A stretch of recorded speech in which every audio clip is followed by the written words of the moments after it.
Chapter 101.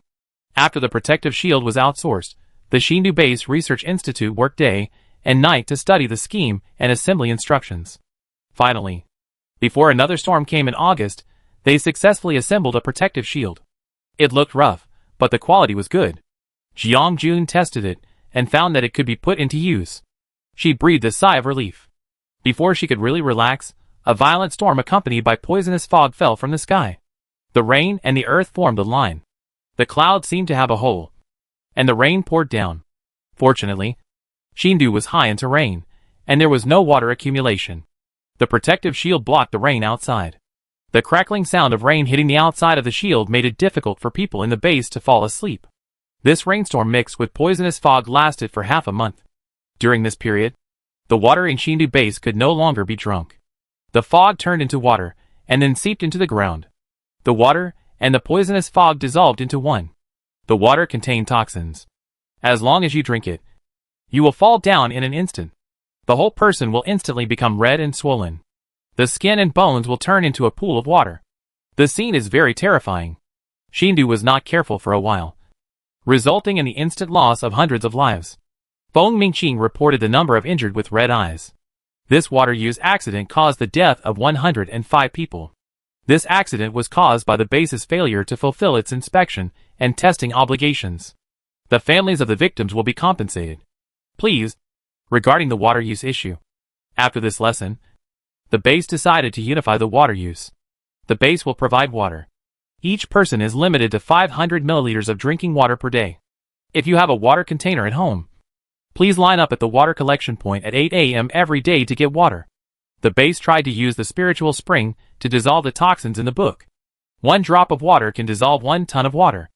At their request, the space was willing to give 5 drops of water, which could dissolve 50 tons of water a day. The base has a population of nearly 100,000, which is just enough. Everyone held a bowl of water, as if it were their lifeblood. If someone accidentally knocked over a bowl of water, then the children would be beaten without mercy. They took the water home, and never touched it unless they were thirsty. The whole family drank it sparingly. Even though the Shindu base had just harvested a batch of food in space, they didn't dare to waste it. It was just that the original clear soup was mixed with some meat and fish, and it was a little oily. Is there meat today? The canteen has cooked fish soup. Go quickly, maybe you can get a fish fillet.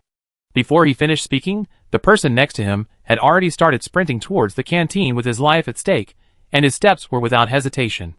Shindu was established half a year ago, and it has experienced several disasters.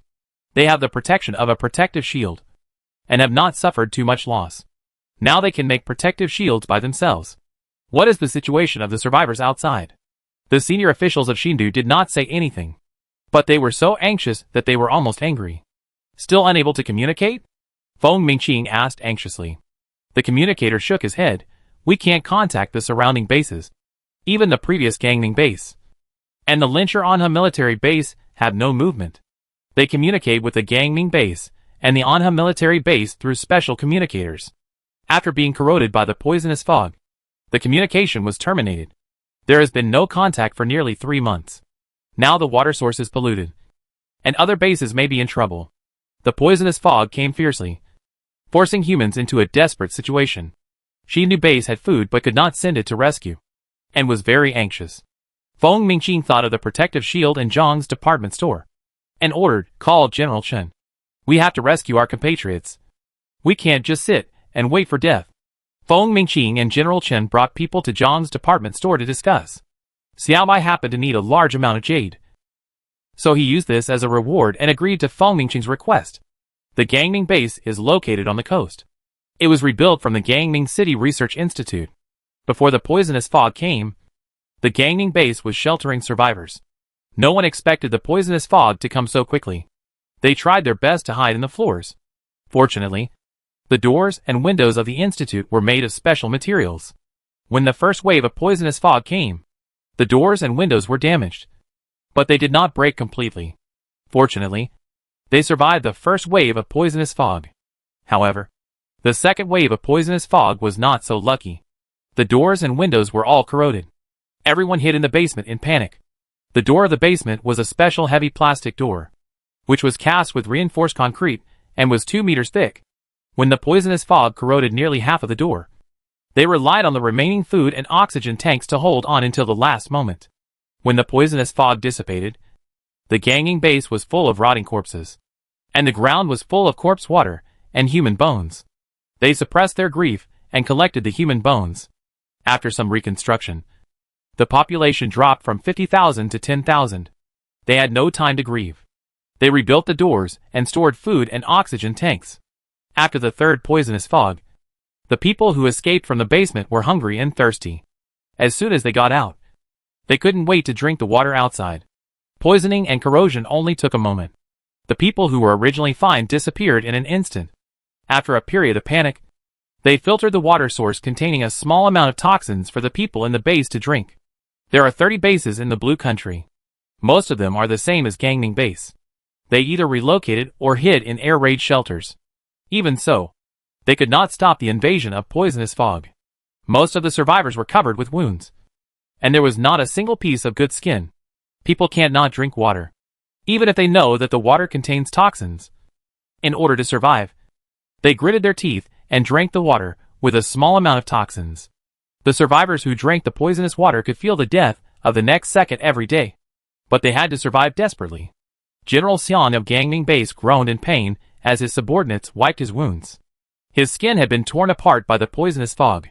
His back was bloody, and his left cheek was also cracked. He looked very scary. General Xiang refused the water handed to him by the person next to him. The less you drink, the worse it is. Drinking too much water will aggravate your condition. The adjutant said anxiously, "You haven't had water for 2 days. If you don't drink any more, your body will be dehydrated." Before the adjutant could force the water in, a light suddenly flashed outside. It was already evening. Who else was outside? General Xiang stood up with pain, walked to the broken window and looked out. He saw a red building suddenly appeared next to the fountain of the institute. His heartbeat accelerated, and he looked at the scene in disbelief. He had not been to Kyoto. Although he had heard of Zhang's department store in Kyoto, he had never seen it in person. When he suddenly saw the scene, General Xiang could hardly control the expression on his face. The survivors outside had more complex expressions than General Xiang. The person carrying things smashed the bricks directly on his feet. The stinging sensation made him scream, and instantly awakened the other stunned people. Building! Building! Building! Buildings are coming out! Am I blind? Did you see it? Is it really a building? It says Zhang's department store. Did you see it? Hey! Hey! Hey! Someone came out! And they are wearing military uniforms. There are soldiers inside. They are here to rescue. The onlookers looked at Zhang's department store in shock and confusion at first. When the soldiers in military uniforms walked out of the building, their scarred faces were filled with smiles of being saved, and they pointed at the soldiers excitedly. Soldiers ran out of the building carrying sacks. Some saw the full grains through the gaps in the sacks and screamed, "There is food in the sacks." All of it. General Xiang led his soldiers downstairs and stopped the survivors who wanted to grab the food. "Be quiet. Don't go forward. This is relief supplies. No one is allowed to touch it. We will distribute it together later." How could the hungry people hear the sound? Fortunately, General Chen had expected it. After firing the gun, he sent troops to carry out a bucket of porridge, beat the gongs and drums, and held the trumpet and said, "Everyone line up. Free rice porridge." In General Xiang's troops, the soldiers who were not seriously injured took over the distribution of free porridge. General Chen's men were responsible for maintaining order and carrying food, while the two leaders went to an open space to discuss military affairs. General Chen saw his wounds and said with emotion, "Old Xiang, it's not easy here either." General Xiang heard this and asked, "Have you been to other bases?" General Chen nodded. They had been to more than a dozen bases, and the supplies had been delivered. To be honest, the situation was not optimistic. Everywhere they went was devastated. The living space of mankind was squeezed. Disasters were everywhere, except for the Shindu base. Other bases suffered heavy casualties, and the number of injured was countless. He explained the situation to General Xiang one by one, and then said, "The supplies this time can barely last for a few days. The paper shows the granaries in the surrounding area. After you have rested, transport the food in the granaries back first. Don't worry about the poisonous fog." General Chen asked his subordinates to bring the safe over, entered the password for General Xiang to see, and explained to him the function of the protective shield. It must be activated at a critical moment. There are not many protective shields now, and it is far from being able to continuously supply all bases. Now only one can be issued to each base. General Chun was embarrassed, but General Xiang could no longer maintain his facial expression. He was dumbfounded and said, "Our country can even produce this kind of technology. How many steps ahead of other countries in the world is this? The most advanced country before the end of the world could not produce this kind of protective shield." General Xiang, who learned the whole story from General Chun, sighed, "If it weren't for the help of Zhang's department store, I'm afraid we would have to be slaughtered." He didn't ask where the food in Xindu came from, which must have been related to Zhang's department store. General Xiang took the protective shield and diluted healing agent from General Chun, as well as a drop of spiritual spring. The soldiers in the red building put down the food and disappeared in front of everyone like a passing cloud. If it weren't for the food on the ground and the protective shield in his hand, he wouldn't have dared to believe the scene before his eyes. General Xiang remembered what General Chun said, and ordered his adjutant, "Our base has less than 10,000 people. It's not worth opening the protective shield. Send someone to the nearest base." We asked to merge with them and see what they think. Naturally, they were very happy, because the protective shield was scarce. The major bases began to integrate and look for small bases to merge. The protective shields rushed out by the Xindu Base Research Institute barely supplied all bases. In a farmhouse in the deep mountains and old forests, Kaiqian held the array plate in his hand, frowned at the cracks on it, and threw the dishes on the table to the ground in anger. Seeing that the heavenly Tao was declining, his cultivation would be restored soon. But he did not expect that other cultivators would intervene, causing the heavenly Tao to revive. They had used up the erosion poison in their hands, and the Son of Luck did not succeed. The others were frightened and silent, and the pressure made their foreheads sweat. Fellow Taoist Lu endured the tingling scalp and leaned close to his ear to give advice. Kaiqian looked at him with appreciation and threw him a spiritual stone as a reward. "That's a good idea." Dao Yu Lu flattered, "It would be my honor to help Dao Yu Kai."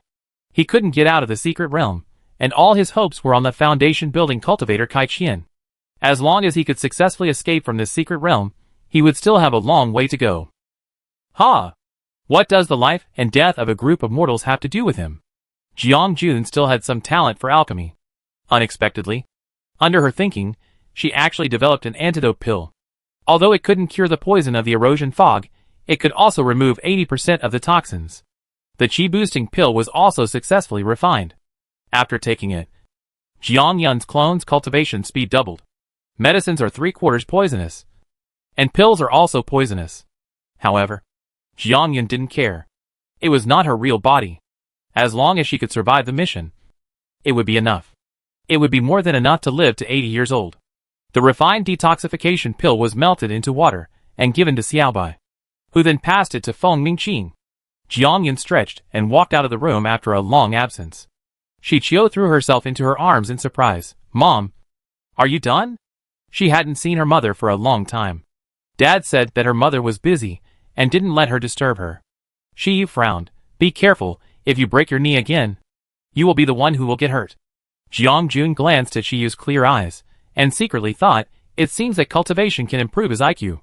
Shi Yu's cultivation speed is slower than hers, but he has also reached the first level of qi refining. As his cultivation level increases, his intelligence has improved. He is no longer as foolish as before. When playing with Shi Qiu, he has gradually become more like an adult. He even learned the skills of dealing with people by himself.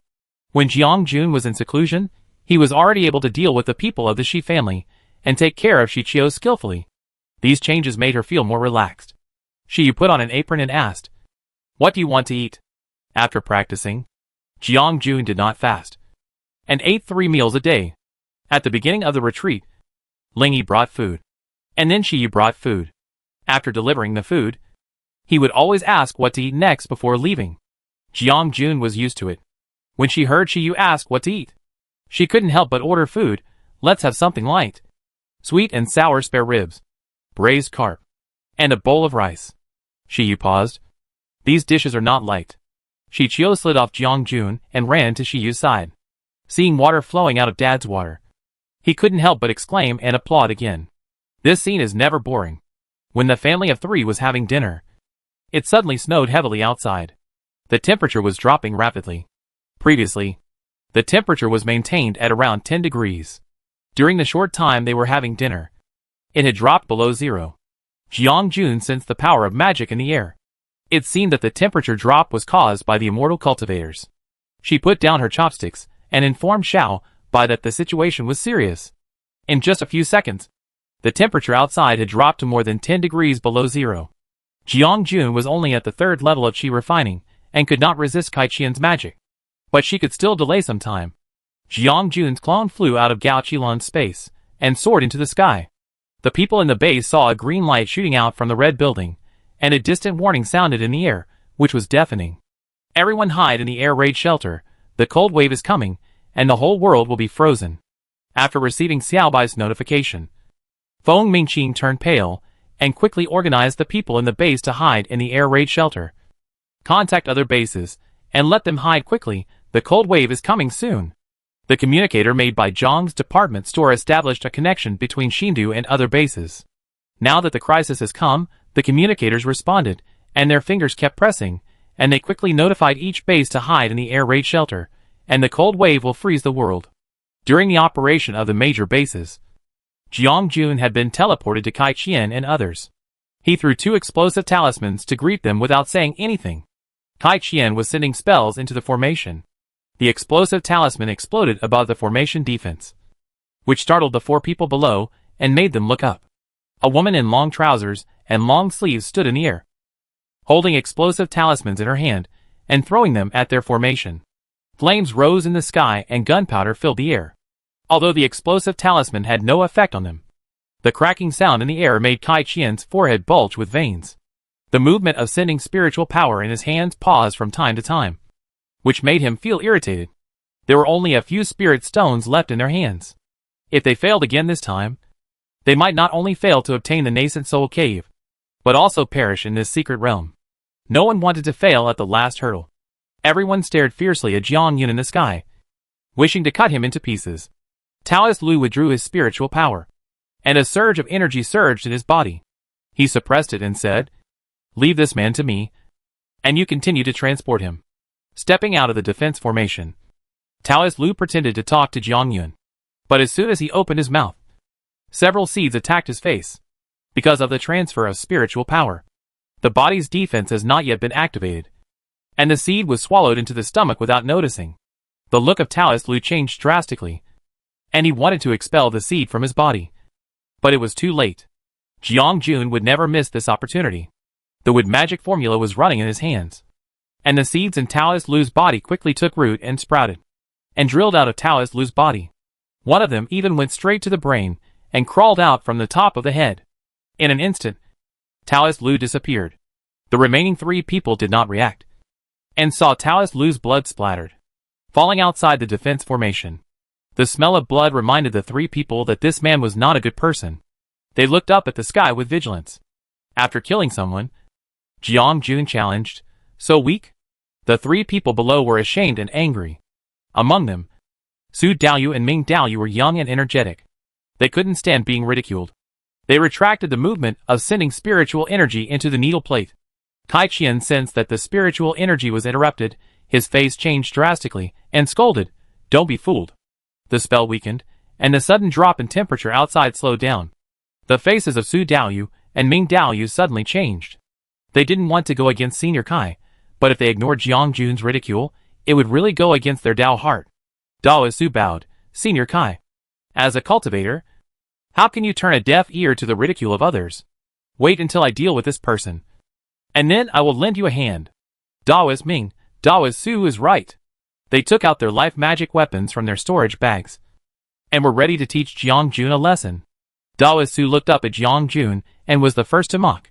"You are only at the 3rd level of qi refining, and you dare to speak so arrogantly. Let me, your senior, teach you a lesson about respect and inferiority." Daoist Su's 6th level of qi refining was suppressed by half by the heavenly Dao. But with the help of his life magic weapon, it was easy to punish a small cultivator at the 3rd level of qi refining. Not to mention the help of Daoist Ming. Kai Qian saw the 2 conspiring to attack Jiang Yun, and cursed in a low voice, "Idiot!" After the 2 were suppressed, one was at the 3rd level of qi refining, and the other at the 4th level of qi refining. Jiang Yun was naturally not stupid enough to fight them head-on. After Jiang Yun dodged the attack, the vine in his hand flew long and swung towards Ming Daoyu. Ming Daoyu used the fire art to burn the vine, but found that the vine was intact. Upon closer inspection, the other party was holding a spiritual wood vine. The spiritual wood vine is a spiritual plant required for the longevity pill. As far as he knows, the spiritual wood vine in Zhou Kun's hand is a dead seed, unable to sprout and grow. But in the hands of this cultivator, the spiritual wood vine sprouted and grew, with lush branches and leaves. Not only did fellow Daoist Ming see it, but fellow Daoist Su also saw it. When the two looked at the spiritual wood vine in Jiang Yun's hand, their eyes were full of greed and desire, and the idea of killing people for treasure floated in their minds. The spiritual wood vine is hard to come by, and the bloody storm caused by a longevity pill in the world of immortal cultivation is countless, let alone one of the main medicinal spiritual plants. Jiang Yun saw the expressions of the two people and felt bad. When she wanted to retreat, a formation locked her body. Kai Qian slowly flew in front of her, staring at the spiritual wood vine in her hand. Jiang Jun really didn't expect that a vine would actually arouse the desire of three cultivators to kill and steal treasures. It seems that she was careless. She just used this vine for convenience. If she had known earlier, she would have looked at what it was from the spiritual plant 100 mirrors in advance, which would have attracted the greed of these three people. However, it was too late. Kai Qian, who had just joined the 5th level of Qi refining, snorted and laughed. Hand over the spiritual wood vine in your hand. Maybe we can spare your life. The voice of the heavenly Tao came into Jiang Jun's mind. I have something that can help you defeat them, but it will cost a great price. What price? Your lifespan. Jiang Jun was almost scared when he said half of it. It turned out that the lifespan was the lifespan of the small world. In this way, Jiang Jun would have no worries. As long as the lifespan in the real world was not reduced, everything would be fine. It was just that he would not live for 50 years. Failure of a mission was not a big deal. Jiang Jun did not think much and agreed to the exchange instantly. Jiang Jun burned 50 years of his life, and his cultivation level increased to the 6th level of Qi refining. Kai Qian and others were suppressed by half of their cultivation by the heavenly Tao, but Jiang Jun was not suppressed. Kai Qian and others immediately felt the change in Jiang Jun's cultivation level, and attacked Jiang Jun without saying a word. Unfortunately, the attack failed, and Jiang Jun escaped easily. Although Jiang Jun's cultivation level increased, he had little experience in fighting between cultivators, and was not proficient in the use of spells, which led to him being injured by Kai Qian and others. Another fireball brushed against his shoulder, and the pain came. He took the Qi-boosting pill, replenished his spiritual power, and the wound healed instantly. Kai Qian and the others used low-grade Yuanling pills to replenish their spiritual power, while Jiang Jun took both Qi-boosting and mid-grade Yuanling pills, which really pissed off the three of them. The three of them gnashed their teeth at Jiang Jun, who was fleeing, and guarded against her sudden attack from all sides. They didn't know where she got the pills from, as if they were inexhaustible, which led to their exhaustion in this fight. Jiang Jun knew that there was a huge gap in strength. She only had the cultivation of the 6th level of Qi refining, but she didn't have the strength and experience to match it. It was inevitable that she would get injured in the fight, but she didn't have much else in her hands, and she had a lot of Yuanling pills and Qi-boosting pills. She could take more drugs than him, although he had no experience. If a 6th level Qi refining attack hit Kai Qian and others, they would be seriously injured if not killed. So Jiang Jun kept dodging and waiting for an opportunity to give them a fatal blow. Vines sprang out from all directions and entangled Su Daoyu. The thorns pierced his skin, and the poisonous stings entered his body. Su Daoyu, who had already exhausted his spiritual power, had no strength to resist. He was sucked dry by the blood-sucking vine and turned into a mummy and thrown on the ground. Seeing this scene, Ming Daoyu's face changed drastically. He waved his sword to cut off the approaching blood-sucking vine. He didn't expect that this female cultivator actually had a blood-sucking vine.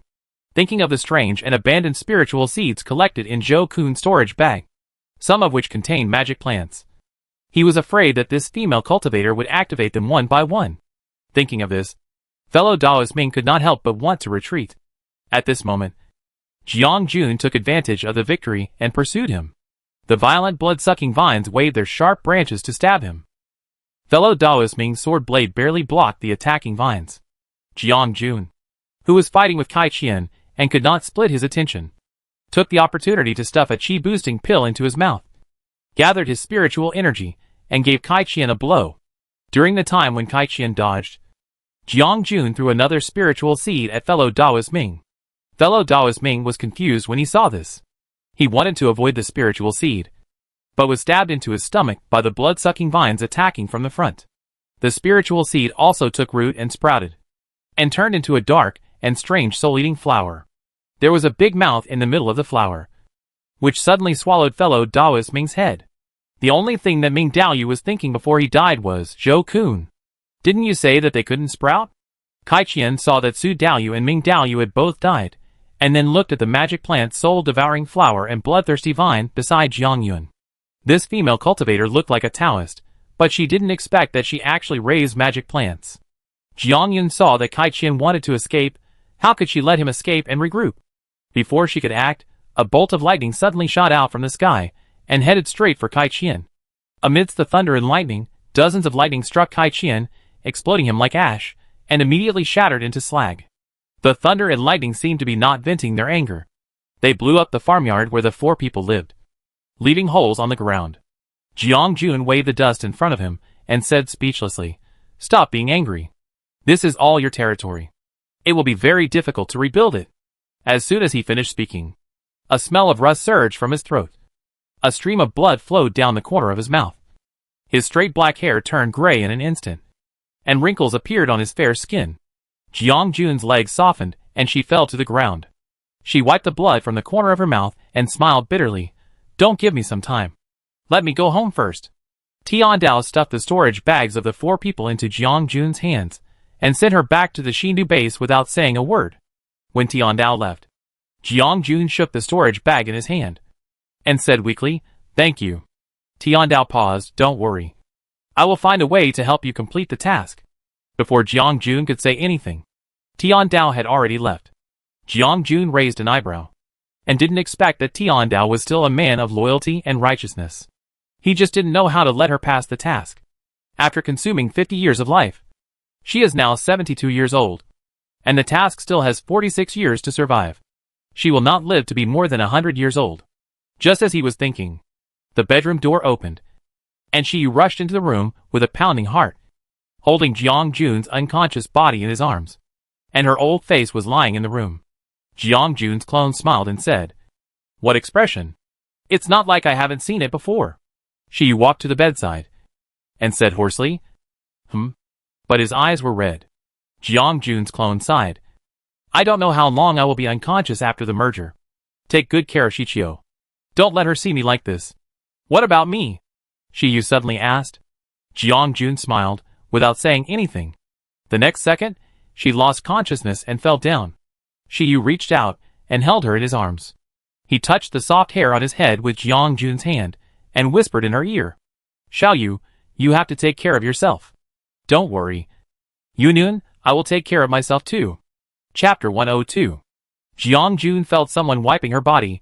Her eyelids were heavy. She wanted to open her eyes but couldn't. The next second, her consciousness fell into darkness. A stream of spiritual power flowed into her body along her veins. Her heavy body suddenly relaxed. Jiang Jun's tightly furrowed brows slowly loosened. Shi Yu breathed a sigh of relief after seeing this. Jiang Jun overdrawn her lifespan to improve her cultivation. The damage to her body was irreversible. During her coma, Shi Yu continued to transport spiritual energy into her body, barely relieving her internal collapse. It was too chaotic outside. Shi Yu arranged Jiang Jun in Zhang's shop, taking good care of her and delivering spiritual power every day. He occasionally brought Shichio to see her, except for the helpless crying when he saw Jiang Jun at the beginning. Shichio followed Shi Yu to take care of Jiang Jun. Shichio didn't know why her mother had white hair overnight, but no matter what her mother looked like, she recognized her at a glance. When Jiang Jun opened her eyes again, 2 years had passed. Jiang Jun regained consciousness. Her eyelids trembled slightly, and she slowly opened her eyelids. The dazzling light made her squint her eyes involuntarily. She supported herself on the bed with both hands and sat up, stretched her neck, and stretched. This sleep was so comfortable. Someone pushed the door open outside. Jiang Jun looked over.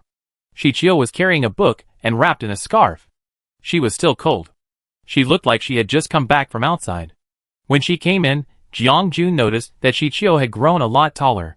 Before she could wave, Shichio opened her mouth and cried and ran into Jiang Jun's arms. "Mom! You're awake. You're finally awake." Woo woo woo woo. Jiang Jun didn't know whether to laugh or cry. Holding Shichio, who was crying, Shiyu heard the noise and hurried upstairs. Her eyes were fixed on Jiang Jun, who was holding and coaxing Shichio. When Jiang Jun looked over, he stared at her intently, smiled and said, "Are you hungry? What are you going to eat?" Jiang Jun replied, "Sweet and sour pork ribs with rice and braised carp." He went out without eating a few bites. The first thing he did after waking up was to continue eating. When he coaxed Shichio to go downstairs to eat, Jiang Jun realized that he had slept for 2 years. Since the cold wave 2 years ago, the world has entered the Ice Age. The white snow and the cold wind have frozen the entire planet. The temperature is more than 20 degrees below zero all year round. The protective shield made by Shindu Base can only block the invasion of wind and snow due to parameter problems, but cannot control the air temperature in the shield. Even so, Blue Country is many times stronger than other countries.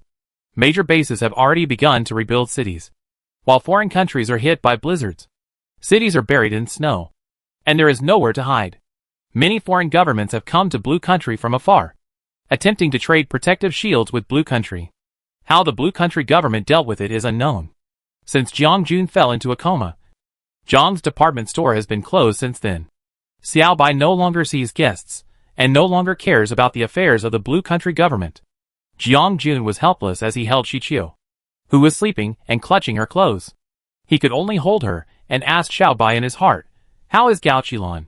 Xiao Bai floated in the air and said, Gao Qilan's space was requisitioned, and a large amount of food was stored in it, which barely supplies all the bases. She now lives in Zhang's department store. I didn't drive her away. It is worth mentioning that her cultivation has reached the first level of Qi training.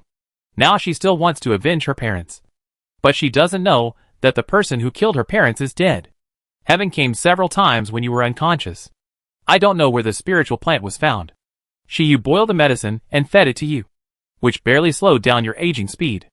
Jiang Jun looked through the mirror and saw that in addition to her white hair, the wrinkles on her face had decreased a lot. A closer look showed that she was about 40 or 50 years old, and her face was no longer full of wrinkles. Xiao Bai patted her shoulder and comforted her. I believe that the way of heaven must have a way to increase your lifespan. Just take a good rest for a while, and don't worry about anything. Xiao Bai didn't need to say it. Jiang Jun also had this idea. In the remaining time, she would study the secrets of cultivation and alchemy, and try to live beyond 44 years. She had to survive the mission. The year when the cold wave came was called the first year of the Ice Age.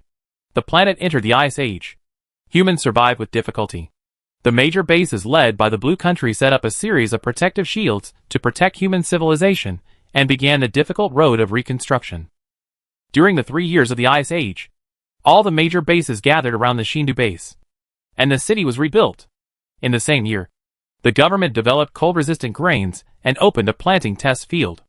All the major bases rushed to buy them. The residents living in the outer area of the Shindu base were the first beneficiaries. They not only received 10 acres of land for free, but also received 2 bags of cold-resistant seeds. And there were planting subsidies. Such generous welfare benefits caused the inner residents to regret. If they had known earlier, they would have chosen the outer area. The Shi family also wanted to move to the outer area. Shi's father, Shi's mother, Shi Bing, and Lu Shihong squeezed into a house with 6 people. The room was small and narrow, and it was not as comfortable as the villa in the outer area. I heard that the outer area could be expanded, so I thought about discussing living together with Jiang Yun and Shi, but was rejected by Shiyu. The Shi family wanted to stay at Jiang Yun's house, but was driven away by Shiyu with a stick. Gao Feiming was allocated a house and 2 acres of land in the outskirts because of her meritorious service. The base took care of her the year before last, and she lived a decent life. In the following years, she gradually became useless. She was perceptive and decisively asked the base for a suite. Although she lives in poverty now, she lives a decent life. Shi's father, mother and others wanted to come and live here. Gao Feiming remembered that when she gave birth to her child, Shi's mother saw her daughter's depressed expression and decisively rejected them. She could occasionally help them, but she would never live with them.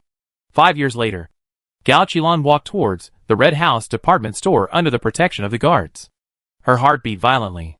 She looked out of the building involuntarily. Pedestrians hurriedly passed by the street. She covered her chest and frowned slightly. The guard hurriedly asked, "Are you feeling unwell, Miss Gao?" Gao Qilan shook her head, let go of her hand to indicate that she was fine, turned around and entered the department store through the small door. The guard stood guard outside the door, at the street entrance not far from the Red House. A handsome man also felt unwell in his heart. He couldn't help looking towards the Red House, and only saw the back of a woman.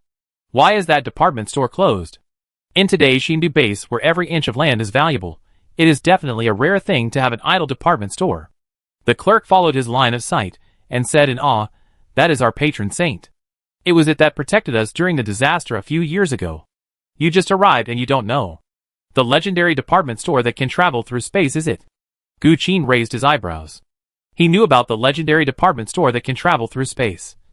But he was on a mission at the time, and did not witness the spectacular scene in the base with his own eyes. He pieced the picture together from other people's stories. Now seeing this building, it feels very ordinary. Can it really travel through space?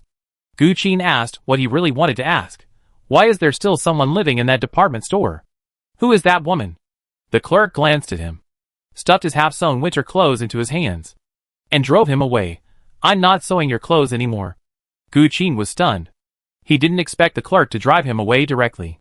Gu Qin, who was turned away, could only touch his nose and leave.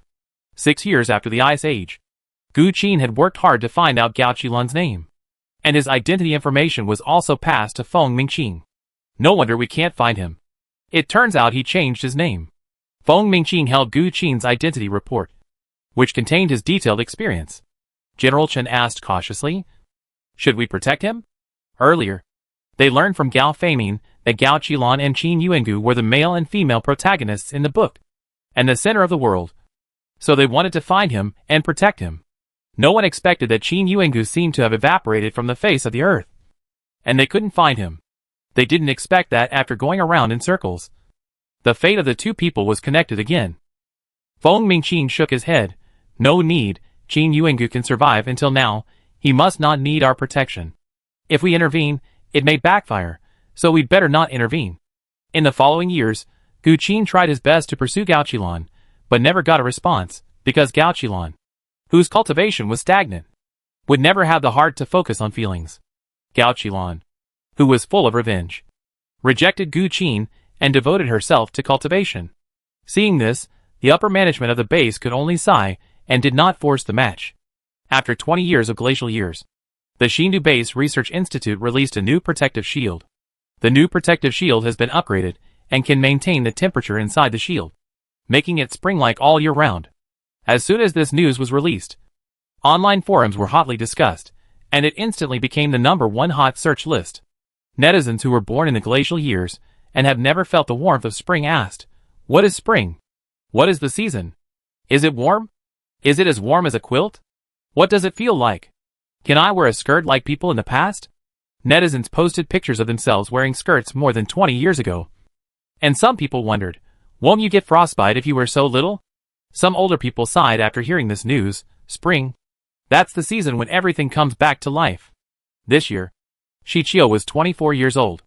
Influenced by Jiang Yun, she liked plants since she was a child. After graduation, she entered the Research Institute and was also engaged in plant research projects. She saw that the online discussion of spring was still hot. Shichio sat on the sofa, holding her smartphone, and asked excitedly, "Spring? Is it like what the book says?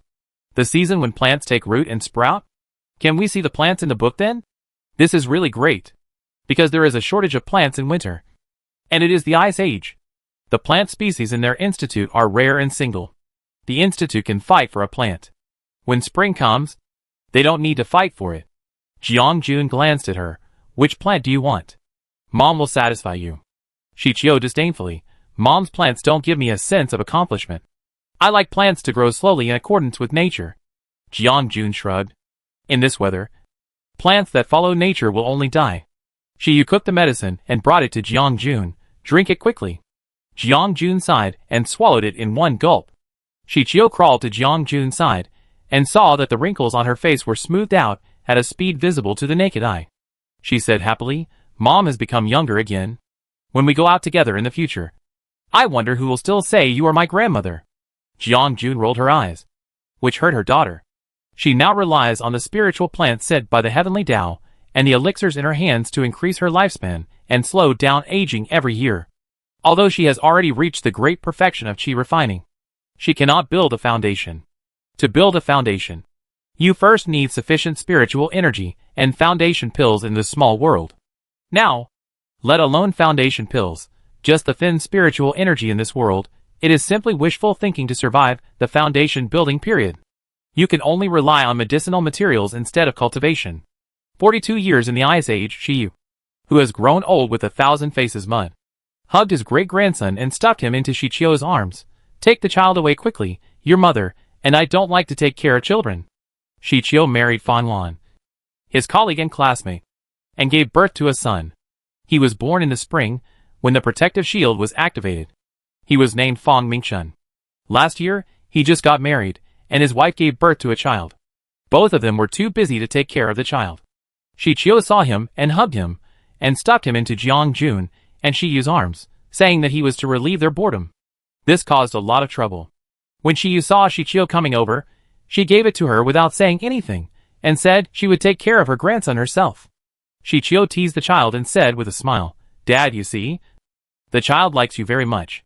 When he came to our house, he stopped crying and making trouble."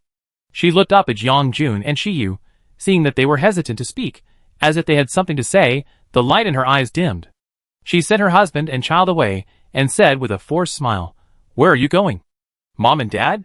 The house was cleaned up, and all the real estate and savings were in front of her. It was not difficult for her to guess that her parents were leaving. From childhood to adulthood, she had seen countless supernatural phenomena. Her mother could turn food into plants, and her father had countless supernatural powers. She thought they would stay with her until she was old, but she didn't expect that they would leave before her. Jiang-jun sighed, "My lifespan has been halved, and I can only hold on until now. I also want to be with you until old age." Shichio held back tears. "Yes, I know. Shiyu, put your things away. If you encounter difficulties, take the jade pendant to the red building in Shindu Center, and someone can help you." Shichio looked at the phoenix engraved on it, and nodded gently. The next day, Shichio, who had been prepared for a long time, opened the door of his parents' bedroom. He saw his exquisite and beautiful young father holding his mother, who was only a skeleton left, lying quietly on the bed. A ray of artificial sunlight shone on the bed, where they were leaning against each other. Fanlan saw his wife standing motionless in front of her mother-in-law's door, and walked over in confusion, only to see his wife crying silently with tears streaming down her face. "I don't have any parents anymore." His wife's choking voice reached his ears. Jiang-jun opened his eyes, and returned to the house he rented in Doomsday Square. System settlement. Mission: Natural disasters and man-made disasters completion level, as this main mission was completed perfectly, and 30,000 points were obtained. The branch mission of rescuing the heroine was completed well, and the branch rewards accumulated 126,000 points. In this mission, the host completed a special mission, rescued the small world, and put it on the right track. 50,000 points are hereby awarded. Congratulations to the host for being the only person to pass this mission. Jiang-jun opened the system panel. Host, Jiang-yun. Level, LV40. HP, 2124 plus 3,000. Points, 234,559. Looking at so many points, Jiang-yun chose to upgrade without hesitation, and spent all the points for this mission in one go. Level 60, jumped 20 levels at once. Jiang-yun felt the surging power in her body. Although the heavenly Tao gave her the wood spiritual root to practice immortal arts, the spiritual energy of most small worlds is thin, and the way to practice immortal arts is difficult, so she is more attracted to pure power. Dual cultivation of Dharma and body is more secure. On the Doomsday Square, in the ranking of high-level taskers, suddenly a person named Jiang-yun, in full view of the public, soared to the 10th place. Ranking, 10th, Jiang-yun, level 60, cleared, 5 worlds, no trials. All the top 10 are experienced, and suddenly a newcomer, who has only cleared 5 worlds, and has not even taken the trials appeared. The people in the Doomsday Square exploded. Who is this person? This is too awesome. He has only passed 5 worlds, and he is already level 60. Are you going to give him a chance to live? Just now a world was closed, it can't be related to her. The system of the natural disaster and man-made disaster world was notified to be closed, and a big man appeared here, and he just came out of the mission. A person who can survive natural disasters and man-made disasters is a ruthless person. I admire her. He was also a natural disaster and man-made disaster tasker, but he was infected in the middle of the task, and the task failed directly. That world was simply amazing. The taskers were like being played and failed one after another. The square was full of discussions because of the new high-level taskers, but Jiang had no time to take care of other things, and was ready to practice. The Doomsday Square was full of spiritual energy, which was more abundant than the spiritual energy in the natural disaster and man-made disaster small world. Jiang smoothly led the energy into his body, operated the cycle skillfully, summoned his clone, and doubled his practice speed. There is no time for cultivating immortals. In the blink of an eye, the 7-day rest time is passed. Mission: the world of black and white. Survival time: 30 years. Difficulty: normal. Opening time: 2 p.m. September 23rd, 2035. Reward: 2,000 points. Do you want to enter? Enter. Mission transmission. Entering the mission world, the world of black and white. Arrival time undetermined. Please be prepared. Host: Jiang's store is being launched. Ding. The launch is successful. Jiang opened her eyes and looked around. She was sitting on a moving bus.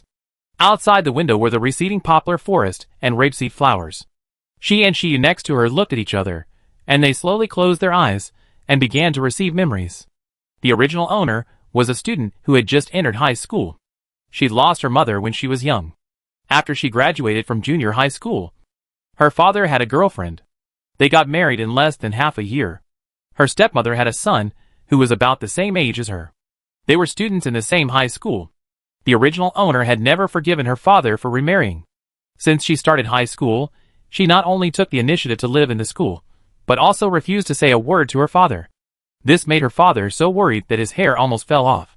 During the Qingming festival, the original owner's father wanted to reconcile and took the initiative to go back to his hometown to worship his ancestors.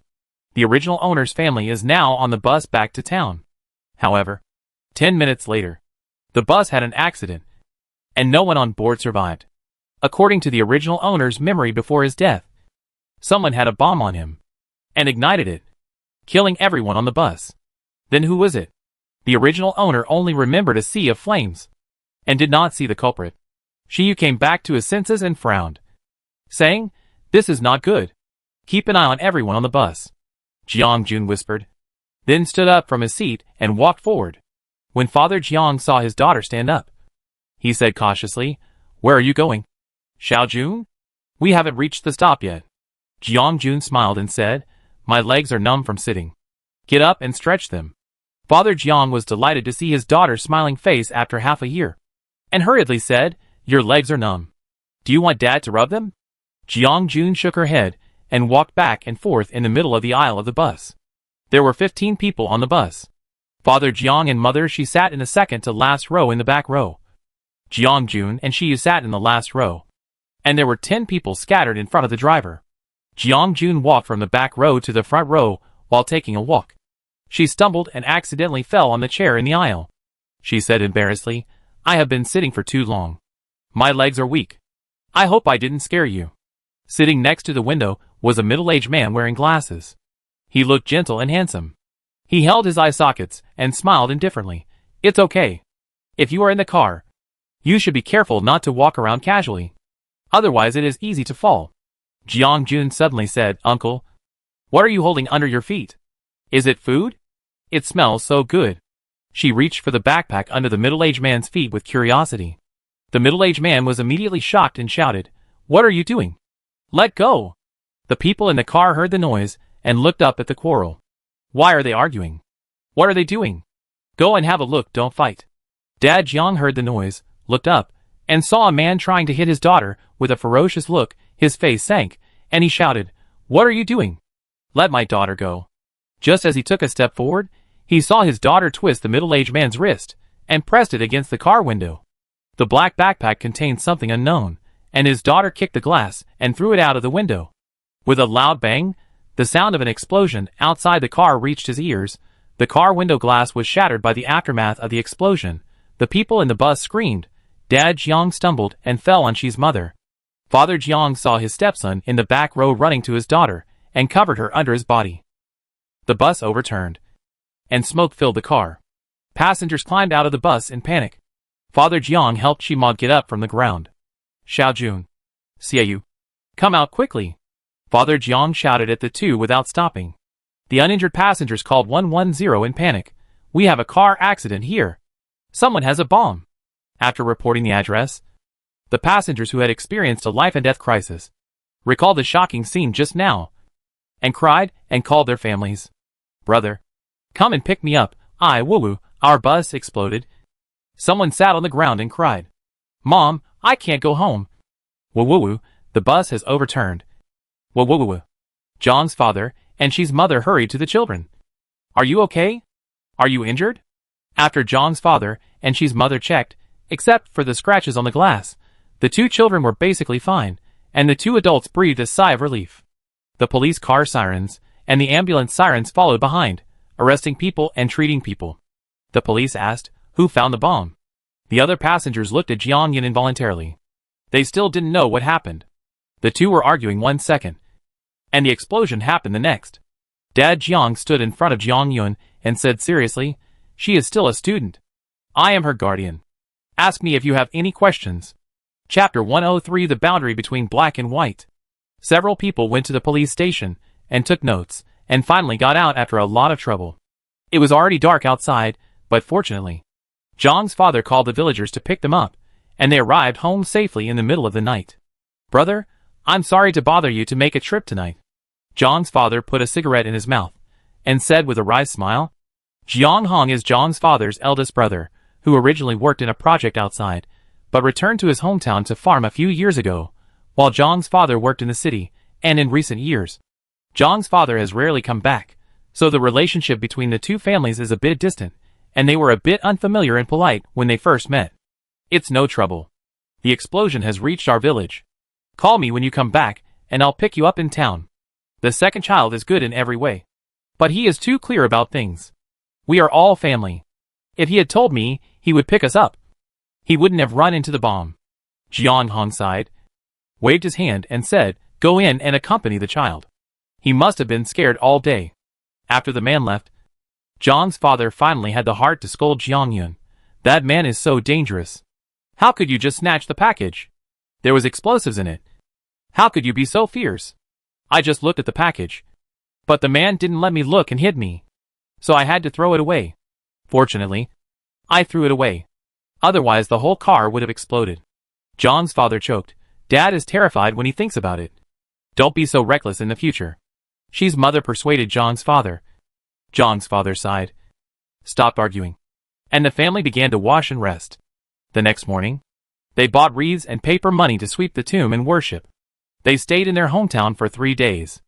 After the Qingming festival, Jiang's father, Xi's mother and others bought tickets to return to the city. The day before departure, the police station gave them the results, telling them that the criminal was a cult member. They followed the clues and successfully destroyed the cult's lair, and successfully prevented another premeditated explosion. The police station said, your daughter has made great contributions. We have decided to give her a bravery award. When do you think you will come to receive it? Jiang's father had a headache and did not dare to let his daughter show up. He went to the police station and received the medal and 30,000 yuan bonus for her. Keep the money yourself. It's a reward from the country. But as a father, I still have to say, don't act rashly next time. Dad Jiang was really worried about his daughter's accident. Jiang Jun was not the original owner of the rebellious period. She stood quietly and listened to his teachings carefully, and nodded from time to time, making Dad Jiang look at his well-behaved daughter suspiciously, and he couldn't say anything nagging. The family lived in Leping City, about 4 hours away from their hometown Ningxin village. There was no train station near Ningxin village, so they had to take a bus to Linxian railway station. It took an hour from the village to the train station, which was why Dad Jiang chose to take a bus to his hometown. After the explosion, Dad Jiang didn't dare to take the bus anymore, so he hired a van, and asked Brother Jiang to drive the family of 4 to the train station. When they returned to the city, it was already 6 o'clock in the evening. They had to go to school tomorrow. Dad Jiang and Mom Shi were exhausted from the car ride, but the children still had to go to school tomorrow, so they cooked for the children, and then drove them back to their room to rest. Jiang Jun returned to the room, and lay on the bed. She was still a little uncomfortable sleeping alone on the bed all of a sudden, and she didn't know if she slept well. Stop! She shook off the thoughts in her head, and practiced with a strange look on her face. Sitting cross-legged? The concentration of spiritual energy in this world is not high, but a little bit adds up to a lot. She could vaguely feel the thin spiritual energy lingering around her body, and believed that she would be able to draw it into her body soon. After returning from her hometown, Jiang Yun and Shi Yu had been maintaining their student life, attending classes and studying step by step. Because the workload was not tight in the first year of high school, day students usually finished school at 6:30 in the evening. Jiang Yun and Shi Yu would take a detour to the nearest vegetable market, buy a bag of chicken, fish, meat, rice and flour, and return home with a full load. Why did you buy so much food again? If you don't finish it, it will get worms. Shi's mother couldn't help but frown. Shi Yu explained, Mom, they are all vacuum-packed, and they can be stored for a long time. I am growing taller, and I have a big appetite. I am afraid that there is not enough rice and flour at home, so I bought some. When Shi's mother saw her son say this, she thought of his and Jiang Jun's growing appetite, and could only helplessly put away the rice and flour and store them. There are now 7 or 8 bags of rice and flour in the guest room, as well as 2 barrels of diesel and a generator, and a pile of instant noodles, ham sausages, mineral water, and other miscellaneous things squeezed next to them. When Shi's mother entered, she was worried when she saw the rice and flour in the guest room. The weather is not hot now, and the food can still be stored. When the weather gets hot, it will be infested with insects and mold. Why did these 2 annoying children buy so much food? After listening to Shi's mother's complaints, Zhang's father advised, rice and flour are not worth much. Just let them buy them. I haven't seen them quarreling or having conflicts recently. The relationship between the 2 siblings has improved a lot. They go to school and go home together. It's been a long time since we had a peaceful time these few weeks. Don't quarrel with him to buy random things.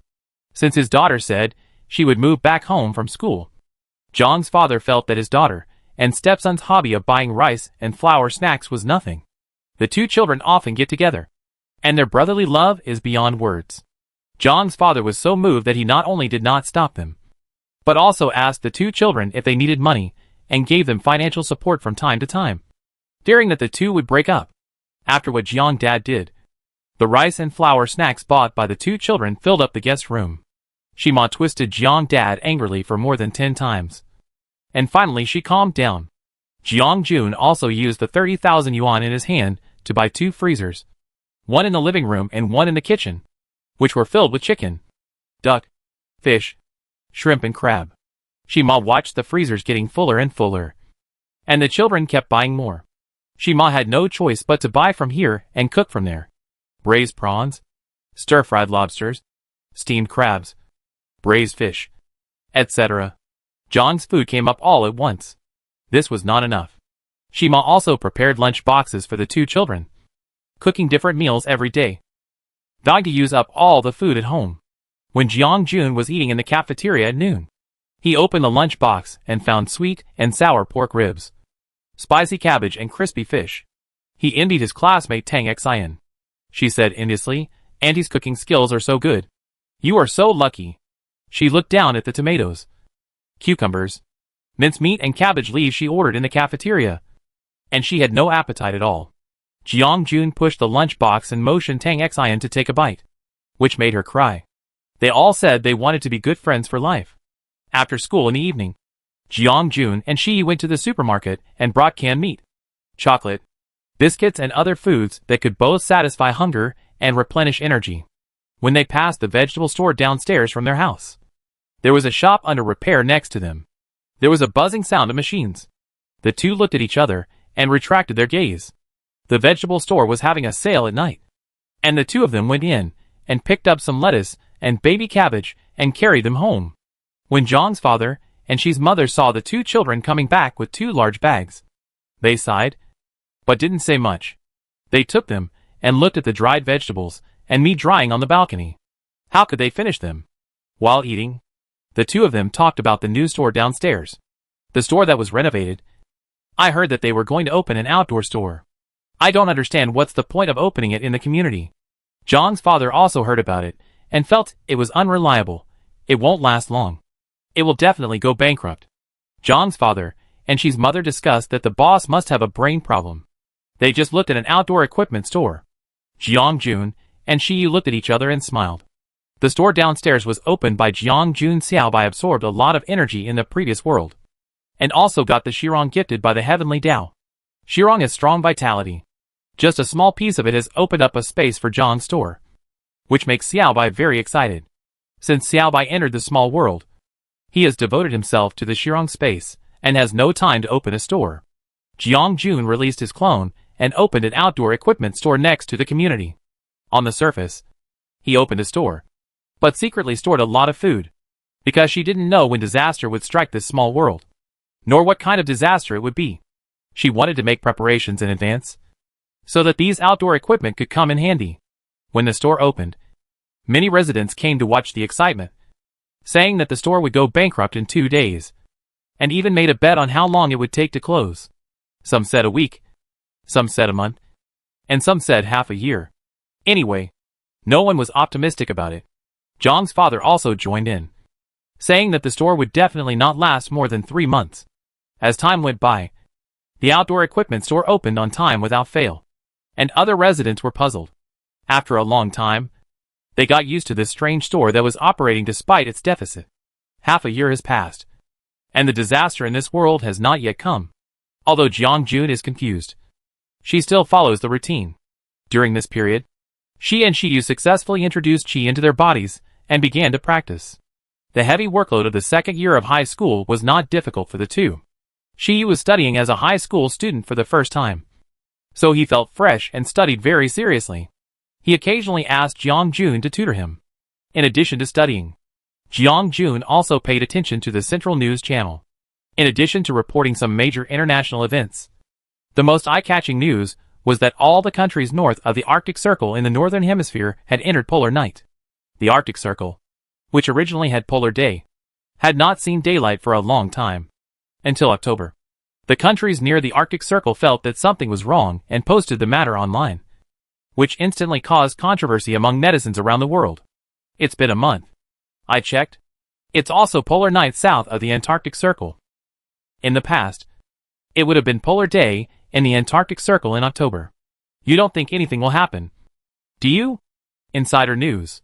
Something happened in the North and South Poles a month ago. The polar night has also appeared in the area south of the Arctic Circle. The same is true in the area north of the Antarctic Circle. Experts and scholars from various countries can't hide this. I advise you to prepare early. The polar night is expanding towards the equator. The above person is not lying. How is it possible that the whole world will become polar night? Everyone has their own opinion. If you don't believe it, just ignore what I said. This insider news was pushed to the top of the hot comments. It was deleted after a while. Even if it was deleted, it left a deep impression on everyone.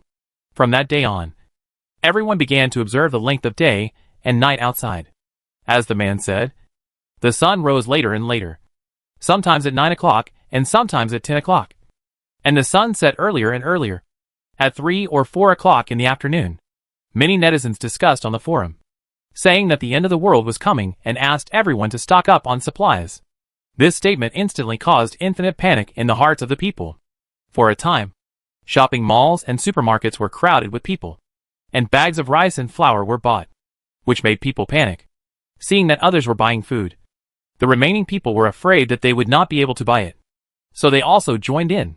For a time, the food in major supermarkets was sold out, and prices began to soar.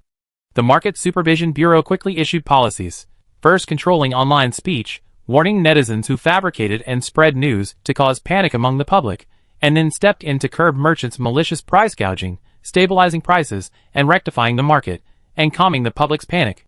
My country has sufficient grain reserves. Please do not worry about food shortages, and do not hoard too many supplies at home, which can easily lead to waste. Even if the government suppresses price increases, as the days get shorter, the panic in the hearts of the people cannot be calmed by a single word from the government. At 3 o'clock in the afternoon, The sun was setting outside.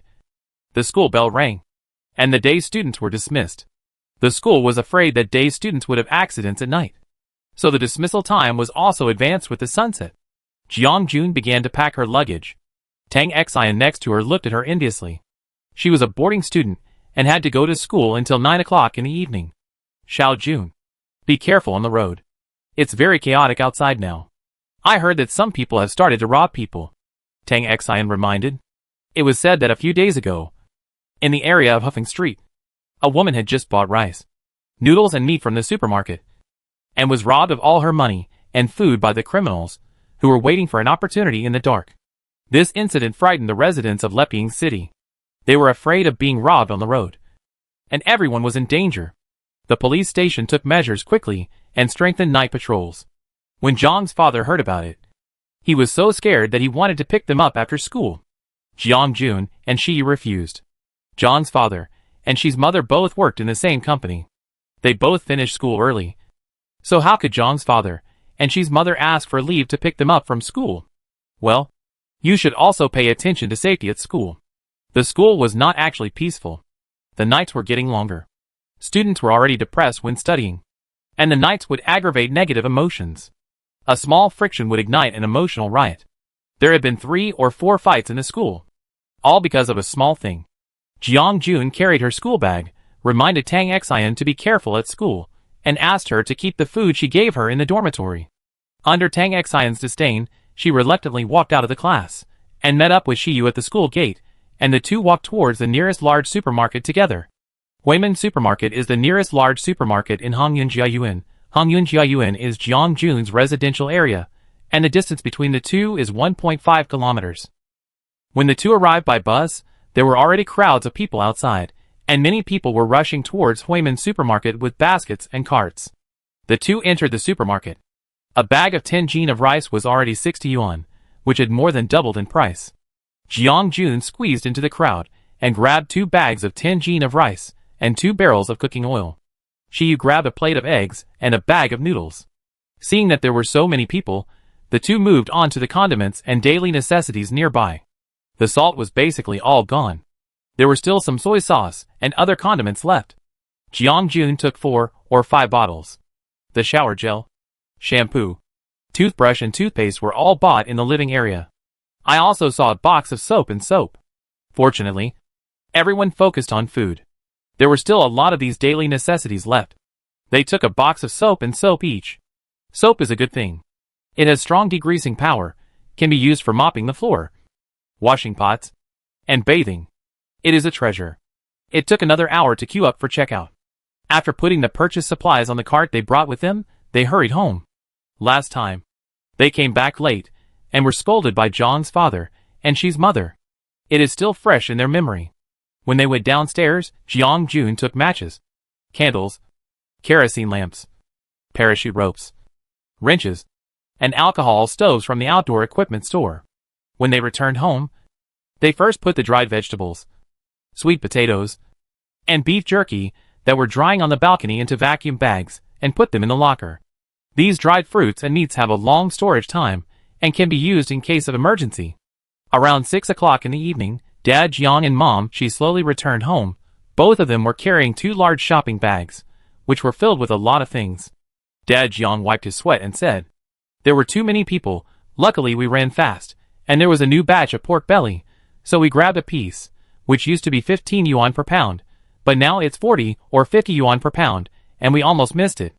Mom Shi's bag contained 5 or 6 large bags of noodles, and dough that can be preserved for a long time, and a lot of dried chilies, dried peanuts, and dried fruits.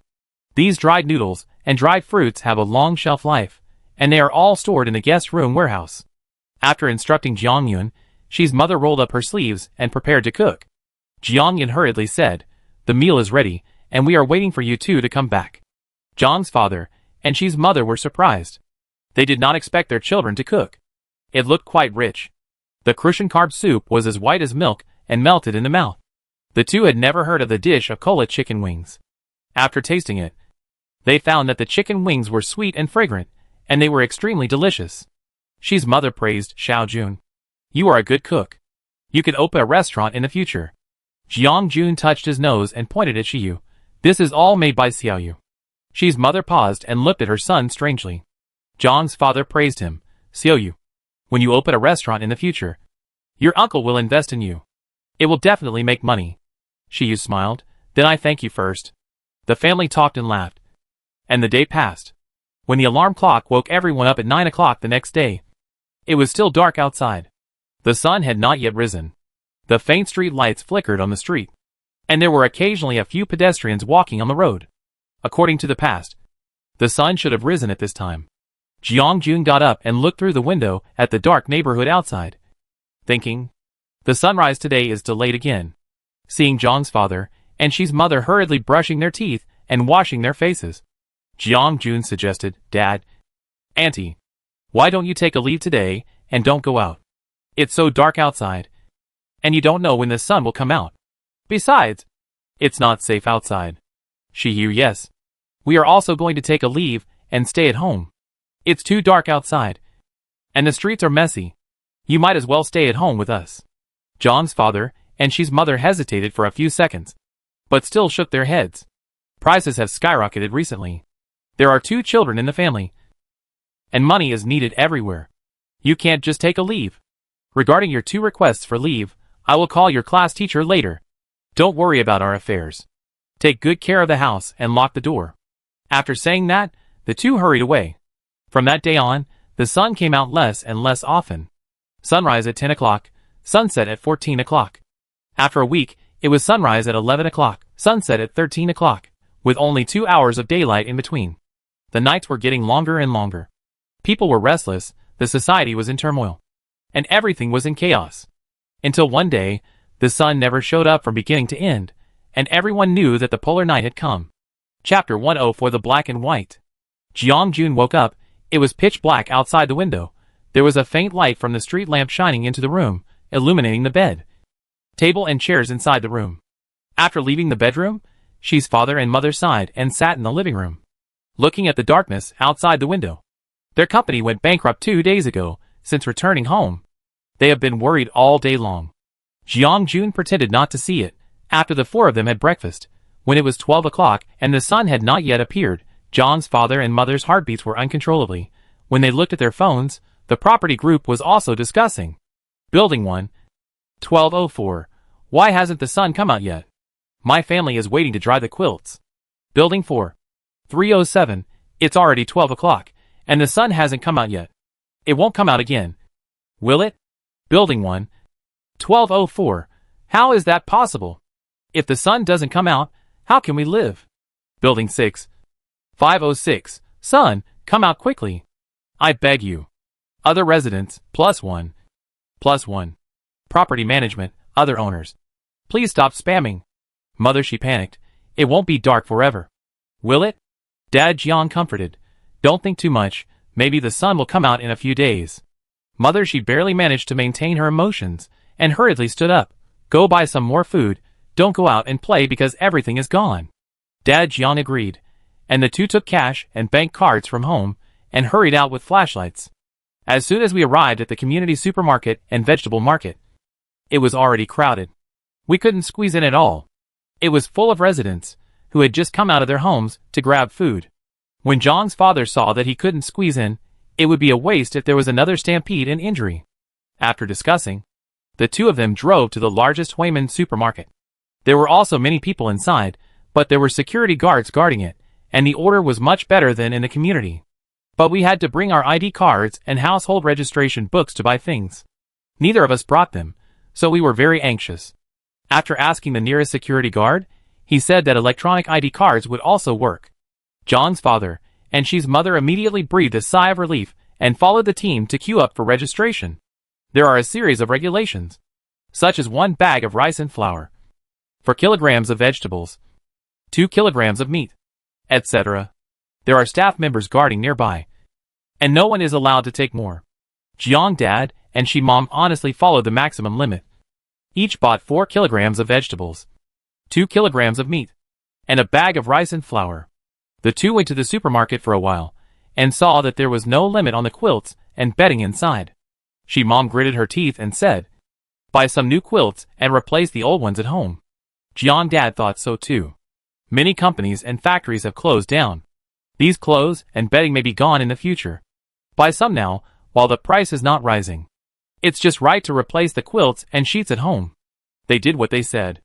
They bought 4 sets of 4-piece cotton and silk quilts, and 3 or 4 sets of clothes for their son and daughter. They simply went shopping in the supermarket. When they got home, they lay on the sofa, panting with exhaustion. Jiang Jun and Shi went downstairs 4 or 5 times to move everything. They lived on the 10th floor. Fortunately, there was an elevator, so it wasn't tiring. When they got home, Jiang's father and Shi's mother were watching the news channel. The host on the news channel reported the polar night disaster to the public with a serious face. The world has entered polar night. From the North Pole to the South Pole without exception. This is the biggest crisis in human history. Please do not panic. The country will do everything it can to protect the lives and property of the people. Experts and scholars are working hard to explore and study the causes of the global polar night. Please believe in the power of the country. We will eventually overcome the difficulties. Jiang's father sighed.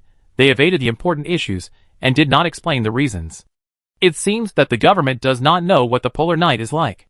As Jiang's father expected, the polar night began on November 7th, the winter solstice. By December, the government still had not explained the cause of the polar night. The news media only reported the surge in criminal cases in various provinces and cities, and the government's increased criminal punishment policy during this period. After the polar night, countless people lost their jobs, and even eating became a problem. They could not afford to pay the rent. Soon, homeless people were wandering on the streets. The night would inspire evil and negative emotions in people. Many people took advantage of the darkness to do some bad things. Theft and robbery were even more common. It was a small matter for anyone's house to be robbed and turned over. The most terrible thing was that some criminals not only robbed money, but also killed people. For a time, everyone was in danger, and the patrol guards on the street did not dare to stop for a moment. The security guards in Jiangyun's community patrolled 24 hours a day. But there were still thieves from time to time. The government has also raised the sentencing standards for crimes such as theft, robbery, and murder. Everything is handled strictly. After being caught, they are sentenced immediately. In serious cases, they are directly sentenced to death. They have also arrested many criminals to serve as a warning to others. For a while, those who were ready to make trouble stopped thinking about it. Jiang Yun's family is lucky. They did not encounter thieves. John's father found a job in the community these days. He is a community security guard. He works 8 hours a day.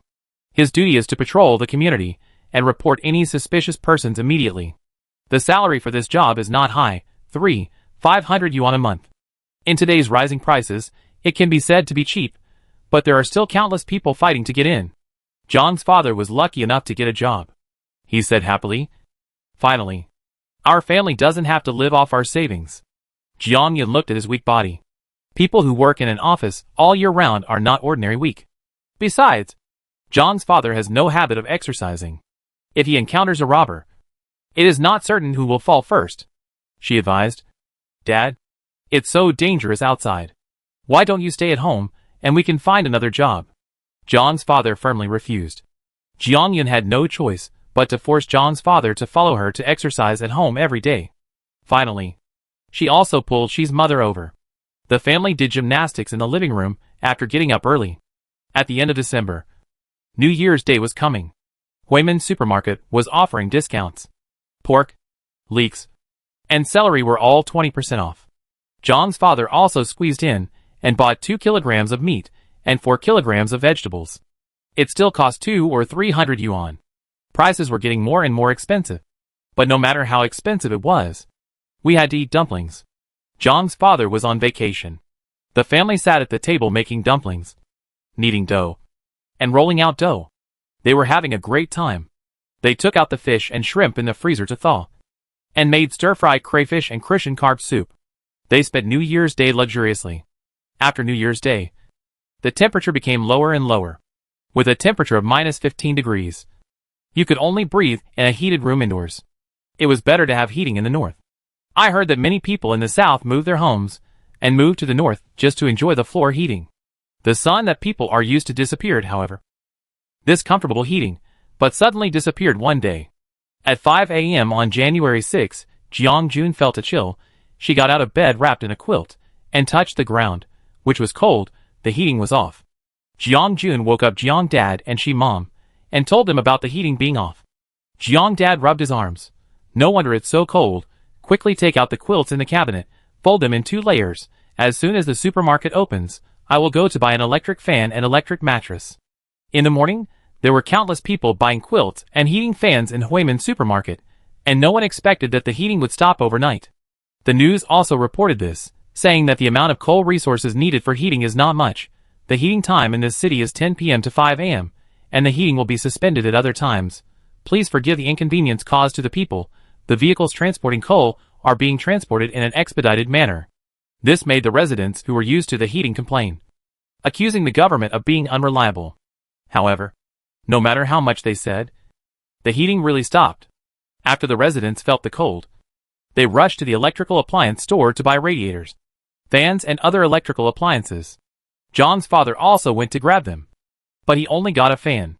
Jeong-yun and Shi-yu took a different approach and bought 3 or 4 coal stoves and a truck of coal. After carefully moving the honeycomb coal to the basement, they placed 4 or 5 rows of honeycomb coal in the corner of the living room. Coal is expensive nowadays. Dad Jeong wondered, where did you two find the honeycomb coal? Where did the money come from? Jeong-jun, we found out online that someone was selling honeycomb coal, so we contacted the seller. She showed the chat records to Dad Jeong, which dispelled his doubts. The money was the scholarship she and Shi-yu received at the beginning of their 2nd year of high school, and the money they earned from writing articles. Jeong-jun did not hide it.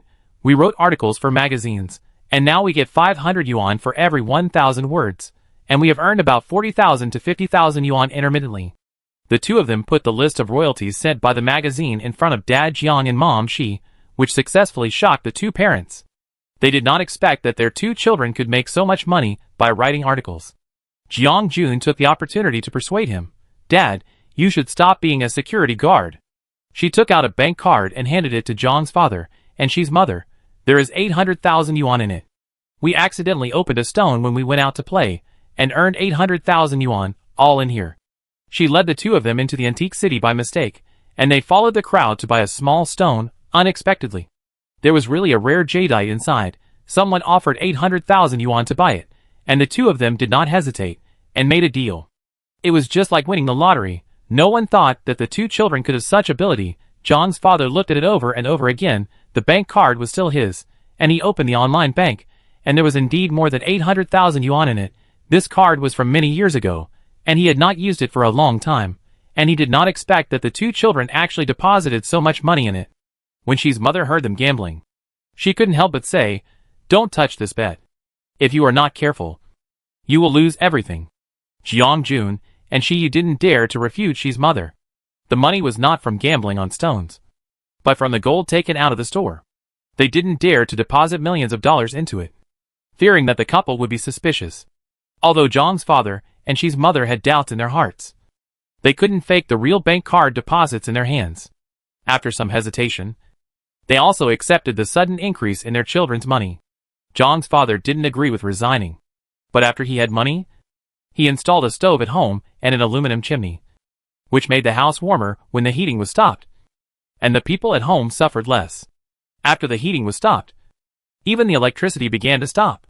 It is said that after the heating was stopped, many people's electricity consumption increased sharply, which consumed a lot of electricity resources at once. Leping City relies on energy generation, including coal. The shortage of coal can be seen from the suspension of heating. In the past, when there was a shortage of coal, photovoltaic power generation could be relied on. Now that it has entered the polar night, photovoltaic power generation is impossible, and the power transmission of other cities is also difficult. This has caused Leping City to stop power for a small period of 3 days and a large period of 5 days. Finally, Leping City decided to limit the power supply, supplying power during the day, but not at night.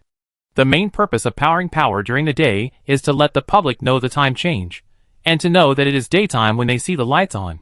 If the polar night continues, people will gradually lose the ability to distinguish between day and night, and their work and rest schedules will be disrupted. They will need a guiding light to illuminate the time of the day. Otherwise, If they are confused and unable to distinguish time, people will go crazy one day. The government's good intentions are naturally not seen by the people. They complain that the world has no more light after the power outage, and the world around them has fallen into darkness, which is terrifying. They all head to the supermarkets and hardware stores below, grabbing candles, flashlights, and other tools that can illuminate the world. In the outdoor equipment store downstairs, Jiang Jun's clone was busy. Magnesium rods, flints, headlamps, and camping lights were all sold out quickly. All of them were swept away by residents in the community. Jiang's father grabbed a few flints and camping lights. Their family had coal for lighting, so they had no shortage of lighting. Jiang's father looked at the crowded outdoor equipment store and sighed. I didn't expect that I would be slapped in the face. It doesn't matter whether I am slapped in the face or not. I just hope that these difficult days will pass quickly. When will this snatching end? Chapter 105. After a few days of peace, the supply of vegetables and meat in Huimen supermarket was cut off. Due to the lack of sunlight for a long time, many animals and plants in the vegetable greenhouse of the pig farm were infected with diseases. Animals died, vegetables withered. Because of this change, all major sales outlets in Leping City were temporarily out of supply, and soon chaos broke out. Even if there were soldiers guarding with weapons, it was of no use. All the people frantically and ferociously snatched the few remaining supplies in the supermarket. The sound of gunfire and scolding never stopped, echoing in Jiang's father's ears, making him unable to sleep all night. Many owners in their community also participated in it. When Jiang's dad was patrolling, some people hid vegetable leaves in their arms. Some held small bags of rice and noodles. And some snatched seasonings such as vinegar and soy sauce. They moved things back and forth in the dark. Some people even tried to rob things with bad intentions. Seeing this, Jiang's dad and several patrolling security guards rushed forward to stop them. But they were also affected and suffered a few blows. The next day, there were 4 or 5 fewer members in the patrol team. Jiang's dad sighed and rubbed his arm that was injured yesterday. He thought to himself, it seems that this job will not last long. Nowadays, power outages are becoming more and more frequent. If there were no backup power supply in the community, it would be pitch black. After get off work, Jiang's father saw many residents moving things into their cars in the dim light on both sides of the road. Jiang's father called, Old Chung. Where are you going? Old Chung squinted and turned his head cautiously. He found that it was an acquaintance. He sighed and said, my hometown called and asked us to go back. I saw that the new year was in half a month. The city is so chaotic now. It's better to go back to my hometown to hide for a while. Maybe it will be better when I come back. Living in the city costs money. Food, clothing, housing and transportation are all expensive. Old Chung used to work in a bank. In recent days, the company has laid off employees. And he was one of them. In today's world, it's hard to find a job after losing it. It's almost the new year. So who is hiring? He thought about going back to his hometown first and seeing how things are after the new year.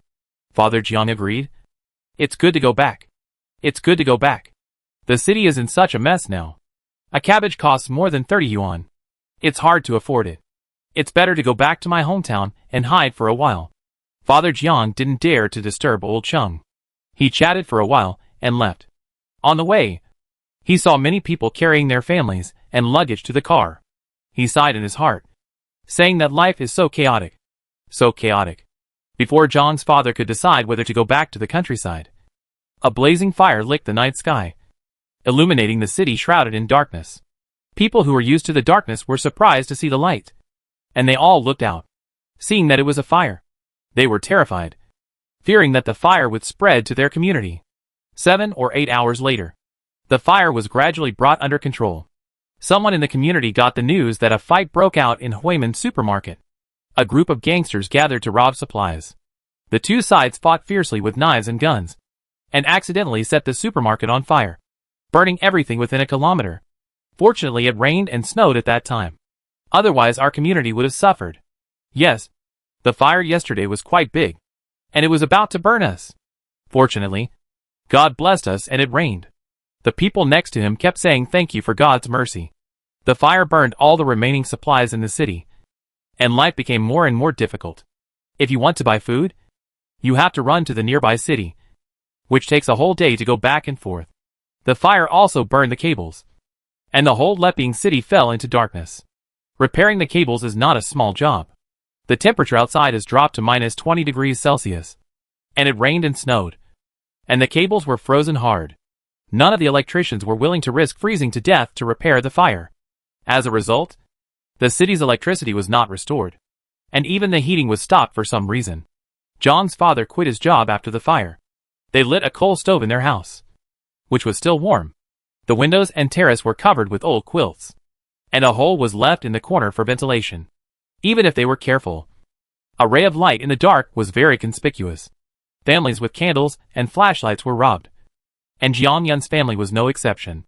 After chasing away the thief and twisting his hand off again, John's father made up his mind. Let's go back to the countryside. He couldn't stay in this city anymore. There was burning, killing and looting everywhere. It was hard not to covet so much food in their house.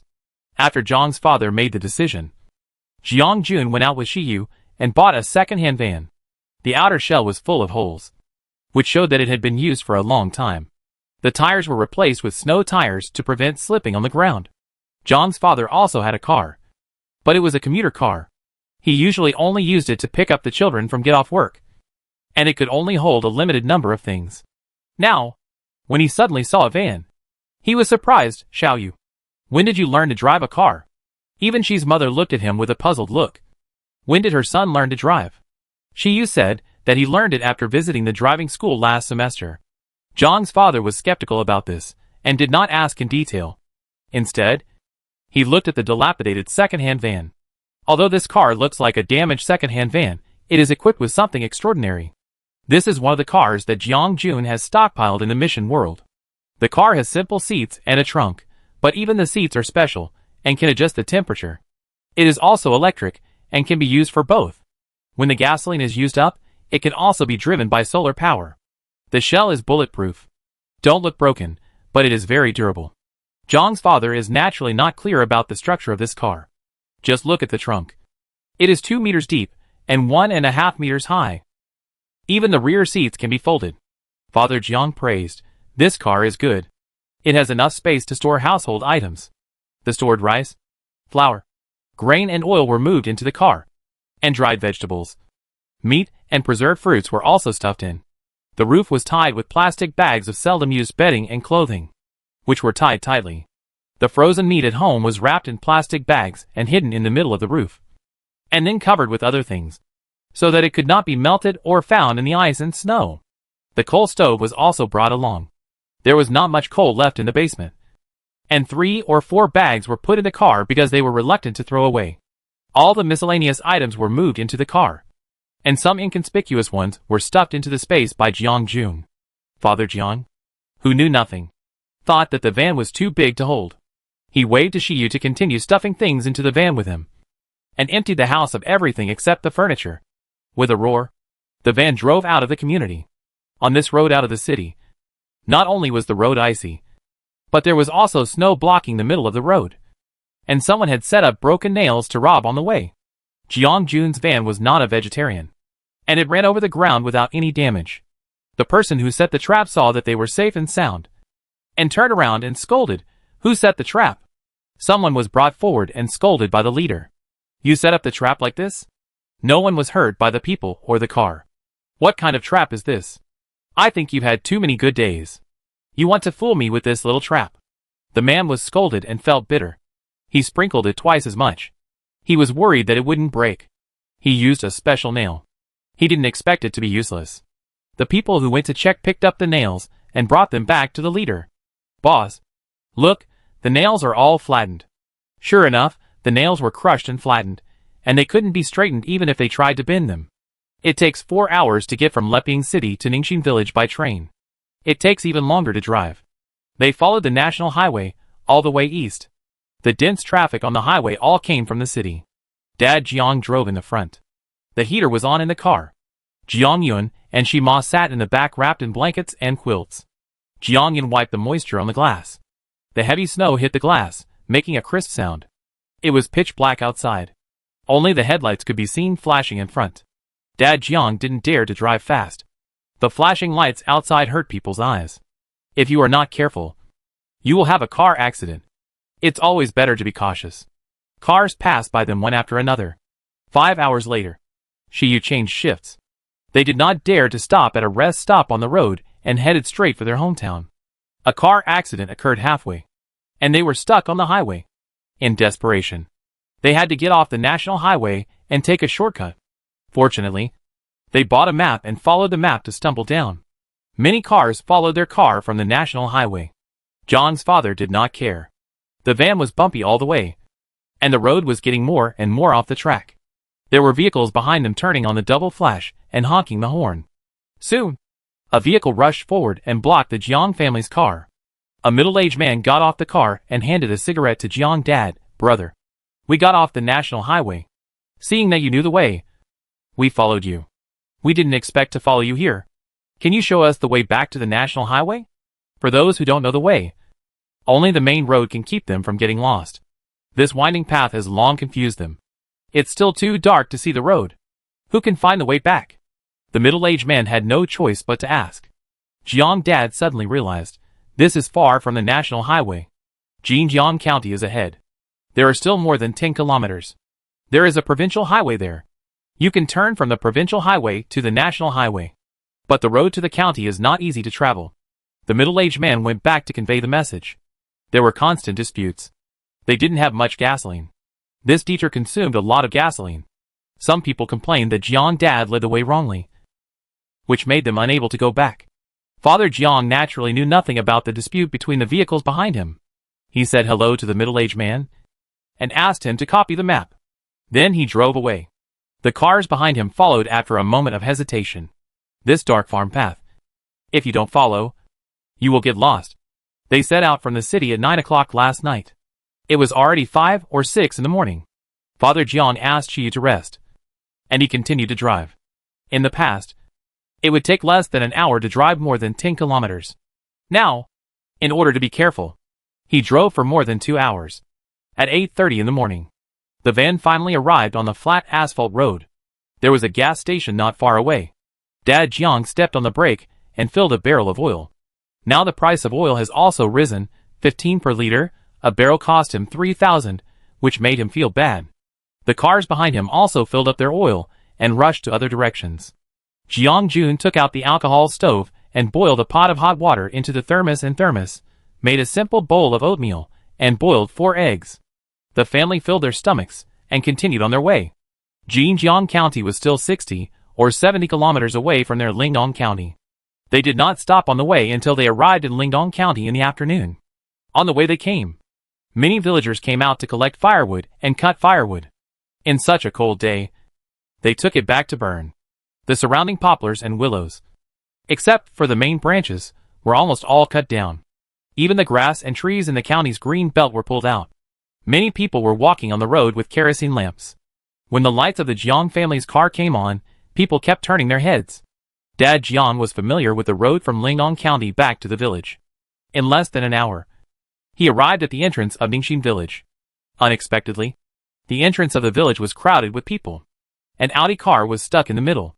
The village road was narrow, and only one car could pass. Now the Jiang family's car was stuck at the back. Dad Jiang got out of the car to check the situation. Looking forward, it turned out to be an old acquaintance, Huang Shunmin. The two were high school classmates, but they had little contact after graduation.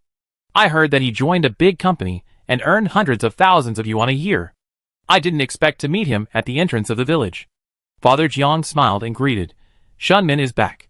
Huang Shunmin was handing out candies to the children. When he heard someone calling him, he turned around in surprise. Liangzi is back too. Huang Shunmin stuffed a handful of candies into Father Jiang's hand. Father Jiang did not refuse and replied, yes. It's not easy to get along in the city. So I went back to the village for a while, and waited for the situation to get better before going back to the city. Someone shouted, second uncle. Second uncle. Father Jiang turned around and found that it was Jiang Hong's eldest son Jiang Chaofeng. He was 1.8 meters tall and very conspicuous in the crowd. His tan skin reflected the light. He lowered his head and said to his younger brother, go home quickly and call Dad over. Tell him that second uncle is back. Nowadays, all telecommunications base stations have collapsed, and many places have no signals. When Father Jiang came back, he wanted to call in advance but failed.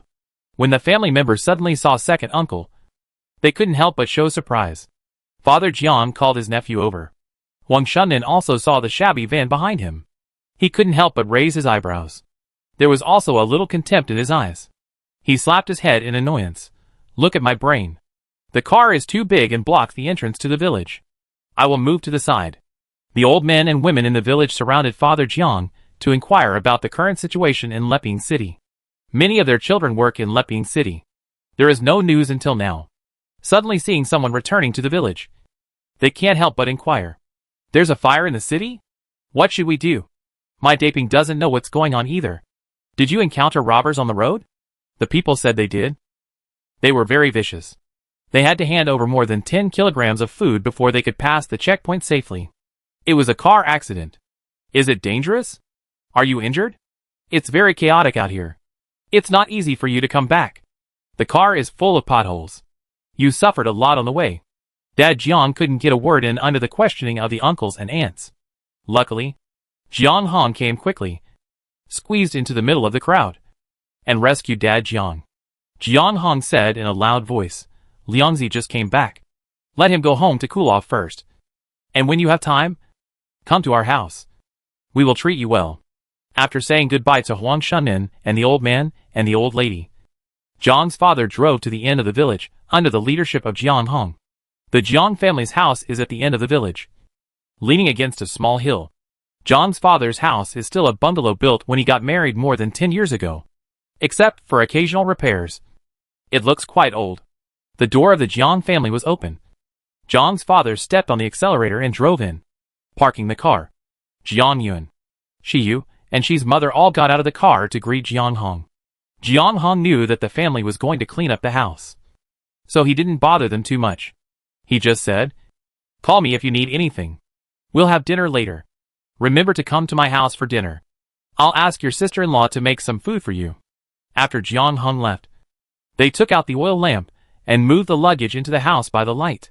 Jiang Jun had come back last time, and he found his room with ease, swept the dust and spider webs, sprayed insect repellent, and after cleaning it up, he brought in the bedding and coal stove, and moved in after tidying up. Jiang Dad's old house is not small. There are 3 rooms at the north gate, facing south. There are 2 rooms on each side. Jiang Yun and Shiyu sleep in the 2 rooms on the east side. They are neighbors.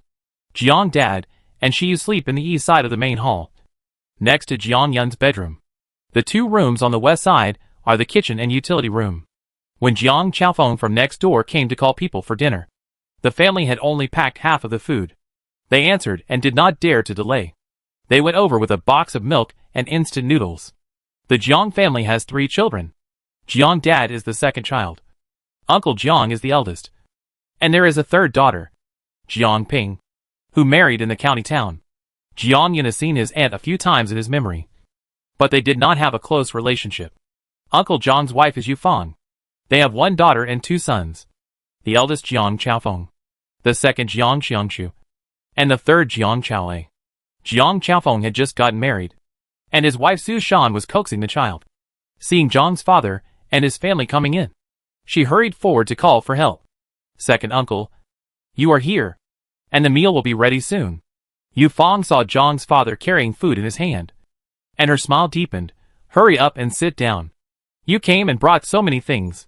During the meal, Uncle Jiang and Jiang's father chatted about the situation in the city. Jiang Xiangshu was in the 3rd year of high school when Uncle Jiang remarried. She didn't know the situation. This was the first time she saw Shiyu. Seeing his exquisite appearance, she couldn't help but look at him a few more times. Yu Fang scolded, eat your meal honestly.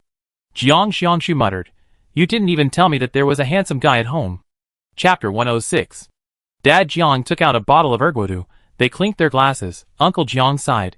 It's not easy to drink wine nowadays. There was not enough food. How could anyone make wine? Even the inferior wine on sale was sold out. You couldn't drink it even if you wanted to. Uncle Jiang remembered something and said, your 10 acres of land will be vacated after the new year. You can catch up with the spring plowing by then. You should also learn to grow grain. You can be at ease when there is grain at home. Dad Jiang nodded. Brother is right. If I don't understand farming in the future, I will have to trouble you to teach me. Uncle Jiang felt a sense of responsibility.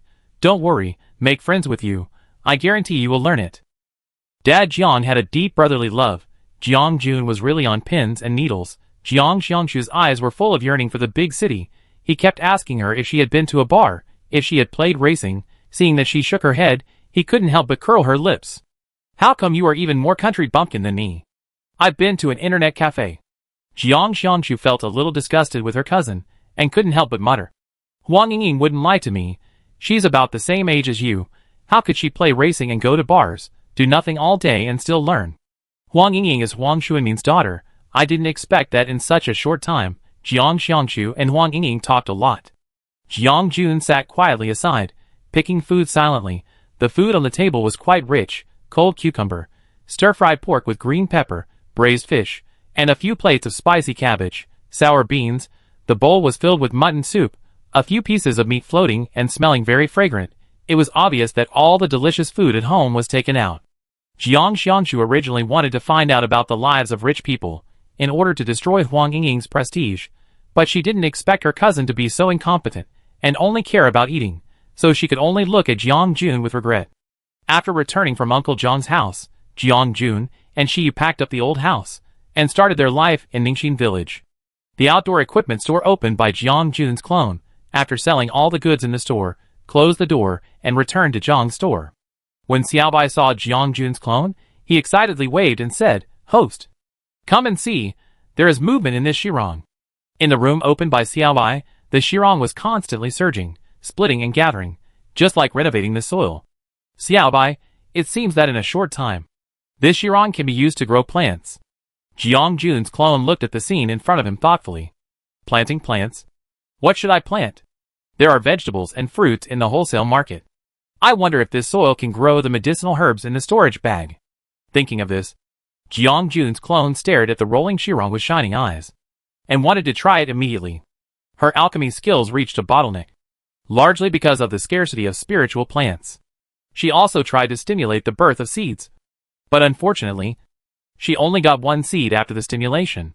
If this Shirong can be used to grow spiritual plants, it means that she will harvest a lot of spiritual seeds. While waiting for news about Shirong, Jiang Yun's clone did not slack off.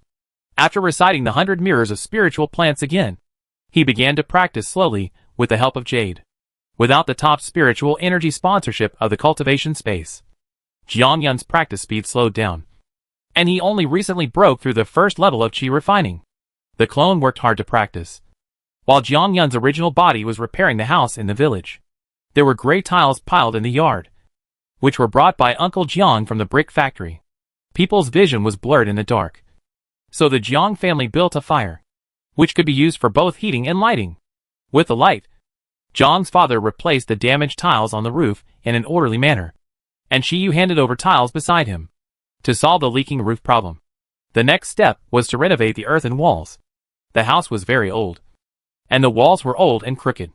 They demolished and rebuilt it. In the dim light, they mixed cement and concrete, and piled them up brick by brick. It took 3 days to rebuild the outer courtyard alone.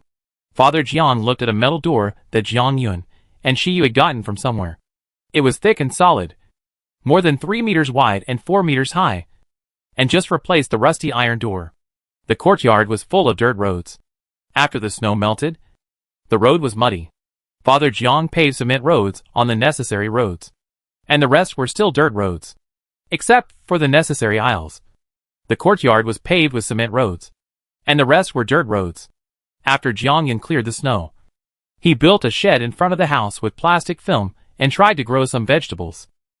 There is a jujube tree in the center of the courtyard. Its dense branches cover the entire courtyard. Unfortunately, due to the lack of sunlight, its branches hang low and its bark is dry. It seems to have withered here.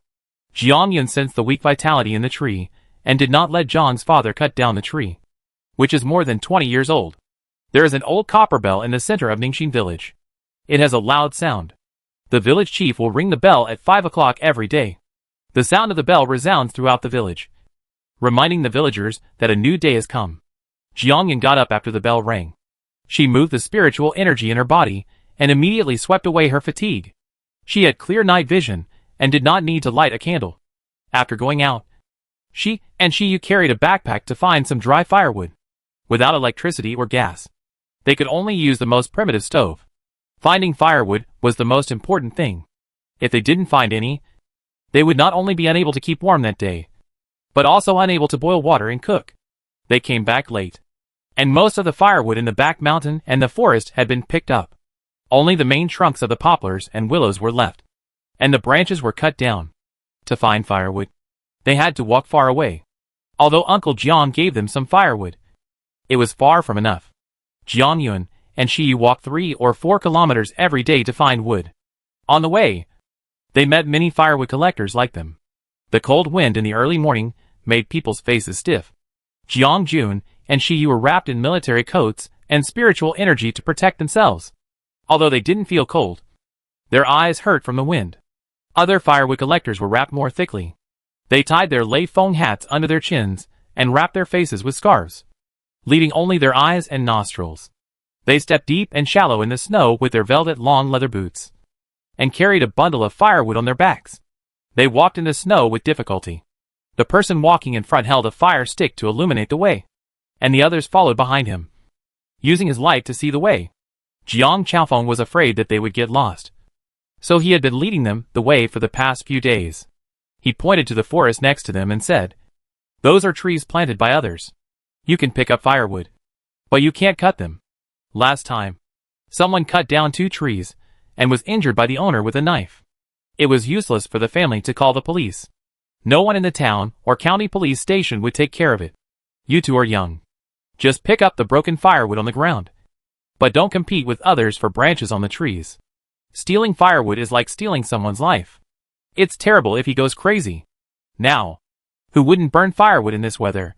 I'm almost freezing to death." Seeing Shi Yu carrying 2 or 3 bundles of firewood, Jiang Chaofeng wanted to help, but was rejected. Seeing this, he remembered that his younger sister was still sleeping in bed. He didn't know whether it was a blessing or a curse. He shook his head and told Jiang Jun, "Watch your feet, don't slip." After returning home, the firewood was piled in the firewood room.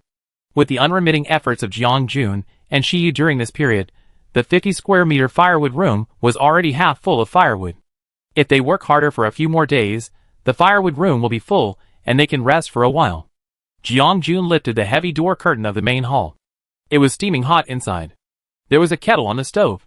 Mother Shi poured a cup of hot water for the 2 of them to drink. Father Jiang and Uncle Jiang were discussing the new year. The new year is coming in a few days. The temperature drops during the polar night, and food is scarce. If we don't celebrate to drive away the bad luck, people will not be able to survive. The village prepared a New Year's meeting. The whole village gathered together to have a good meal. Wang Shunin provided a pig for free, which made the villagers very excited. Seeing this, they also sent a few kilograms of rice and a few ounces of vegetables to the village branch. Every household gave as much as they could, and they all hoped to have a good new year. Uncle Jiang came to talk about Jiang Ping, the younger sister of the 2, and the aunt of Jiang Yun. Jiang Ping married in the next town and had a son and a daughter. She was a primary school teacher before the night. When Uncle Jiang called in December, the situation was still good. Now a month has passed, and I don't know what the situation is now. Uncle Jiang worriedly said, "You have returned from the city, which shows that you can't make it in the city. I'm afraid that my younger sister has nothing to eat and drink in the town." When Zhang's father came back, he wanted to go to Aunt Zhang's house. But the road from Lingshan County to the village did not pass through Shiyang Town. So he went back to the village first. Now, when Uncle Jiang mentioned it, he was also worried about his younger sister. Dad Jiang gritted his teeth and said, "It only takes more than 20 minutes to drive to Shiyang Town. I have experience driving here. I still have a lot of gasoline left. I will bring some food to my little sister." Uncle Jiang also meant this. "I will go with you. We will leave tomorrow. If we come back early, we can catch up with the New Year's Eve dinner. My little sister will have rice and food and have a good New Year." Uncle Jiang did what he said. Uncle Jiang went home and carried 2 bags of 50 kilograms of noodles, 70 kilograms of rice, and 50 kilograms of sweet potatoes from the cellar with Jiang Chaofeng. These were all life-saving food. They were carried to the van at night. Dad Jiang also took 5 or 6 boxes of milk, instant noodles, ham sausages, and 5 or 6 bags of homemade dried meat and preserved fruits from home. These can be stored for a long time. He also took a piece of frozen pork from the beam. When they set out on the second day, Shi Yu stepped forward and said, Uncle, I will go with you. There are people who will take turns driving on the road. Chapter 107. After Jiang Dad and the other two set off, the village began to prepare for the New Year's party in the evening. The bonfire was lit in front of the open space in front of the village committee. The villagers set up a big pot at the gate of the courtyard. They killed the pigs, scalded the hare, and divided the meat. The pig blood was collected from each household with bowls. They could make pig blood cubes and eat them at home. Shima took Jiang Yun to collect a bowl, and carefully brought it home, and hurriedly processed it. Jiang Yun went out to walk around the village when he had nothing to do. The village was brightly lit, just like daytime. Every household lit candles or fire sticks, and went from street to pay New Year's greetings. Some people's cheeks were sunken from hunger, and they also had smiles on their faces, as if the New Year had dispelled the disaster. As the one who provided the whole pig, Huang Xuanmin's home was even more crowded. Huang Xuanmin's home was many times better than Jiang's. They built a 3-story villa, equipped with a refrigerator and air conditioner. Looking up at the roof, there seemed to be solar panels. Even the door was a super thick metal door. The high wall surrounded the yard, preventing others from snooping. Now during the New Year, their door was open, and the lights were on in the house. They learned from other villagers that the electricity was generated by generators, which made the villagers who thought they had electricity happy for nothing. Everyone who entered Huang Xuanmin's house took out a handful of melon seeds, and praised Huang Xuanmin for his generosity. Xuanmin has made some progress. Not to mention the 3-story villa. The decoration inside and outside the house cost more than 100,000 yuan. Yes, they also sent a live pig to the village, which was specially pulled from the farm next door. If Xuanmin didn't have connections, the big boss wouldn't sell the pig. Otherwise, he is capable. This is a return home in glory. If I were to say, the most promising people in our village are still Xuanmin. When the second son of the Jiang family was young, he studied very well, and was admitted to a famous school. In the end, he didn't do as well as Xuanmin. When he came back, he drove a broken van. As long as people are cracking melon seeds, they will definitely be addicted to talking. It seems that the second son of the Jiang family is not doing well outside. He doesn't even have a son now. What can a little girl do? He remarried and married a man with a burden. His son is already 17 or 18 years old. The more Jiang Jun listened, the more outrageous it was. Before she could frown and walk out of the shadows, she heard a sneer. Andy Feng, your son is over 30 and doesn't even have a wife. My second uncle at least has a daughter. So, your son is worse than my second uncle and has no future. What kind of wife my second uncle marries is none of your business. My second aunt is beautiful and good at managing the household. Even if she has a son, he will be a handsome boy. What's wrong? You ate a few melon seeds from the Huang family, and you are rushing to speak for them. Jiang Xiangshu originally came to Huang Xuanmin's house to watch the fun. After listening to Huang Yingying's boasting, she was covered with calluses. She didn't expect to meet someone who was bad-mouthing her second uncle when she went out. Although she and her uncle had not been together for a long time, they were still a family after all. How could she tolerate this? Jiang Xiangshu glared at him with her almond eyes, and said viciously, "What? If you say a few good words, Huang Yingying's family can buy you a live pig to eat. If you say bad things about my uncle again, I will tell my dad and ask him to beat your son." Aunt Feng said embarrassedly, "Xiangshu, look at you. Kid, we were just joking. We didn't mean any harm. How could you be so ignorant?" That's right. That's right. Seeing this, the other aunts quickly stuffed the melon seeds into their pockets. They were caught saying bad things about others. Jiang Hong was not easy to mess with. He would beat people if he got angry. The ants lowered their heads and went back to their homes. Jiang Xiangshu snorted. Huang Yingying stood in front of the gate and looked at Jiang Xiangshu with disdain. "You are a country bumpkin." Jiang Xiangshu was not angry. She laughed and said, "Why? Isn't your father from the village? It seems that you are still an unfilial daughter. You actually called your father a country bumpkin." "I didn't," Huang Yingying refuted. Jiang Xiangshu stopped talking to her and called her bestie, "Miao Miao. We are leaving. We will not come to Huang Yingying's house to play anymore." Sun Miao Miao ran to Jiang Xiangshu in small steps and smiled at Huang Yingying. "Yingying, I am leaving. Remember to call me next time if you have something delicious." Jiang Xiangshu was dissatisfied. "What are you eating? Are you a starving ghost? What's wrong? You don't eat the meat in front of you." Eat. That's it. Next time if there is something delicious, I will ask you to come with me. Thank you? It's okay. Good sisters should share the joys and sorrows. Huang Yingying was furious. She stamped her feet and gritted her teeth and said, "Wait until my sister comes back. You will be in trouble." Huang Shunmin had 2 daughters and a son. Only the youngest son and daughter came back. The eldest daughter was said to be still in the city.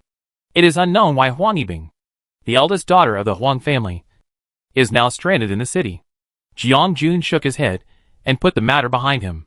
As night approached, Jiang Dad and his 2 friends finally arrived. Half of the supplies were left in the car. The 3 shook off the coldness on their bodies and told the whole story. It turned out that when the 3 arrived in the town, they were stopped by someone.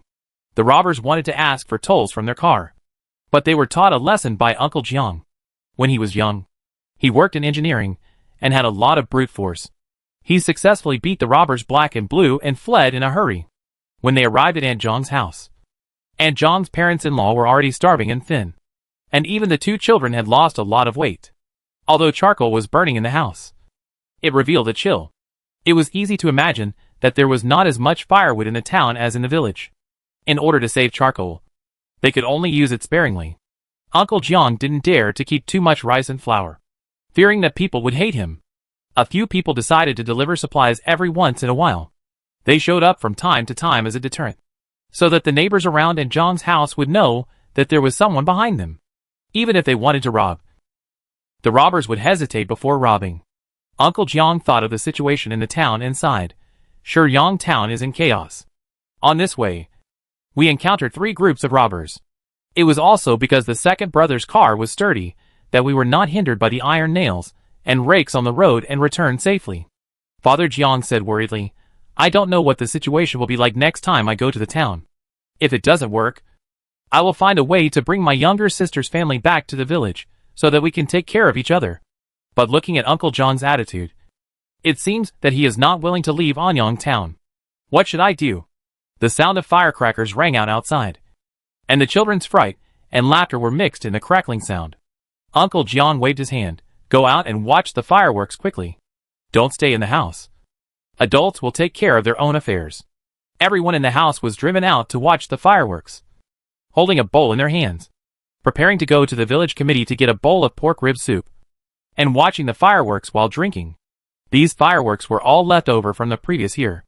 Not only Ningxin village set them off, but other surrounding areas also began to light them one after another. The gorgeous fireworks bloomed in the sky, just like the sun hanging in the sky, illuminating the dark village streets. The fleeting fireworks ignited everyone's hope.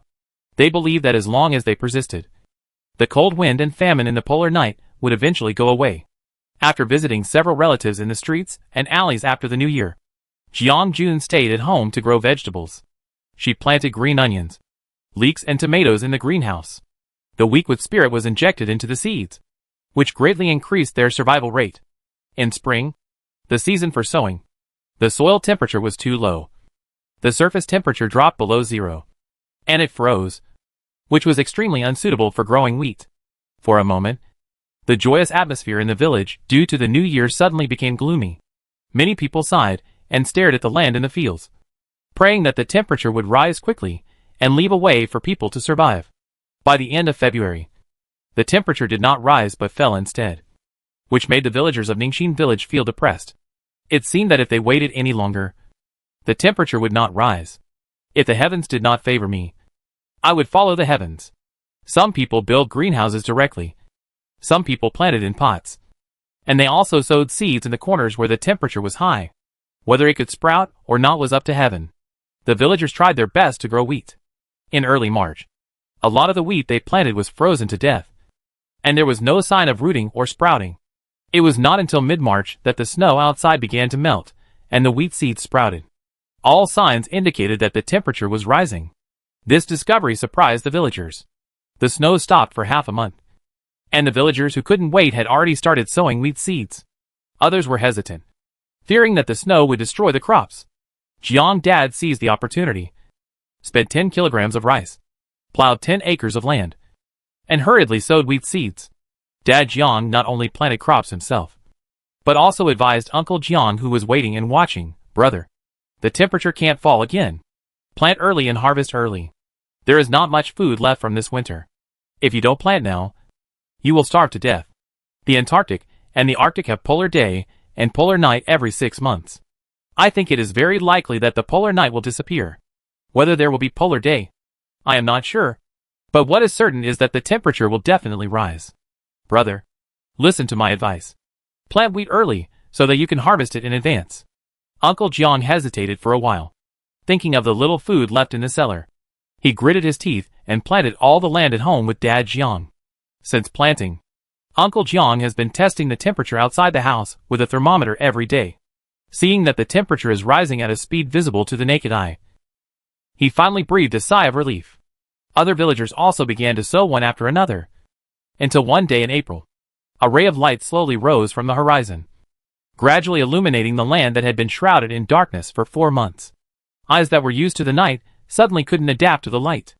They squinted their eyes slightly and shouted excitedly, "Light! Light! Light! The sun is out! The sun is finally out! Mom and Dad, come out and see! It's the sun! The sun is out!" The villagers working in the fields excitedly conveyed their joy and ran towards home. The old man cried with joy when he saw the sun. He kept saying, "Thank God! Thank God!" Seeing the light, Shima looked outside curiously. She saw the sun rising slowly. The light shone into the house through the window, illuminating the dim hall. Shima said excitedly, "Jiang Liang, look! The sun!" Jiang Ba said helplessly, "I see it. Yes, the sun is out." Although he had expected it, he couldn't stop being excited when he saw the sun. Jiang Jun smiled sincerely and reminded Shima, "Auntie, where did you put the vegetables you prepared for Uncle? I'll go and deliver them. I happen to be going to my aunt's house today, so I'll also deliver the extra vegetables at home." Shima came back to her senses and slapped her head in annoyance. "Oh, I would have forgotten if you hadn't told me. You've accumulated a lot of vegetables at home, and I'm still thinking about how to deal with them, but I can't bear to throw them away. It just so happens that, Jiang, you can bring more when you go to my younger sister's house, just in time to use up the inventory. The vegetables in their family are almost a problem. They can't eat vegetables outside, and they are almost tired of eating vegetables every day." Her stepdaughter seems to have lit up her talent for planting. The greenhouse is full of green vegetables, and each vegetable is green and juicy. It is crisp and delicious when fried, and it is fresher than the vegetables they bought in the supermarket before. Fortunately, their house has a greenhouse to block the view of the vegetables, so people outside can't see the vegetables inside. Otherwise, it would attract jealousy. If they didn't send some vegetables to Uncle Jiang's house from time to time, the green onions, leeks, cabbage and peppers in their house would have become a disease. "I'll go get them. You pick a few more green onions and take 4 or 5 eggs to your uncle. The hens were brooding a while ago. Thanks to his family, these chicks can survive. A few days ago, the hens they brought from Uncle Jiang's house were brooding. Dad Jiang and Mom, she had never seen such a scene. It was only when Jiang Chaofeng came over and guided the two of them that the chicks didn't die in their shells. It happened that the sun was out outside. Shima was so excited that she gave away 4 or 5 eggs. She only had 1 hen at home, and it only laid 1 egg a day. This generosity was the first time she had seen it. Jiang Yun looked at Shima suspiciously, thinking that she might be upset when she woke up. She set up a wooden frame in the shed, so that the bean and tomato vines could climb smoothly. Jiang Yun pinched the green onion and helped him to hold the wooden stick. After the frame was inserted, the two took the vegetables and eggs to Uncle Jiang's house next door. Uncle Jiang's family was also in the joy of the sun coming out, and invited Jiang Yun and his family to stay for dinner. After they refused, they told Uncle Jiang that Jiang's father was going to the town to check the news. Uncle Jiang calmed down from his excitement. Yes, we have to go to the town to see what's going on. Going to the town is not something you can do whatever you want. In the past, you could sneak to the county at night, but now when it's daybreak, there are people everywhere outside, and people are blocking the road. Everyone is so hungry that they see stars, and they stare at their vehicles like hungry wolves. After walking only 1 kilometer, Father Jiang and Uncle Jiang decided to return to the city and go to the town after things stabilize a little. This winter, thousands of people died of freezing and starvation. People who hid in their houses to avoid the cold and keep warm during the polar night were so hungry that their faces turned pale, and their bodies became thin. They crawled out of their houses and wandered on the streets. The green leaves that were invisible at night were particularly conspicuous during the day. They gobbled up the newly sprouted green leaves and stuffed them into their mouths without a care. The vicious eyes due to hunger made others feel cold. They seemed to be able to devour all the food in the world. 4 or 5 people, who were about to starve to death, ran out of Ningxin village. They were speechless. Their faces became sunken due to hunger, their cheekbones were protruding, their bodies were skinny, and their miserable condition was unbearable to look at. They crawled outside to gnaw on tree bark, eat soil and swallow snow water, and broke into the villagers' homes to search through boxes and cabinets for food. The villagers were horrified by their crazy and ferocious appearance. It was the village party secretary who brought a dozen young men to arrest the people. On a closer look, they found that these were all villagers living alone. Either their children were away from home, or they were alone. Jiang Jun learned from others that, more than a month after the polar night came, these people suffered from night blindness and stuttering. When they asked for help at first, the villagers just thought it was normal, and asked them to bear with it. As time went on, the symptoms became more and more serious. They were like blind people at night, unable to see anything, unable to speak. And it was difficult for them to ask for help.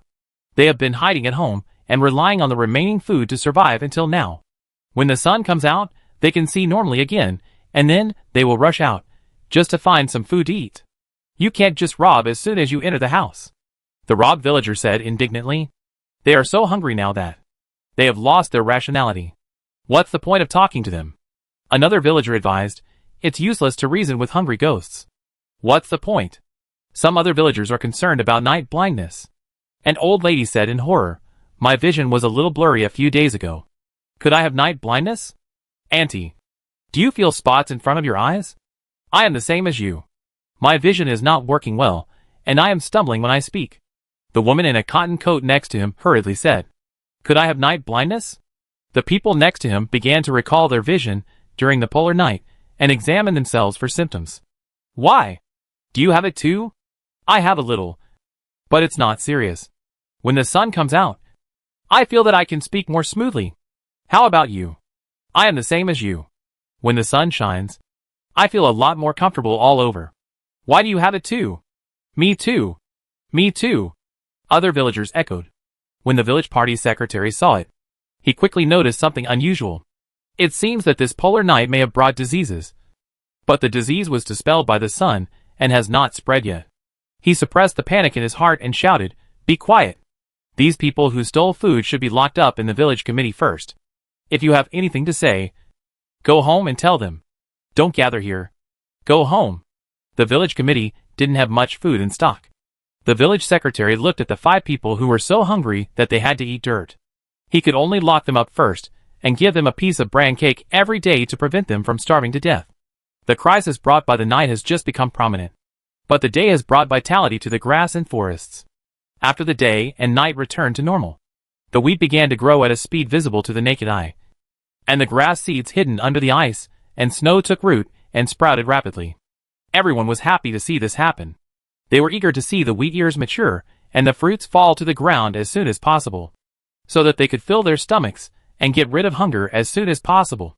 The government, that seemed to have disappeared in the polar night, suddenly appeared. They began to maintain social order. It took only half a month to eliminate the dangerous elements that disturbed society. They were all shot one by one according to wartime regulations, which instantly deterred other criminals who attempted to resist.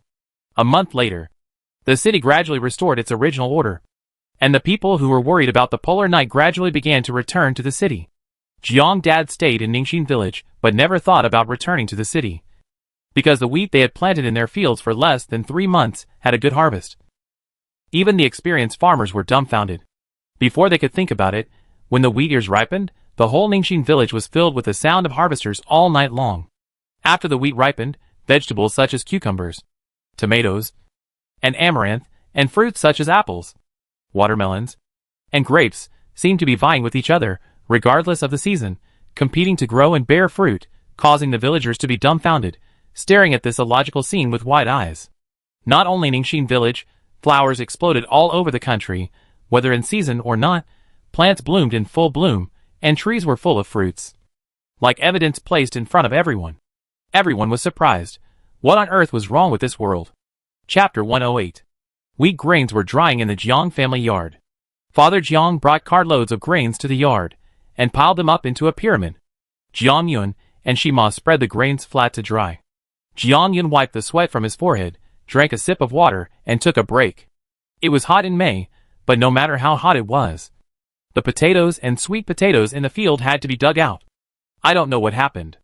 The sweet potato vines planted last year were frozen and dried, but in the blink of an eye, they took root and bore fruit again when the sun shone on them. They were big and sweet, and the villagers were so happy. Uncle Jiang planted 2 acres of sweet potatoes. He was originally going to turn the soil over and plant vegetables again, but he didn't expect that the ground would bear fruit. Now they are busy harvesting wheat, so they don't have time to dig sweet potatoes. Jiang Chaofeng took over the responsibility, and Jiang Jun also responded to help.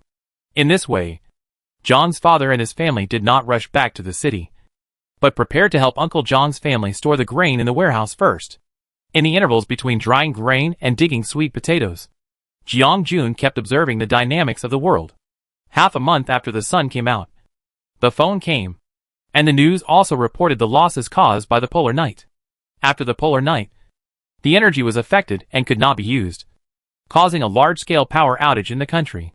The losses caused were immeasurable. The evil forces that formed gangs in the city were suppressed, and the people returned to their normal lives. The host said, during this polar night, if anyone has night blindness, accompanied by symptoms such as mania and violence, please report it to the police in time or call XXX. At that time, a special staff will come to your home and take you to the treatment center for treatment. The next day, when Jiang Yun was carrying a basket full of sweet potatoes and potatoes home, he saw a police car honking into the village.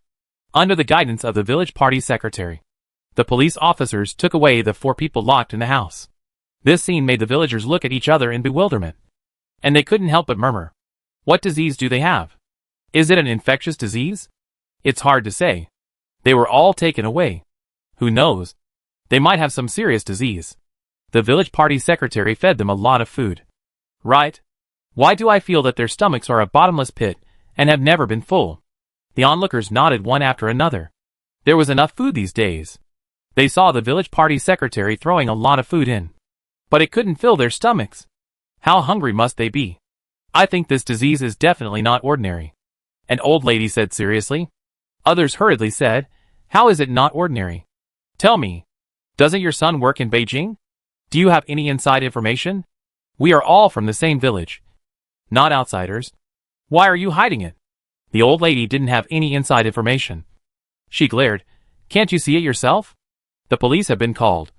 It must be something unusual. Tisk, everyone felt bored. They were not stupid. Anyone with a discerning eye would know. But they didn't know what treatment the police could have for the person taken away.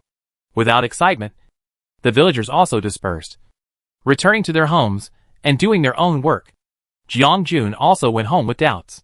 Last time, she was in a hurry and didn't see the sick people clearly. Now, she saw that their faces were covered with a layer of black mist, which eroded from the eyes, slowly flowed into the body, and attacked the internal organs. The hearts of the crazy and ferocious people had turned black. She walked on the path and inadvertently glanced at the villagers around her. They also had a faint black mist on their bodies, but it disappeared as the sun shone on them. There was no big impact. Compared with a few people just now, it was nothing. Sister Yun, why are you walking so slowly? Did you see the police car just now? Jiang Xiangshu ran over from behind, panting. Jiang Xiangshu's chatterbox nature was aroused, and she kept chattering along the way. The two took off the backpacks. Yufang and Shima were cutting sweet potato slices, stringing them up one by one, and hanging them on iron bars to dry, so that they can be preserved longer. You are back? How much is left in the field? Yufang saw that it was almost dark, and the wheat, sweet potatoes, beans, and other grains in the yard were so worrying. Some of them could be kept, and some could not, and they had to hurry to sort them out. There is still 1 acre of sweet potatoes left, and about half an acre of potatoes and peanuts. The harvester is almost at the end of the field. My father and uncle are waiting over there. They said it will be our turn in the evening, and they will not come back for dinner then. Jiang Jun explained everything clearly. Their land is scattered in the east and west. 2 or 3 acres were harvested in the morning, and there are still 5 or 6 acres in the southwest that have not been harvested. Dad Jiang and Uncle Jiang are guarding the boundaries of the land, fearing that the driver will not be able to find them and leave. Mother, she hurriedly said, you will go and deliver some food later. This plant grows very fast, and many sweet potatoes are still rotting in the soil. After discovering this phenomenon, the village was brightly lit, and everyone was racing against time, digging out the food in the fields day and night, and scraping off the rotten ones, and drying them can still be eaten. Jiang Yun and his companions also worked day and night, and did not come back to their senses until the village bell rang. Jiang Chaofeng and his companions collapsed from exhaustion when they returned home. The unprocessed sweet potatoes, peanuts, and beans still carried the fragrance of the soil, and they were spread out in the yard to dry.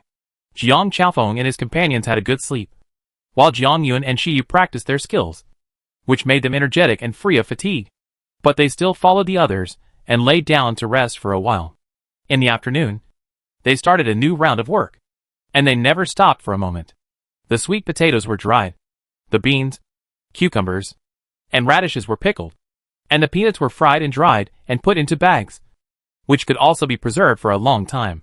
The wheat was dried and stored in the warehouse, which was fully loaded with 4,000 to 5,000 kilograms of grain. Perhaps the half-year famine made the villagers realize the importance of storing food. When grain dealers came to the village to collect grain, except for a small number of villagers who sold their grain due to lack of money, most of the others kept it for their own use. Every household hid a lot of food. At the end of May, Zhang's father saw on the news channel that the city was gradually returning to order, and there were many job vacancies. He was excited but also worried. At least he could eat and drink enough in Ningxin village.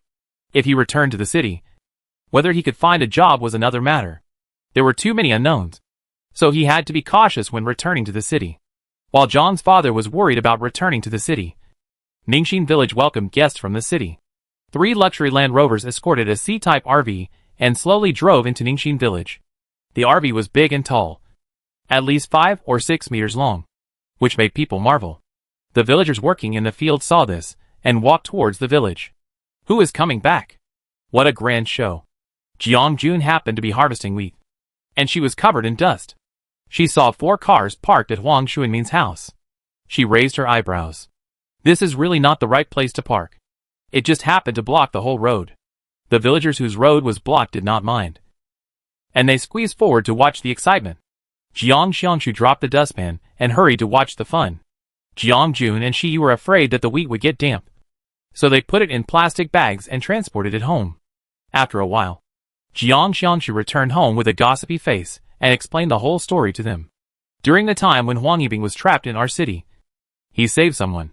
When the person heard that Huang Yibing's hometown was here, he sent a bodyguard to send the person over. Jiang Xiangshu curled her lips. The person was very generous. He gave Huang Yibing a motorhome, which made Huang Yingying very happy. Yu Fang asked curiously, where did they come from? Our city is not far from here. Jiang Xiangshu said excitedly, it's Xia Lan, the eldest son of the Xia family in Kyoto. It seems that their family has opened an entertainment company. The brothers I like are all from their company. She's mother accidentally got a small burn from the vacuum packaging machine. Zhang's father stood up and ran forward. Zhang's father worriedly said, why are you so careless? Rinse it with cold water. Xiaojun, go get the burn medicine at home.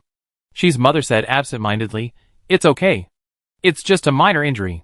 While Jiang Jun was getting the medicine, he looked at Shi Yu. Shi Yu shook his head.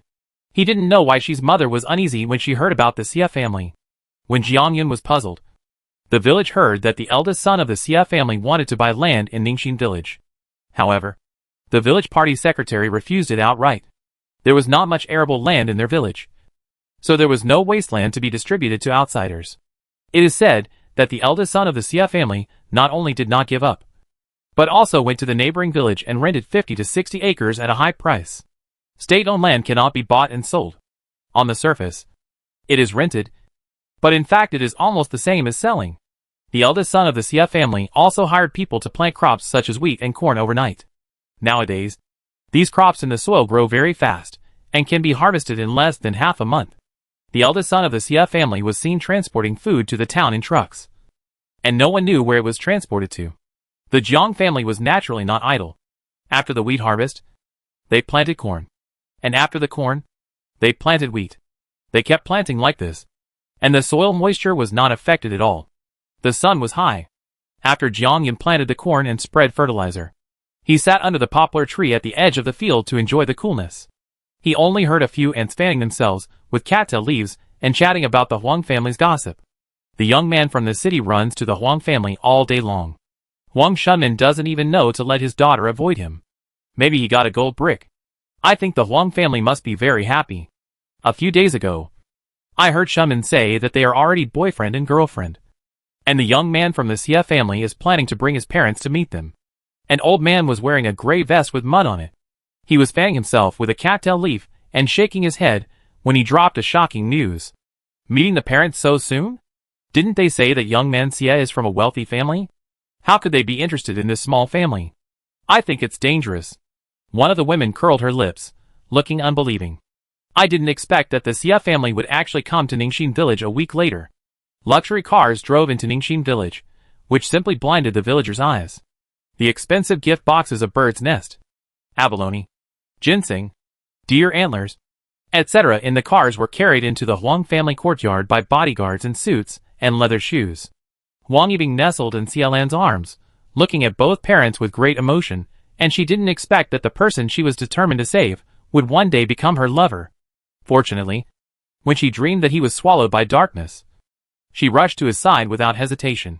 Seeing so many precious gifts unloaded from the car, Huang's father and mother couldn't stop smiling.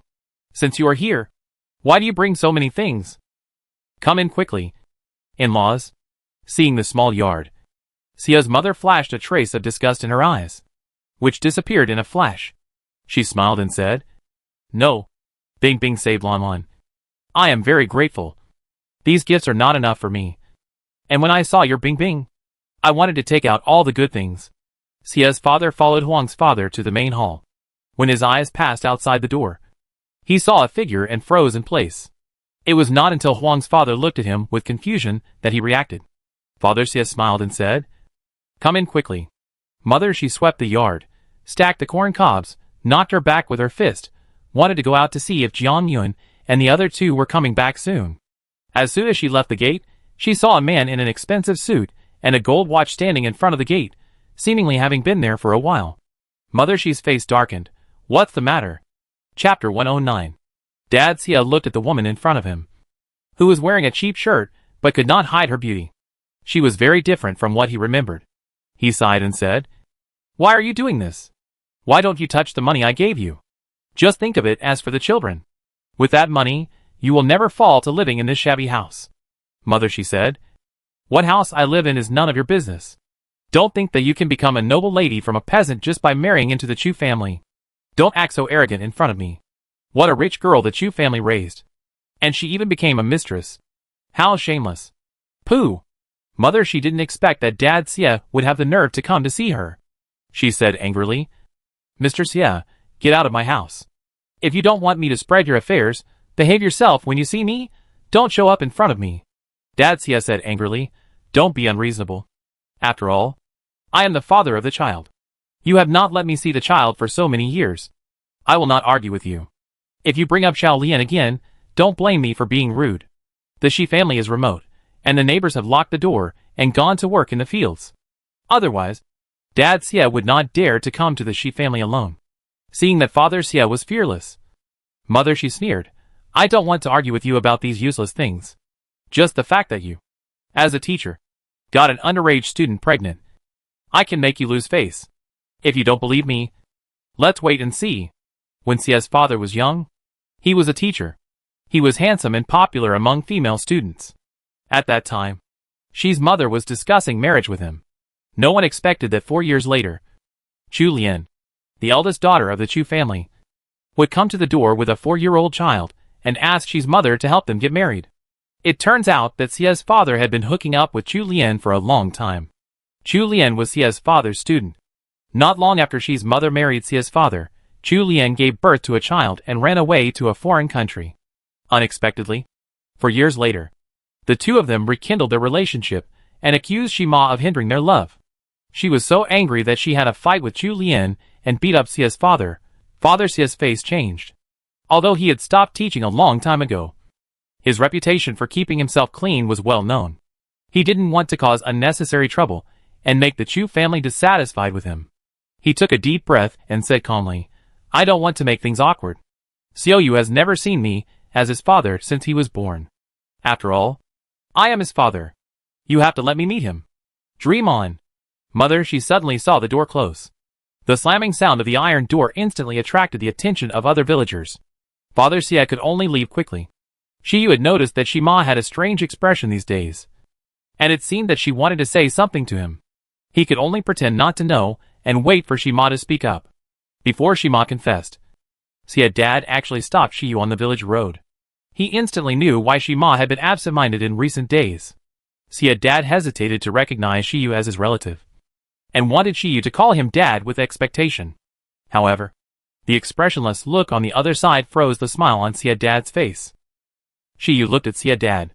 In the original owner's memory, Shima told the original owner that his father had passed away. Now someone who claimed to be his father suddenly appeared, and he recalled Shima's expression of wanting to speak, but not speaking in recent days. He suddenly realized, and turned his head to look at the remote path. The towering cornfield covered the figures of the two people, and even the sound of their conversation could not be heard.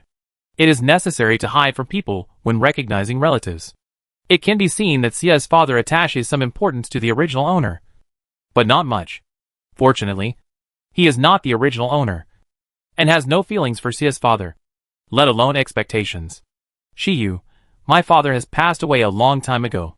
Please don't recognize relatives right away. Xia's father stood there with tears in his eyes. Shiyu left without looking back after he finished speaking. This recognition of relatives did not cause any waves. The Xia family frequently came to the village and persuaded Huang Yibing to take him over. The Xia family bought a villa for the Huang family in the town. Huang's father and mother appreciated their kindness, but did not accept their villa. Except for Huang Yibing. The family still lived in Ningxin village. Huang Yibing and Xia Lan's relationship warmed up. She lived with him in Shiyang town. Seeing that time was approaching, she could not help but urge, the corn in the field should be ripe. Brother Xia, you'd better store the grain in the warehouse as soon as possible. Xia Lan turned his back to Huang Yibing. His eyes flashed with a gleam, and he asked in embarrassment, Bing Bing, how can corn ripen so quickly? You must wait another week or two. He asked casually, are you having a nightmare again? When trapped in our city, Huang Yibing rescued Xia Lan, who was swallowed by the black fog, and taught him how to use the energy in his body correctly. During this period, she accidentally revealed her true identity. Under Xia Lan's questioning, she concealed it with the excuse that she had seen it in a dream. She was not lying. Huang Yibing could foresee the future in her dreams, some far and some near. With these images, she almost avoided all dangers. Before the polar night came, she asked her parents to stock up and decorate the yard, and successfully avoided danger. Huang Yibing saved Xia Lan, because the image of Xia Lan being swallowed by the black fog continued to appear in her dream. After she saved him, the image disappeared and turned into a scene of the two kissing. Only then did she know that she and Xia Lan would be together in the future. Xia Lan is now with her, and has met her parents. She did not hide the images she foresaw from him, but just told him through nightmares. I dreamed that the polar day was coming, and the plants were growing wildly. The vegetables, fruits and food in the fields, as long as they were edible, all turned into poison. Xia Lan saw her panic, sat beside her and hugged her, and comforted her. Don't be afraid. We have been planting so many crops day and night, and harvested a lot of food. The granary is about to overflow. My father and uncle bought a lot of land outside, and the food we have stored during this period is enough for us to eat for 2 lifetimes. He tried. You said before that the food stored before the polar day will not be affected. Is it true? Did you dream of anything else? Huang Yibing hesitated. I don't know if it's true or not. It's always right to prepare more. Xia Lan. He touched her head and said gently, your dream saved my life at a critical moment. I believe you. But my uncle, the Chu family, is very strict and insists on getting to the bottom of things. I am afraid that you will be implicated. He saw that Huang Yibing's face was pale, and she seemed to be afraid of the Chu family. He comforted her. You have to stay by my side, and I will protect you. Huang Yibing leaned on Xia Lan's chest, feeling the rhythm of his heartbeat. Her pale cheeks gradually softened. She remembered that the head of the Chu family regarded human life as worthless in his dream, and wantonly killed the residents of the territory. He held a large amount of land in his hands, but no grass grew, and he did not give the residents of the territory the opportunity to plant, and let them starve to death and rob.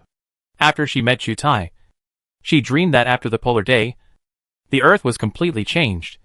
All things revived. Humans at the top of the food chain fell to the bottom. Animals and plants received gifts from nature, began to mutate and grow. Plants absorbed energy and took root and sprouted, and in the blink of an eye they became tall and high. Animals swelled. Even weak rabbits became as tall as adult sheep, and their sharp claws easily tore humans apart. Chapter 110. Huang Yibing did not lie to Xia Lan. After the polar day, the soil is poisonous, and all plant crops are inedible. Nature has given humans a chance. The rapidly growing crops are proof. Humans planted crops before the polar day, and the harvested food will give humans a breathing space. Nature has also left humans with a chance to survive. If humans want to survive in the midst of danger, they must rely on the Lord. The so-called Lord is the master chosen by the life species that descended from the sky on the day of the polar day. The person who possesses the life seed is the Lord. The Lord will get a piece of territory after planting the seed. The Lord's territory will not be invaded by mutant plants, nor attacked by mutant animals, and the crops grown in the soil of the territory are edible.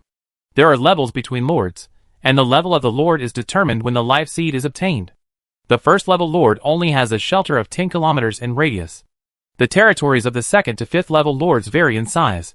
The largest does not exceed 1,000 square kilometers, which is about the size of a small county town, and the area of the sixth, seventh, and eighth levels is several thousand or tens of thousands of square kilometers, which is larger than a provincial capital. Huang Yibing had never dreamed of the highest level ninth level Lord in her dreams, and she was not clear about it. Chu Tai dared to kill all the residents of the territory, relying on the level of the seventh level Lord. The crops grown in the soil of the seventh level territory could increase the strength of humans. So many people flocked to it. Huang Yibing coveted the life seeds, but she had no idea how to obtain them. She lay on Xia Lan's shoulder, her thoughts swirling, trying her best to find a way to obtain the life seeds. But the life seeds chose their owners randomly, and her dream did not reveal the secret of obtaining the life seeds. Whether she can obtain the seeds of life is still unknown. There is only 1 month left before the polar day. Following Xia Lan, she will have the opportunity to get close to Chu Tai. As long as she can get close, she will be closer to her goal. The villagers of Ningxin village are covered in dust, with straw still hanging on the ends of their hair. They hurriedly ran from one end of the village to the other, shouting at the harvester to catch up. The corn in the field is ripe again, and no one dares to delay time. If you are not careful, the corn will rot in the field. Some time ago, there was a family who wanted to be lazy and rest for a few days before harvesting wheat. Unexpectedly, when he went to the field a few days later, he saw that the wheat ears were ripe and rotten, and fell on the soil and turned into fertilizer. He was heartbroken. Since then, no one in the village dared to slack off. Father Jiang had not rested since the polar night. He had originally thought that he would return to the city after helping Uncle Jiang, but he did not expect that the sowing, weeding, spraying and harvesting would come one after another. He did not even have time to rest, and he had no time to think about returning to the city. Uncle Jiang handed Father Jiang a bucket of water. He knew that Father Jiang had always wanted to return to the city, and said, "How are things in the city arranged?" Father Jiang sighed. "There is no time to think about these things. It's busy farming, and we have to wait until we are done with this period of work. We have stored up a lot of grain from harvesting back and forth. What do you think?" The granary was full, and it was about to be the harvesting period. Many grain dealers came to the village, and the villagers saw this and sold some of their grain. Father Jiang's family had little land and didn't want to sell it. But Uncle Jiang's family was different. His granary was full. If he didn't buy more, the grain would be eaten by rats. He could make some money while the grain price was high. Uncle Jiang sat on a stone bench next to the water tank. To be honest, he also wanted to sell it, but he was afraid of what to do if there was another disaster in the future. With grain in hand, people can feel at ease, but too much grain can easily attract foreign threats. After some entanglement, Uncle Jiang said fiercely, "Sell. Don't sell too much. Use the money to buy some seasonings in town and stock up a few boxes." Uncle Jiang didn't dare to sell too much. He sold the extra grain. The grain price was high. He earned 4 or 5,000 from a few hundred kilograms of grain. He collected 10,000 and gave it to Jiang Qiaofeng, asking him to go to town to buy some seasonings and other necessities of life. The prices were high some time ago, but now the factories have resumed operations. The prices of toiletries and seasonings have dropped, so it is a good deal to buy them now. Jiang Qiaofeng drove an old truck. Jiang Jun and Shi Yu followed him in the truck bed. Jiang Xiangshu also climbed up when she saw this, and a group of people drove towards the town in a hurry. After a crackdown, the order in the town was restored, but the shops on both sides of the street were in tatters. No one was running them, and they looked a bit dilapidated. Because it was the polar night, many people ran away, and the largest supermarket in the town was also robbed, and now it has been taken over by armed soldiers. After some tidying up, the goods in the supermarket were quite complete. The prices were uniform, and it was very affordable for the people. But the purchase was limited. Because of the purchase limit, they could not buy in large quantities, and could only sell chicken, duck, fish, meat, condiments, shampoo, soap, etc. according to the maximum limit. When Jiang Qiaofeng was loading the car, Jiang Jun noticed that there was an auntie next to him carrying a bamboo basket, looking back every few steps, observing the surroundings very vigilantly, and then turning into the alley. Jiang Jun raised his eyebrows, carrying a bamboo basket filled with eggs, following the auntie's trail, turning left and right to reach a small alley, lifting the curtain blocking the intersection, and saw many people spreading a piece of cloth with vegetables, meat or food on the cloth. She called Jiang Qiaofeng and others over. Jiang Xiangshu exclaimed, "Wow! There is a black market here. How did you find it? Is it safe here?" Jiang Qiaofeng was a little worried, afraid that he would be arrested by patrolling soldiers for disrupting the market. Jiang Jun explained, "Don't worry. If the people don't report it, the officials won't investigate. I have asked, and the military can't control it, and they also let it go. Don't worry. Go and see if there is anything you want. The price of this black market is definitely more expensive than the official supermarket. But there is nothing we can do about it, as long as the price is not outrageous. Jiang Qiaofeng and others will buy some. I bought more than a dozen boxes of seasonings such as oil, salt, sauce and vinegar, as well as spices and sauerkraut fish stew soup. Fortunately, there was a store that had stock, so I pulled over several boxes, which also included hot pot ingredients and spicy hot pot ingredients. I bought them all. Walking in, I saw a stall where a seller was holding 2 lambs, bleeding non-stop. The lambs were skinny and bony, and it was obvious that they were hungry. They didn't have much meat on them, so they couldn't be kept alive. When the seller saw Jiang Yangzi looking over, he immediately smiled and said, "Do you want to buy a sheep? Don't underestimate it. It can be fed with some grass. Don't underestimate them. After the polar night, my sheep starved and died. Who would have thought that after the polar night, 2 lambs were born? Isn't it amazing? This is a male and a female. Wait for more than half a year. After the lambs are born, there will be no worries about meat." The seller tempted. "How about buying 2? I'll give you a discount." Jiang Xiangshu swallowed her saliva. Many livestock starved to death during the polar night. She hadn't eaten meat for a long time. She almost became a monk by eating vegetables every day at home. Now, even the skinny lambs can smell the fragrance of mutton soup. Jiang Qiaofeng looked at the lambs critically, and was sure that they could not be kept alive, and wanted to take Jiang Jun and the others away. Before they left the stall, Jiang Jun bargained and brought back 2 lambs, and bought 3 or 4 ducklings and piglets. Jiang Jun had always wanted to raise some livestock, to add some meat to the family's meals, because they had eaten vegetables all day and their faces turned yellow. But after the midnight in the village, many livestock died, and there were even fewer lambs, so there was no way they would sell them to others.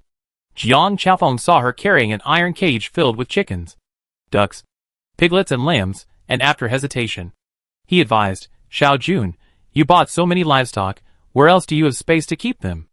Although the yard of the second uncle's house was not small, it was piled with platycodon corn cobs, and a vegetable shed, so there was still space left to build pig pens, sheep pens and chicken pens. There is a shabby house next to my house. Their family has died out. So, my dad bought the land for the house. We can raise some chickens and ducks if we clean it up. Jiang Jun had thought about this problem a long time ago. It was she who persuaded Zhang's dad to buy the land. Jiang Chaofeng then remembered the old house next to his second uncle's house. The family had died out more than 10 years ago, but because the house was gloomy and there were rumors of haunted houses, few people dared to live there. I didn't expect that his second uncle actually bought it. Jiang Xianshu muttered. The house is so shabby. What does my second uncle think? He is not afraid of ghosts.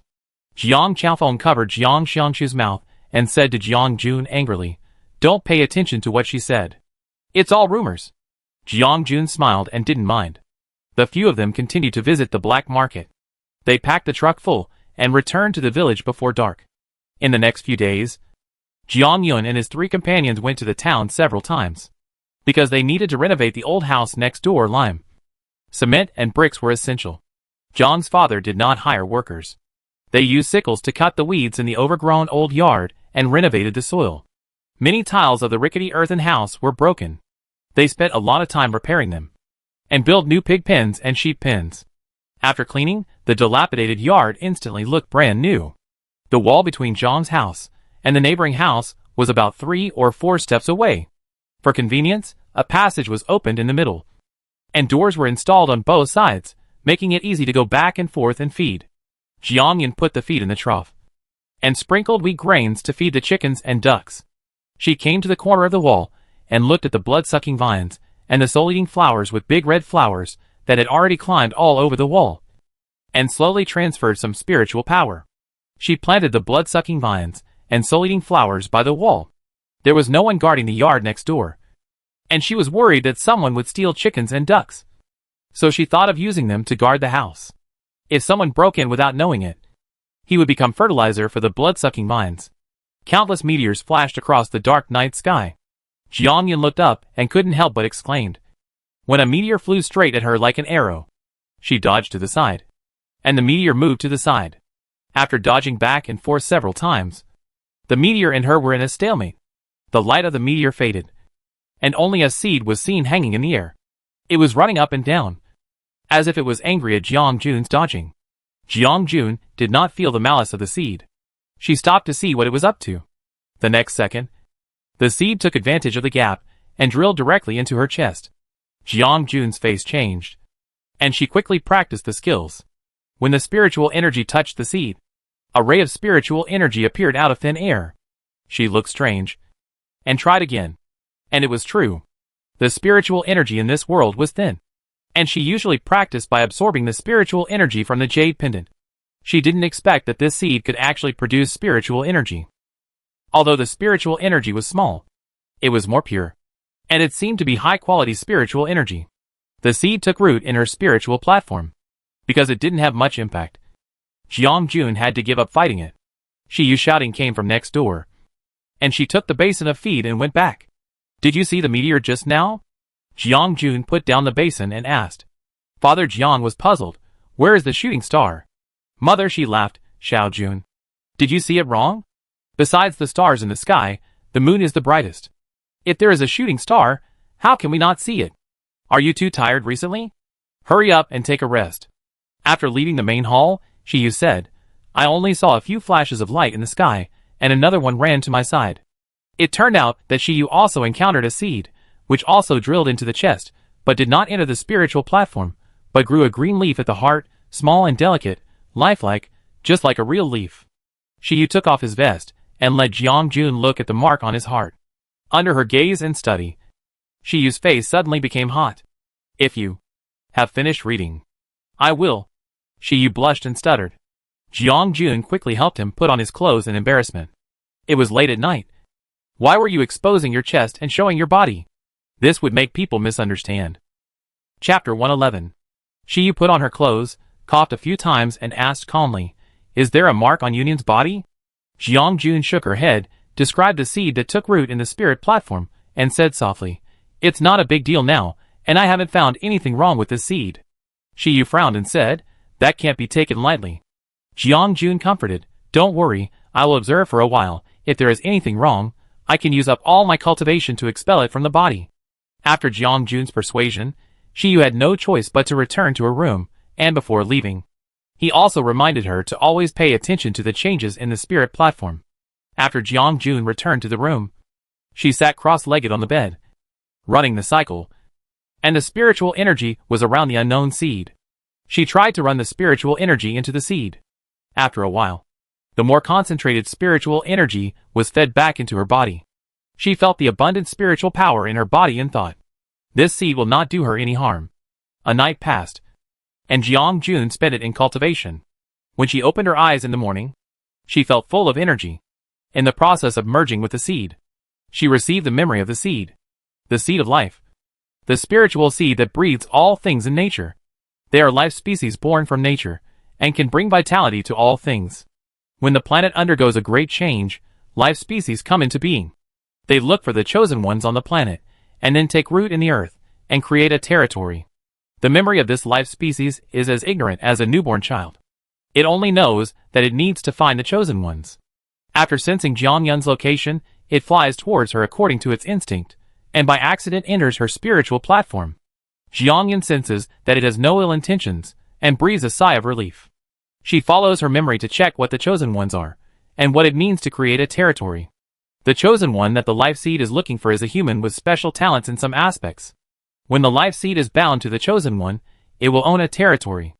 Everything in the territory is closely related to the chosen one.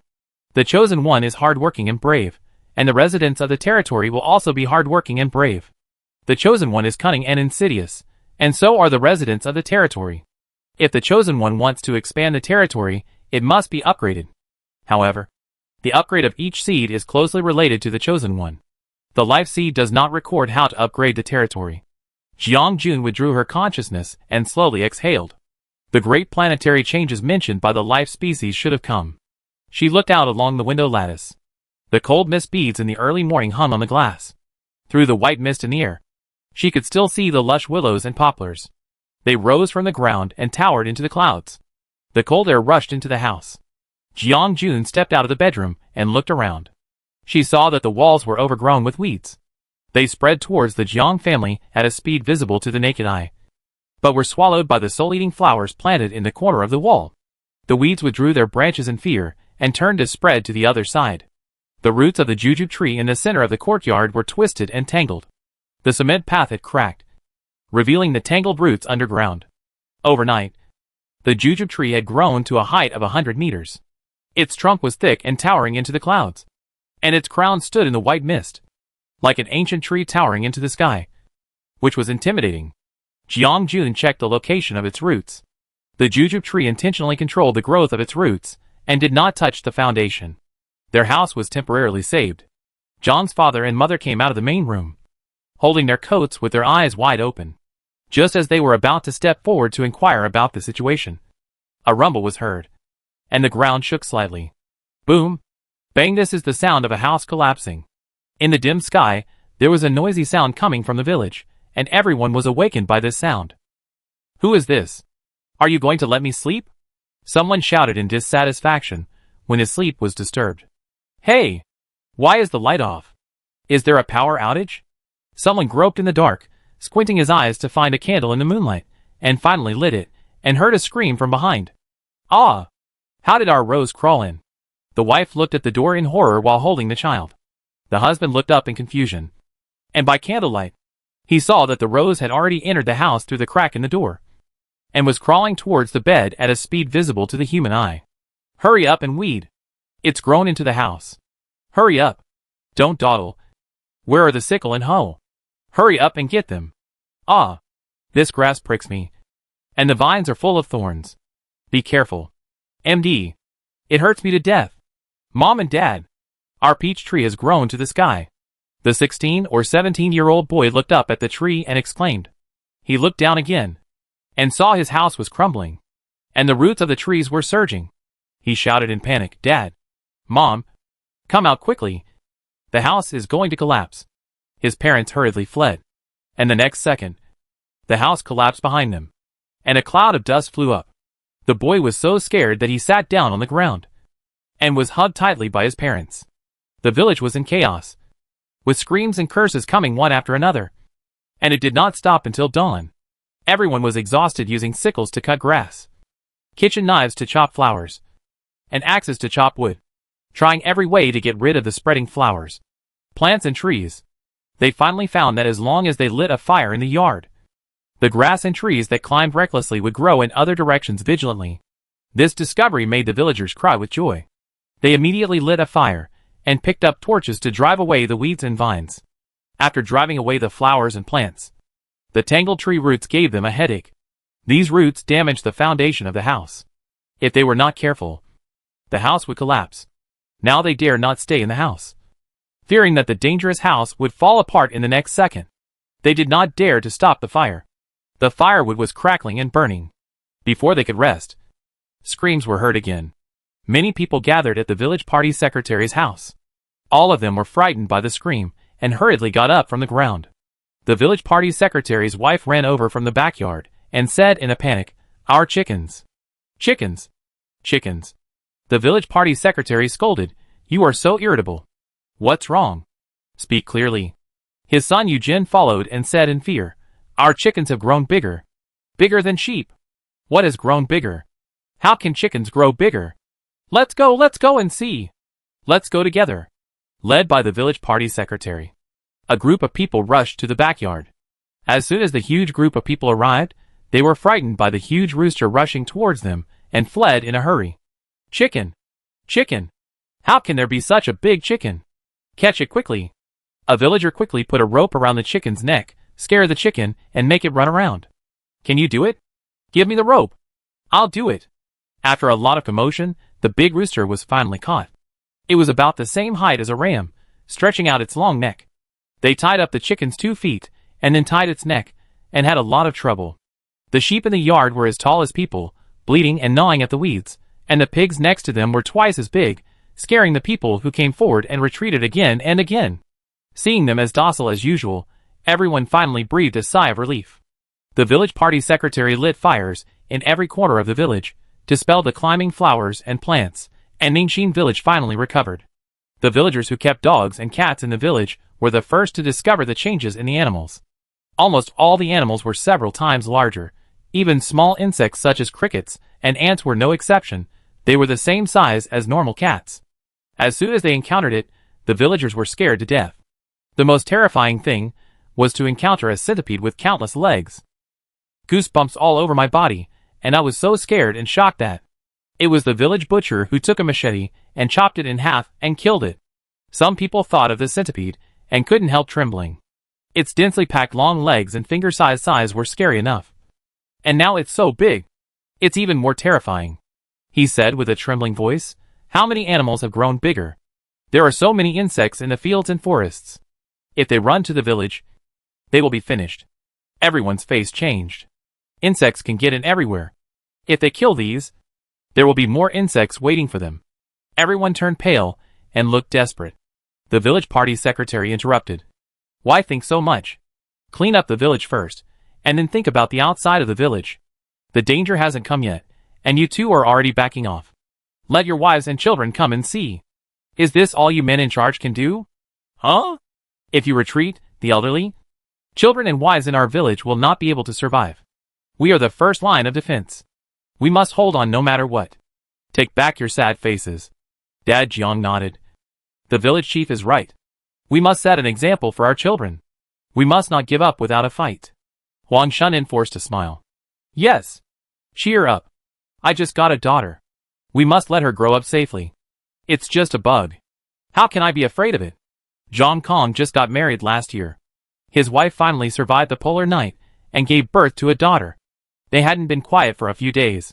It was in chaos again. He had to protect his family, no matter what. Old Zhang is right. We men are not afraid of them.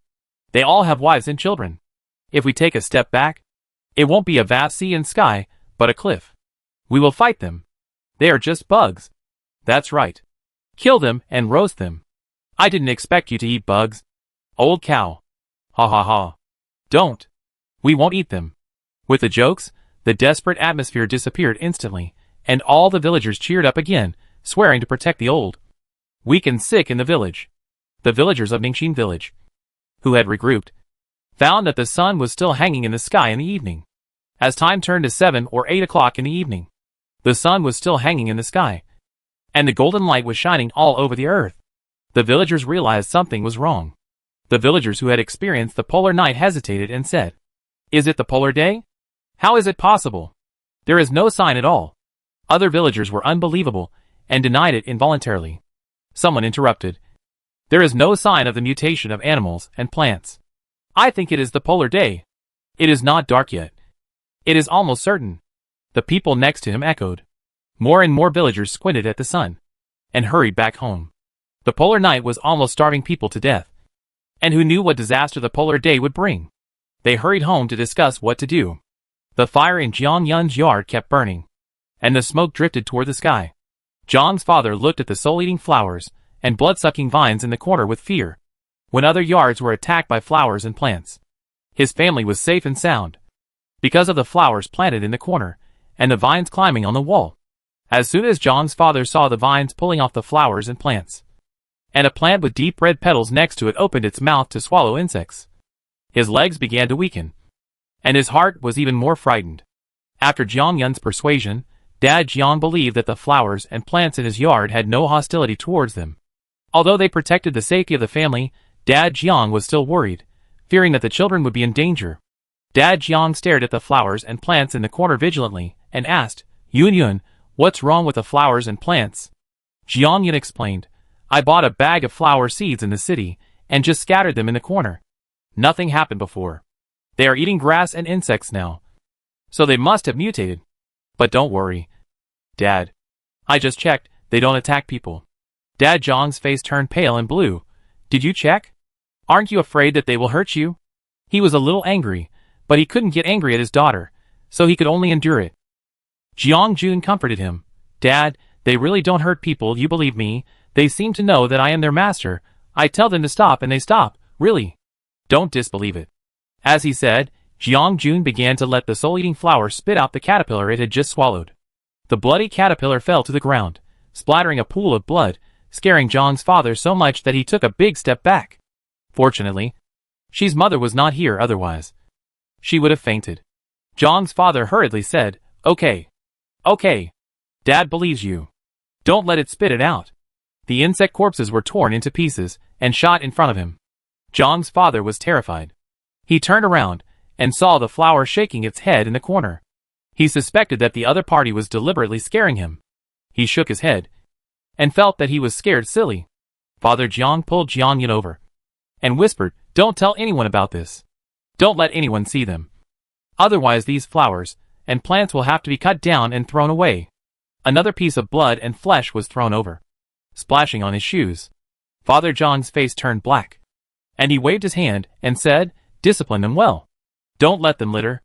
Jiang Yun watched Father Jiang go into the house and turned around and scolded, Don't scare people next time. The family can't stand your intimidation. The vines shook their branches, and the flowers shook their heads.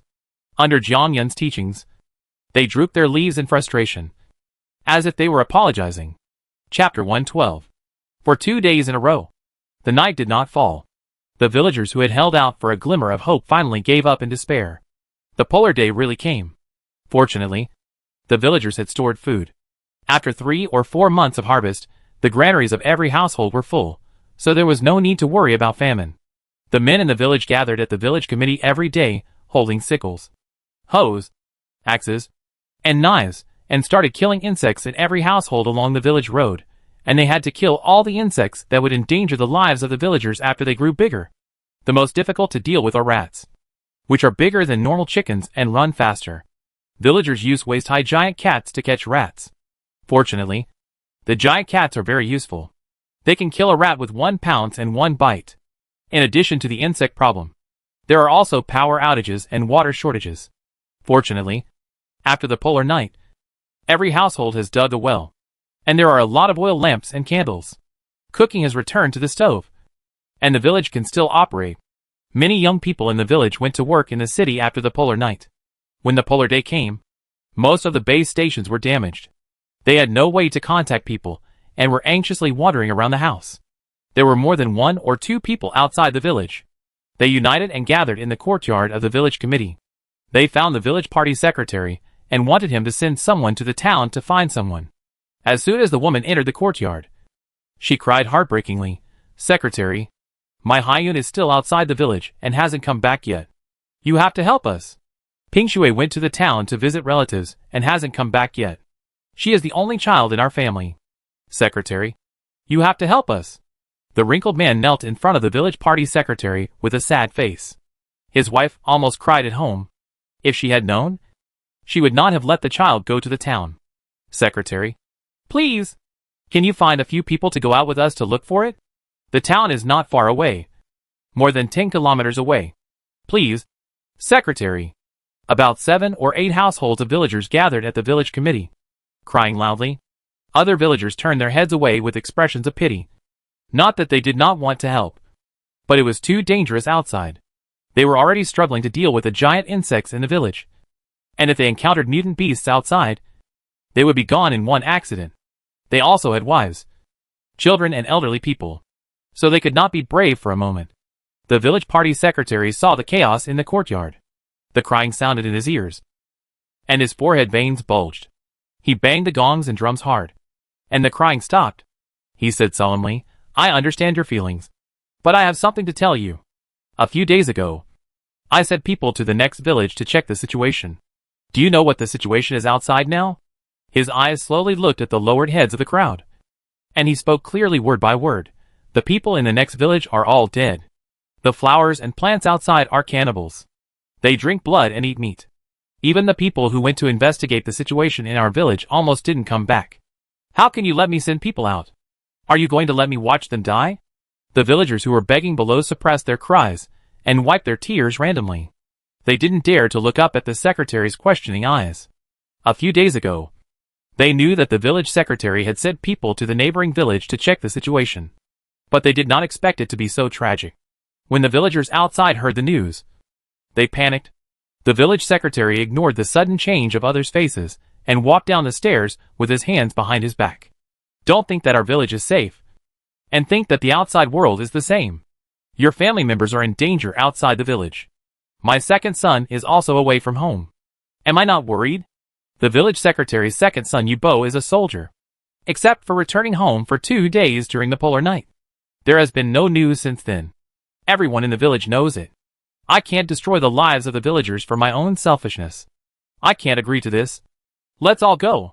After the village party secretary left, he left. The others stared at his back, wanting to say something, but didn't dare to call him. The village was in turmoil because no one in the neighboring village survived. Many women whose mothers lived in the neighboring village cried and fell to the ground, shouting that they wanted to see their parents and relatives.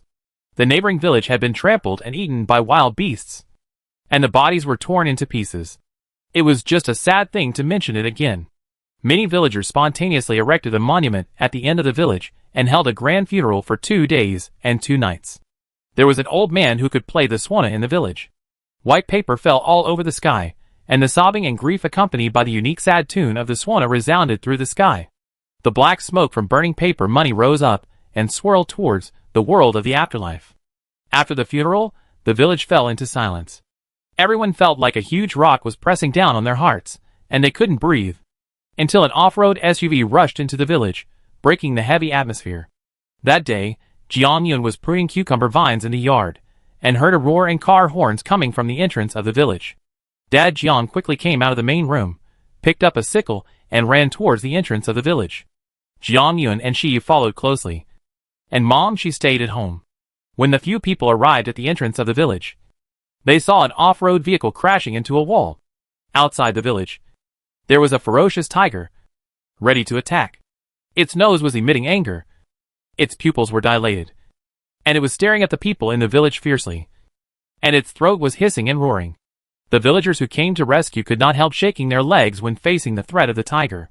They forced their arms to raise their weapons and stared at the tiger's movements, fearing that it would suddenly pounce on them. The two sides confronted each other for more than 10 minutes. The tiger circled the entrance of the village, staring at the villagers with its fierce vertical pupils, but did not take any action to step into the village. The villagers, who were sweating profusely, breathed a sigh of relief, but they did not dare to relax their vigilance. Half an hour later, the giant tiger could no longer bear it and finally turned and left. On the other side, the driver of the off-road vehicle fell into a coma due to the impact, and the middle-aged man in the passenger seat had a bloody head. There were 4 people in the back seat, 3 men and 1 woman. They looked at the scene outside the window with vigilant eyes, and their faces and arms had glass scratches. When the villagers holding machetes confronted the giant tiger, the village party secretary decisively ordered people to carry the injured out. The broken car door was opened, and the 4 people saw that the villagers had no ill intentions, and hurried forward to carry the people. Because of the collision, the driver was covered in blood. The village doctor felt him, and found that he definitely had a concussion, but he couldn't see any intracranial hemorrhage. He simply disinfected him, and bandaged his head, arms and legs. The middle-aged man came back to his senses from the dizziness, and quietly let the village doctor bandage him. The other 4 lightly injured young men secretly observed the villagers, who were watching, and looked at the small village. The village doctor, I have bandaged the external injuries, but if there is any serious problem with the chest and lungs, we need to go to the town to take an x-ray. I can't handle the internal injuries. The middle-aged man thanked. Thank you so much. That's enough. That's enough. The village doctor glanced at him. Pay the consultation fee. Disinfectant, iodine and gauze should be used less. If the village chief hadn't asked me, I wouldn't use them on you outsiders. The middle-aged man paused, and smiled again. Medicines are precious. We all know that. And we will never default on our debts. Come here, Boyuan. The young man with a shaved head ran to the middle-aged man, listened to the arrangements, and took 2 boxes of canned meat and 4 or 5 bags of rice from the car.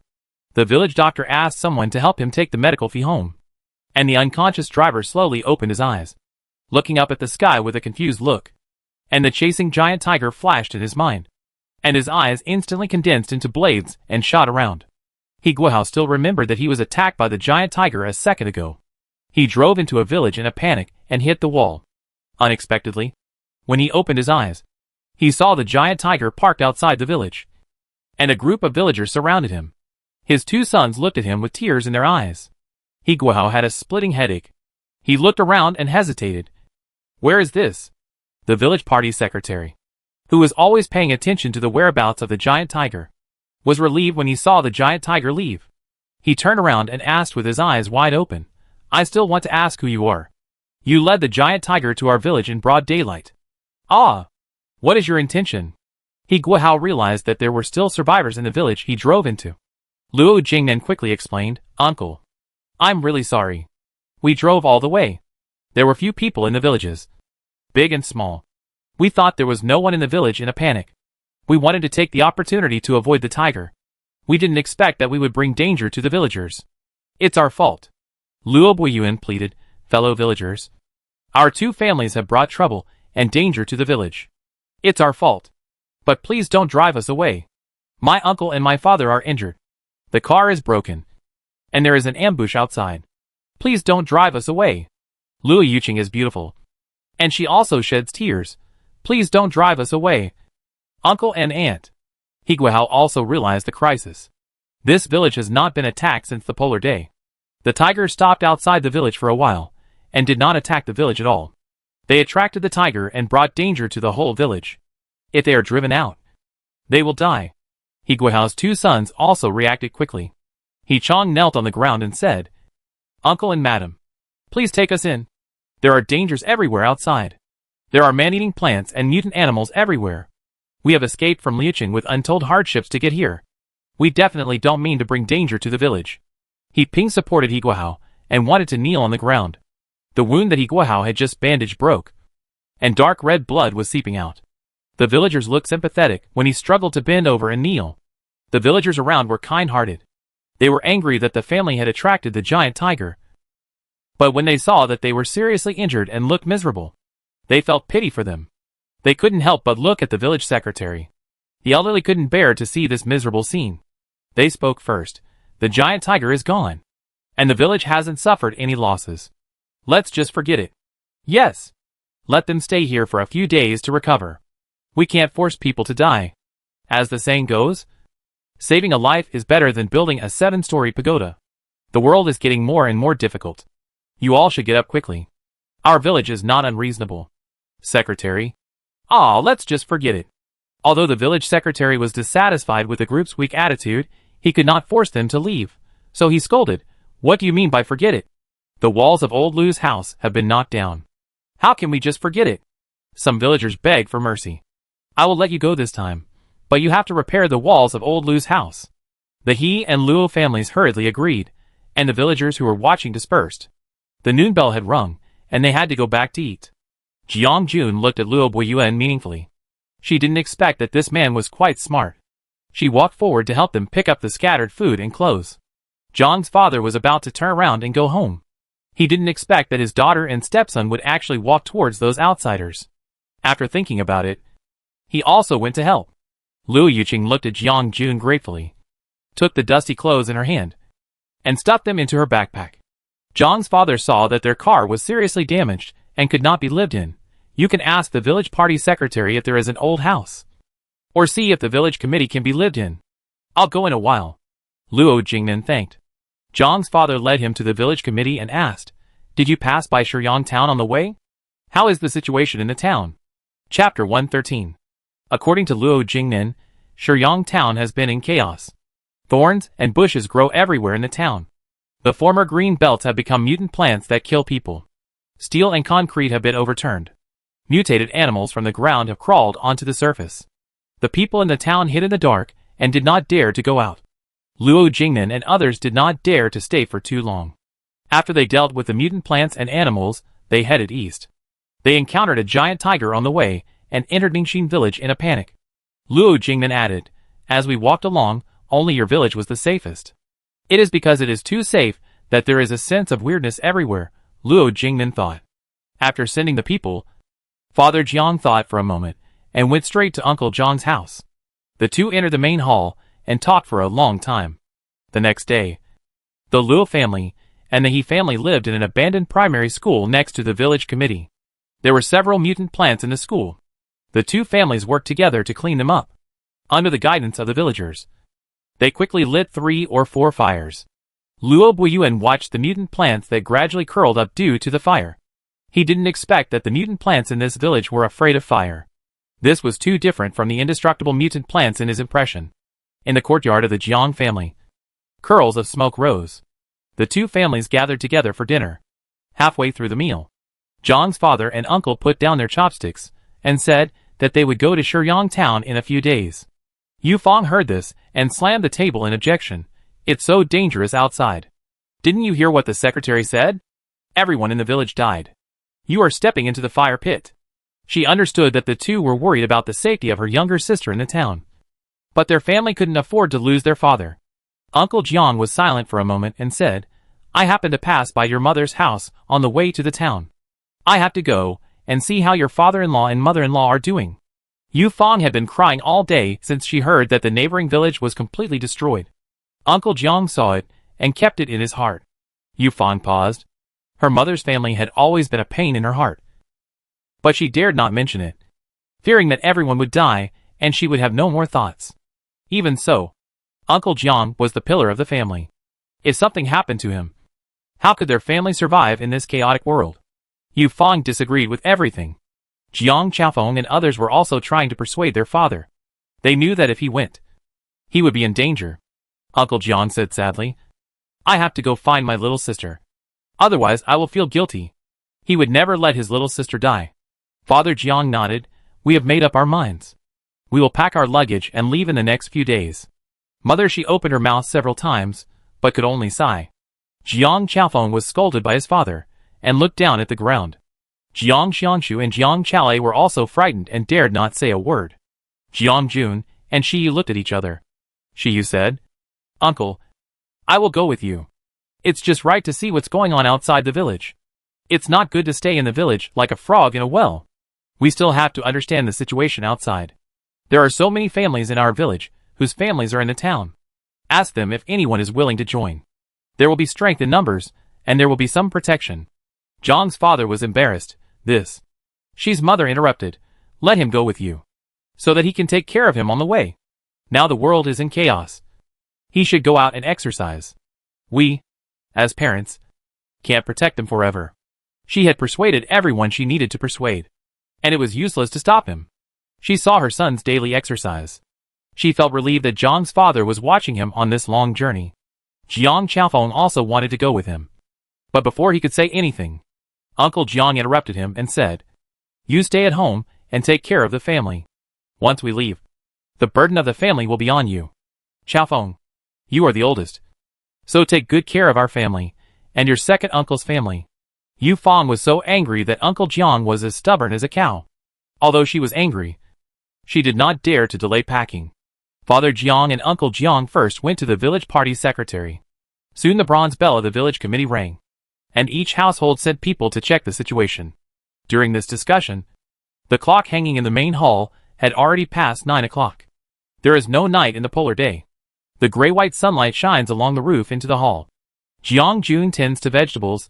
She Ma searches through boxes and cabinets to find some dry food that can be stored for a long time, to prepare luggage for the 2 people who are going out.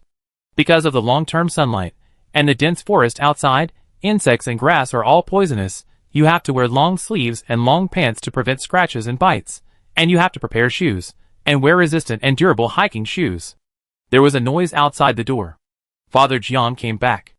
Mother, she hurried out and asked, "How is it? Is there anyone in the village willing to go to the town?" Father Jiang drank some water to quench the thirst in his throat, and then said, "Some people are willing to go. Their families are trapped in the town.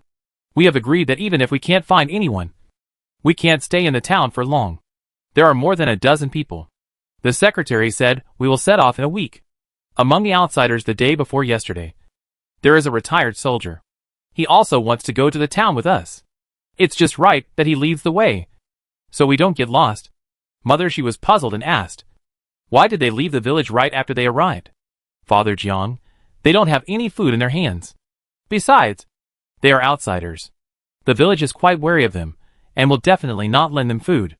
If they want to survive, they have to find supplies and food." Mother, she went to the kitchen to warm up the rice. Jiang Yun and Shiyu took Father Jiang to the van. Father Jiang asked in confusion, "Is there something wrong with the car?" Jiang Jun shook her head, pointed to a gap in the back seat of the van. She bit her index finger and knocked. A hollow sound came out. Jiang Jun said cautiously, "Dad, there seems to be something under the car." Dad Jiang frowned, knelt down and knocked, and then listened carefully. He stood up and pushed the back seat to the end, then found the interface along the gap. There was a lock on it. It was locked. Shiyu took out the wire. "Uncle, I'll try to open it." Dad Jiang gave him a suspicious look. "This is not a TV show. You can open it as you say." With a click, it was really pried open by Shiyu. Dad Jiang looked at Shiyu with a strange expression, and didn't hesitate too much, looking through the open base door.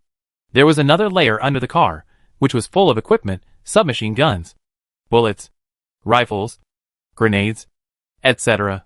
Dad Jiang was so scared that he sat down under the car. He tried his best to suppress his voice and said, "Why are there these things in this car? What are they?" Jiang Jun pretended to be curious, stretched his neck to take a look, and said in surprise, "Dad, there are guns inside." Dad Jiang saw Jiang Jun trying to reach out and touch it, wanted to stop him, but was too late. Watching his daughter playing with a gun in her hand, and even loading it, he was scared to death. Father Jiang was frightened and said, "Put it down quickly. Don't you even look at what you are playing with. What if it goes off accidentally?" Jiang Jun raised his eyebrows. "Dad, there are no bullets in the gun." Father Jiang looked out and found that there were still a lot of bullets and guns under the car. They had not had any accidental discharges on the way back from the city. They were really lucky. Father Jiang stared at Jiang Jun and Shiyu seriously and said, "You really don't know anything about the guns under the car?" Jiang Jun said innocently, "We really don't know. Dad, look at this second-hand van.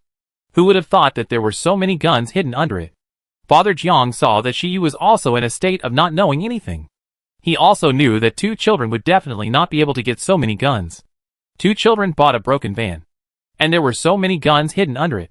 Even he couldn't think of so many. Fortunately, they ran fast from the city. If the seller came to them, they would definitely die. Father Jiang breathed a sigh of relief. He frowned and looked at the guns under the car. "I'll get a box to put them in, and hide them in the cellar." Jiang Jun asked, "Dad, won't you leave some in town? It might save lives when there is danger." Father Jiang was also hesitant. He was worried that taking out the guns would put their family in danger, and cause others to covet them.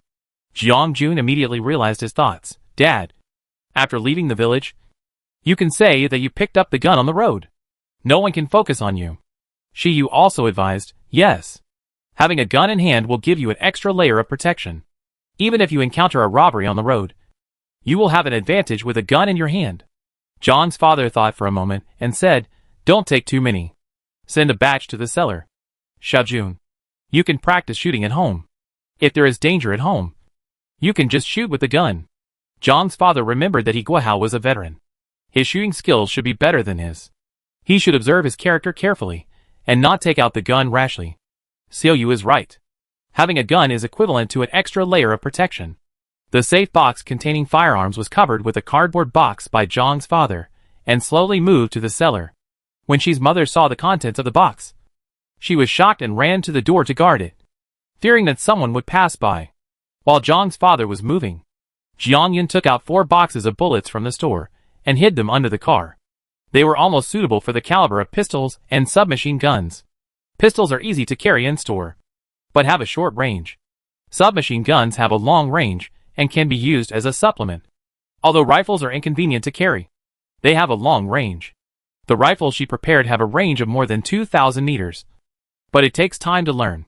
She was afraid that John's father would not be able to master them for a while. So she only took 2. Father Jian left behind a rifle, a submachine gun, and a pistol. He also stuffed about 10 boxes of bullets, grenades, smoke bombs, etc. He didn't want more. He was always afraid that the van would explode if the gun went off accidentally. Jiangjun had no choice but to give up. This won't work. Jiangjun found another way. She stuffed a lot of jade pendants and guns into Shiyu's storage bag. She warned him, "Don't use your spiritual power unless it's absolutely necessary. You're a good gunner. You can use the gun first. If you can't solve it, I prepared a lot of jade pendants for you. Remember to absorb and replenish your spiritual power in time. You can use your superpowers. But be careful. Don't let anyone find out. I put all your energy pills in there. Remember to drink. I prepared some food and drinks for you."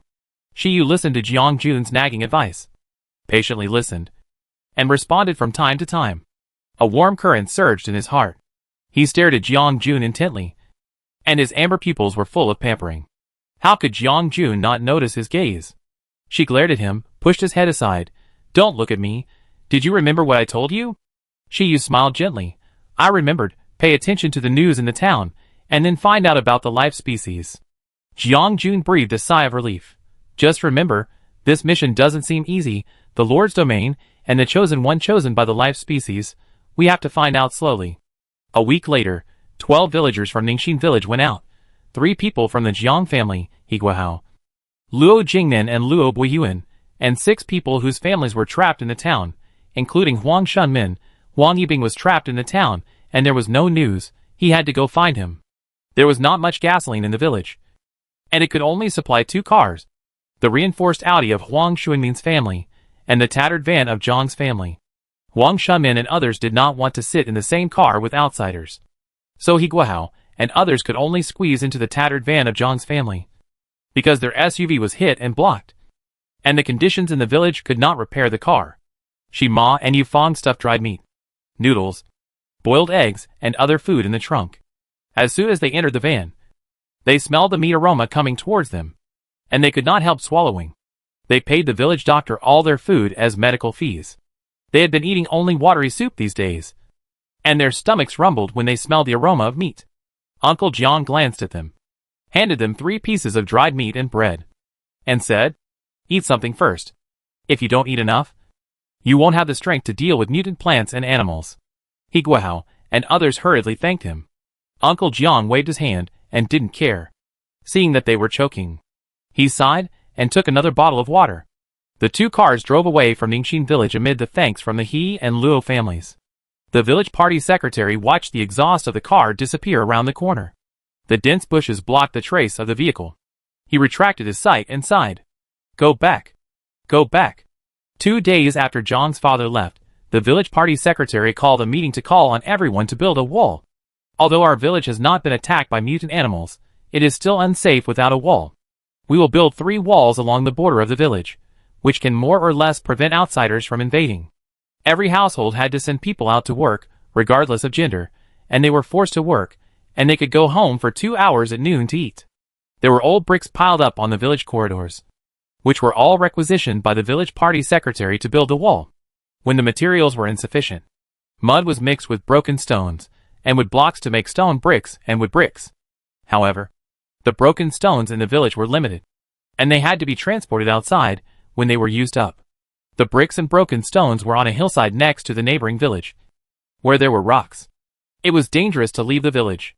They all remembered that everyone in the neighboring village had died, so there must be a man-eating monster in the village. No one was willing to transport the stones, and the construction of the wall was delayed again. The project was stalled, and Jeong-jun got a break. In the bedroom, she crossed her legs and circulated her spiritual energy, feeling the life seed constantly working in her body. She looked inward at her dantian, and the life seed had already sprouted and grown a verdant green leaf. The memory of the life seed came into her mind again, which detailed the placement of the life tree. The life tree was related to the survival of the entire territory, with the life tree as the center. The ability of the chosen person determined the limit of the life tree domain, and the number of leaves of the life tree in the dantian determined the level of the life tree. Placing the tree of life means that you have to establish a territory here, and tell other trees of life not to invade. Jeong-jun's life seed entering the growth period means that the placement has begun.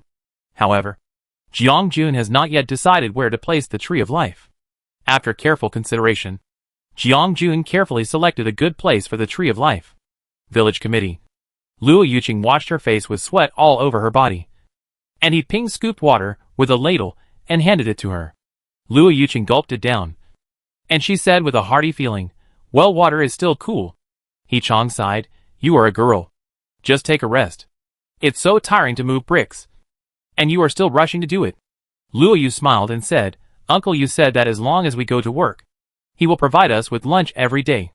The village party secretary took into account that they were outsiders, had no extra food, and he caught the three of them eating tree bark and catching insects. So he softened his heart and said that lunch would be provided if they worked. For this lunch, Luo Yuqing said that he would watch it no matter what. Life in Ningxin village is so much better than outside. This little bit of tiredness is nothing. The three of them were chatting, and suddenly there was a tremor. The flat cement road of the village committee was split in the middle, and a thick and sturdy tree rose from the ground. Luo Yuqing stared at the scene in front of him with wide eyes, and he didn't even feel the ladle in his hand fall to the ground.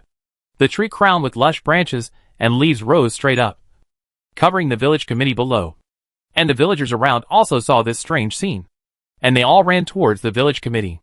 The village party secretary hurried to the door of the village committee, grabbed Luo Yuqing and others who ran out, and asked anxiously, "You live in there?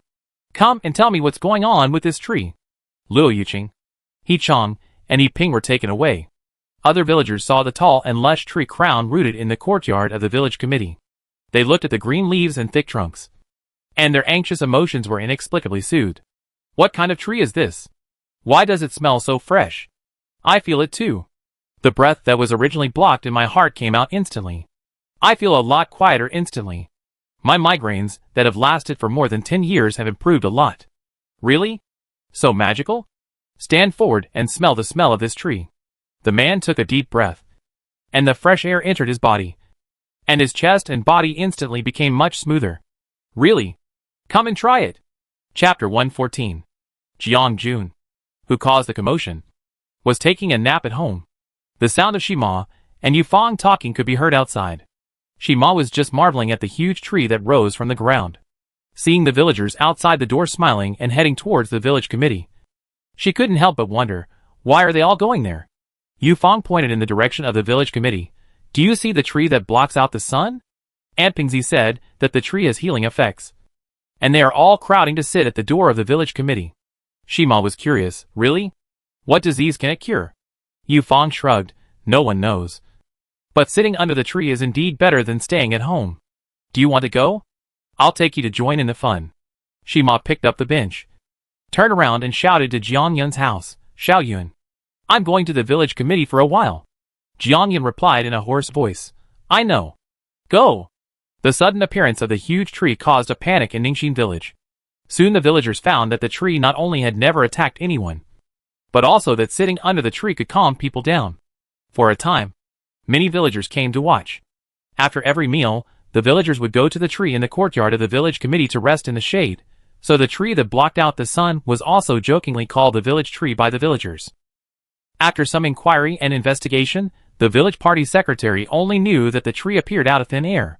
Since it was harmless, he could only put the matter of the tree aside for the time being and deal with the matter of building the wall first. The wall was abandoned halfway through construction, which was not something that could be taken lightly.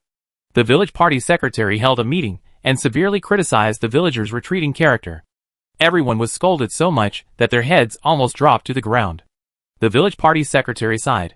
Villagers take turns to draw lots, regardless of gender. Aged 18 or under 65.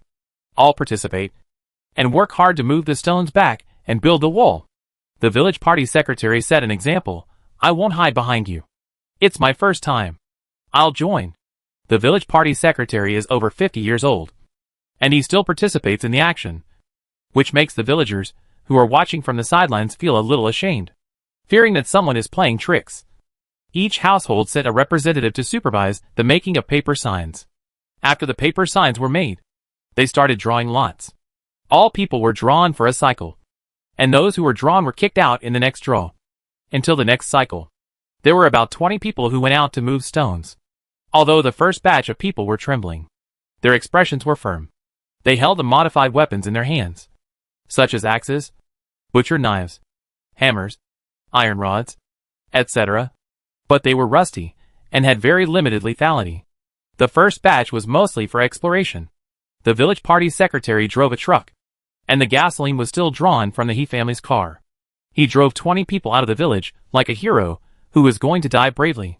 The villagers on the truck held their weapons tightly, prepared for defense, and stared at the rustling bushes on the ground without blinking. After driving 100 meters away from the village, the group passed safely. Just when everyone breathed a sigh of relief, He-chong, as one of the first selected people, he keenly sensed something was wrong and said quickly, "Keep your body down. There are mutant plants." The sound of the wind was heard, and vines as thick as arms shot straight at the truck. The iron truck bed was cracked by the vines. If it fell on a person, it would definitely rip open his stomach. The mutant plant shook its branches and shot at the crowd again. The branches nimbly avoided the attacks and rolled up a man's arm. He-chong quickly hugged the man's waist.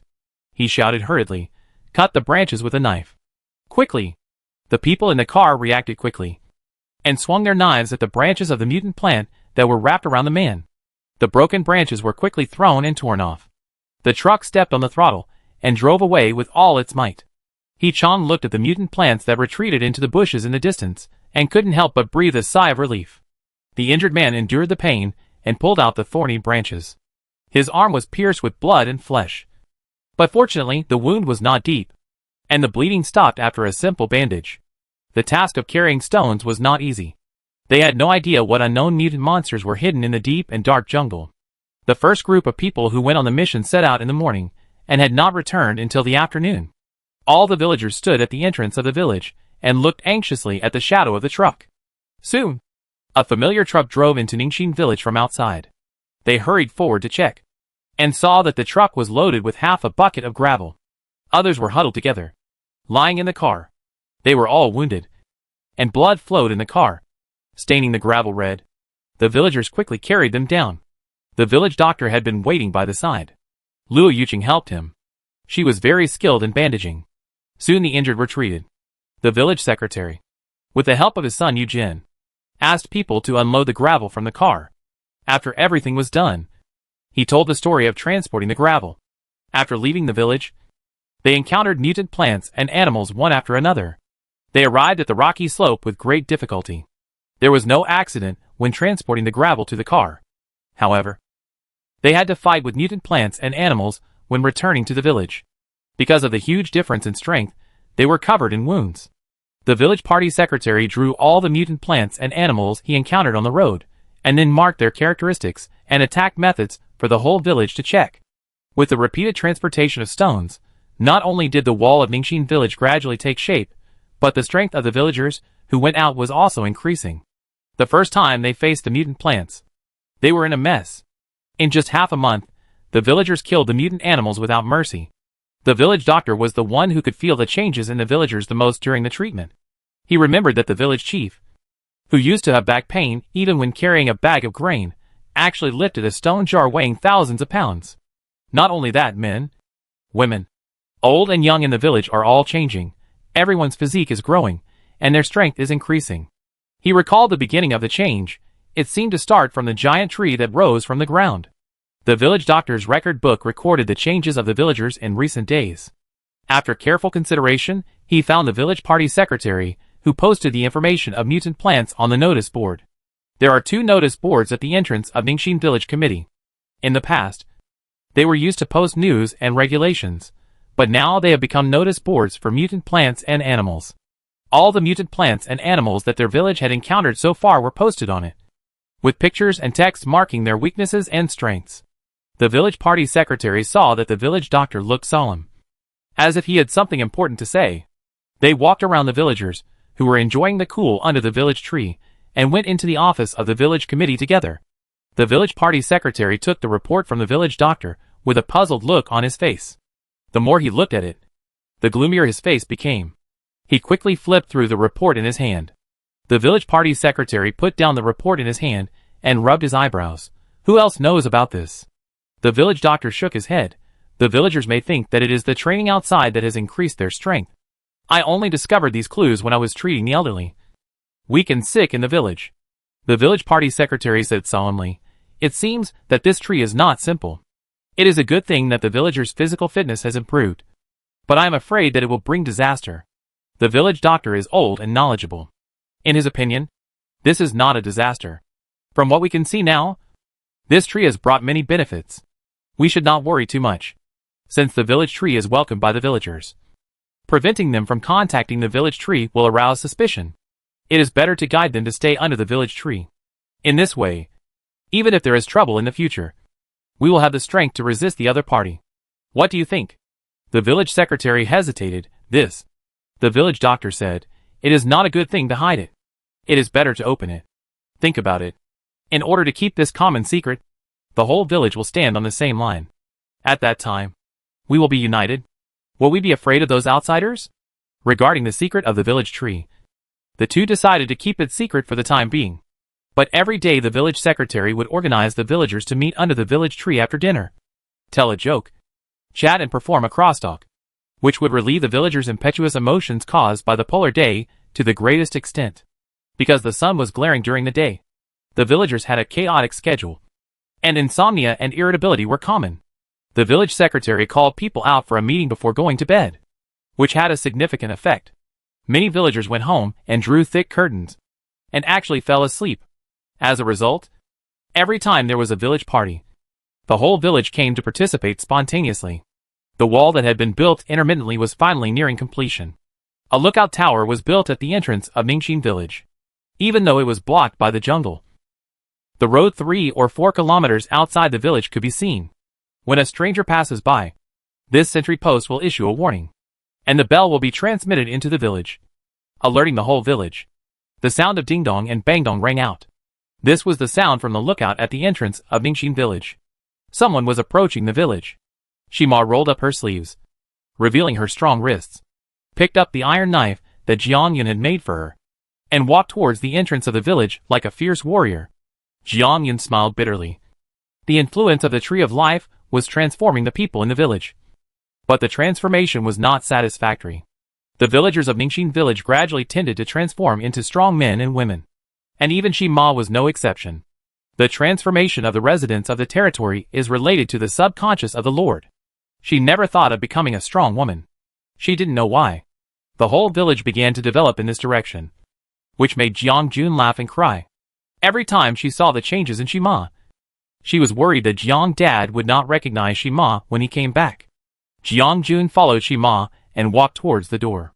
There were many people holding hammers full of iron spikes, sharp spears, and swords beside her. These finished products were made by her. She originally made a long sword for Shima with scrap iron and copper mixed with some red iron. Unexpectedly, it spread in the village. More and more people came to her. Jiang Jun had no choice but to make one after another in her spare time, so that the weapons of the whole village were upgraded. Because it contains red iron from the insect plague world, it is unusually sharp, and it is easy to hunt mutant plants and animals. This makes Jiang Yun's weapon-making skills widely praised in the village. At the entrance of the village, the villagers held weapons in their hands and stared at a shivering survivor in the middle. He was wearing a gray shirt, with sunken cheeks and a thin body. He looked uneasy under the stares of everyone. Jiang Xiangshu was playing with the darts made by Jiang Yun in her hand, and was pulled over by Yufang. Jiang Xiangshu looked at her mother with dissatisfaction. Her mother has been getting stronger recently. Really? Yufang asked quietly. Who is that person? Why did you bring him back to the village? It was Jiang Xiangshu who went on a mission today. No one expected that she would bring someone back. Jiang Xiangshu did not hide anything and told the whole story. After the wall was built, they searched for gasoline, steel, salt, cloth, and other daily necessities. The surrounding villages were all searched by them. It was difficult to find iron, salt, and other supplies. He Chong followed the instructions of the village party secretary and went to a village farther away to search for supplies. At first, they did not see any survivors.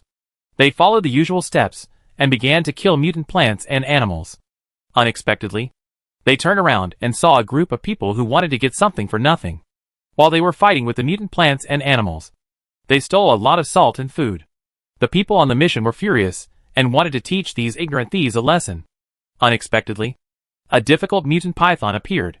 After killing it with great effort, they only caught a fish that escaped. Yuan Xiang, who stood at the entrance of the village, could not hide his inner horror. He did not expect that there was a village here, just like the village before the end of the world. No! It was even better than the village before the end of the world. Yuan Xiang secretly observed the village. The villagers he saw were all strong and seemed to have never suffered from famine or escaped. They seemed to live in a paradise. His eyes gradually became confused. He did not know why this village escaped the punishment of the end of the world. Chapter 115. Yuan Xiang was taken to a small room under the watchtower. It was a 40 square meter room. There was a bed, a table, and a chair. On the table were leftover bread and pickles from the shift workers. The aroma of pickles and bread reached his nose. Yuan Xiang's hungry stomach gurgled. He couldn't help swallowing. He controlled his gaze and turned to the village party secretary. It seemed that this would eliminate the hunger in his stomach. The village party secretary smiled and said, "Comrade, please sit down." After Yuan Xiang sat down cautiously, the village party secretary approached him and said, "What's your name? How old are you? Are you hungry? If you are hungry, I'll ask someone to bring you something to eat." Yuan Xiang shook his head fiercely. He would never eat food given out of pity. Seeing that Yuan Xiang was not cooperating, the village secretary sighed. "You have seen what is happening in our village. Are you still afraid that we will rob you of your food?" He pushed the plate of pickles in front of Yuan Xiang. "Eat it. You must be starving." The aroma of the food wafted into his nose, and Yuan Xiang could not help swallowing his saliva. He looked at the village secretary suspiciously, but he still could not resist the hunger. Yuan Xiang, who was eating voraciously, slowly began to cooperate, telling the village secretary his name, address, and his wandering experience. Yuan Xiang escaped from another city. His family died at the hands of mutant plants. Now he is without a father or a mother. He learned from the radio that a safe zone had been built in Kyoto. So he followed the crowd to the safe zone and walked all the way here. Yuan Xiang said vaguely, "We were forced to steal your salt and rice. You are so strong that you easily solved the mutant python. Why do you still want to snatch salt and rice from us? We are almost starving to death. There is nothing to eat along the way. After the polar day, the wild grass and fruits outside are poisonous and cannot be eaten. We are all starving. We can't beat the mutant animals and can't eat the mutant plants. We just want to live. Is this wrong?" The village party secretary opened his mouth, but didn't know what to say. Yes, they just want to live. If they don't rob, they will starve to death. They can only survive if they rob. If people are starving to death, there is no need to talk about morality. Only what you eat belongs to you. The village party secretary asked casually, "There are quite a few of you. You must have extraordinary abilities to cross so many cities under the polar day." Yuan Xiang looked up at him warily and said nothing. This old man was trying to trick him. Yuan Xiang understood that he could not expose the situation of the base, no matter what he said. After the apocalypse, eating human flesh and drinking human marrow is very common. If he hadn't been rescued by Brother Yuan, he might have become someone else's meal. Even if he died here on the spot, he would be willing to do so. Besides, he was also full. So it was worth it. The village party secretary was not surprised to see that no one answered. He asked again, "How much do you know about this safe zone?" Yuan Xiang took a bite of the biscuit. There is a safe zone in Kyoto. The safe zone can shelter humans, provide edible food, and keep everyone well fed and clothed. It can also allocate houses to everyone. As long as we enter the safe zone, we can all survive. But Yuan Xiang was also confused about what the safe zone looked like. He didn't know anything. The village party secretary did not get any useful information after interrogating him, so he could only lock him up in the newly built village committee office. The next day, the village party secretary was going to interrogate Yuan Xiang again after breakfast. Unexpectedly, the villagers on duty in the watchtower ran to his house and reported that 5 green strange men were gradually approaching the village. 5 people stood at the fence outside the village. They were covered with green liquid, even on their cheeks. They looked like giant frogs, which made them shudder. The village party secretary shouted to the people below, "Who are you? What are you doing in our village?" A man with tattoos replied, "We have no ill intentions. You arrested a young man a few days ago. Please let him go." The village party secretary pointed out the other party's crime. "You robbed our supplies. If you want us to release people, return the supplies first." Another man wearing sunglasses interrupted and said, "The supplies will be delivered in a while." As the two sides confronted each other, 4 or 5 tricycles drove in from outside, carrying rice, flour, salt and other food. And there were people pushing them behind them. Slowly arriving at the entrance of Ningxin village, the village party secretary sent He Chang to check it out. There was no shortage of waits. He also liked the people outside. Yuan Xiang was sent to the hands of several people outside the village. One of them was wearing sunglasses and seemed to be the leader of the group. He stopped the village party secretary from leaving. "Wait, secretary, do you want to know the news from the outside world? We walked from south to north, but we got a lot of news." Shen Yuan adjusted his sunglasses and turned sideways to block the glaring light. The village party secretary paused, turned around and smiled. "Captain Shen said it earlier. Please let someone in quickly." Shen Yuan was taken into the office where Yuan Xiang was interrogated. He looked around the environment with a swagger. "Do you know the Tree of Life?" Shen Yuan suddenly spoke. The village secretary's heart skipped a beat, although he didn't know what the Tree of Life was. The tree that blocked out the sky and the sun suddenly appeared in his mind. The village secretary said calmly, "What is that?" Shen Yuan smiled. "This information is not free. You have to pay first." The village secretary suddenly realized that it was waiting for him here. The two bargained for a while, and finally Shen Yuan returned 2/3 of the supplies as a reward. After the compensation was agreed, Shen Yuan stopped hiding it. "You must have heard about the establishment of a safe zone in Kyoto. This safe zone is not limited to Kyoto. There are now countless safe zones all over the country, but they are mixed and disorderly.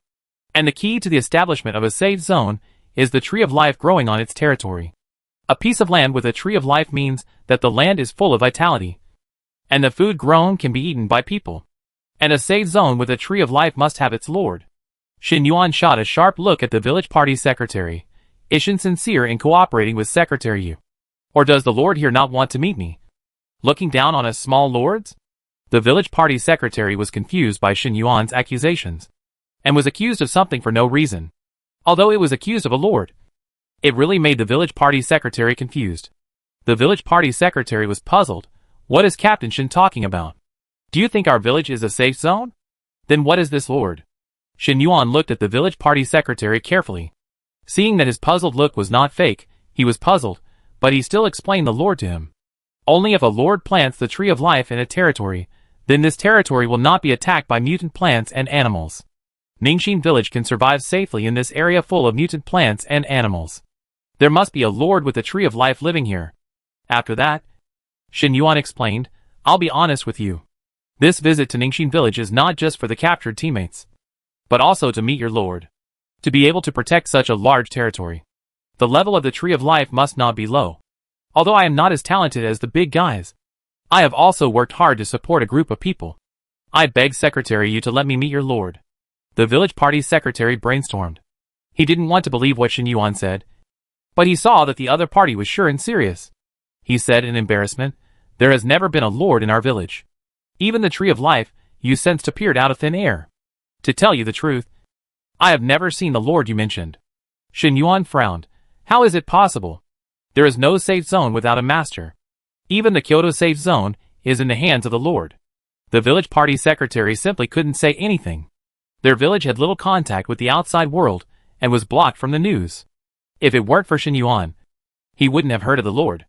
The village party secretary gritted his teeth and said, "If Captain Shen wants to meet some Lord, please go back. There is no such person in our village." Chapter 116. After Shen Yuan left, the village secretary was full of thoughts, but he couldn't say them. He looked up at the tree of life that covered the sky, and the news brought by Shen Yuan emerged in his mind. Their village actually had a tree of life. No wonder after the polar day, the people in the village survived. It turned out that it was protecting them. Since the tree of life was planted, why didn't the Lord choose to show up? This was something the village secretary couldn't figure out. The village secretary shook his head, sighed, and murmured, "We can only take one step at a time. I just hope that the Lord has no ill intentions. Why haven't Jiang Hong and the others come back yet? If it's true as Shen Yuan said, the people outside are more terrifying than mutant plants and animals. I hope they can come back as soon as possible." Shen Yuan glanced at the village behind him. It is impossible to have a territory without a lord. If it's true as Secretary Yu said, the territory of Ningxin village is much freer than the territories he has encountered before. Shen Yuan was able to obtain the life seed by chance. He was originally an engineer. After the polar night, he found a job to make a living. The night before the polar day, when he was designing an engineering drawing in his bedroom, a life seed shot into his body. He thought it was due to staying up late and did not take it seriously. When the polar day came, he survived for a while by relying on the life seed in his body. The people in the city who had the life seed established countless safe zones. The lords of each safe zone originally helped each other and worked together to resist the disaster. However, a piece of news broke the peace of the safe zone. That is, lords can upgrade by devouring. And since then, lords have been fighting each other. He is just a small lord, and the range of life species hidden can only cover within 500 meters. Even so, he was targeted by a force. Fortunately, under the field of hidden, he can hide his breath. With this ability, Shen Yuan was able to escape from the dispute. The news of the establishment of a safe zone in Kyoto came out, and there was also an announcement to recruit lords. Shen Yuan began to go north all the way, and rescued dozens of survivors on the way. With the protection of hidden, they were able to survive safely until now. To be honest, Shen Yuan did not want to go to Kyoto. Although he had the seeds of life, he could not transform into the tree of life. And the coverage area was also small. In the Kyoto full of talents, he might become cannon fodder. Ningxin village was different. The village was far away from the city, and was blocked by dense jungle. The breath of the tree of life was weak. If he was not sensitive to the breath, ordinary lords might not be able to sense it. In general, this was a safe and hidden area. Living here, there was no need to worry about being swallowed by other lords. The most important point is that the lord of Ningxin village does not seem to interfere too much in the territory. Shen Yuan has been to many safe zones. The lord almost squeezed the people with all his strength. There were countless miscellaneous fees, such as entrance fees, housing fees, protection fees, etc. Shen Yuan visited Ningxin village many times in the next few days, but he did not mention anything about meeting the Lord. Moreover, he revealed valuable information for free every time he came, making it difficult for the village party secretary to drive him away. After a few days of observation, Shen Yuan was sure that the Lord of Ningxin village did not ask about anything and had never appeared. So he began to secretly test the village party secretary's thoughts. Shen Yuan sat in the newly built reception room and said casually, "Secretary Yu, you built this wall well." The village party secretary said modestly, No, thank you." Shen Yuan stood up and looked at the village party secretary and said, "Do you feel that there is something missing outside the wall?" The village party secretary pretended to be stupid. "I think it's good. Not a small amount." Shen Yuan chuckled and pointed at himself. "Oh, Secretary Yu, you are too polite. Of course, it's because we are missing. You don't. There is no need to be embarrassed. I have come here so many times. Secretary Yu, I know you are embarrassed, so I will speak first. Everyone inside the wall is from your village. How can we, the outsiders, walk in with open arms? That would be so embarrassing. I think the outside of the village is not bad. Let's settle down outside the wall. If there is any disturbance, we will be your first line of defense." The village party secretary cursed in his heart that he was shameless. So he was waiting here. He said, "Why is this person so attentive? The village party secretary said in embarrassment. Such a big thing, I have to discuss it with the villagers. Shen Yuan held the village party secretary's hand, shaking it back and forth, and said in understanding, Of course. Of course, I will trouble the village party secretary when the time comes, don't worry. We will definitely not cause trouble to your village if we live outside the wall. The village party secretary pulled his hand back with force, and his mouth twitched. This kid is really shameless. Soon, the news that Shen Yuan and others were going to take root outside the wall spread quickly in the village. A few days ago, Shen Yuan relied on his handsome face to deliver food and drinks in the village, and occasionally took his brothers to help the villagers with work, which was very likable, so many villagers did not object to Shen Yuan and others living outside the wall. But some people objected, fearing that they would raise a tiger to cause trouble. Who knew if the other party was hostile? What if they took the opportunity to occupy their village? After a debate, no one could convince anyone else. The scene was in chaos. Before they could discuss the reason, the bell of the sentry post rang, and a villager rushed into the meeting room and shouted happily, The Jiang brothers and Shunmin are back. The village party secretary was delighted. Really? Are you sure? He was still talking about when the few people would return. But he didn't expect them to come back today. That's right. The car is almost in the village. The group of people immediately stopped discussing and ran towards the entrance of the village. There were 2 cars going out and 8 cars coming back. The tattered van led the way in front. The doors on both sides were scarred. It was obvious that it had been attacked by many mutant animals and plants. The broken nails were removed, and the vehicle drove into the village. The whole village gathered in front of the vehicle with joy on their faces, looking into the car, hoping to see familiar relatives. Shen Yuan and his brothers were preparing to go back, but they never thought they would see the scene. He raised his eyebrows and asked the ant beside him in a low voice, Who are these people? Shen Yuan had helped Ant Shen weed and move straw. Ant Shen had a good impression of him, so he answered, Many relatives in our village are trapped in the town. They are the team going to the town to rescue people. They are all villagers. You don't have to be afraid. Shen Yuan and others followed behind Ant Shen, watching the team going out to rescue people. The people who got off the car had some happy and some crying expressions. Happy because they returned to the village safely and brought their families back. Crying because their families were gone. Where is Hyun? How did you come back by yourself? Where is the child? Whoa. A village woman pulled her husband's sleeve and fell to the ground. Her eyes were red, and she beat her chest. Her heart ached. Her poor child was gone just like that. Ping Shui. Let mom see it quickly. It's better to come back safely than anything else. Ping Shui's mother hugged Ping Shui tightly, fearing that she would disappear from her arms. Ping Shui, who had survived hard in the town, could no longer bear the grievance in her heart and burst into tears. Ping Shui's father couldn't help wiping his tears. This reunion was filled with both joy and pain. Mixed emotions filled the hearts of the villagers. The villagers who were heartbroken by the death of their loved ones wept and wailed in grief continuously. Their cries resounded through the sky, as if they were roaring at the heavens. On the other hand, their tears of joy from the reunion of their loved ones fell on the earth. They thanked the heavens for their good fortune, which allowed their loved ones to return safely. And Jiang was one of the lucky ones. Her family relied on the food sent by the Jiang family, hid in the basement, and survived until Jiang's father and others came to rescue them. But they were thin, they looked like paper, hunger made them look unrecognizable, their skin was unhealthy and pale. And Jiang's 2 children huddled behind Uncle Jiang, no longer as lively as before. Yu Fang sighed, cursing, What a sin! She waved at the 2 children. Do you still remember your eldest aunt? This is your second aunt, you haven't seen her yet. Don't be afraid, your sister Xiangshu is here too. She pointed to Shima beside her. Shima smiled gently at Songyi.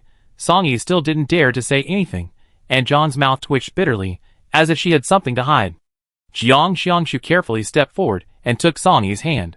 Seeing that she did not resist, she said hello to Aunt Jiang and Uncle Jiang, and took her to play under the village tree of the village committee. Jiang Chale followed behind him, dragging Song Shunkai, who was of similar age. After everyone left, Aunt Jiang slowly told the whole story. Although we were safe hiding in the basement, my mother-in-law and father-in-law were old and sick, and the basement was damp and poor. After the 2 got sick, Song Bian and I gritted our teeth and went out to find medicine. We didn't want to come back and saw 2 old people being hacked to death, and a strange man was hacked in the chest, leaving blood all over the floor. The man broke into the basement, and the 2 old people fought back desperately and were hacked to death. Yi was angry and killed the man with a knife. Shunkai also witnessed the scene. Uncle Jiang said with shame on his face, "We should have left one person behind at that time. I didn't expect Yi to suffer such a tragic death at such a young age." Yu Fang imagined the scene at that time. It was hard to believe that a teenage girl witnessed such a cruel scene and had the courage to pick up a knife to kill. She admired her and felt heartbroken at the same time. How desperate these two children must have been at that time. Shi's mother advised, "It's all over. Don't blame yourself too much. Besides, the two children still rely on you too. Everything will be fine." In the courtyard of the Jiang family, Jiang's father and Uncle Jiang's family discussed the placement of Aunt Jiang. Jiang Jun did not interfere. She and Shi returned to the bedroom and asked about the situation in the town. Shi slowly told the news of the rescue in the town. They didn't encounter many mutant plants and animals along the way. The most dangerous ones were not the mutant plants and animals, but the cunning humans. They used endless means such as roadblocks, robberies and traps. Some people had guns in their hands. If Shi hadn't been sharp-minded and noticed the other party's intentions, Jiang's father would have been seriously injured. Shi found an excuse to successfully take out the guns and ammunition. Even if other villagers had doubts, no one dared to speak. He Guihao and Luo Jingnan, a veteran and a gym coach, both knew how to shoot. They solved many enemies when they were attacked. Luo Buiyuan was also very smart. He was the one who pointed the way and gave advice throughout the journey. In general, the journey was smooth. The town was in a mess. Many people had gone to the next city. It was said that Xinting City had built a safety zone, which could block mutant plants and animals and grow food. However, it required a high entrance fee. Since that was the case, many people were vying to get in. Jiang Jun thought, "A group of people came to our village recently. They said they wanted to join the village. They revealed a lot about the Tree of Life. We have heard about the Kyoto Safety Zone." The two of them summarized the news and found that they were not much different. Shen Yuan and others did not lie. "Jiang Jun, it seems that it is not very safe to have the Tree of Life. You also need to prevent others from thinking about it." She turned around and asked, "How is your Tree of Life?" "Shiyu, it has grown 2 green leaves, and it can be transformed into a Tree of Life. But it has not been released yet." Jiang Jun suggested, "It is better to release it after a while. It is easy to arouse suspicion if it is released now." Shiyu nodded. He always listened to Jiang Jun. He didn't care much about when to release the Tree of Life. Shiyu looked at Jiang Jun and asked, "Did you miss me during the days I was away?" Jiang Jun's cheeks were hot because of this straightforward question, and he glared at him. "I'm so busy every day, I don't have time to think about you. It seems I have to keep working hard." "Work hard on what?" "Work hard to make you think of me once a day. You're really good at teasing." The day after Zhang's father and others came back, they were called over by the village party secretary, inquired about the situation in Fan Town, and told about Shen Yuan and others, wanted to see their opinions. Huang Shunmin frowned. "Why let outsiders live outside our walls?" Huang Xuanmin's daughter Huang Yibing was not found in the town. Before the polar day, someone saw the Xie family and a group of people taking Huang Yibing to Kyoto. Since then, there has been no news. Because of this incident, Huang Shunmin now believes that no outsiders are good. Now, when he heard the village secretary say that the other party was going to stay outside their village, he immediately felt dissatisfied. Who knows if it's a delaying tactic? What if they want to take over our village? Since the village secretary knew about the Tree of Life and the Lord, he knew very well that Shen Yuan would not dare to act recklessly. Although the lord of their village did not appear, he was definitely stronger than Shen Yuan. Just looking at Shen Yuan's increasingly cautious attitude in recent days, he knew that he was very afraid of the lord behind Ning Xian village. However, the village secretary had no way to tell Huang Shunmin and others about these thoughts.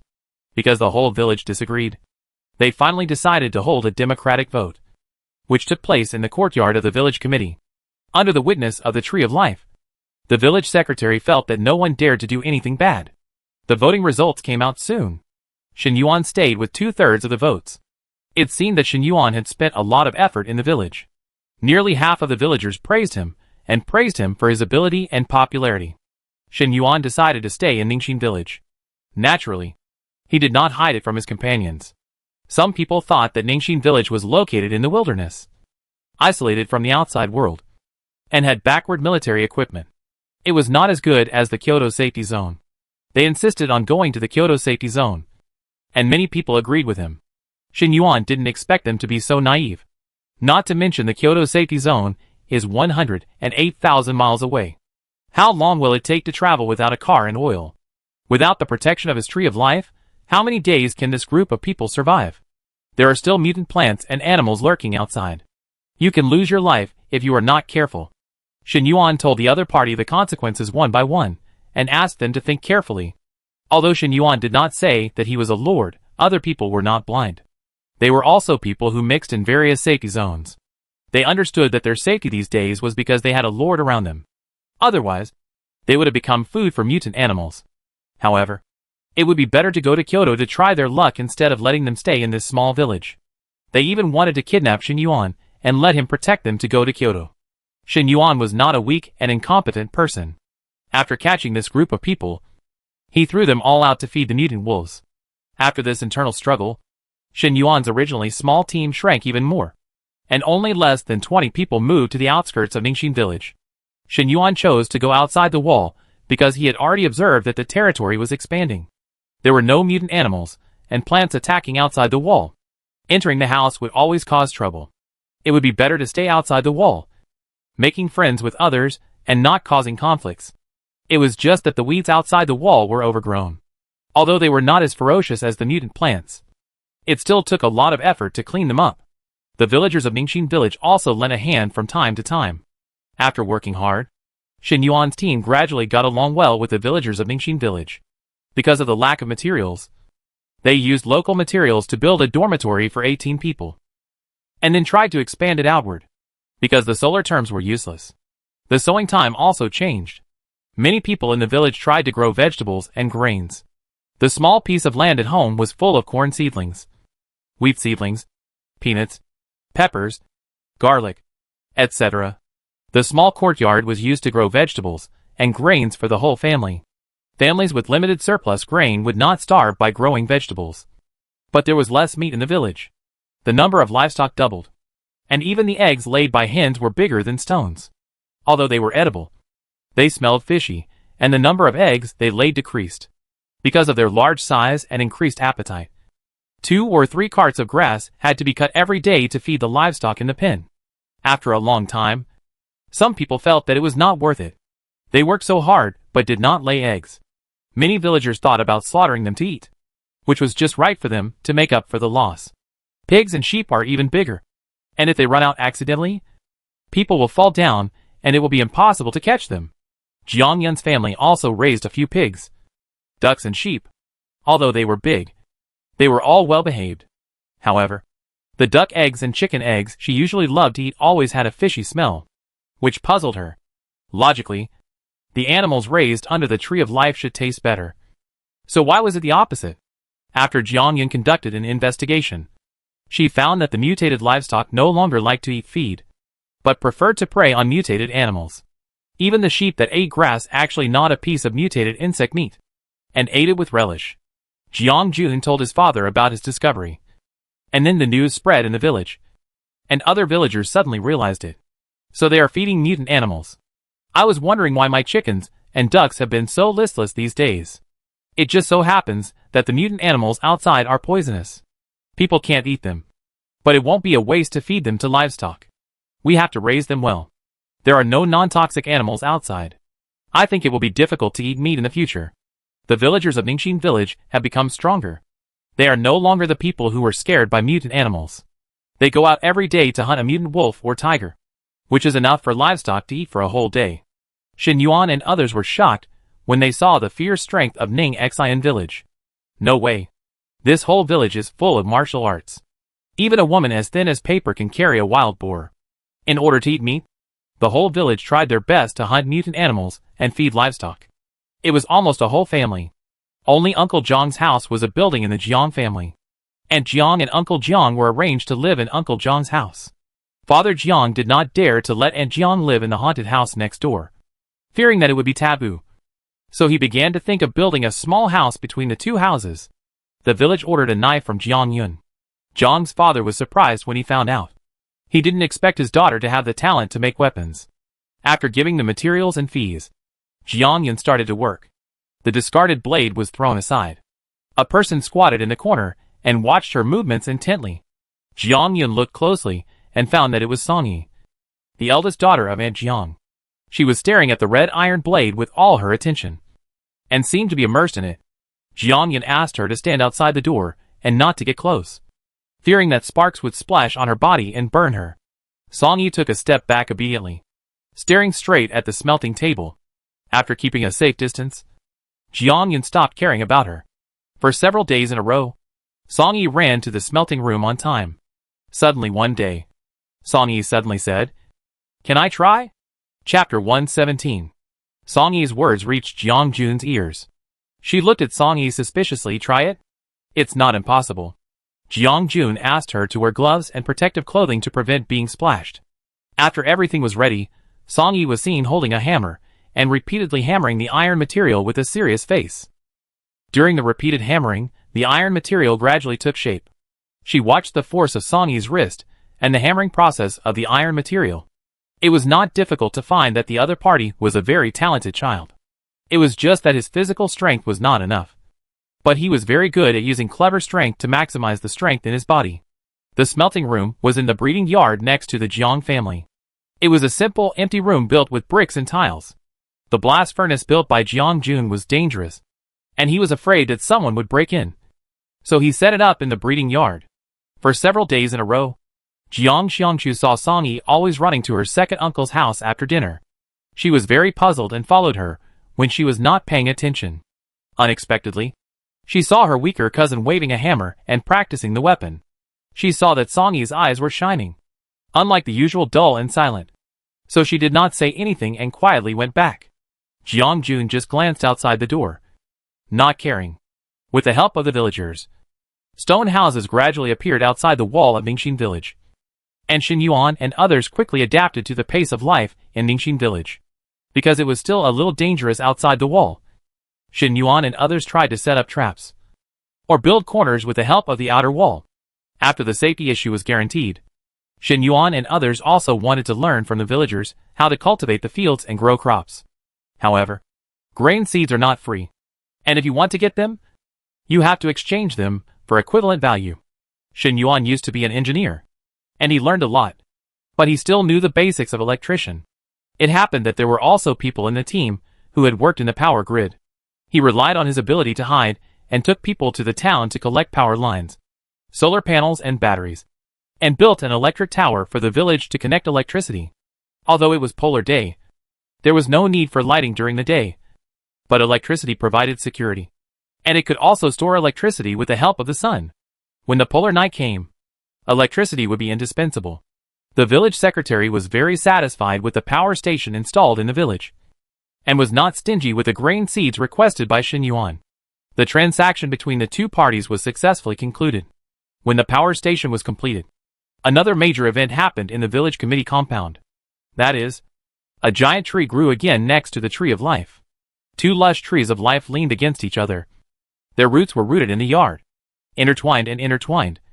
Although the new tree was not as tall as the old tree, but its branches were more luxuriant, and quickly covered the entire village committee compound under the tree. The village committee compound suddenly became a veritable shaded courtyard. The villagers, who had experienced the old trees rising from the ground, were not panicked by the appearance of the new trees, and were even interested in teasing. Why are these trees still in pairs? Hey, you say, this can't be a pair of mandarin duck trees. I don't know if they are mandarin ducks or not, but I see that you are crazy about women. Ha ha ha. The person next to him teased. These two trees are really big, and their trunks are thick. If I hadn't seen them rising from the ground with my own eyes, I would have thought they were 100 or 80 years old. Another person sighed. Who wouldn't? He Guohao and others had never seen such a spectacular scene. No wonder the village party secretary asked them to move to other places. These magnificent trunks almost occupied the entire courtyard. The two big trees were lush and green, casting a thick shade. The breeze blew, and the leaves rustled. They set up a cool place for the villagers in the sultry polar day. Xin Yuan and others outside the wall naturally noticed the towering trees. Xin Yuan could not hide his inner shock. He did not expect that there were two lords here. Not only were they not hostile, but they also protected this territory harmoniously. Xin Yuan began to feel fortunate that his decision was right. His decision to stay in Ningxin village might be the best decision he made in his life. This seemingly ordinary village actually hides two powerful lords. Ningxin village has electricity, but there is no signal. Only the old radio can still make some noise. But it also buzzes from time to time. The village party secretary tried to call his son, but there was only a beeping sound of no signal. He put down the phone with a disappointed look on his face. Many people contacted their families in other places as soon as the electricity was restored, but all failed. After the power was restored, Shen Yuan and others obtained grain seeds and began to plant wheat and vegetables. Yuan Xiang carefully scattered the vegetable seeds into the pit, and his eyes flashed with hope for life. They cooked a delicious meal with the rice and flour they exchanged for their labor. A group of people ate with tears in their eyes. They fought hard to survive, just to live a life without worries about food and clothing. In the past few months after the end of the world, they felt as if their lives were as long as a lifetime. How much they hoped that their families could be with them. People only know the value of things after they lose them. Shen Yuan distributed the food to his teammates. He comforted them. Life will get better slowly. Half a month later, Ningxin village expanded again. The village secretary and Shen Yuan and others discussed and decided to plant food. Each household was allocated 1 or 2 acres of land. The villagers were ready to work hard. The seed drill hummed all day. Gasoline was added barrel after barrel. Weeds were removed, fertilized and sown, and the whole village was busy. He Guohao and others who did not know how to plant crops humbly asked the villagers for advice. They also made a lot of jokes during the period. But they finally planted wheat seeds. When the harvest comes, they will have their own food and no longer have to run around. The Jiang family has 2 acres of arable land. Jiang Yun asked Zhang's father for 1 acre of arable land. Zhang's father had seen Jiang Yun's talent in planting and did not refuse. However, when he saw wheat and corn planted in other fields, he suddenly saw his daughter planting strange plants that she found from somewhere in the field. Zhang's father secretly asked Jiang Yun to change some normal-looking plants because some villagers were frightened by the octopus mutant plants in Jiang Yun's farmland and almost chopped them to death, but were stopped by other villagers. Zhang's father had heard many people's complaints, so he dared not see anyone now. Jiang Yun pretended to be stupid and said, "It's okay. I've tried it. Those mutant plants don't attack people. Dad, don't you know me? They can chop them down. I'm not angry. If they die, I'll dig a few more." Zhang's father choked. Is this something to be angry about? The villagers are almost scared to death. And Jiang saw Zhang's father quarreling with Jiang Yun and persuaded him. Yes, the mutant plants planted by Xiao Yun don't harm people. Those mutant plants can be cut down by children in the village. I think they are just worrying too much. Xiao Yun and supports you to plant them. Song Yi has been following Jiang Yun in recent days. She is obviously much more cheerful. Even her son often stays around her. And Jiang has seen the changes in her children. She knows that these changes are inseparable from Jiang Yun. Now she treats Jiang Yun more and more like her own daughter. Although Zhang's father failed to persuade, Jiang Yun also took the villagers' complaints into consideration and fenced off her own acre of land to prevent passing villagers from being frightened. Jiang Yun mainly used the mutant plants outside to study the source of their violent tempers and tried to purify this power. When she came into contact with this mysterious power, the tree of life Qi in her body actually fluctuated, eager to absorb the energy. Jiang Yun suppressed the movement of the tree of life Qi. This violent energy cannot be absorbed into the body. She keenly sensed that this power was very dangerous. Jiang Yun controlled the range of spiritual power flow and gave the mutant grape with a human face a full body check. During Jiang Yun and Qi Yu's investigation, they found that the so-called upgrade of the life species was to expand its territory by absorbing the violent energy in the bodies of mutant plants and animals. This power would transform the tree of life. However, the so-called growth was just a distortion. When the tree of life absorbed a certain amount, it would cause a qualitative change in the host. The host will become irritable and angry, and the entire territory will be filled with hostility and madness. This is the conclusion that Jiang Jun came to after wrapping the dark matter with spiritual power, injecting it into the mutant animal, and seeing it explode and die.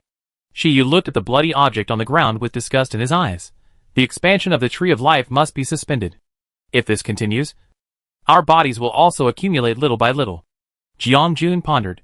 The way to upgrade the tree of life is to devour the tree of life of other lords, and to absorb dark matter. The tree of life has been around for so long. And someone should have discovered the second way to upgrade. Just like we can sense that something is wrong, other people should also feel it more or less.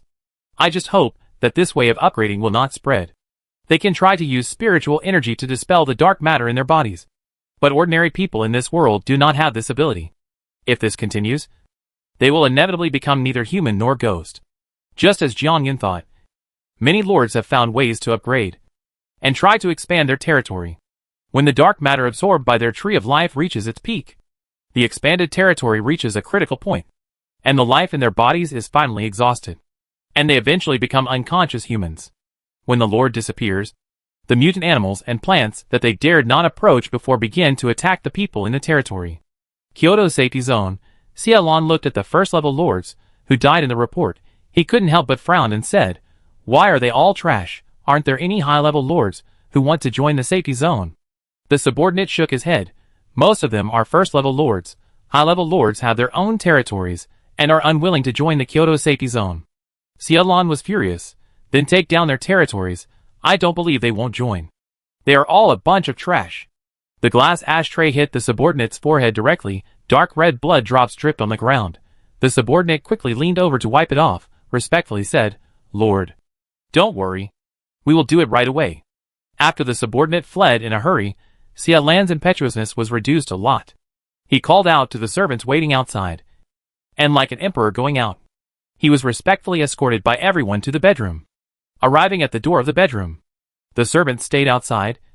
Xiaolon took off his coat and threw it on the ground, slowly lifted the beaded curtain, and looked at Huang Yibing, who was staring at him with hatred on the bed. Xiaolon said nonchalantly, "Why? Are you unhappy to see me? If it weren't for me, would you be able to live the happy life you have now?" Huang Yibing said angrily, "Bah! Shameless robber and liar. Let me go if you dare." Huang Yibing's eyes were like a sharp knife, wishing to cut Xiaolon into pieces. She shouldn't have trusted this man. She has fallen to this point now, all because of him. Before the polar day, Huang Yibing followed Xiaolon to Kyoto. When trying to get close to Chu Tai, Xiaolon actually snatched the life seed away and tortured her severely, trying to get news about the future from her. Seeing Huang Yibing's expression of wanting to kill him, Xiaolon couldn't help but sneer. "You followed me willingly, and you took care of me in a self-righteous way. Even a fool can understand that your purpose is not pure. Moreover, you have so much information in your hands. How can people not suspect you when your family has no background? This is the first time I have seen such an openly stupid person." "Oh no, stupid girl. Xiaolon, you'd better be sensible and tell me the latest news you have obtained." Huang Yibing spat viciously. "Don't even think about it," Xiaolon said disdainfully. "I advise you not to struggle in vain. You will suffer the consequences." Huang Yibing's body was covered with bloody scars, and there was no intactness on her body. Whipping, branding, and pinholes were used on her. At the beginning, in order to study Huang Yibing, Xiaolon specially set up a research room, hoping to find out the secrets of Huang Yibing. But it was useless. Huang Yibing's ability to predict the future is not controlled by human power, and the information is trivial, which needs to be pieced together to get complete information. The most important thing is that Huang Yibing can only know the future in her dreams. Xiaolon can't control her brain, let alone control her. But there are countless ways to make her surrender. Huang Yibing thought of Xiaolon's methods, and her body trembled involuntarily. She really didn't want to suffer that kind of pain again. She lowered her head, her eyes revealing an obscure expression, and she shuddered. "I've told you all the news I dreamt about." Xiaolon grabbed Huang Yibing's hair fiercely, and Huang Yibing couldn't help but hiss in pain. Xiaolon smiled sinisterly. "Don't try to be clever with me, or you'll be in big trouble." He threw Huang Yibing's hair, threw her hard on the marble floor, and the blood on her forehead flowed out instantly. Huang Yibing's eyes went black. Her nose was broken, and blood flowed down her nostrils. She stared at Xiaolon's back with one eye viciously, and the corner of her mouth hidden in the dark couldn't help but curl up. "Xiaolon, let's wait and see. Things change, and soon, you will be under my feet." "Upgrade? Upgrade, devour. The more you devour, the faster you will die." Huang Yibing laughed wildly in her heart. She recalled Xiaolon's body being torn into pieces in her dream, and she could not hide her joy. Even the pain of having her flesh cut was reduced by 3 points. However, when she recalled how Xiaolon died again, the memory was like mosaic, and she could not remember it at all. Huang Yibing shook her head. No matter who killed him, as long as she could get rid of the hatred in her heart. It would be better than anything else. The Kyoto safety zone continued to recruit low-level lords. Xiaolan was not satisfied with the upgrade speed. He wanted to attack other lords and try to devour and expand the territory. The unrestrained desire was devouring Xiaolan's reason bit by bit. However, not long after the polar day came, the world entered the polar night without any sign in a flash. Chapter 118. Ningxin Village. The wheat ears in the field swayed with the breeze, like waves, raising waves of wheat. The golden wheat ears were chopped off by the harvester. The peeled wheat grains slowly flowed into the bags, were taken home by the villagers, and spread out on the village road to dry. When they were busy with farming, the sun in the sky was slowly setting at a speed visible to the naked eye. The sun is setting. Hurry up and harvest the wheat, hurry up. Don't let it get wet. Jiang's father shouted. Jiang Yuan and Shi Yu hurried out to collect the wheat grains, but the sun was setting very quickly. In a blink of an eye, the surroundings fell into darkness. Turn on the light. With a click, the light was turned on, and the whole family used the light to put the wheat grains into bags. No one in the village expected that the night would come so suddenly. Fortunately, their village had stored electricity, and the whole village went out to harvest all the wheat seeds before the lightning and thunder. A violent storm swept through, and the violent wind whistled and hit the shaky windows.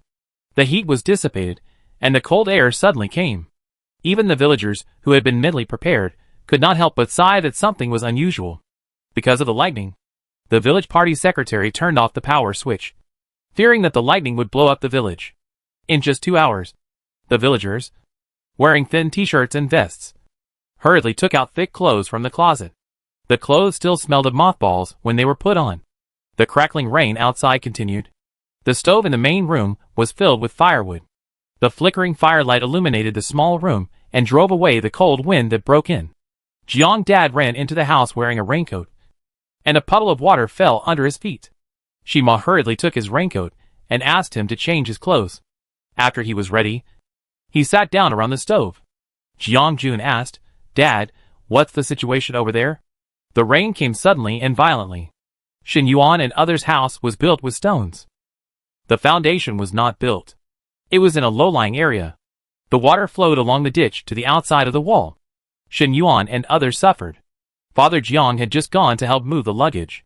He drank a sip of hot water and said, The rain was heavy. It just reached our ankles. Fortunately, it was not serious. The secretary first placed them in an empty house and asked them to rebuild the house after the rain stopped. Father Jiang sighed. The rain was too heavy. Mother Shi, that's right. In the blink of an eye, the weather changed. Don't let anything go wrong again. Unfortunately, the weather did not go as planned. It rained for a whole week.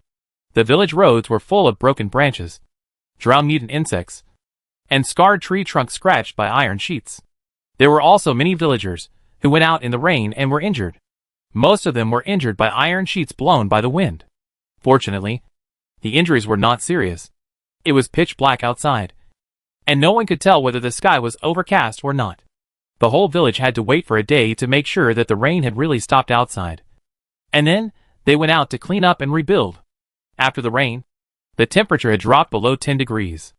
Everyone wore woolen clothes, gloves, and breathed out, braving the cold wind to clean the village roads. Shin Yuan and others' house collapsed, and it was dark again. The village secretary opened the gate to discharge electricity, and the whole village went out to rebuild the foundation for them, and opened a door next to the wall to facilitate their entry into the village. Shin Yuan and others were not stingy, and directly bought 2 piglets from the villagers at a high price. The piglets were bigger than the adult pigs before. The 2 piglets made the villagers in the whole village hold a pork banquet, which was really unforgettable. I don't know if it's a mutation, but they always feel that not only the food in the village is fragrant, sweet and tender, but also they feel full of energy after eating. Unlike the villagers who realized it later. Shin Yuan, He Guohao, and others clearly felt that the food here contained energy when they first entered the village, just like the high-end food they heard about. At first, He Guohao and Luo Jingnan just thought the food here was delicious, and didn't think much about it. It wasn't until they went on a long trip with Jiang Dad and others that they realized that the food outside was actually divided into grades. Low-grade food, mid-grade food, and high-grade food are all the survivors' common understanding of food. Survivors at the bottom can only eat low-grade food, or grains containing toxins, Mid-grade food is generally grown in safe areas. Not only is the food non-toxic, but it is also beneficial to the human body after eating. As for high-level food, although it is also produced in the safe zone, there is a significant difference between the two. That is, high-level food can improve people's physical fitness. Luo Buiyuan, the son of Luo Jingnan, found in his observation that since they lived in Ningxin village, his sister, who used to be weak and thin, has changed from usual, and her strength and vision have improved. This is the most amazing thing for him. His father often has rheumatism and often gets sick, but after arriving in Ningxin village, he miraculously recovered. After he told He Guahao and Luo Jingnan what he found, they felt more and more that Ningxin village was hiding a secret. They all tacitly did not explore it. The villagers of Ningxin village took them in, so they naturally could not do anything unscrupulous. Shen Yuan knew more secrets than He Guahao and others, and was more tactful, although he could not see the two lords hiding in the dark. From his recent exploration, these two lords were definitely not ordinary people. He would definitely let them see his extraordinary qualities. Therefore, during his time in Ningxin village, Shen Yuan was able to get along with everyone, and was praised by the village party secretary. The village party secretary certainly knew of Shen Yuan's methods of flattering, but it did not harm him and made him feel much more relaxed. After the storm, although Ningxin village had water accumulation, it was not serious. It took a week to clear the water in the village and rebuild the houses of Shen Yuan and others. However, before they could rest for a while, Ningxin village welcomed new visitors. 7 or 8 military trucks drove from a distance, and gunshots were heard from time to time, startling the mutant birds to fly in the forest. Vines of plants flashed in the forest, with sharp thorns, attacking the team. Bang bang. Zhang Ping quickly changed the magazine, and couldn't help cursing, "Damn it. Why are there so many mutants?" They were a team sent by Lingcheng Security Zone to Dawes Security Zone for trading. The road they were originally taking collapsed, so they could only take a small road. They didn't expect there would be so many mutants. It was really terrible. Jian Lu was the leader of this team. He shot and killed the mutant wolf that rushed towards the convoy. His raised eyebrows were tightly furrowed. The mutants that appeared on this road were far beyond his imagination. Could this be the mutants' lair? Before he could figure it out, the vehicle drove into a bumpy path. The mutant leader wolf that had been following closely stopped. After staying in place for more than 10 seconds, he turned around and ran into the jungle with all the mutant wolves. Jian Lu looked at the dense jungle that covered the sky and the sun. He couldn't figure out why the mutant wolves retreated. There might be something they were afraid of ahead. After the vehicle had been driving for about 3 or 4 minutes, they vaguely saw a village through the gaps in the woods. The scout in front shouted, "Captain Jiang, there is a village ahead." Jiang Lu took the telescope and looked. Sure enough, a few hundred meters later, there was a village in front. Jiang Lu put down the telescope and shouted loudly, "Everyone, move slowly closer." He turned around and told his subordinates, "Take out the loudspeaker, and remember to arm everyone." Jiang Lu had some guesses in his mind. This might be a safe zone, but he didn't know what level it was. To build a safe zone in this environment full of mutants, the Lord's choice of location was not very good. The convoy slowly approached, and saw a village surrounded by high walls, like an ancient city. Looking to the side, there was also a wall surrounded by bricks and stones. Inside the wall, there were tall greenhouses with crisp vegetables, and strange fruit trees waving their branches. Is that a mutant plant? Why is it raised next to the village? Aren't they afraid of being attacked? This village is really weird. There won't be monsters living in it, Zhang Ping muttered. Jian Lu looked at the mutant plants with a strange expression, and couldn't understand why mutant plants appeared. There is a stone tablet in front of the village, which reads Ningxin Village. The team stopped at the stone tablet outside the village. There was someone on the wall at the entrance of the village looking at them with a vigilant face. "Who are you? Please don't come any closer. Stop immediately." Jian Lu answered loudly with a loudspeaker, "We are from Lingcheng Safety Zone. We are just passing through your place, and we have no ill intentions, please rest assured." Villagers. The vehicle stopped outside the village, and the old voice of the village secretary came through the loudspeaker. "Send one person in, the others are waiting outside the village." After Jian Lu sent someone in, half an hour later, 4 or 5 people walked out of the village. After some discussion, Shen Yuan and the village secretary decided to come out and meet Jian Lu. After introducing each other's names, Jian Lu said with emotion, I didn't expect there is a safe zone here. The village party secretary smiled and said, "It's just an ordinary village. Nothing special. I wonder where you are going." Jianglu did not hide it. "We have a deal with the Da's safe zone. The road we used to travel on collapsed. So we had to take this small road. We encountered many mutant attacks along the way, and were chased here. I am sorry to have caused you a lot of trouble." The village party secretary waved his hand and said, "It's okay." Shen Yuan interrupted, "What is the transaction between your Lingcheng safe zone and the Da's safe zone? Can we take a look?" Jianglu raised his eyebrows. "Of course. If Brother Shen has food, we can also trade." He took the village party secretary and Shen Yuan to the back of the military truck. The first thing was a desk lamp.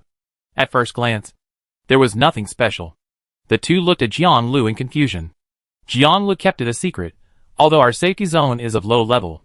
We have many excellent researchers, and our industrial level has never declined. This is the moonlight lamp produced by our safety zone. It can absorb moonlight and convert it into electricity. So we no longer have to worry about the lack of light in the polar night. This is industrial coal. We use compression technology to compress dozens of coals into one. This small piece of coal can burn for a day, which is absolutely worth the money. If you need soap, shampoo or pots and pans before the end of the world, we also produce them. In order to cope with the cold weather of the polar night, we also have thermal clothing, alcohol lamps. Jianglu coughed and said, "Of course, I haven't brought it here now. If you are willing to trade with us, I can bring it next time. What we need most in our safe zone is food. It would be best if you have food." The village party secretary and Shen Yuan looked at the items in his car with golden eyes. The thing their village lacked the least was food, but no matter how much food there was, the living standard in the village had also dropped a lot. Away from industrial products, the village suddenly returned to the primitive society. Many families in the village had very few condiments left. Although they had stored a lot of salt, they would eventually run out. They were used to using soap to clean their homes. Now they couldn't even find a soapberry tree in the village. And they had no experience in making soapberries. Now they could trade them. So they were naturally happy. They verified the safety of Jianglu and the others, and looked at the goods they were carrying. The village secretary smiled and said, "Brother Jiang, you must have worked hard on the way. Come into our village and sit down. It's dark and windy this night, and you may run into danger outside." Jianglu was naturally happy to let them enter the village. But the village secretary's attitude changed too quickly, which made him a little uncomfortable. The roadblock in front of the village was removed. Jianglu and his men slowly drove into the village. The villagers looked at Jianglu and his men with curiosity. Some brave children even poked their heads into the car to look. Ningxin village turned on the light specifically for Jianglu and his men. When Zhang Ping saw this, he leaned close to Jianglu's ear and said, "The people in this village are living well. More than well, it was very good. The complexion was ruddy. They had never experienced famine. Except for the fact that Shen Yuan and his men were wary of them at the beginning, the eyes of others looked at them without a trace of greed." He wandered around the safety zones. This was the first time he had seen such a peaceful village without disputes. Jianglu knew what he was thinking and replied, "As long as they can trade food with us, that's good. Nothing else matters. Lingcheng Safety Zone has developed industry, but poor agriculture. The food produced is only of low-grade food that can be eaten." They wandered around the safety zones in order to exchange for mid-grade food so that the people in the safety zones can eat better food. The village party secretary brought people to the newly built village committee. He and Shen Yuan couldn't wait to talk to Jianglu and others about the transaction. Before they could speak, Jianglu was the first to express his doubts. "I saw that you have planted a lot of mutant plants outside your village. Aren't you afraid of being attacked by them?" The village party secretary and Shen Yuan looked at each other and smiled. Shen Yuan explained to him, "Those are the fruits we planted." Jianglu was surprised. "Fruit? What kind of fruit?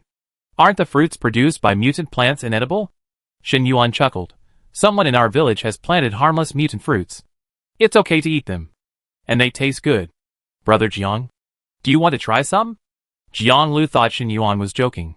But he turned around and saw the mutant fruits being served. The fruits were like the faces of babies. The purple fruits were bigger than the palms of people's hands. The strange faces of babies made him shudder. He stuttered, "This? Can I eat it?" Chapter 119. The baby-faced grapes on the reception table, after Shen Yuan soaked them in hot water, soon disappeared in the struggle, and turned into slightly larger grapes. Xin Yuan smiled. We were also afraid of this baby fruit at first, but later found that after soaking it in water, it was just a fruit with a strange shape, and tasted even better than before the Doomsday. Captain Jiang can try it.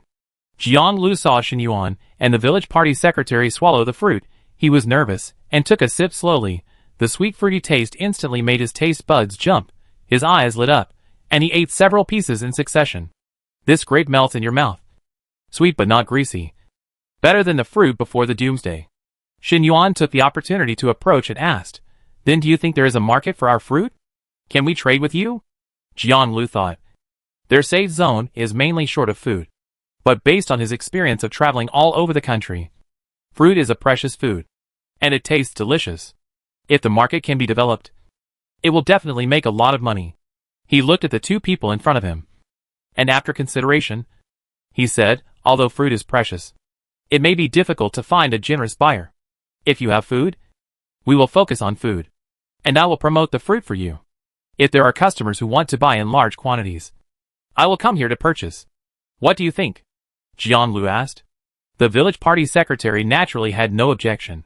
There were not many fruit trees in their village, and they were all produced by mutant plants. It was a good thing that someone could sell them on their behalf. The village party secretary said, Don't worry. We have food. When you are free, set up a stall at the entrance of our village, and we will exchange food with you. Jiang Lu would naturally not refuse the business that came to his door. Wait until tomorrow. We are a little tired from traveling these days. Let the brothers rest first. After the three of them chatted briefly for a while, they left.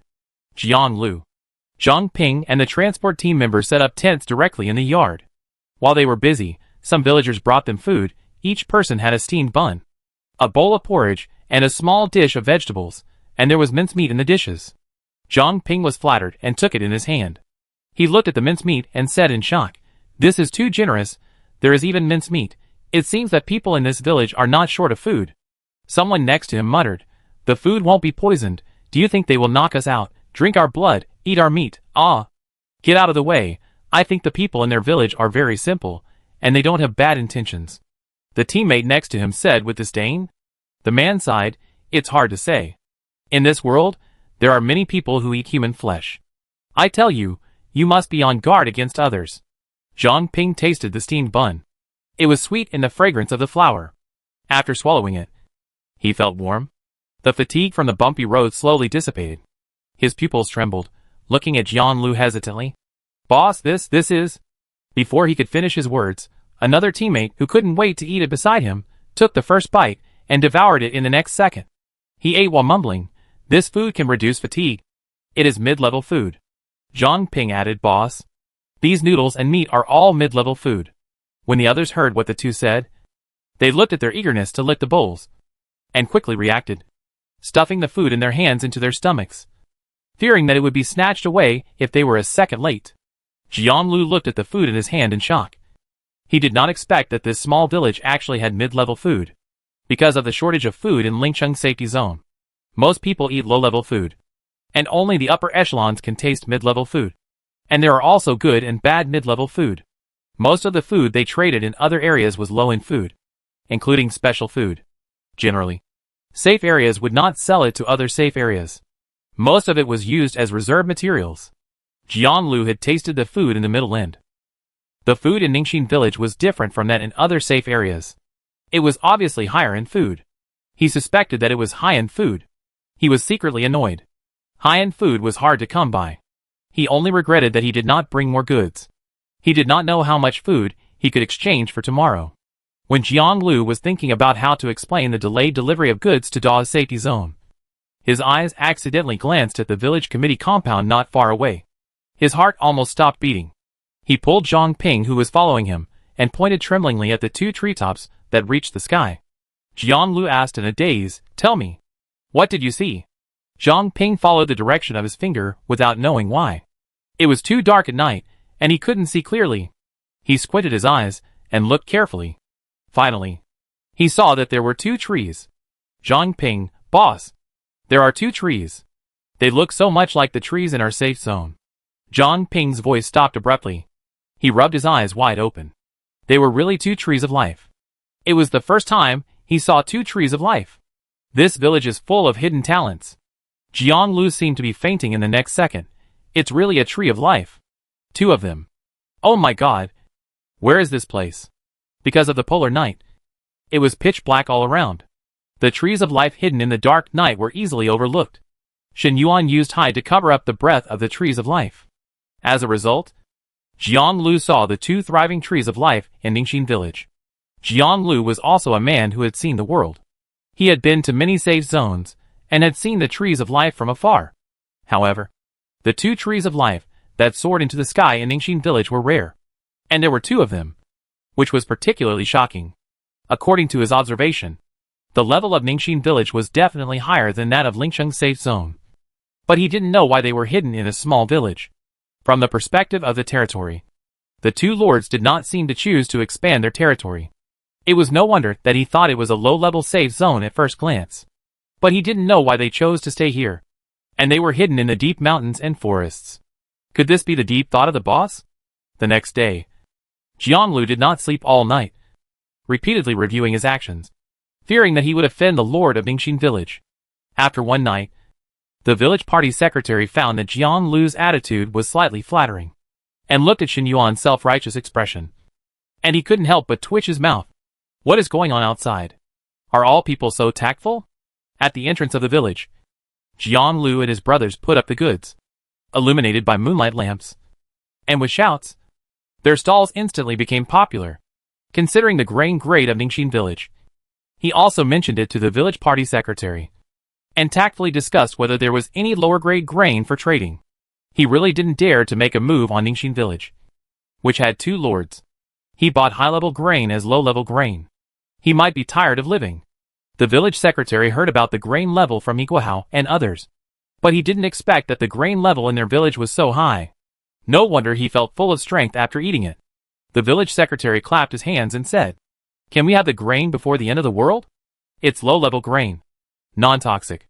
If it works, use it to trade. But the quantity is not large. There will be high-level grain later." The village secretary was also a little helpless. He didn't expect that high-level grain would become an obstacle. Jiang Lu was just an ordinary trader. If he had high-level grain in his hands, he would probably be hostile. The level of Lingcheng's safety zone was low, and it would be difficult to protect him. Jiang Lu, secretary you. Don't worry. After this transaction, I will recommend your village to a powerful buyer. They are strong and not bound by other safety zones. They will help you sell the fruits. The village party secretary was surprised and said, "Thank you very much, Captain Jiang." Jiang Lu would naturally not miss the opportunity to make friends with Ningxin village. He made an appointment with the village party secretary for the next transaction time and gave the address of their safety zone to the village party secretary. He did not dare to ask more about the Ningxin village lord. After returning, he reported the matter to the Lingcheng lord. "Lord of Lingcheng, you did a good job. Introduce Ma Zi and others to them. How to trade is not our business. The one who owns 2 trees of life is definitely not an ordinary person. We must make friends with him. Now Kyoto is in riots, and many safe areas have fallen. One more friend means one less enemy. You should also pay attention to safety when you go out to trade during this period. If something goes wrong, evacuate immediately." He gave Jiang Lu several tasks.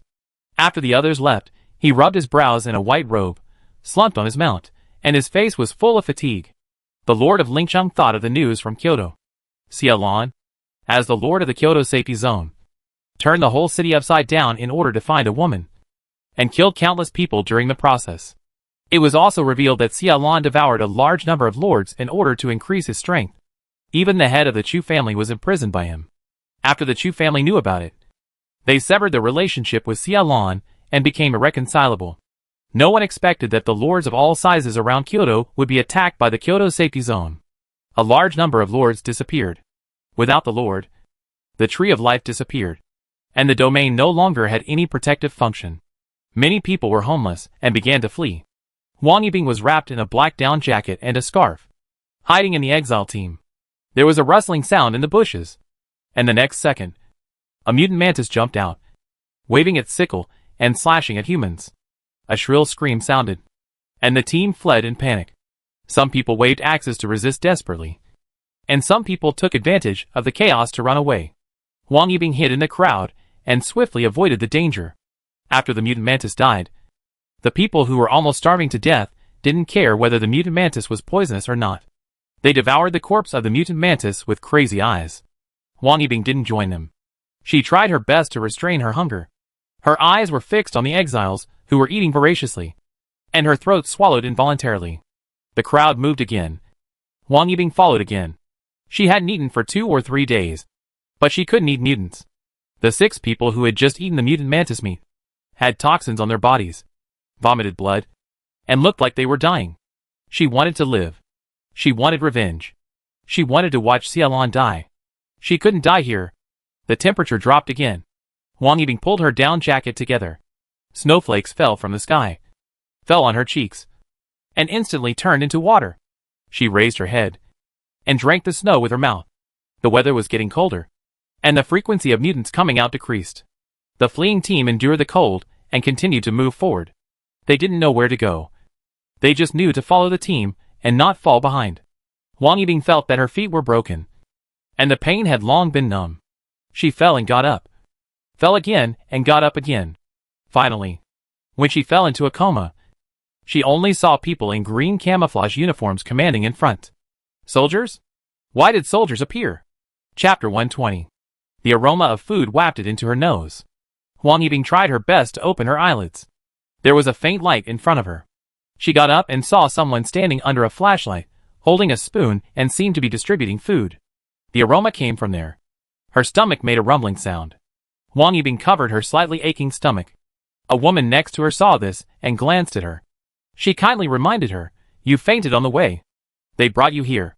If you are too hungry, just go and line up. It's okay." Wang Yibing looked at her warily, said nothing, hid in the corner, and watched the long line. The woman next to her rolled her eyes and ignored Wang Yibing. When the line got shorter, she went to get another bowl of porridge. The porridge didn't taste good. It was mixed with some green leaves and tasted bitter. But they were almost starving to death, so there was no need to be picky. A soldier came to check on the situation. Seeing Wang Yibing waking up and hiding in a corner, he took a bowl of porridge and handed it to her. "Girl, you should eat something." Wang Yibing panicked. In her dream, the army had already been torn apart.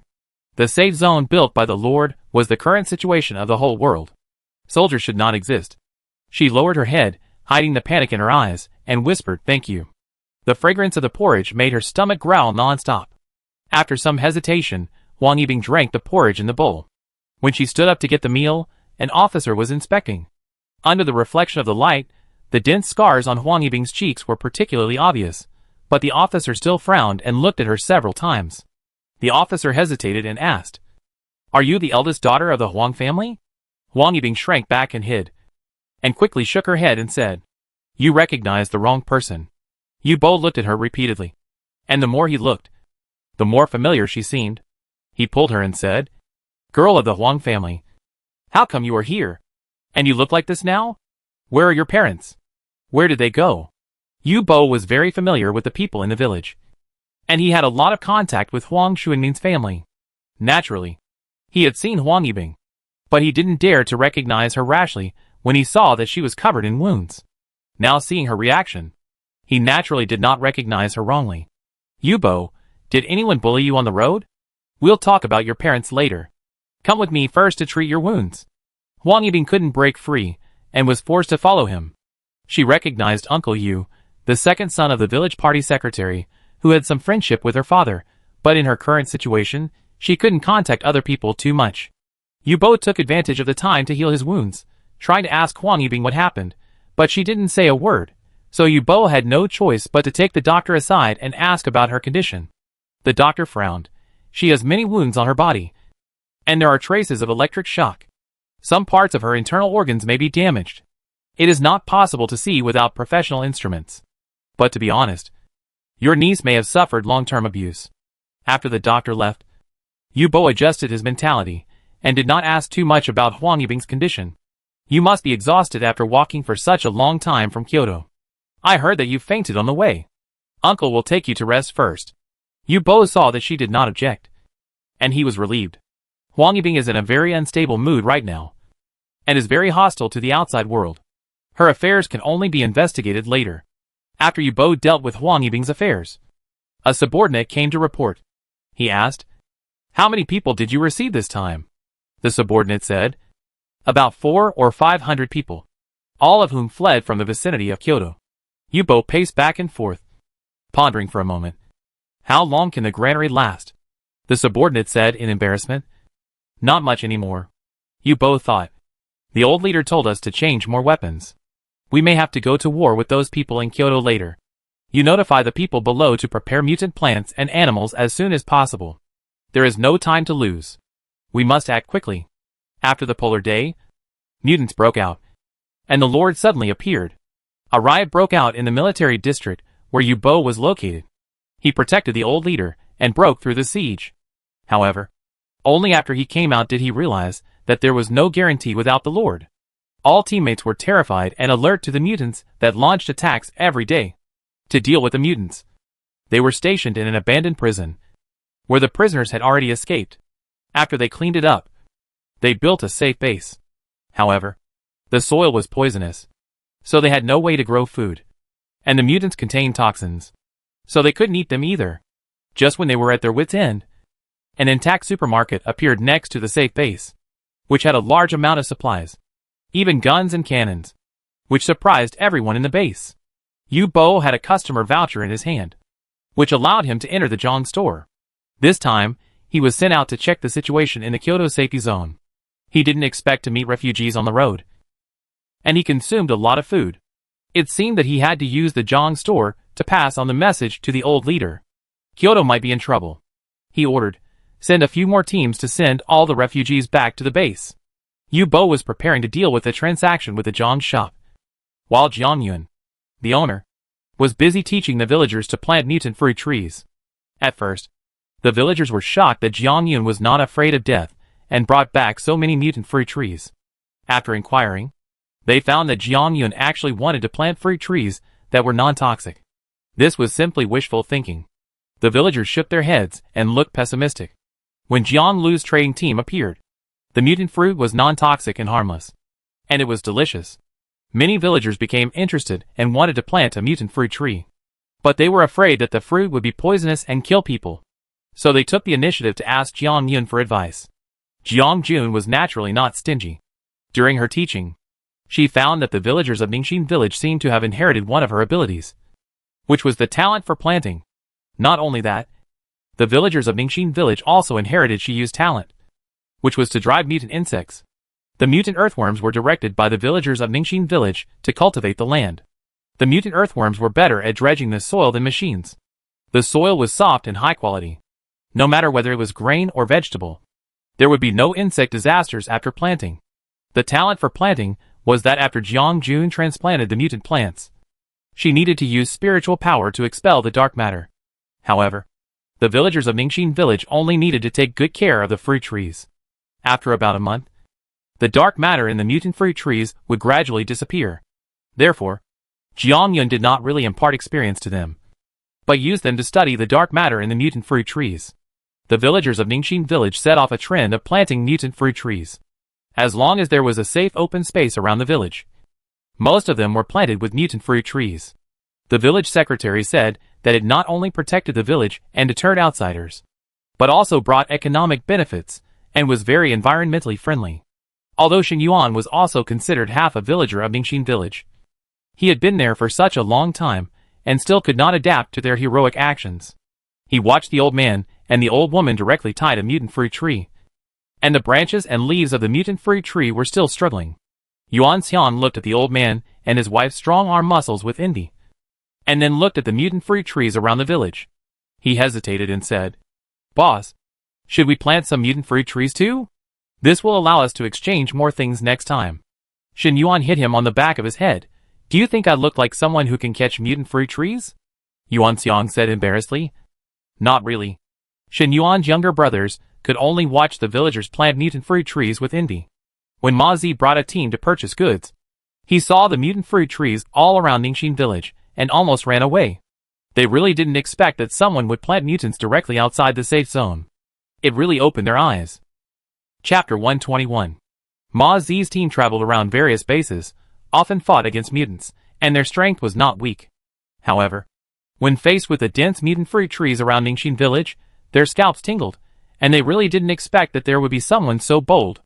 They heard from Jiang Lu that Ningxin village produced excellent grains, high grade, and had high quality fruits, so they came here. Before setting off, Jiang Lu kindly reminded them not to offend the lord of Ningxin village easily, and that they must make friends with him. Ma Zi didn't understand why he was so cautious at first, but now seeing the villagers planting mutant fruit trees in front of him, he immediately understood Jiang Lu. After learning about their origins, the village party secretary invited them to the reception room with a smile, asked about the purchase price, and discussed the trading items.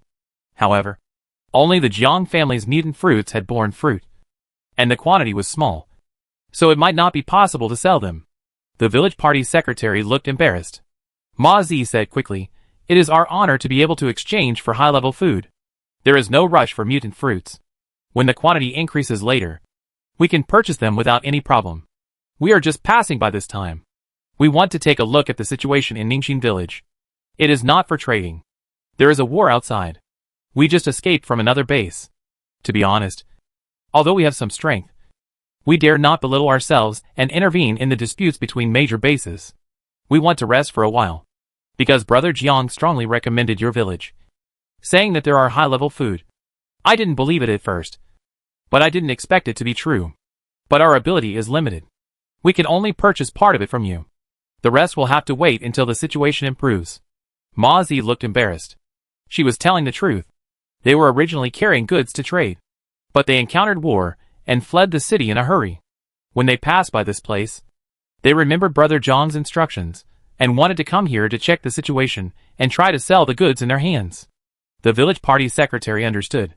He asked tentatively, "Is the situation outside very bad now?" Ma Zi sighed. There was a riot in Kyoto, and the lords were killing each other. Many people were fleeing outside. They migrated from north to south. Linqing's safety zone was also on their way. I heard that many refugees poured into it. Linqing is not too far from here. Secretary, you should be prepared to welcome refugees. Those who can survive on the road where mutants are lurking must be strong. It is said that these refugees attack the safety zone in groups in order to survive. Even if the lords come forward, they can't resist the refugees who are starving and cold and fearless of life and death. The weak lords would give some food to the refugees, but they could not resist the greed of the refugees, and they would plan to rob all the food in the entire territory. They did not dare to offend the strong lords, but they would hide around the safe zone from time to time, waiting for an opportunity to attack the people in the safe zone and rob their food, which was simply hard to guard against, because of the refugees' bad behavior. All territories were unwilling to accept them, and the refugees trekked in a farther direction and soon came to Ningxin village. The village party secretary did not expect that the outside world was already in such a mess. Ma Zi told him the news, which undoubtedly helped them a lot. To express his gratitude, the village party secretary added some more food during the transaction. The transaction was successfully completed. Ningxin village exchanged a lot of compressed carbon and gasoline and other practical materials from Ma Zi. After Ma Zi and others left, the village party secretary called the young and middle-aged men in the village to discuss the refugees. Although only the men in the village were called, the women in the village also had nothing to do. So they went to the village end meeting to listen to what the village party secretary discussed. The village party secretary told everyone about the refugees, and told everyone to be careful when going out hunting recently, and not to fall into the trap of the refugees. If they are robbed, they will not be able to seek justice. What's worse, there are cannibals among them. He advised everyone to keep an eye on the elderly and children, and not to run out casually during this period. The villagers below were talking about it. Is it so chaotic outside? Then we have to be careful. People can do anything when they are hungry. Should we prepare more weapons on our bodies? Yes. Yes. There are only 4 or 5 knives at home, which is still too few. The villagers turned back and went home to check their weapons and equipment, and they had to go to Zhang's house to order them before others. Aunt Feng, do you still have iron at home? Lend me some. I will melt it and return it to you after the refugees leave. There were only 2 iron pots left in her house, which were not enough to make blades. For a while, the villagers were on high alert. He Guohao was a veteran and Luo Jingnan was a fitness coach. The two were sent by the village party secretary to lead the villagers to practice self-defense. The village party secretary knew that Jiang Dad had a gun, so he persuaded him to exchange one for him. Unfortunately, the weapons in Jiang Lu and others' hands were not for sale. Otherwise, they would have spent all their grain to buy them. Now they could only practice with Jiang Dad's guns. If Father Jiang knew what he was thinking, he would have to take the gun back. To ensure safety, the village party secretary organized a patrol team to patrol around the village on time every day. He said he was afraid of a sneak attack and sent people to watch the corners. Shin Yuan saw the movement of the village as if facing a great enemy, and lowered his head to teach Yuan Xiangwen, who was stunned and at a loss. See, this is caution. There is a circle of mutant fruit trees outside the village, and a lot of traps are set outside. A group of people who beat mutant animals and dogs are almost the same, and they are rehearsing. This is caution. You kids should learn from it, Shin Yuan said meaningfully. Yuan Xian looked at Shin Yuan, who seemed to understand, as he joined the large group. In less than an hour, he came back sweating profusely. Shin Yuan cursed. All of them were killed by the wolves. He couldn't keep up with the intensity of Ningxin village's training. Regardless of gender, age or status, they all squatted and climbed obstacles. It was a special training method. He Guohao was indeed a retired soldier. He could still command. He Guohao had a hard time. Although his physical strength had increased a lot, he was still different from the villagers of Ningxin village. There was one person who stood out in the group, and that was Jiang Yuan. The villagers of Ningxin village saw that the daughter of the second son of the Jiang family had completed all the training easily, followed by Jiang Xiangshu, who refused to admit defeat, and Shi Yu, who did it easily. The adults in Ningxin village were not convinced, and they had to win over these children no matter what. Adults also had to have some dignity, and they could not lose no matter what. It turned into a competition, and in the end, they were exhausted and were carried back by the village party secretary. Afterwards, they were reprimanded by the village party secretary, who said that they were competing with a child, and that training should be moderate, not consuming physical energy. After a scolding, everyone became obedient. He Guohao, Shin Yuan and others also breathed a sigh of relief. Finally, we can train normally. Half a month after the training in Ningxin village, some villagers found ragged refugees passing by outside the village, and some tried to break into the village, but were driven out by the people standing on the lookout and guarding the village entrance. However, as more and more people came, the villagers were also hindered from going out for hunting. The refugees seemed to be afraid of the mutant fruit trees around the village, and dared not approach, so they blocked the entrance of the village, trying to attack the villagers entering and leaving the village. Jiang Jun handed the task of making weapons to Song Yi, and went to the entrance of the village to observe the situation of the refugees. She used her spiritual power to scan the refugees outside the village, and saw the black dark matter on their bodies. Shi Yu said cautiously, "They have all been invaded by dark matter." Chapter 122. Dark matter enveloped the refugees. The black fog tentatively entered the territory, and was crushed in an instant. They continued to surround the area of Ningxin village, trying to find loopholes. The black fog was more active than before, which was very different from the dark matter they had been studying. This dark matter spread by the refugees seemed to be extremely aggressive. The refugees possessed by the dark matter, they lost some of their sanity, fought for food, and attacked humans. These symptoms were similar to night blindness during the first polar night. The difference is that their eyesight has not faded. But it can't last long. A few months ago, from her sight, thick black fog was gathering in Kyoto, and it was getting stronger and stronger. She was worried. So she sent a clone to Kyoto, and collected information in the name of Zhang's shop. She originally thought that dark matter would only affect the surrounding areas of Kyoto, but she didn't expect that it would be brought out by refugees. No wonder other lords couldn't do anything with the refugees, and tried to expel them. Maybe they felt the weirdness of them. The refugees surrounding Ningxin village stared at the villagers with their eyes, like hungry wolves, which made people's scalps numb. However, there were also people who were unwilling to accept it. They beat the refugees outside, and drove them to the outermost area. Shi Yu frowned and said, "The dark matter has invaded for too long. It may not be easy to eliminate it. These people are probably..." Jiang Jun knew Shi Yu's thoughts. These refugees were hopeless. The villagers of Ningxin village were trapped in the village by the refugees outside. They could not go out to hunt. The livestock at home were almost starved to death. It was freezing cold. Although they exchanged compressed coal, they still had to go out to chop firewood for cooking. These refugees blocked the road all of a sudden, which really made the villagers angry. Before they could start, the refugees outside actually attacked them first. That day, The refugees attacked Ningxin village like crazy. The obstacles were broken through, and the village gate was opened forcefully. These refugees bit people and grasses when they saw them, without any rules, which frightened the villagers. The villagers of Ningxin village were not jealous either. They took out their weapons and fought back. Compared with the refugees who had no rules, the well-trained villagers were stronger. No matter how strong the villagers were, they were more or less hesitant when they killed someone for the first time. They were not careful for a moment and were injured by the crazy refugees. The village secretary was so angry that he cursed at the soft-hearted people.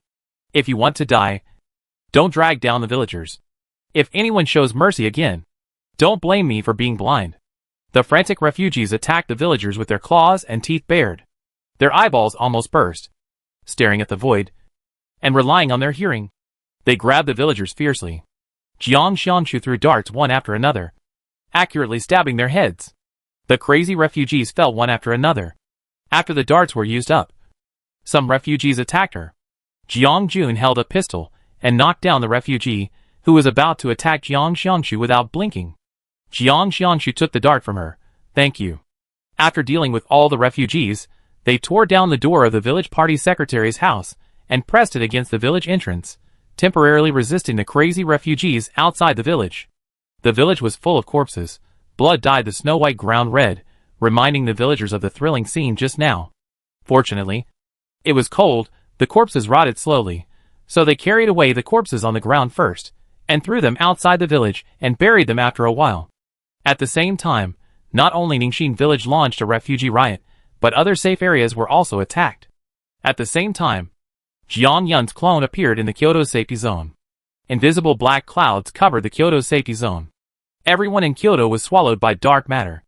They looked like puppets, wearing combat uniforms and rushing to various battlefields. Xia Lan, the lord of the Kyoto safety zone, ignored the lords who were kneeling and begging for mercy. He devoured their life trees with his eyes frantically. Dark matter accumulated on his body, as thick as water. Jiang Yun's clone stood in the dark and saw this scene. His eyebrows were raised. He didn't expect Xia Lan to be able to withstand such strong dark matter. Xia Lan's sharp eyes shot towards the location of Jiang Jun's clone. Who? He waved his hand to burn the bodies of the lords to ashes. And in an instant, he arrived at the place where Jiang Jun had originally hidden. He looked around and found nothing wrong. So he went back into the house. Xia Lan called his subordinates. Have you found Huang Yibing? The subordinates said in fear. Not yet. Xia Lan said angrily. They are all a bunch of trash. The next second, the dark matter directly devoured the people, leaving only the burnt ashes. Another subordinate's legs went weak when he saw this scene. He lay on the ground, his eyes terrified, his brain working quickly. Lord, we have found the location of Huang Yibing's hometown Ningxin village. I heard that a safe zone has been built there. As long as we find her family, Huang Yibing will definitely show up. Ningxin village? Xia Lan remembered that after the first polar night, he went to Ningxin village to gain Huang Yibing's trust. That dirty and broken place made him suffer for so long. Damn Huang Yibing. She actually escaped at the critical moment. He could not control the power in his body now. He had to catch Huang Yibing as soon as possible and let her hand over the solution. Xia Lan, list the safe zones along this route for me. Devouring the tree of life is just a temporary solution. But compared to going crazy and losing reason, it is nothing. Jiang Yun's clone looked at Xia Lan with disgust. Greedy people will be devoured by desire sooner or later. Jiang Yun's clone sent a letter of escape to all the safe zones before Xia Lan, asking them to move out as soon as possible, as the Kyoto army was about to attack. At first, the safe zones did not believe the letter of escape, thinking it was alarmist and not taking it seriously. It was not until the news of the Kyoto army's southward march came, killing many lords along the way, that they panicked completely. After Yubo met up with the old leader, he also had an escape letter in his hand. After reading it at a glance, the old leader sighed deeply. The old leader no longer hesitated, organized people to evacuate as soon as possible. Yubo followed his orders. But the old leader looked at the evacuation map and had some guesses in his mind. He murmured, I don't know who you are, but I hope you can succeed. When the next John store opened, the old leader asked Yubo to buy a large number of lethal weapons. After he noticed the old leader's thoughts, he did not hesitate at all. In addition to the indispensable food, he bought all the weapons and equipment. It seemed that a big battle was going to take place. After the failure of the last battle with the Kyoto safety zone, Yu-Bo learned from his mistakes and felt that his firepower was insufficient. This time, he had to be fully prepared. Wang Yibing saw the army on alert and panicked. Before leaving, she couldn't resist the guilt and stopped Yu-Bo. Wang Yibing didn't want to return to Xialan, but she saw Uncle Yu's care for her these days. She was not an ungrateful person. If she dragged Uncle Yu down, she would feel guilty for the rest of her life. Wang Yibing pulled Yu-Bo to a hidden place. Uncle Yu, I'm here to say goodbye to you. Yu-Bo frowned. Goodbye? It's so dangerous outside.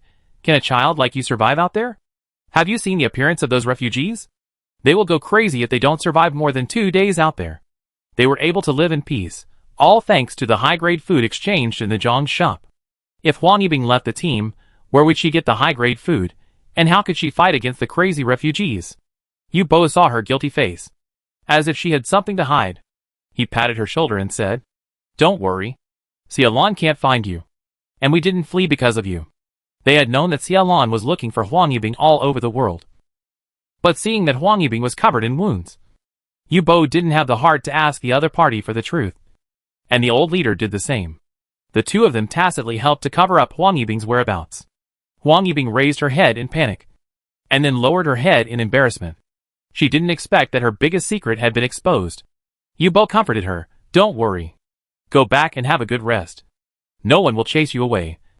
And Xialan won't be able to find this place. Wang Yibing wiped the tears from her eyes, went back to her room to pack her luggage, and took a nap on the bed. She saw her family in her dream for the first time in a long time. Her father was stronger than before. Her mother was younger. Her brothers and sisters were no longer as spoiled as before, and they had learned to help with farm work at home. She looked at her family's faces with a smile on her face, but tears flowed from her eyes. She missed her parents and her brothers and sisters.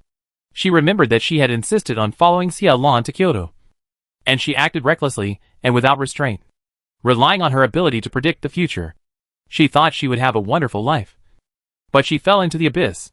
She wiped away her tears and pictured her family, engraving them deeply in her heart.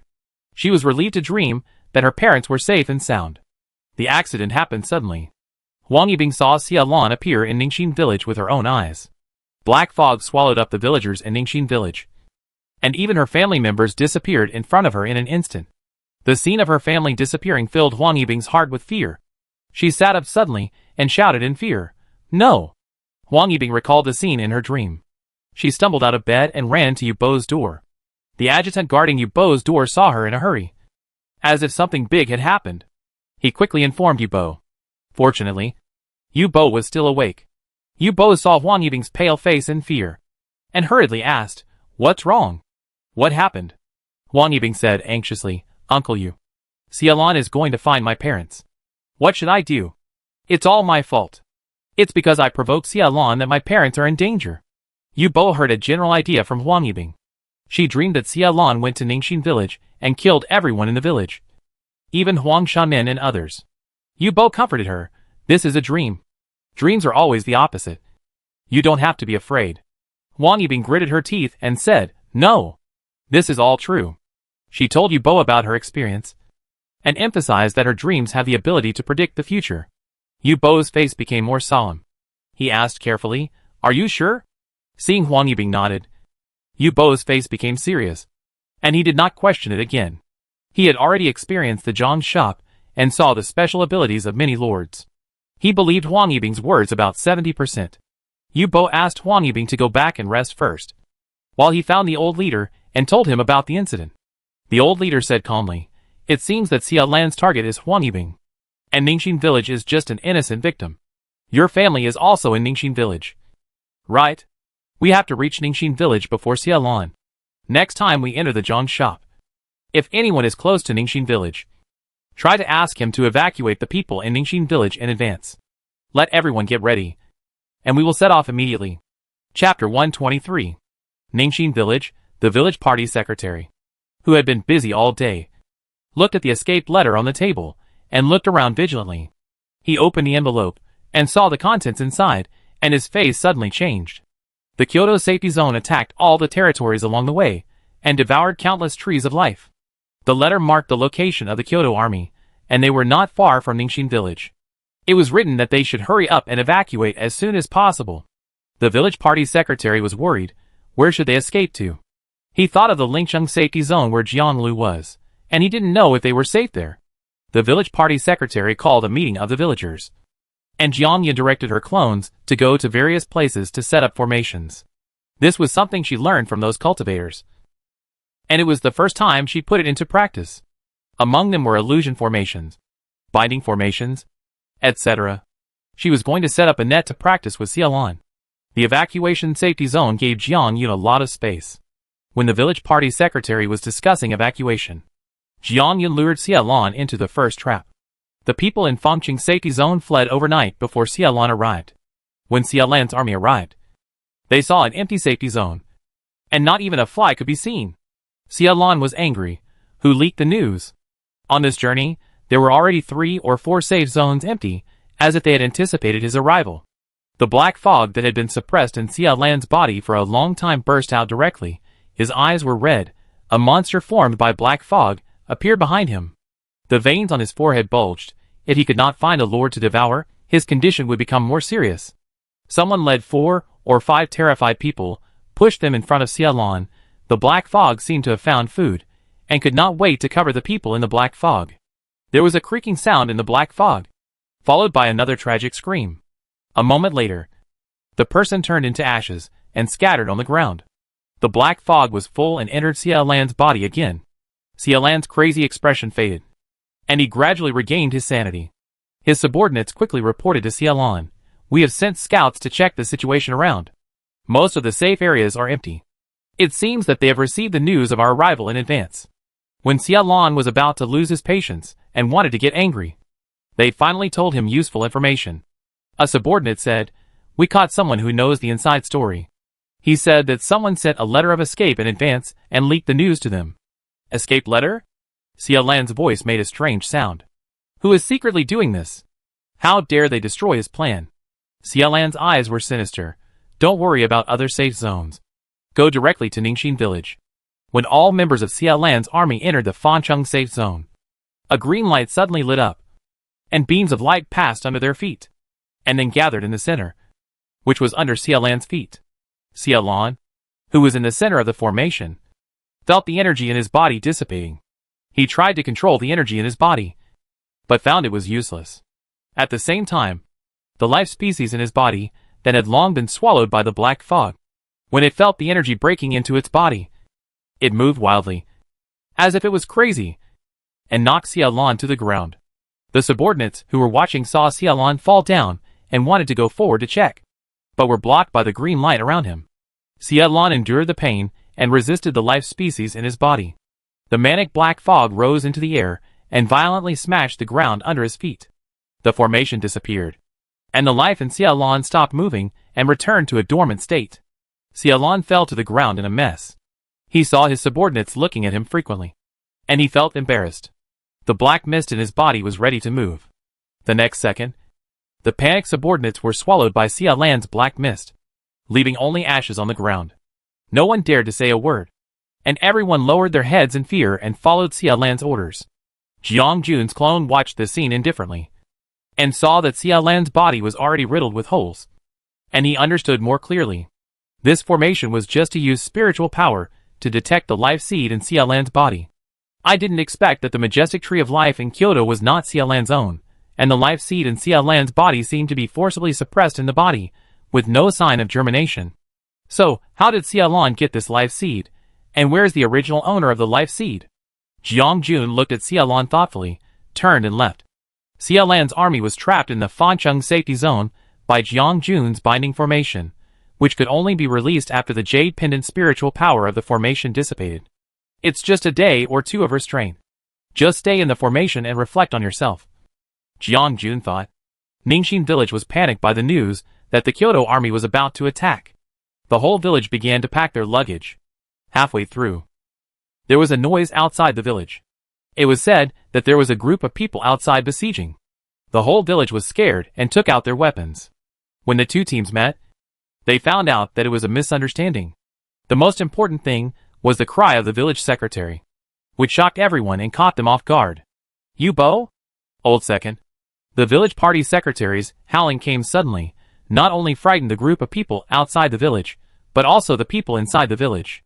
In the light of the torch, the villagers realized that the leader looked like the old second son of the village party secretary, and immediately put down the axes, machetes, and gasoline in their hands in a hurry. Oh, this is really a flood that has washed away the Dragon King Temple. Family members don't recognize each other anymore. Hariko is back. Hurry into the village. Hurry into the village. It's all caused by Kyoto. We thought someone was attacking. Are you okay? Young man, Auntie didn't mean it. I'll ask our village doctor to apply some medicine to you. The village party secretary was crying excitedly while holding his son, while the villagers who had hit the wrong person covered their heads and apologized, fearing that a conflict would break out. Yu-Bo had not expected the villagers to be so fierce. Their team was well trained, and their force was much stronger than that of ordinary people. He had not expected that the villagers could actually hurt their people. When the village secretary turned on the moonlight, Yu-Bo saw his old father at first glance, and he almost could not recognize him. Not only did he look younger, his waist, which had been bent by farm work, had straightened up, his body and arms had a thick layer of muscle, his whole body had become strong and healthy, not like the weak old man before. If his father had not called him just now, he might not have dared to recognize his father if he met him on the road. Yu-Bo was surprised by the change of the villagers.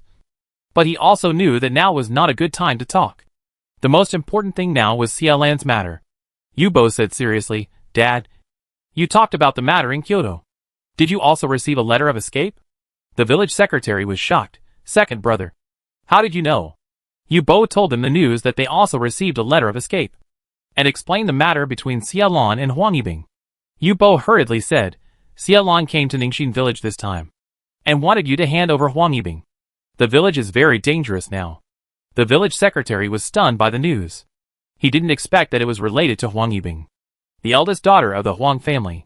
In a trance, he remembered the engagement of the Huang family that shocked the whole village after the first polar night. No wonder Xia-Lan's name always seemed familiar to him. It turned out to be the son-in-law of the Huang family. Ugh. Luckily, he didn't rent the farmland to Xia-Lan at that time, otherwise such a disaster would have happened. He would have been sick to death. The village party secretary was worried and said, There is only a small area outside the village. Where can we hide? Yu-Bo said, Let the villagers pack their bags first. We will set off as soon as possible. The old leader has found a hidden place. Let's hide there first. After Xia-Lan leaves the village, we will think of other ways. Yu-Bo then remembered that there was a lord in their village. So he asked, Who put the Tree of Life in our village? I need to meet him. I have to trouble him to take back the Tree of Life and move it to another place. The village party secretary glanced at Yu-Bo and hesitated. You may not see the owner of the Tree of Life in our village. Under Yu-Bo's puzzled gaze, the village party secretary slowly said that their village has always been without a lord. And there are not just one Tree of Life in the village, but 2 trees of life. In front of Yu-Bo's shocked eyes, the village secretary told him about Xin Yuan and others. He has low ability, and can only be regarded as a small lord. Although he is a small lord, he is very capable and manages the village well. I usually command him. Otherwise I would be too busy. Yu-Bo hesitated. Even if he is a small lord, he is popular outside. Not to mention that he has the ability to hide, which is very likely to be inherited by the people. He felt that he had misunderstood the current situation of Ningxin village. From this point of view, the villagers of Ningxin village may be the safest place to live after the apocalypse. When Yu-Bo saw the mutant fruit trees on the wall outside the village and the mutant animals hunted in the villager's yard, he felt a little scared. Fortunately, the village secretary called in time. Otherwise they might have died outside their own village. Chapter 124. Ningxin village did not dare to stop and pack their luggage overnight. Yu-Bo was taken to the courtyard of the village committee by the village party secretary. He looked at the Tree of Life that reached into the sky and was shocked. 2 trees of life stood side by side, their branches intertwined, the dense treetops extended to the sky and melted into the darkness. The thick tree system was deeply rooted in the ground. Yu-Bo looked up. The 2 magnificent trees of life covered half of Ningxin village, mysterious and eye-catching. He bathed in the fragrance of the green leaves of the Tree of Life. It was hard to believe that he had ignored their existence when he first entered the village. The village party secretary was worried. We are all going to evacuate. What should we do with the Tree of Life? If the Lord doesn't show up, how can we notify him? Yubo turned his head and looked at the village party secretary and said, "The tree of life chose to take root here, which means that the Lord is from the village. If the whole village evacuates, this mysterious Lord will naturally evacuate as well. Then the tree of life will follow the Lord and leave this place." The village party secretary put his palm on the trunk of the tree of life, looking at the tree of life that has protected them since the end of the world. "Thanks sincerely. It's very chaotic outside. You should pack your bags quickly and leave." The leaves rustled, they swayed without wind, the leaves flashed green light, especially dazzling in the dark night. The village party secretary and Yubo took a few steps back, looking up at the suddenly changed tree of life in surprise. All the villagers were also attracted by this vision. They looked up at the dazzling tree of life. "What happened? Why is our village tree glowing? Has it also mutated?" The village chief and others are at the village tree in the village committee. "We don't know what happened to cause such a big vision." The villagers stopped what they were doing. Some stopped and looked at this wonderful scene. Some rushed towards the village committee to find out what was going on. When Yubo's teammates saw this, they called their friends to come out of the house. Everyone stared at the gorgeous scene of the tree of life and couldn't help but exclaimed, "It's so beautiful. This is the first time I've seen such a beautiful scene. It's just like a movie." Under the gaze of everyone, beams of light shot out from the tree of life, like shooting stars, falling into the palms and hair of the villagers. After the beams disappeared, the tree of life flickered for a while, as if it had consumed all its energy, and fell into silence, returning to its original shape. The beam of light from the tree of life hit Shen Yuan's head directly, making a crisp sound, and then fell into his palm. A green leaf lay quietly in his palm. Shen Yuan pinched it with 2 fingers and looked at it carefully. He found nothing different. It was thick and different from ordinary light leaves. It would make a sound when it hit the stone. It was very hard. Before Shen Yuan could make a doubtful sound, the tree of life in his body began to jump excitedly. The tree of life that had not grown before began to take root and sprout. There were signs of growth. This made Shen Yuan happy. He thought, "This is definitely a treasure given by the mysterious Lord." Every villager got a leaf. Although they were confused, they knew what was good. They hid the leaves one by one without the village secretary's reminder, fearing that they would be stolen. The luggage was quickly packed. Father Jiang put the leaves in a handmade bag made by Mother Shi, and told Jiang Yun and Shi to carry them with them. "Father Jiang, remember not to leave." Jiang Yun took it from Father Jiang with a wry smile, looking at the carefully cared for leaves of the tree of life, and felt an inexplicable feeling in his heart. This leaf was separated from the tree of life by Jiang Yun. Its biggest function may be to prevent attacks from mutants in the outside world. The breath of the tree of life can drive away mutants around. Her tree of life has reached the 8th level. It was largely due to the help of the villagers. It was able to advance so quickly. This is just a farewell gift to the villagers. After the villagers of Ningxin village evacuated, Jiang Yun's clone came here. She used the jade pendant spirit stone to set up an illusion array near Ningxin village. The phantoms of the villagers appeared one after another, walking around the village like normal people. Xiaolan was trapped in the Fancheng safety zone by a mysterious force for 3 days. During this period, he lost control more and more times, absorbed a large number of humans, and possessed their bodies, and barely maintained his sanity. When this strange barrier disappeared, Xiaolan felt a little bit of retreat in his heart. Someone behind the scenes was blocking him from going to Ningxin village. But he didn't dare to show his true face. Although he was angry at the other party's shameless behavior like a turtle, he was clearly aware of the gap in strength between the two. The other party could easily trap him in the Fancheng safety zone. And there must be some means that he didn't know. Does he have the confidence to defeat the other party? To be honest, although Xiaolan is arrogant, he also knows himself. But he was unwilling to give up. Let the dark matter invade his body, lose consciousness, and become a puppet. His strength was not weak. No one in this world could defeat him. That mysterious man was just playing tricks. And he brought so many people with him. Xiaolan had to take this glimmer of hope. He dispelled the inexplicable uneasiness in his heart, regrouped, and led the team to the location of Ningxin village. In just 2 days, Xiaolan arrived at Ningxin village. After eliminating the mutants lurking around the periphery, looking at the village surrounded by mutant plants, he sent out a death squad to test the details of the mutant trees around. The soul-eating flowers and blood-sucking vines scattered around the village swallowed the people who had already turned into puppets and sucked their blood when the enemy approached.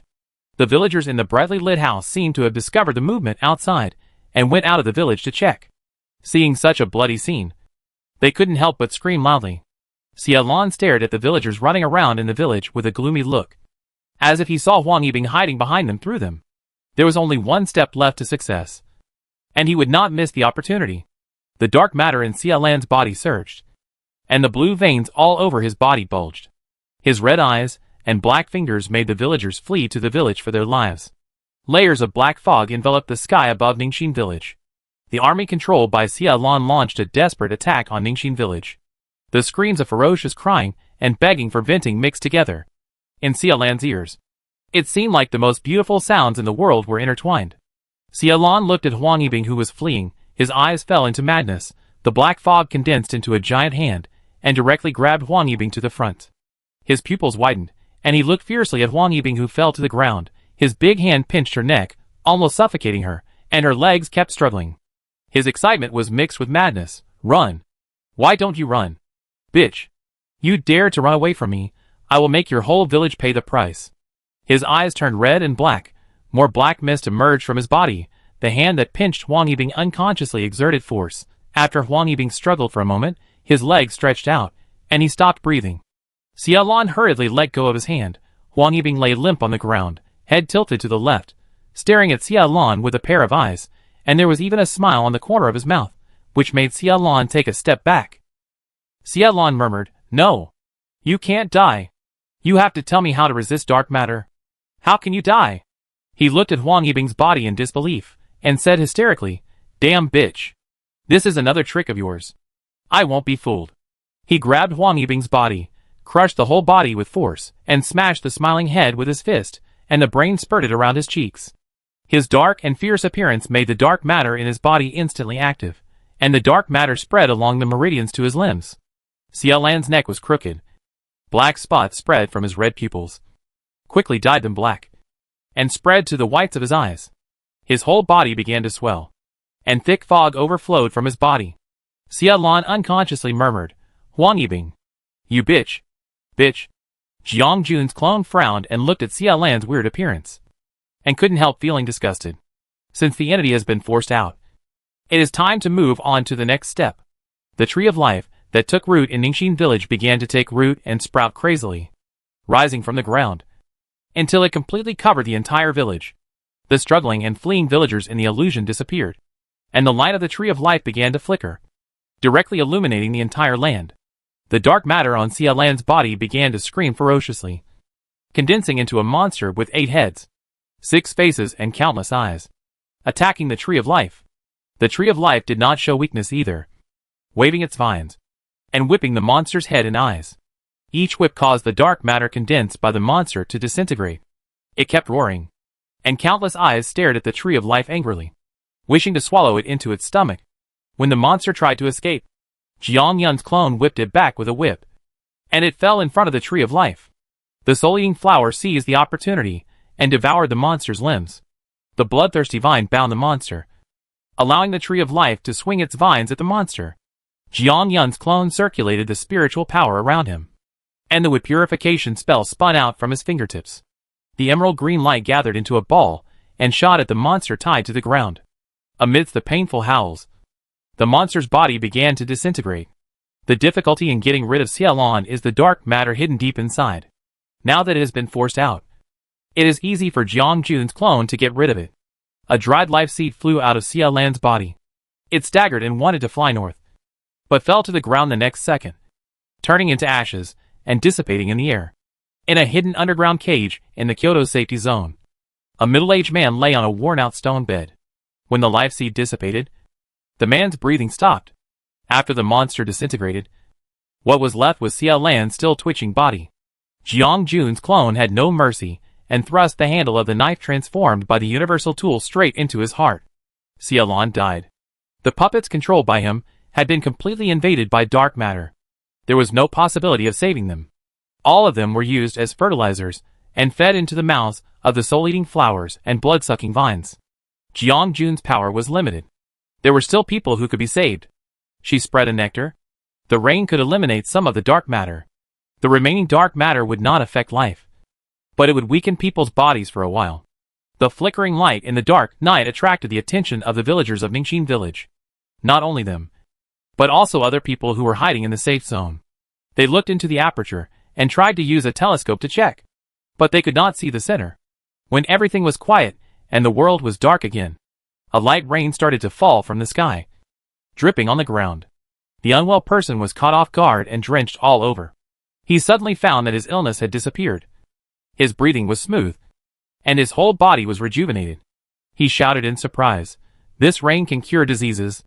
Some people said he was crazy, and some people were skeptical and got wet in the rain. Regardless of whether it was true or not, everyone was happily bathing in the rain. And the unknown dangers were also forgotten. News came from Kyoto, saying that the body of the head of the Chu family was found, and that he was imprisoned to death by Xia Lan. The Chu family was furious and attacked the Kyoto safety zone. After that, the news of Xia Lan's death spread widely, and the forces in Kyoto fought fiercely, all in order to divide up this piece of land for themselves. When the villagers of Ningxin village heard the news of Xia Lan's death, they all breathed a sigh of relief and began to pack their bags to return to the village. When they returned to the village, they looked at the devastated village and felt very disappointed. "Oh my God! My vegetable garden! Who ruined it like this? My wall was pushed down. You evil creature! Don't let me catch you! Otherwise, I'll let you taste my power." Every household had damage, and the villagers scolded and repaired it again, with the distressed expressions on their faces. Father Jian looked up in surprise. "Brother, how come the trees in our village have grown so tall?" The village party secretary standing next to Father Jian naturally saw it. He stood at the entrance of the village, looking up at the lush tree of life. That's right. The two trees of life were entangled together, turning into one tree of life, and directly covering the entire village. Before Uncle Jian could answer, the village party secretary interrupted and said, "Go home and clean up the house. Don't worry about how tall or big the tree is. We are lucky to be alive." The village party secretary sighed and walked to his yard with his hands behind his back, leaving Uncle Jian and Father Jian puzzled. They didn't know why the village party secretary suddenly expressed such emotion. Chapter 125. The houses in Ningxin village have become ruins. The roots of the tree of life are intertwined and deeply rooted in the soil. The cement roads in the village streets have been broken, and the houses have become dangerous. The village party secretary patrolled along the village road, and looked at the towering tree of life, and finally called the villagers to a meeting. The village party secretary shouted, "The tree of life has protected our village, but the roots are intertwined and rooted in the ground, and the foundations of the houses are almost unable to hold up. It is a good opportunity to rebuild our village, and make room for the tree of life." After the villagers fled, they also learned from others that the village tree is the tree of life. It has protected them for such a long time. The villagers are grateful. Without the village secretary saying anything, they all volunteered to make room for it. Xin Yuan has experience in building houses, so the village secretary gave him full authority to build it. The whole village was mobilized for this project, and it was in full swing. Someone even suggested to fence off the tree of life to prevent people from breaking in. The village party secretary did not accept the proposal. He was worried that the tree of life would grow further, and that building a wall would limit its growth. He quickly rejected the proposal. Within 2 days, the village party secretary was busy all the time. When he came to his senses, he found that many lords of the surrounding safe zones, whether they knew it or not, had come to visit Ningxin village. This surprised and delighted the village party secretary. The visiting lords were humble, and asked to meet the lord of Ningxin village. This made the village party secretary very worried. No lord appeared in their village. Even he did not know who the lord of the village was. Finally, in order to deal with the lords of these safe zones, the village secretary sent Xin Yuan to negotiate. After the lords learned the truth of the matter through Xin Yuan's narration, their first thought was that it was impossible, because everyone saw the vision in Ningxin village that day with their own eyes. It was definitely not an illusion. Without the lord's words, they would not believe it. After they stayed in the village for several days, the lord of Ningxin village never showed up. Those who were determined not to believe in the village finally wavered. Since then, in the hearts of the major lords, they have determined that the lord of Ningxin village is a powerful man who hides himself and does not care about worldly affairs. After Xia Lan went to Ningxin village that day, he disappeared. Although there was news from Kyoto that the Chu family killed Xia Lan, but they were not fools. After Xia Lan entered Ningxin village, there was a strange phenomenon in the sky. Then Xia Lan disappeared. And then the army regained consciousness at the edge of Ningxin village and fled without fighting. All these deeds showed the difference of Ningxin village. They would not be deceived by the Chu family like the people in Kyoto. Kyoto became a mess after Xia Lan's death. Various forces took turns to fight. But no one could put the tree of life in Kyoto. The Chu family found the head of the family, and saw the scars on his body. They hated the Xia family so much that they issued a hunting order for Xia Lan's parents in order to get revenge. However, there was no news about Xia Lan's father and mother. No one knew where they had fled. After the reorganization of the forces in Kyoto, it was found that Xia Lan had devoured a large number of lords, causing countless people to be homeless. The Chu family was related to the Xia family, so they were naturally implicated. The irrational people pointed their spearheads at the Chu family. The Chu family was driven out of Kyoto by other forces, and no one cared that their head was also a victim. Ningxin village knew nothing about what happened in Kyoto. They were facing a truckload of building materials. The mountains were high, and the roads were long. Ningxin village knew nothing about what happened in Kyoto. The village secretary stared at the truckloads of building materials at the entrance of the village. Jiang Lu touched his nose and said, "Our lord is worried that you lack materials to build a house. These are all our newly developed reinforced concrete, which has a higher earthquake resistance than Doomsday. Our boss said that these do not need to be traded for grain. We will give them to your village for free as a friend." The village secretary was alert when he heard the previous words. After listening to the whole paragraph, he couldn't stop smiling. How can I feel embarrassed? So many materials must cost a lot. We took so much for nothing. This is so bad. Jiang Lu was about to say it was okay, but the village secretary grabbed his hand and said, "We have made friends with your lord. It's true that a friend in need is a friend indeed. There are many good people nowadays, and your lord is one of them." Jiang Lu's mouth twitched. The village secretary's exaggerated expression made him feel a little flattered. Before he could react, the village secretary had already told He Kuo, Jiang Dad, and others to unload the materials from the car. The village party secretary said without turning his head, "Tell your lord, if you need anything in the future, just tell us directly.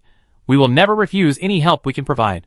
With this batch of materials from Lingcheng, the construction progress of Ningxin village has been greatly improved, mainly because there is no need to search for stones all over the mountains.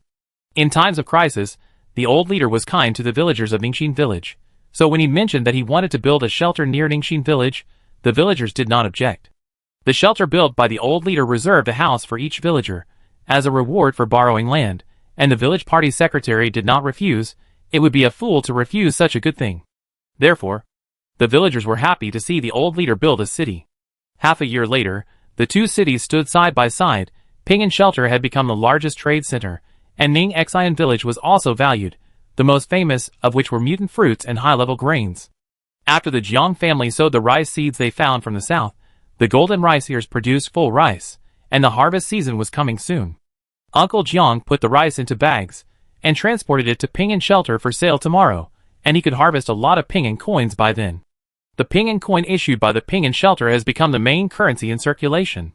Even other safe zones use Ping'an coins for shopping. He counted the bags of rice, and left 7 or 8 bags to send to Jiang Chaofeng and his friends. After the Ping'an Shelter was built, Uncle John's family got a room. Although the house was not big, it could accommodate the rest of the family.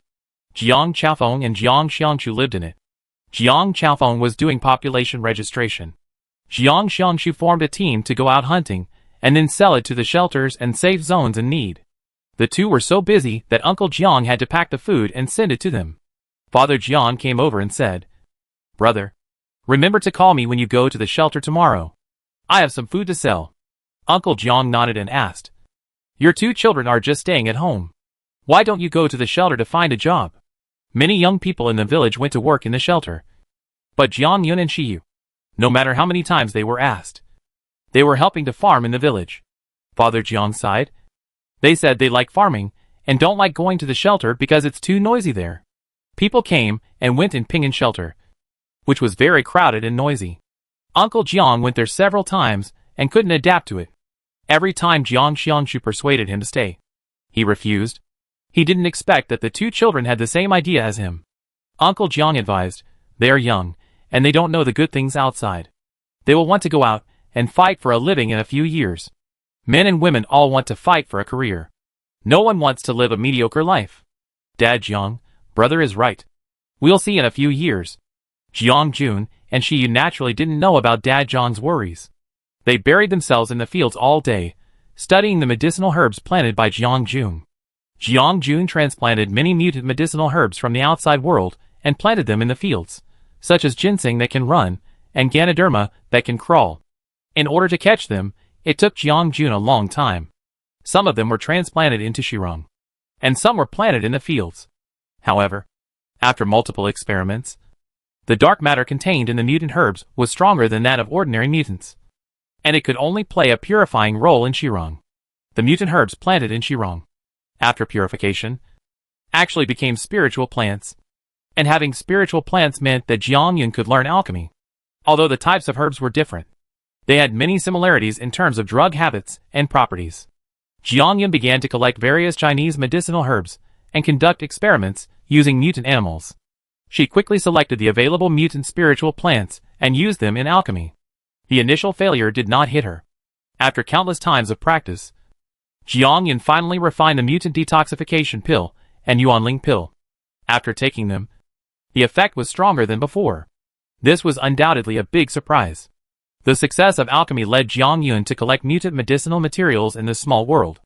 In the intervals of cultivation, Jiang Yun's clone used the Zhang's shop to exchange mutant medicinal materials in this small world. The Zhang shop collected strange mutant medicinal materials, which puzzled many safe zones. In their impression, the Zhang shop had mysterious power and could be transferred to various places.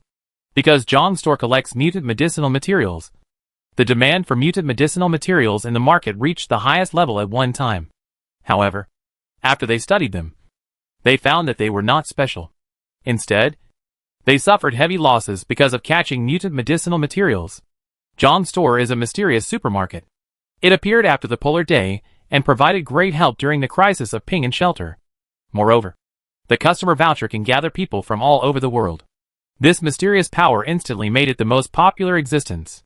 There are many high-tech products inside, such as constant temperature suits, protective shields and other unprecedented items, which are enthusiastically sought after by scientific research experts. The mutant medicinal materials that cost manpower and material resources to capture can only be recovered in the Zhang store. After a round of turnover, the safe zone wasted effort, and finally had to choose to trade with the Zhang store. Jiang Jun collected mutant medicinal materials through his clones, and immersed himself in planting and refining pills every day. Shi Yu accompanied Jiang Jun, helping her refine pills, and from time to time took out a secret book of poisonous insects and read it with relish. This secret book should be left by the last cultivator, and he found it from a corner. In his opinion, pickling insects with poison is interesting. Jiang Jun was obsessed with refining elixirs, and the weapon shop was handed over to Song Yi. Because of her skills, many people came to Ningxin village to ask her to make a weapon, and her reputation spread. Wang Yibing provoked Xia Lan and brought disaster to Ningxin village. Although it did not cause a big disaster, the villagers had some opinions. Wang Shuman took his family to live in the safe shelter. Except for farming and harvesting, he rarely returned to the village, which naturally avoided conflicts. Wang Yibing has the ability to predict the future, and was recruited by the safe shelter. With this ability, he helped the safe shelter find the precious mutant food after the Doomsday. The mutant food exists in a research institute. Before the Doomsday, the institute was studying crop planting. Many grains were cultivated there. After the Doomsday, these grains were mutated and transformed into an amphibious grain. This amphibious refers to the ability to grow outside the safe zone and still be edible. This discovery is undoubtedly very important. The edible mutant food is the first type of seed besides the mutant fruit trees in Ningxin village. The mutant fruit trees in Ningxin village are very likely related to the tree of life, but the mutant grains are not affected by any factors, and are truly edible grains. Even Jiang Jun paid attention to it, and stole a small bag of mutant grains to plant. It turned out that there was no spiritual power in it, but it was just an ordinary mutant grain. Jiang Jun has been in this world for 30 years. When the system sounded, she felt as if she had been in another world, and finally woke up from her obsession with refining pills. Ding! The mission of the Black and White Realm is completed. Congratulations to the host for surviving for 30 years. Will the host leave the world immediately? Of course not. She has not studied the mutant medicinal materials in this world thoroughly. Before the system finished speaking, Jiang Jun directly refused. The exit program is terminated. The side mission is being released. Side mission. Build a base with an area of 1 million kilometers. The mission failed, the host's points will be cleared, and the life value will be halved.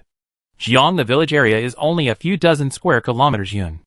Is this the disadvantage of being lazy? The system came to say it again, she must choose to exit the mission this time.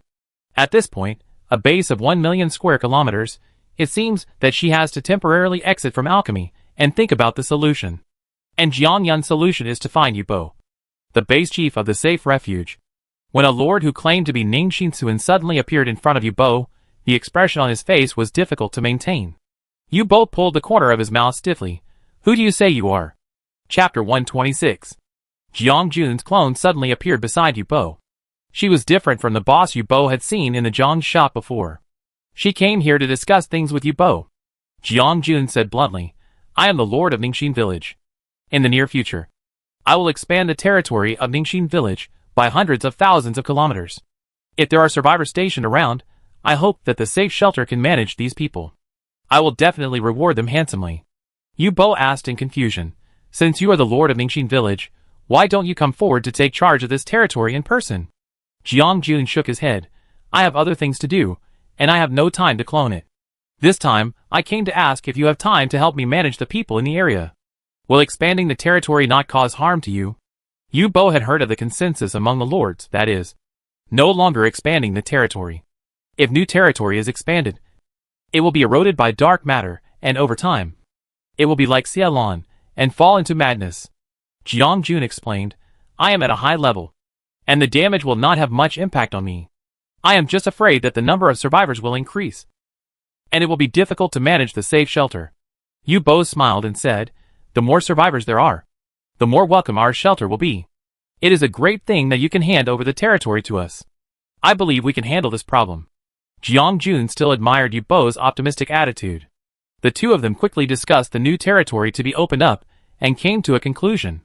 The safe shelter will have the right to use the territory, and they will hand over the mutant medicinal materials to Jiang Jun every year. When Yubo heard about the mutated medicinal materials, he had some guesses in his mind. He hesitated and said, how can I give you this mutated medicinal material? Jiang Jun smiled and said, don't you have a customer voucher? Just give it directly to the Zhang store when the time comes. After Jiang Jun left, Yubo stood there, shocked by her words. And it took him a long time to come back to his senses. This person turned out to be the owner of the Zhang store. No wonder he had no time to take care of this territory. After Jiang Jun finished this matter, he prepared for the development of the territory with all his heart.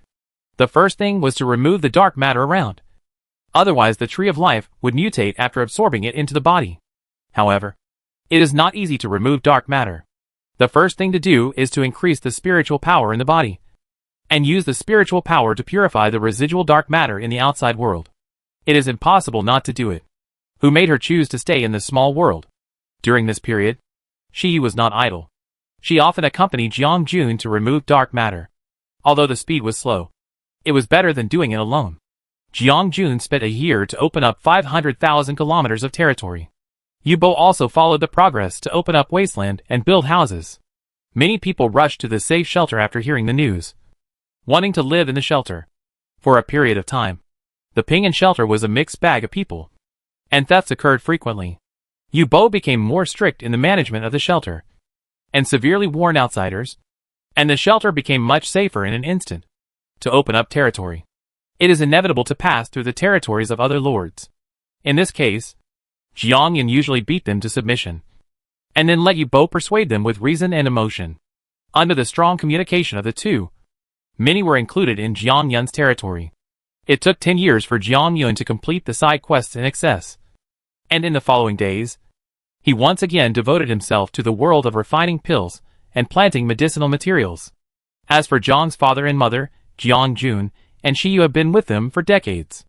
Although they have always told them to find a job in the shelter, they are actually very proud of their children being with them. Even if some people say that their two children have no future, Zhang's father and mother never care. The high-level grains and mutant fruits in their fields are enough to feed their children for a lifetime. Why do they need to go out and make a living?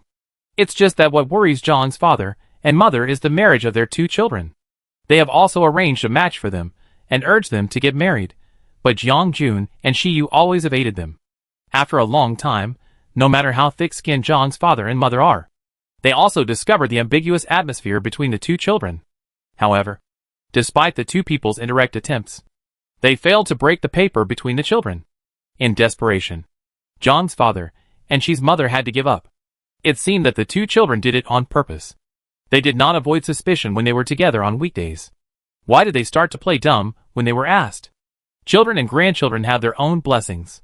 They could not control them. Jiang's father and Shi's mother were in good health and had not suffered any disasters during their lifetime. It was not until they were over 90 years old that the 2 elderly parents slowly came to the end. Jiang's father never woke up after taking a nap one day, and Shi's mother followed him that night. They both had smiles on their faces and left peacefully without knowing it. It was a happy funeral. After Jiang Jun and Shiyu finished the funeral, they entrusted the Jiang family's old house to Jiang Chaofeng's daughter, and they had to go out for something. In the past few years, the construction of the shelter has been stable, and life has been better. But the outside world is not without danger. It is somewhat inhumane to let 2 elderly people in their 70s go out alone. Jiang Chaofeng's daughter hesitated and said, "Aunt, do you want us to accompany you? It's too dangerous outside." Jiang Jun waved her hand. No. The 2 of us can do it.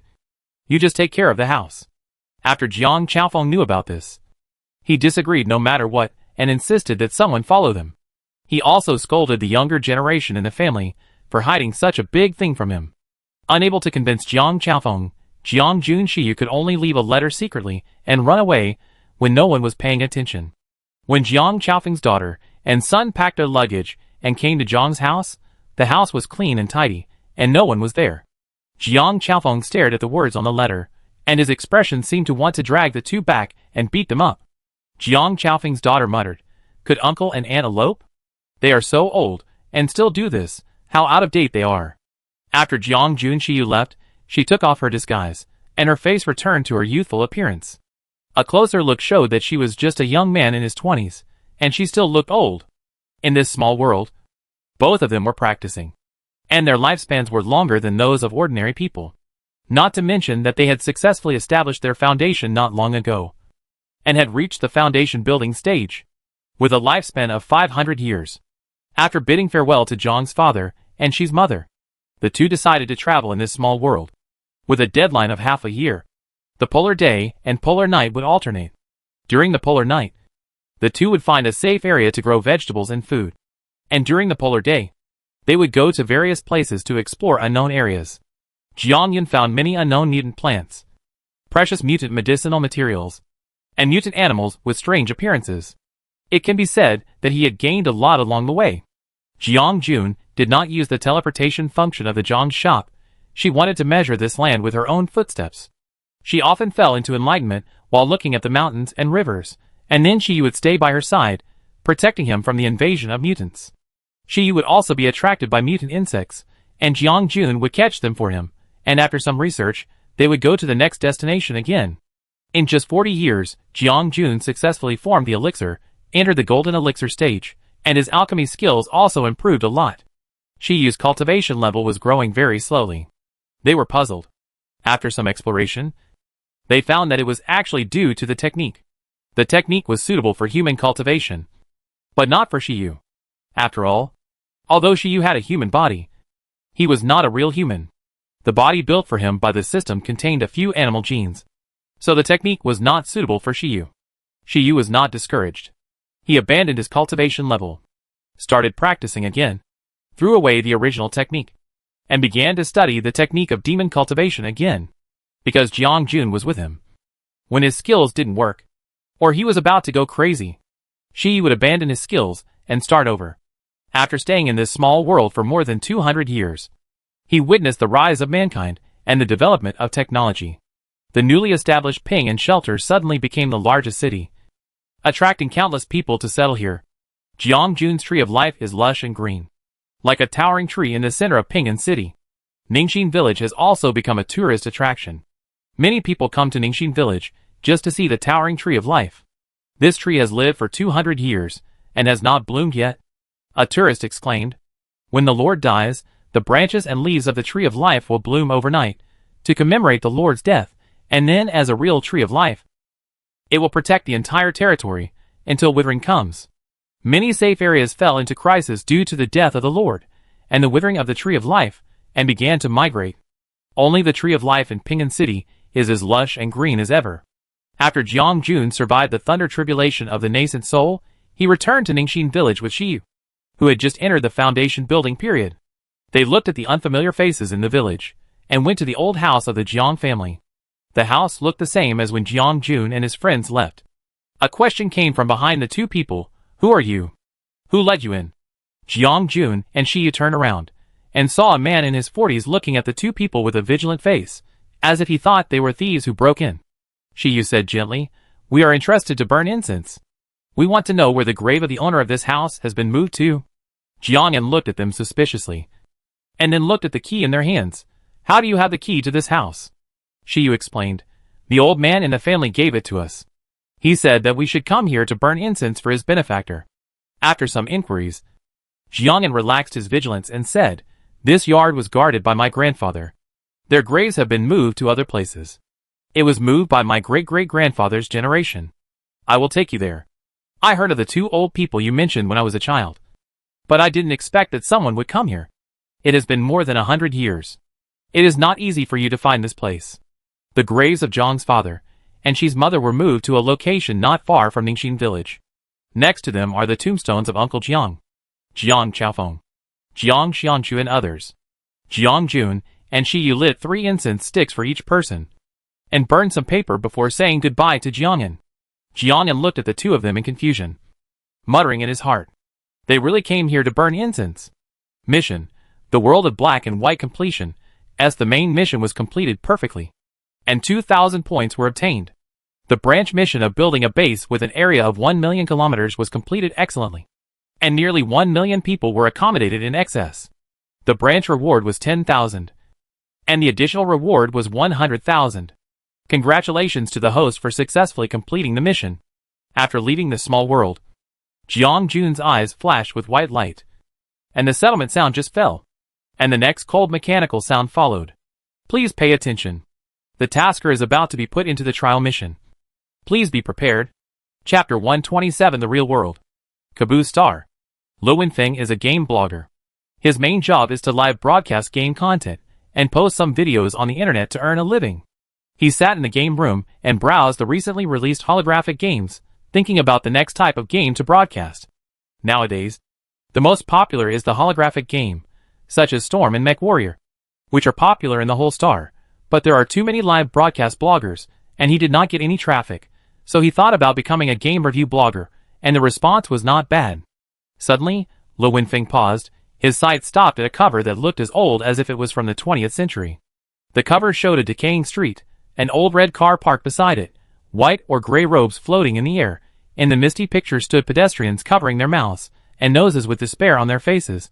A line of bloody red words popped up on the cover. Pollution Invasion. The impactful cover intrigued Lo Wenfeng. He glanced at the production company below. Galaxy Games Company. Had never heard of it. Could it be newly established? Lo Wenfeng clicked into the game, and a trailer appeared. This game is a disaster movie. It tells the story of a rift that was opened in the 21st century. Poisonous gas from another world rushed into the planet. The poisonous gas contained polluted spores. When humans came into contact with the polluted spores, they would mutate and eventually become pollutants. The game was very popular. It was just that the players killed the pollutants and then upgraded. Lo Wenfeng could guess this old-fashioned plot. What really attracted him was the note at the bottom of the screen. This game has an impact on mental power. Please choose carefully. Lo Wenfeng was surprised. Such an ordinary game actually has an impact on mental power. In the interstellar society, almost everyone has mental power. But mental power is fixed from birth. Now the person with the highest mental power is the Federal Marshal, with a level of SS. From this level down, there are S, A, B, C, D, E, and F. Lo Wenfeng's mental power is only D, so he can't play many games with level restrictions. Even if he can play, his mental power can't control the behavior of the characters. This game has no restrictions on mental power. The ancient style of the picture is conspicuous. And it looks good. Besides, what is the effect on mental power? He wants to find out. Without any pause. The next second, Jiang-jun returned to the real world. What came into view was the small Jiang store. Seeing the familiar shelves and narrow cash register, she felt as if she was in another world. Xiaobai was surprised and said, "Fortunately, I reacted quickly. This was too sudden." Jiang-jun was also surprised that the trial mission came so suddenly. In a blink of an eye, she was teleported back to the real world. Fortunately, Xiaobai restored the store to its original appearance. Jiang-jun looked around at the familiar appearance and couldn't help showing a nostalgic expression on her face. After spending hundreds of years in the mission, she finally returned to her little home. Nothing had changed. It was still exactly the same as before. Jiang-jun came back to his senses and asked, "How is your Shirong?" Xiaobai said proudly, "Your mutant medicinal herbs and mutant spiritual plants are growing well. They not only absorb the energy in the Shirong, but also feed back to the Shirong. Now the Shirong has expanded a lot more than before. This is an unexpected surprise." Jiang-jun praised, "Not bad. As the saying goes, God will not let down those who work hard. Xiaobai, this is the result of your hard work. Otherwise, the Shirong would not have grown bigger." Xiaobai smiled and touched his nose and said, "Thank you for the compliment."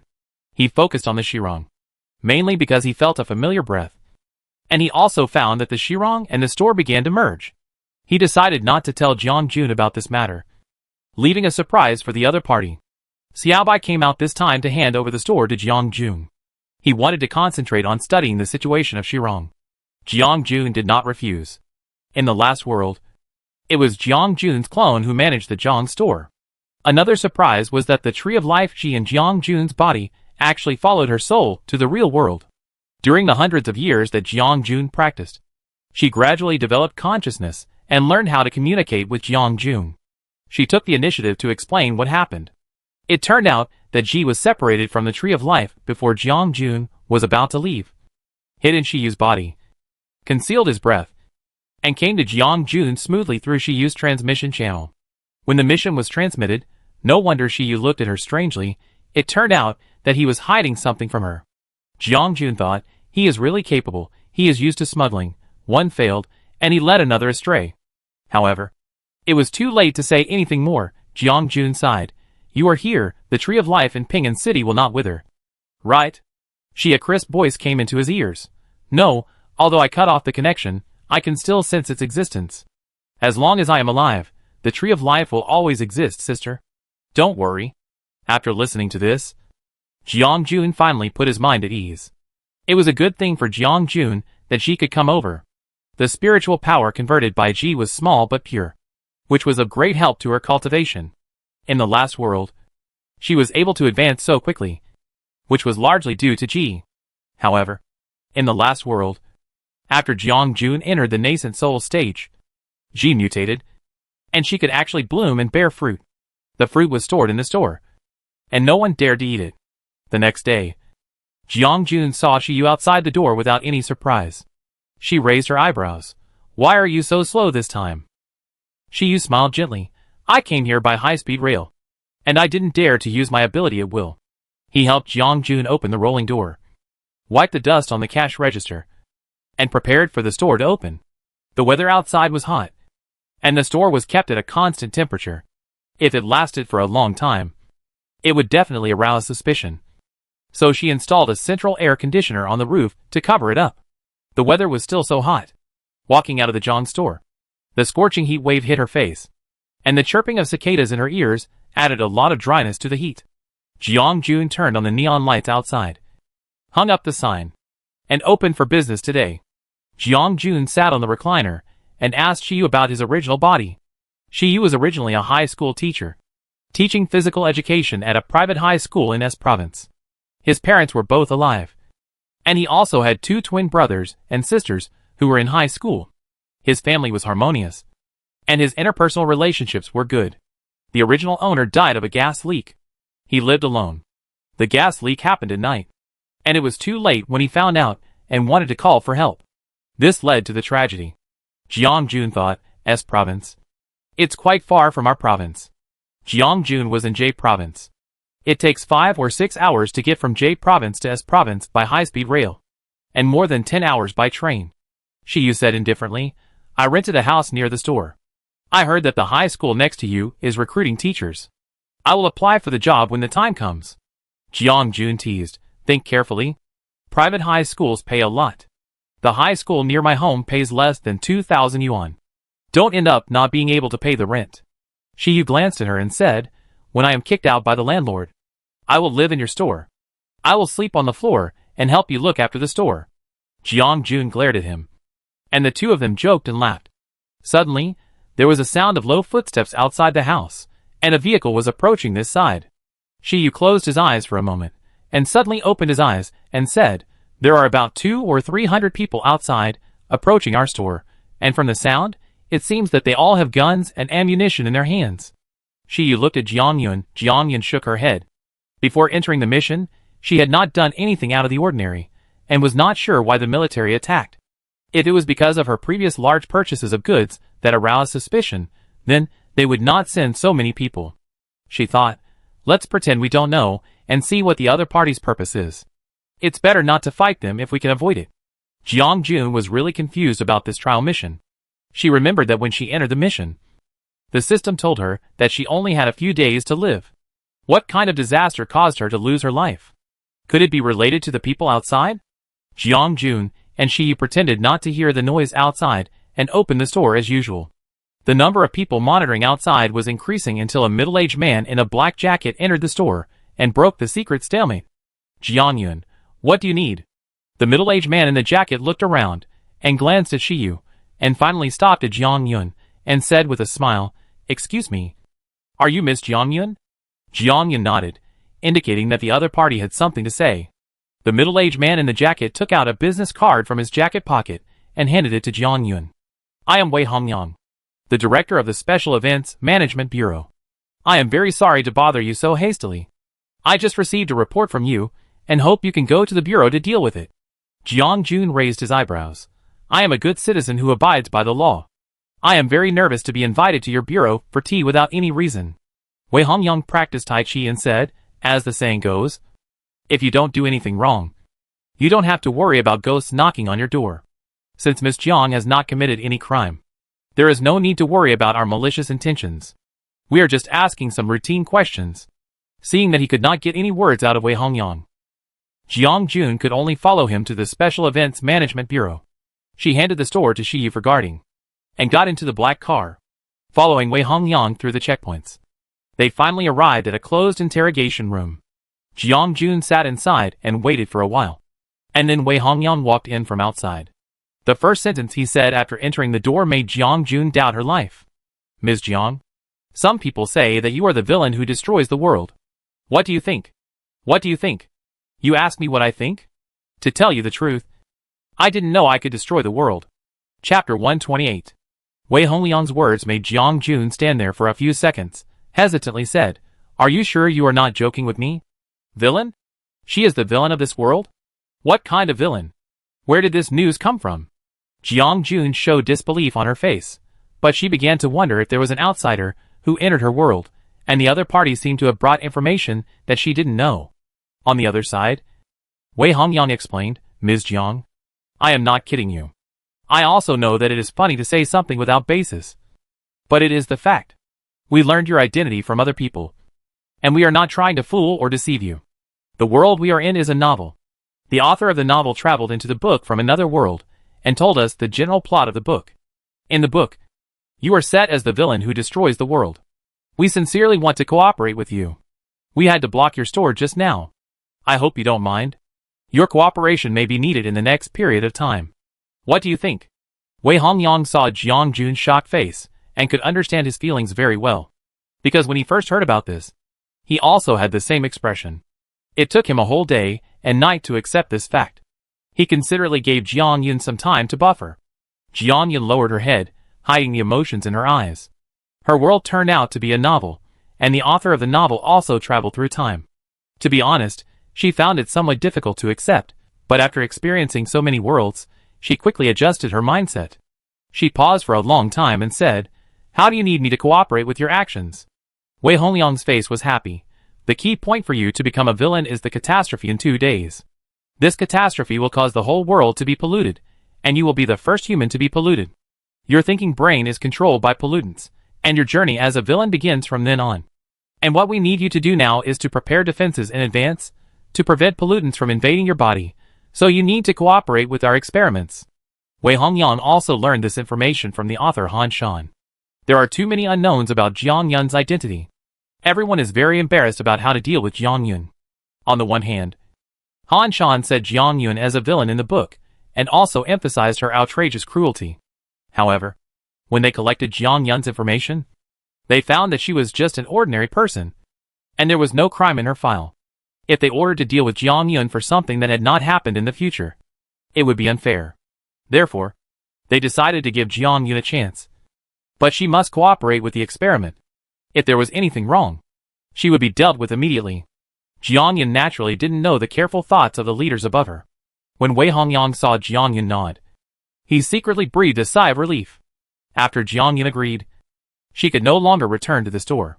She asked Wei Hongyang to pass the message to Shiyu, asking him to help look after the store for a few days. The purpose of her staying here was to meet the mysterious author. She didn't know what kind of villain she was in the book, which made others look at her with fear. That night, Jiang Jun cooperated very well and took the initiative to be locked in the laboratory. She was monitored 24 hours a day, eating, sleeping, and going to the toilet. This made her frown. After she refused, several surveillance cameras were removed, leaving only the monitors in the house. Jiang Jun had also experienced countless worlds, and she was still vigilant. So when the researchers drew blood, she avoided the surveillance and used the store to replace the blood. She wouldn't believe even 50% of the words about her being a world villain. To be honest, Jiang Jun still had some self-awareness in her heart. A world villain is someone who is tired, stupid, and has to take the blame. How could she become a world villain who is hated and exhausted? Therefore, when the experimenter sent a potion at night, saying that it could resist infection from pollutants, Jiang Jun, an alchemist who was familiar with the properties of medicinal materials, smelled the potion mixed with drugs and toxins the moment the bottle cap was opened. Although it was not fatal, it would make people drowsy and dependent on the potion. In order to see the person behind the scenes, Jiang Jun swallowed the medicine without blinking, and the experimenter who watched her finish drinking it smiled instantly. "Don't worry, Miss Jiang. The medicine will strengthen your body, and the pollutants will not enter your body at that time." Jiang Jun smiled and said, "That's good. This medicine is quite delicious. You can try it next time. It will also strengthen your body, and it will be of some benefit. I will save some for you when the time comes." The smile on the corner of the experimenter's mouth froze, and soon returned to normal. "Miss Jiang, you are joking. How can we drink such a precious medicine casually? If you have nothing else to do, I will leave first. You should also go to bed early." Jiang Jun pretended to be fine, waved to the back of the experimenter, yawned, laid down on the bed, and fell into a coma soon. However, Jiang Jun's consciousness could see the surroundings of the room clearly, and the toxins in her body had long been eliminated by the detoxification pills. She was ready to take a good look at the other party's purpose. The laboratory fell into silence, with only a weak energy-saving lamp outside the glass.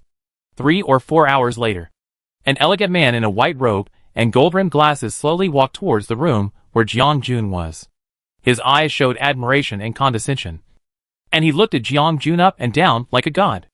After a moment, he sighed, "It's worthy of being the heroine I created. It's a pity that it would be better if you were a man. In this way, he could possess her body. A woman's body is always inconvenient." If he had known that he would travel through this novel, he would have turned Jiang Jun into a man no matter what. Han Shan cast a look of desire mixed with disgust at Jiang Jun, making Jiang Jun frown with his consciousness. Jiang Jun had murderous intent in his heart. Who is this person? The heroine who created it? Could it be her? She was not created by anyone. Han Shan didn't know that his heroine was watching his movements. He slid the panel in his hand to issue a task. The director of the institute issues a task to you.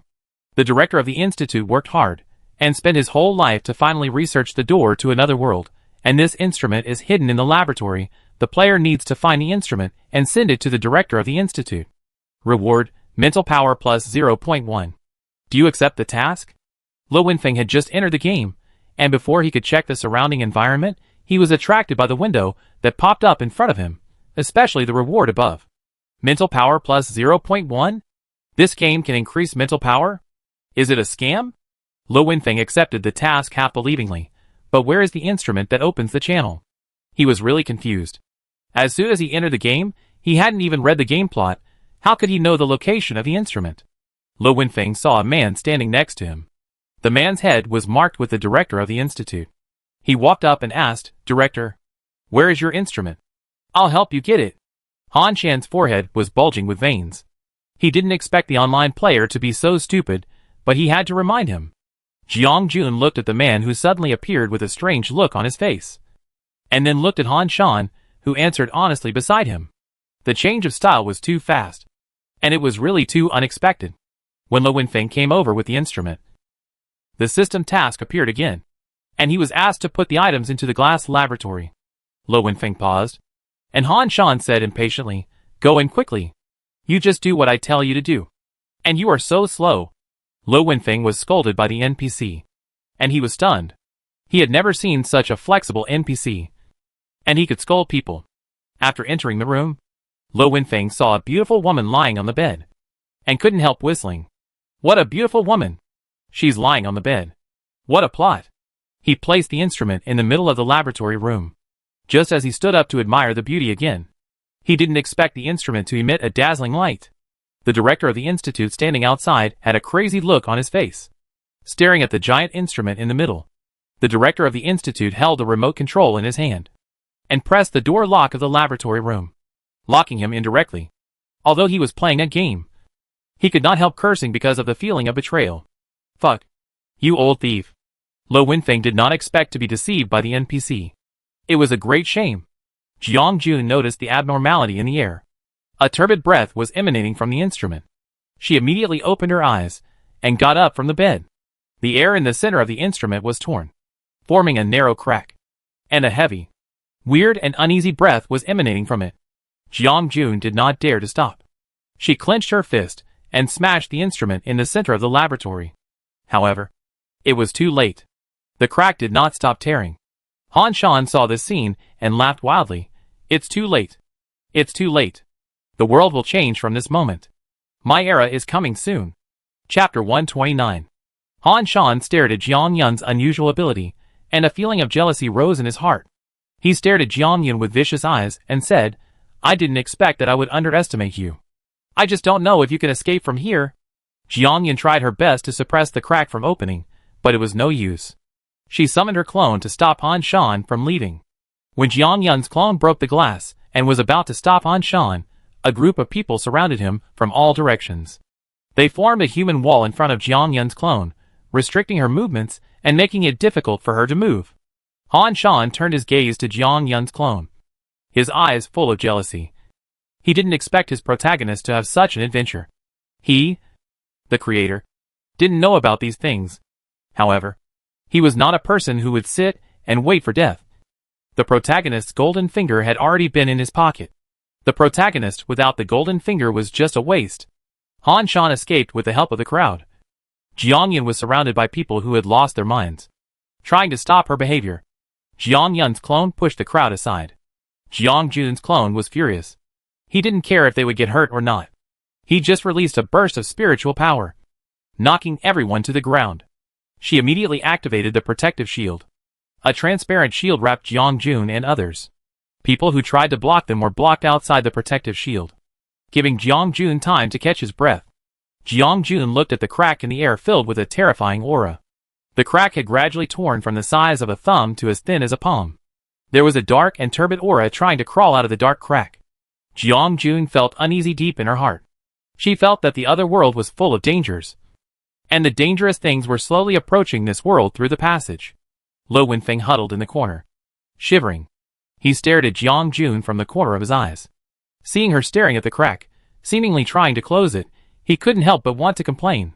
No matter what method you use, it's useless. The plot is to open the passage between the two worlds. You'd better run away quickly. Jiang Jun turned his head and looked at Lo Winfeng. What did you say? Lo Winfeng lowered his head in disappointment and muttered, I'm stupid too. How could the NPC understand? It seems that the keywords have been blocked by the game officials again. After listening to his mumbling, Jiang Jun patiently asked, what does it mean to open the passage between the two worlds? It's the plot of the game. Only by opening the passage between the two worlds can the pollutants be released. Otherwise, how can this game be played? How can you? Lo Winfeng's voice gradually became smaller as he spoke. He looked up with horror and said, do you understand what I said? Fuck. This game is awesome. The game NPC can even interpret the player's words. After listening to Lo Winfeng's words, Jiang Jun pondered deeply. It seems that what Wei Hongyang said is half true and half false. The pollutants are real, and the channels for releasing pollutants are opening. Is this the disaster that is about to come to her world? The disaster is a foregone conclusion, and it is beyond Jiang Jun's human power to interfere. But if she compromises and gives up resistance, it is absolutely impossible. Jiang Jun's clone guarded the crack. Jiang Jun looked at the researchers who had lost their minds outside. She circulated her spiritual power and shot a purification spell at them. It had only been 2 days since she returned to the real world. The spiritual power in her body was not enough to support her to perform this spell. She felt a pain in her dantian. Jiang Jun quickly took out the jade pendant to absorb the spiritual power and relieve the pain in her dantian. The researchers who were covered by the purification book gradually regained their sanity. They stopped their actions, sat on the ground, and looked around in panic. The messy research institute, experimental equipment was scattered all over the floor. They were disheveled. Their arms and elbows were covered with scars, and even their buttocks were inexplicably painful. Where is this? How did they get here? What on earth happened? Wei Hongyang also came back to his senses from the control. His eyes were dazed.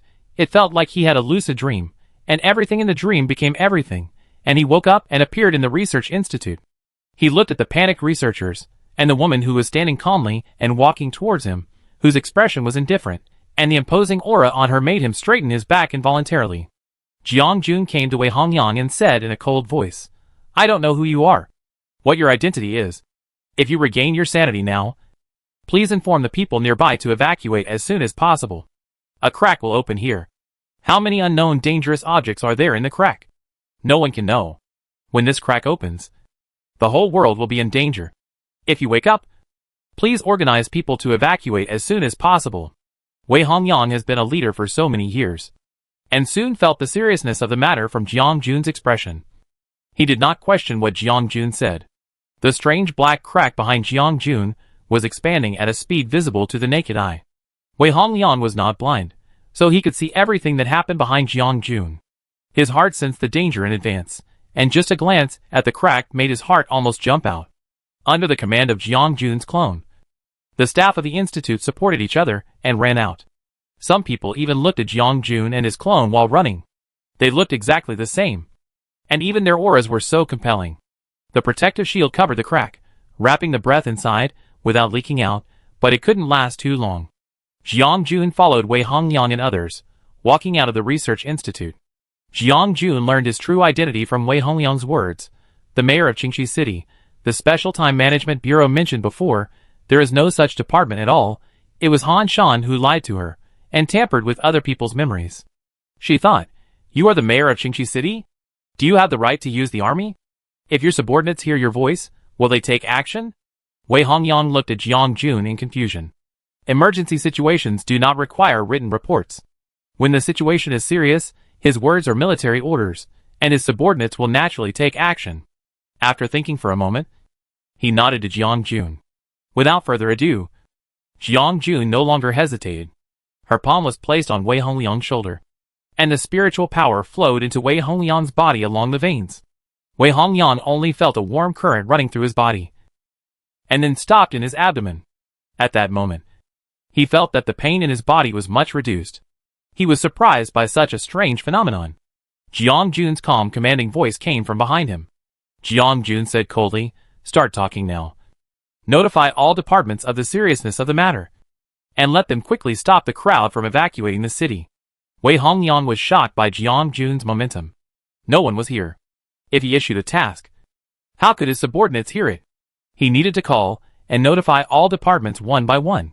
He hesitated to speak out, and wanted to remind them. Just after saying, "I'm afraid," he was shocked and looked up at the sky. A loud voice was transmitted to the whole city through the clouds. Wei Hongyang heard that his voice was amplified 100 times. Floating in the city. He could not hide his shock. How did this person do it? Even other researchers looked at Wei Hongyang and Jiang Jun in surprise. They looked up and down at the two people, trying to find the location of the loudspeaker and explain the scene in a scientific way. Wei Hongyang reacted quickly. Without waiting for Jiang Jun to urge him, he calmly said, "Attention all residents. Attention all residents. I am Wei Hongyang, the mayor of Qingxi City. Now I am broadcasting an important message. There is a nuclear leak crisis in the northern city. And there is an explosion in a chemical plant. Chemical toxins are spreading outward.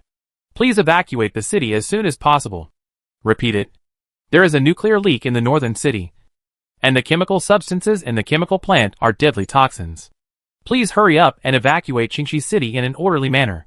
Director Wang Hao, Director of the Qingxi Public Security Bureau. I believe you have heard my voice. I am not cheating. Please dispatch all armed police forces and police guards as soon as possible to ensure that citizens can evacuate the city as soon as possible to avoid casualties. If what I said is false, I will voluntarily accept the punishment and bear all the responsibilities myself. Before that, I hope all departments will hurry up and act. We don't have much time left." The staff who were processing the documents were startled by a loud male voice outside. He wondered, why does this voice sound so familiar? Mayor Wei? Who turned on the radio? Nuclear leak? Does our city have a nuclear base station? Why did something suddenly happen to the chemical plant? A colleague leaned out of the window to check, and saw many people looking at the sky, as if the voice came from the clouds. "Come here quickly. People outside have heard it. It's not the radio. Come and take a look. Such a serious matter. How come we haven't received any news? Who is spreading rumors outside?" The staff had just put down the documents in their hands, and heard that the voice actually mentioned the leader of their bureau. They looked back and saw Director Wang was making a phone call, pacing back and forth, muttering, "Why didn't Old Wei answer the phone? What happened? Where did he get the news? It's so frustrating." Wei Hongyang's series of bombs scared him, half to death. A nuclear leak at the chemical plant? How could this be possible? He didn't contact Old Wei for just one day, and such a big thing happened. However, when the call was connected, the sound outside changed, and the people in the office heard the same voice coming from the director's microphone. "Director Wang, why did you call?" Wei Hongyang's voice rang in the air, and he himself was somewhat embarrassed. "Old Wei, what's going on? How can you spread such news at will?" The director's anger echoed directly outside through the microphone. The angry voice hit the ears of the people directly. Even the people in the office were extremely surprised, and the director's prepared words were stuck in his throat. The director came back to his senses. "What's going on?" Wei Hongyang knew what he was thinking, and hurriedly said, "Director Wang, I'm telling the truth. You should quickly organize people to evacuate the city. If you are slow, the whole city will die. We can't afford these losses. I guarantee it with my life. I'm not kidding you. If it's false, I will be struck by lightning. We don't have much time left. You should act quickly." After saying that, Wei Hongyang hung up the phone. The next second, another familiar voice came from outside. His friend, the Minister of Security, also called, and seemed to be asking about Wei Hongyang's situation. The director put down the phone, listened to Wei Hongyang's anxious voice outside for a while, and after thinking calmly for a few seconds, he said to his subordinates beside him, "Order to notify all departments. Command the people to evacuate in an orderly and urgent manner, and I will take all the responsibilities." Chapter 130. With waves of phone calls coming in, Wei Hongyang was simply too busy to handle everything. When he came to his senses, Jiang Jun behind him had disappeared, but the strange energy in his body was still preserved in his body. Wei Hongyang's steps involuntarily wanted to get closer to the institute, but he was soon blocked by an invisible door. After Jiang Jun disappeared, Wei Hongyang was quickly picked up by a special car, and the entire institute was surrounded. Under his instructions, no one dared to get close to the institute at will. Jiang Jun didn't notice the armed police guarding outside. Her sight fell on the gap of about 50 meters. Great particles floated in the air, and ashes fell on the tiles on the ground, staining the surface black. Contaminated spores roamed in the air, drifting towards Jiang Jun. and were about to fall on her. But she dodged them. Jiang Jun felt uncomfortable. These contaminated spores penetrated every corner, although she wore protective clothing. When she faced the dense contaminated spores, the gloomy and disgusted emotion increased. When Jiang Jun relaxed her vigilance, a contaminated spore actually attacked her straight, as if it wanted to parasitize her body. Other contaminated spores seemed to sense Jiang Jun's energy and kept running towards her. Countless contaminated spores flew out from the cracks and then shot straight at Jiang Jun. Jiang Jun was inevitably scratched while dodging, and her skin mutated due to contact with the contaminated spores, turning blue, red and purple. The outer protective shield was on the verge of breaking. It was too late. She had to retreat.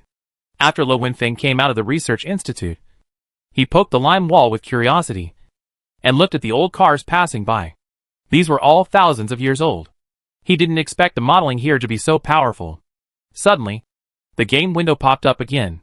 Escape from Qingxi City. Do you accept the task? It was very novel. Lo Wenfeng also wanted to see how they escaped from this city. In his opinion, this city was not only densely populated, but also had few roads and low technological level. It was impossible to evacuate so many people in such a short time. Lo Wenfeng followed the crowd and witnessed the evacuation of the ancients. In the chaos, people followed the command in an orderly manner. Everyone helped each other and tried to get out of the city. Some people carried large and small bags and took a break to answer a phone call, which was to their families. This aroused the interest of Lo Wenfeng, who had little affection for family members. His eyes fell on a little girl who was talking to her family on the phone. Her small body had great energy. She was carrying 3 or 4 bags and holding the phone in her right hand. She said, "Did you hear it too? I'm fine. I'm evacuating. I'll go home in 1 day. Have you eaten? Tell my dad that he doesn't need to pick me up." After a few words, Lo Wenfeng couldn't move his eyes away. In the interstellar society, relatives are just a name. They have little feelings, and it is difficult to have such a warm moment. Lo Wenfeng traveled by bus, car and truck, and was pushed to take a ride along the way, and finally left the city smoothly. Along the way, he truly felt the atmosphere of the ancient people's emergency evacuation, and sincerely felt that the game maker not only modeled it realistically, but also the characters were full of warmth. For this reason, he decided to give this game a full score. Lo Wenfeng looked at the screen recording that he had been turning on since he arrived at the game because of professional habit, and decided to promote this game. Such realistic and flexible NPCs are really hard to come by. Kaboo Star. A short video suddenly became popular on the OWL short video platform. This video was posted by a game review blogger. It is said to be a 21st century killing game. Although it is very cliché, the modeling is very realistic. The game blogger was first tricked by the NPC, and then saw the NPC show off his skills, and also experienced a thrilling emergency evacuation operation on the way. The character modeling is very realistic, the technology level is backward, and the shocking scenes of human evacuation throughout the video made the people in the star wonder again and again. This thrilling evacuation scene, coupled with the rhythmic music, directly made this video popular. And this game also attracted many players. What kind of game is this? The characters are so real. Ha ha ha. I laughed to death. This is the first time that the blogger has seen such a strong flexibility, and an NPC that has not blocked keywords. Don't say bloggers, I almost screamed at the scene. Is this game fun? Does anyone have any experience? It's a new game, it's only open at a fixed time every day, if you want to enter. There is not only a limit on the number of people, but also a queue to enter. Originally, the players were just excited, but they didn't expect that this game would require so much. They became rebellious, and they wanted to try this game no matter what. Inside the institute, Jiang Jun slowly withdrew from the institute. She used her spiritual power, and the wound on her arm healed quickly. The wound on the surface of her body healed, but it did not mean that the pollution in her mind could be easily removed. This power was distorting her consciousness. Shiyu had already rushed over when he received the message from Xiao Bai. He ran against the crowd. He came to Jiang Jun's side and put his palm on her back. The spiritual power was slowly transferred to her dantian. Jiang Jun's pale face recovered a lot. Let's go quickly. A giant pollutant came out of the crack and just glanced at her, and her consciousness was slightly shaken and distorted. This is a spiritual attack. Weird and twisted. If her spiritual consciousness is not strong, it would be difficult to hold on for such a long time. The protective shield is about to break. And we can't stay here any longer. The recorder carried by the soldiers is playing the scene in real time. One of them saw Jiang Jun and Shiyu leave, and couldn't help but stand up.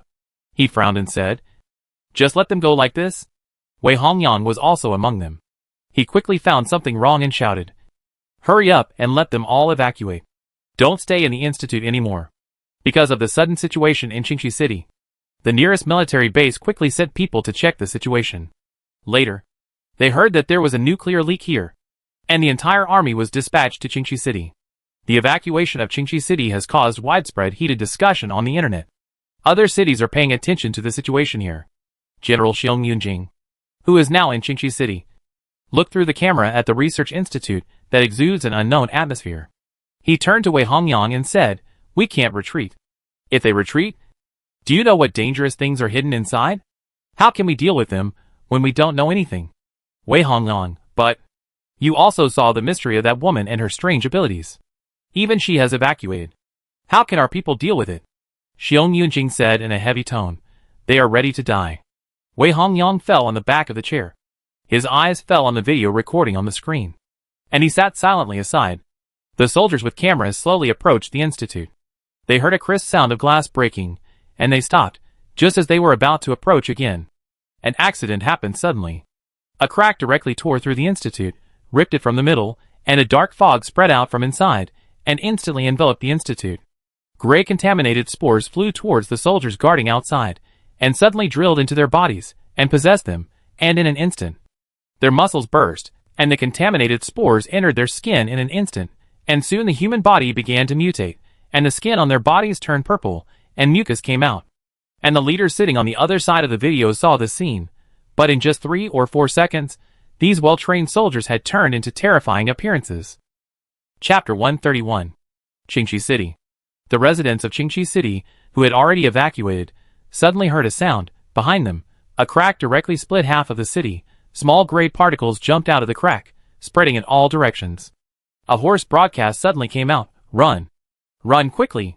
No one dared to stay any longer. The scene was in chaos. Screams of fear came one after another. Even though the crack was far away from them, they did not dare to relax.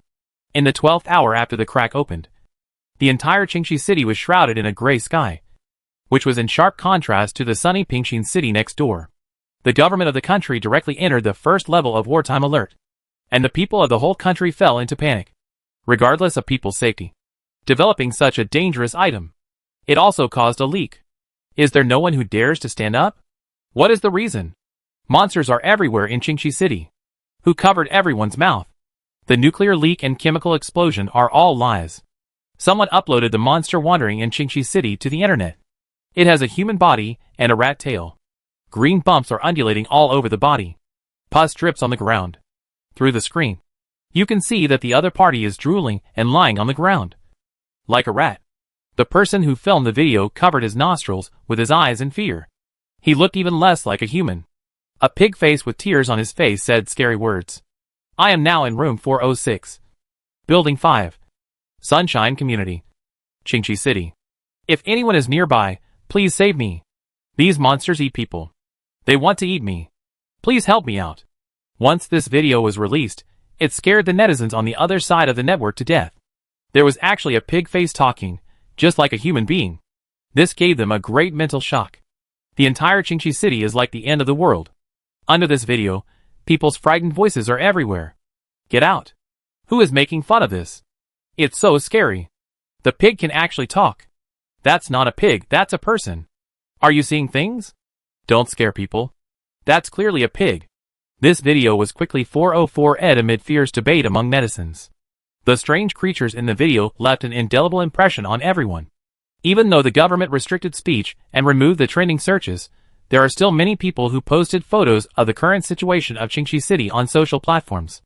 In the hot online discussion, the gray fog in Qingxi City is spreading outward, and the strange things inside are beginning to spread outward. Several cases of strange things rampant outside Qingxi City have been discovered, and a large number of casualties have been caused. Since the outbreak in Qingxi City, they have built a large number of safe zones, and finally put them into use after rushing. People from all over the country began to rush into the safe zone shelters, or air raid shelters. In the chaos, They realized belatedly that the end of the world had really come. With Shiyu's help, Jiang Jun temporarily dispelled the pollutants in her body, and the part of her consciousness that was devoured gradually recovered during the recuperation period. On the TV news, the country called on hundreds of people to go to the safe zone and air raid shelter as soon as possible. And Jiang Jun was not idle. Jiang Jun found Han Shan's information in the institute. Han Shan was about 30 years old and was an associate professor in the institute. He specialized in quantum mechanics, and the instrument that opened the channel to the other world was made by him. Jiang Jun had never seen such a person before, and there would be no intersection in the future. However, when they met for the first time that day, Han Shan looked at her with jealousy and hostility. This hostility came out of nowhere, which made her more suspicious and full of speculation about Han Shan. Let's put Han Shan's matter aside for now. The most important thing now is the contaminated spores that continue to pour out outside. After Jiang Yun and Shiyu recovered, they followed the evacuation team into the safe zone. On the one hand, they observed the contaminated spores outside, and on the other hand, they wanted to find Han Shan while the chaos was going on. Shiyu and Jiang Yun's faces were exposed in front of the government, and it was inconvenient to show up. The two disguised themselves and put on masks before registering to enter the safe zone. The Yong'an safety zone was renovated from a gymnasium, with an arc-shaped dome on the top. After the renovation, the gymnasium was completely enclosed on all sides, leaving only 4 holes for ventilation, and a filter was added to prevent contaminated spores from entering the safety zone. After checking in, Jiang Jun was arranged to stay in the dance room on the 2nd floor, which had 7 or 8 beds. Because Jiang Jun and Shiyu were registered as a family, they were arranged in one room. The two only brought a backpack and 2 suitcases. They lived in the middle bunk bed. The two came early, and there were only 2 of them in the room. Because the weather was hot, Shiyu simply laid a mat and a thin blanket on the iron frame. Soon, some people were assigned to this room. A couple and siblings, plus 9 college students, both men and women. 15 people lived in the room, and they had to walk sideways, because they were all young people. The college students quickly became familiar with each other. I sleepwalk at night, and I'm afraid of falling. Can I live in the lower bunk? Of course. I'll live in the upper bunk. Just put your luggage under the bed. I'll help you.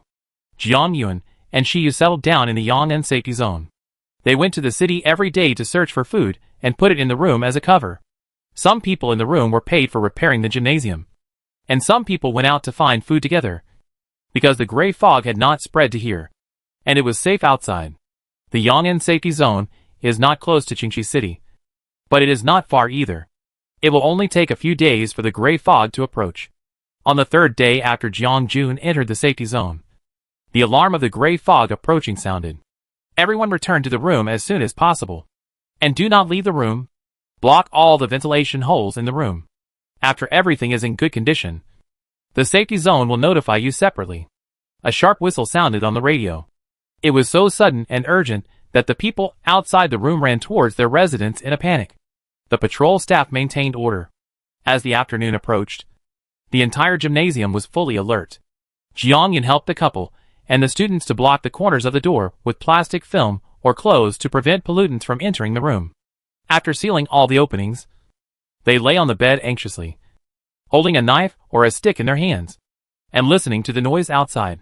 The sound of the flute outside was still ringing, which made people's hearts jump. As long as there was a little movement outside, the people in the room would be scared.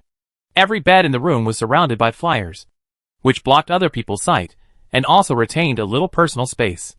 There was only a rustling sound. Someone was eating. Others could not help swallowing their saliva.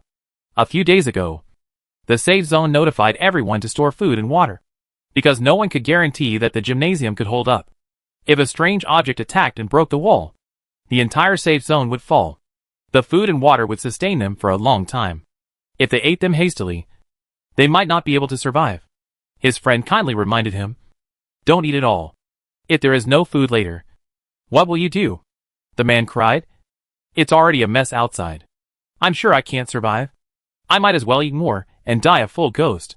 His friend wanted to persuade him again, but a scream suddenly came from outside, followed by the sound of the door being banged wildly. The couple in the house hugged each other tightly. and the students covered their mouths with horror. The noise outside continued. A male student bravely jumped down from the upper bunk. He lowered his voice and said, "You take a stool. I'll lie on the glass above the door and take a look." There was a window on the door frame, which could see the situation outside. Some people shook their heads and dared not move. Some people gritted their teeth and went to the table, cleared the debris on the table, and moved it over to him. The male student stepped carefully on the table, wiped the glass with the corner of his clothes, and finally saw what was happening outside through the blurry glass. There were several contaminated spores floating outside. They passed through the gap and entered the gymnasium.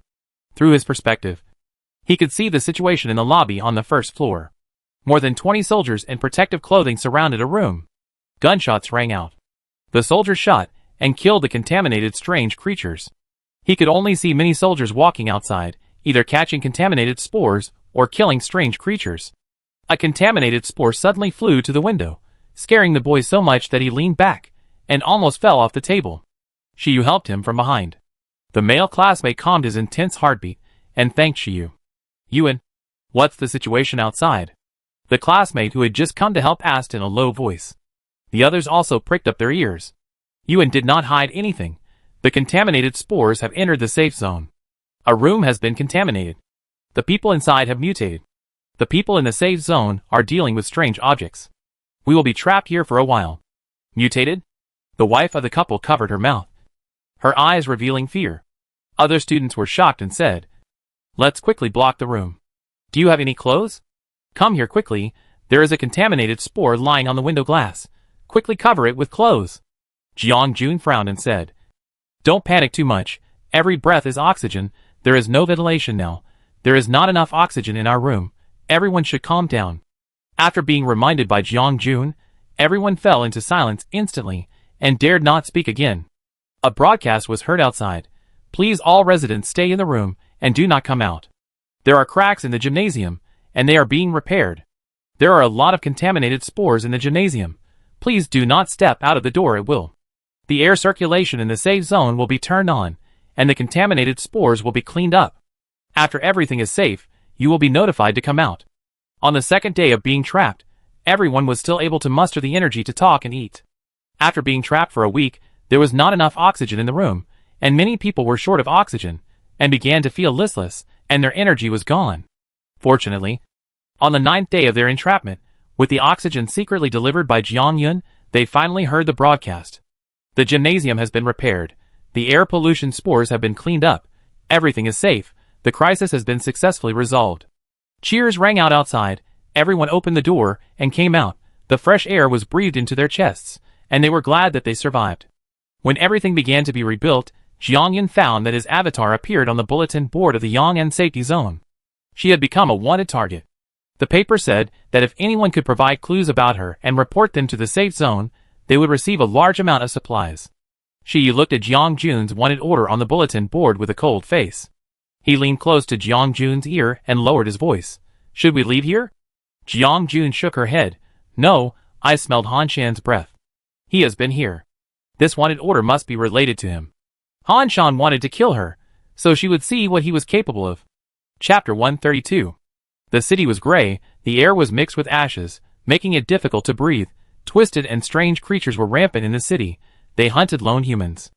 A terrifying crack appeared in the center of Qingxi City. The crack was filled with gray and gloom. Strange monsters would stick their heads out from time to time.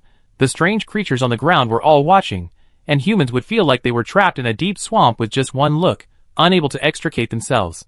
A person appeared out of thin air in Qingxi City. After he looked around, a barrier suddenly appeared around his body, blocking the invasion of contaminated spores. Lung Yu was sent to this world by the system. He did not expect that he would be polluted as soon as he entered. Fortunately, he had the defense given by the system. He opened the task panel. On it was the task issued by the system, requiring him to find out why this task world was collapsing. Since the opening of this task world, its danger level has been escalating. After entering this world, the tasker was not only ejected in an instant, but also suffered mental pollution. This incident quickly attracted the attention of the system, and Lung Yu was sent to check the situation. The pollution detector in his hand has exceeded the limit, and the strange creatures wandering around him are slowly moving towards Lung Yu. They stared at Leng Yu's legs and murmured, "My legs are lost. Have you seen them? Have you seen them? Have you seen them?" Leng Yu watched their movements vigilantly and did not move. While they were talking, his defense was damaged by 1%. The number of strange creatures surrounding him was still increasing, and his defense was gradually damaged. Leng Yu realized the seriousness of the matter and quickly retreated. The moment he moved, the strange creatures all raised their heads and raised their hands to grab his legs. "My legs! My legs! My legs!" The strange creatures would turn into contaminated spores after death, and the dense particles attacked him, and the damage to his body defense increased. Leng Yu didn't expect them to be so difficult to deal with, and it took him a lot of effort to escape completely. After getting away from the strange creatures, Leng Yu followed the guidance of the system and went to find the nearest tasker to ask about the situation. He soon met a tasker in a supermarket. The other party was wearing protective clothing and stared at his actions with a vigilant face. It was not until he looked up and saw Leng Yu's familiar face that he let down his guard. Xinchuan hesitated and said, "Leng Yu? Leng Yu? Who is ranked first on the list? Why did he come to this task world?" And it was the empty Qingxi city. Since the crack expanded, the people in the entire Qingxi city have been evacuated, and only the unlucky tasker was teleported here. Xinchuan was lucky. He had a protective suit in his hand. He put it on as soon as he arrived at the mission world to avoid being parasitized by contaminated spores. As long as they didn't encounter strange things, they would not suffer from mental pollution. Therefore, they kept an eye on their surroundings at all times to prevent encountering strange things. However, they didn't expect to meet Leng Yu here. Leng Yu nodded, introduced himself, and said, "I want to know the location of other taskers. Do you mind if I join your team?" Xinchuan naturally didn't mind. They were very happy that a powerful tasker like Leng Yu could join their team. Xinchuan took Leng Yu to find the tasker, who went out foraging with him. The other party was extremely excited, and soon took the initiative to lead the way. They went to their hiding place, the air raid shelter. Leng Yu noticed that there was not a trace of ash here, and the contaminated spores were also isolated. After a closer look, he found that there was a protective shield here. The other taskers noticed Leng Yu's sight and explained, "This is the protective shield brought by Brother Shen. It can block the contaminated spores. We all escaped with it." After Xinchuan felt Leng Yu's sight, he smiled at him without giving too much explanation. Fortunately, in another mission world, he saved a protective shield from Zhang's shop. Otherwise, he would be directly teleported out like other missioners in this world. Leng Yu didn't pay much attention to the protective shield, and when everyone gathered, he was the first to ask, "How much do you know about the crack outside?" Xinchuan looked at his companions, and he stood up and said, "When we arrived at the mission world, the crack outside had already appeared.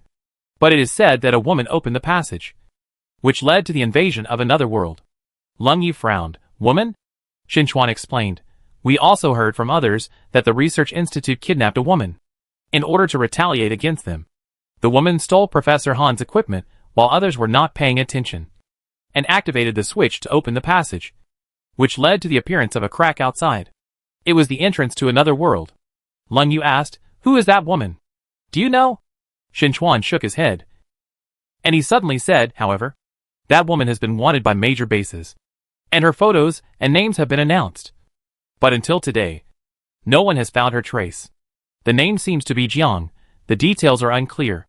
He just thought it was similar to the Jiang in Zhang's shop, so he kept it in mind, and forgot the rest after just a glance." Leng Yu made a note of it in his heart, and asked them about their next plan. "Are you going to stay here forever?" Xinchuan and his companions were also worried. They couldn't leave the aboriginals, because the mission required them to survive for 60 years. However, it was more dangerous to leave Qingxi City than to stay inside. There were strange things on the road. If they were not careful, they would be directly contaminated. After hearing their concerns, Leng Yu said, "I also happen to be going outside. I am with you, and we can take care of each other on the way." Leng Yu is strong and has many props. Acting with him also reduces some worries. Xinchuan and his companions decided to go to other bases in a few days. Jiang Jun is now staying alone in the Yang'an safe zone, while Shi Yu is going to look for her original family. After they separated, she began to search for Han Shen's traces. Unexpectedly, she actually found some clues. The purifier in the Yang'an safe zone was obtained by trading with the Han Shan base, and how Han Shan got this purifier made her suspicious. Han Shan poured all the sewage on her, causing her to be hostile to the public, and issued a wanted order in major bases, wanting to kill her. Such strong hatred made Jiangyun, who had no entanglement with him, feel a strong sense of absurdity, and he hated Han Shan even more. Han Shan base was extremely mysterious. No one could find its location. Even the transaction of purifiers was led by Han Shan, and the location was agreed. Jiangyun learned about Han Shan base from other people. It was said that there were all neurotic residents in it, and they were not afraid of death. They dared to fight strange things alone and died one after another. But recently, Han Shan base asked various bases for a large number of survivors. No one knew what they were used for. But there was a base that coveted the purifier and tricked people from the base into going to Han Shan base in exchange for the purifier. No one knew what the fate of those people would be. However, from Jiang Jun's inquiries, many people envied those people for being selected to enter Han Shan base. It was said that there were endless food and clothes inside, which was better than life before the end of the world. Han Shan base. Lu Wenfeng and his teammates worked diligently. They had just completed the system task, and the next task came. Before they could even breathe out, they were stuck in their throats. Even though this game can increase mental strength, you are trapped in the novice area all day long, and you can't even go out of the city gate. If you just want to go outside to kill a monster, you will be driven back directly. Kutsong said depressedly, moving stones to build houses every day. When can we get out of the novice area? Lu Wenfeng also sighed. I didn't expect this game to be so strict. And there is no novelty at all. The copywriting of this game is simply a scam. At the beginning, it was said to be a killing game, and you can kill monsters, but you didn't expect that after entering. You have to build houses and move bricks to find supplies quickly. There are only a few monsters to kill, and you have to fight with others. This producer is simply a black-hearted capitalist, exploiting their physical strength. For the Caboose Star people, they would rather die on the battlefield than waste time doing these stupid things. Because of the game officials' brazen operation, many players complained and quit the game, and there was a lot of scolding for a while. Although Lu Wenfeng is not warlike, he is not willing to be ordinary in his bones. He came to this game to improve his mental strength, but now he is trapped in the novice area. If it weren't for the initial good impression, he might have run away long ago. Kutsong complained, this game will be closed sooner or later. There is really no fun in the game. When the two complained, a window suddenly popped up. Player gets a card. Do you want to accept it? Lu Wenfeng looked at the window in front of him in confusion. What card? Did he touch the hidden version of the game? Without hesitation, the two clicked yes. A card appeared in their hands, which read Zhang Store Customer Coupon. Kutsong whispered, what is this? Lu Wenfeng guessed. It should be a hidden copy. You can see that the time is marked on it. Let's go and take a look later. Kutsong said excitedly, hidden copy. Finally something interesting. Lu Wenfeng was also eager to try. I don't know what copy it is. I hope it's not too boring. When the time came, the two were teleported into the Zhang store. Lu Wenfeng looked around and saw a large supermarket in front of him. The two who thought there would be an exciting battlefield could not help but look disappointed. Kutsong poked Lu Wenfeng and said in a low voice, there are quite a few people around. Lu Wenfeng looked at their expressions and seemed to know nothing about this store. Their faces were full of surprise and confusion. Shin Chuan, who was in the corner, was shocked. He did not expect that there was a Zhang store in this mission world. He instantly remembered the post about Zhang store in Doomsday Square. The news that a tasker was traveling around the task world with a shop turned out to be true. And he encountered it twice. Because it was not his first time. He showed the customer coupons with ease. And Lingyi checked them. And let people in one by one. When Lingyi was checking, Lu Wenfeng glanced at her. He did not expect to encounter such a finely crafted robot. The skin color and behavior of the human body were almost the same. And they looked almost the same as humans. There are many entertainment venues in Caboose Star. And neatly arranged supermarkets like this are not uncommon. So the two did not feel strange, but rather a little bored. Just when entering the weapons area, Lu Wenfeng stopped and touched an electromagnetic rifle with a curious look on his face. This rifle has perfect accessories. And there is also a gun-mounted grenade launcher. In reality, Caboose Star has just released an electromagnetic rifle, but the parts are far less exquisite than this one. I didn't expect this game to keep up with current events so closely. And even the latest electromagnetic rifle can be modeled. I just don't know if it feels the same as in reality when used. Kutsong also noticed it. and his eyes were fixed on the electromagnetic rifle. He couldn't help swallowing his saliva. Let me touch it too. Because of this electromagnetic rifle, the two of them became interested in this store all of a sudden. Later, he found fruits and vegetables in the Zhang's shop. But what interested him most were the mutated fruits and vegetables in the mutated area. Unlike ordinary fruits and vegetables, they all had strange shapes. Snake-like cherries, black cat-like apples, and green grass all had sharp blades. And they all moved. But they were tied up and couldn't move. After a round of strolling, Lo Wenfeng was pulled by Kutsong to a medicine area, and the other party pointed to the pills in the corner with a mysterious look on his face. Look! What's written on it? Next to a piece of porcelain with exquisite pictures was a black round pill, which said Yuanshan pill. It seemed to be a medicine. It was the first time he had seen such a strange medicine. At Kutsong's urging, his eyes fell on the instruction manual below, and he couldn't help but freeze in place. Yuanshan pill can enhance mental strength, relieve mental fatigue, and resist mental pollution. Chapter 133. Lo Wenfeng looked at the pill that was not even as big as his finger. The instructions actually said that it could enhance mental strength. To be honest, he didn't believe it. Not only did he not believe it, even Kutsong called him over with the idea of seeing a joke. Seeing Lo Wenfeng standing there in a daze, Kutsong laughed and said, "What do you think? Isn't this store particularly outrageous?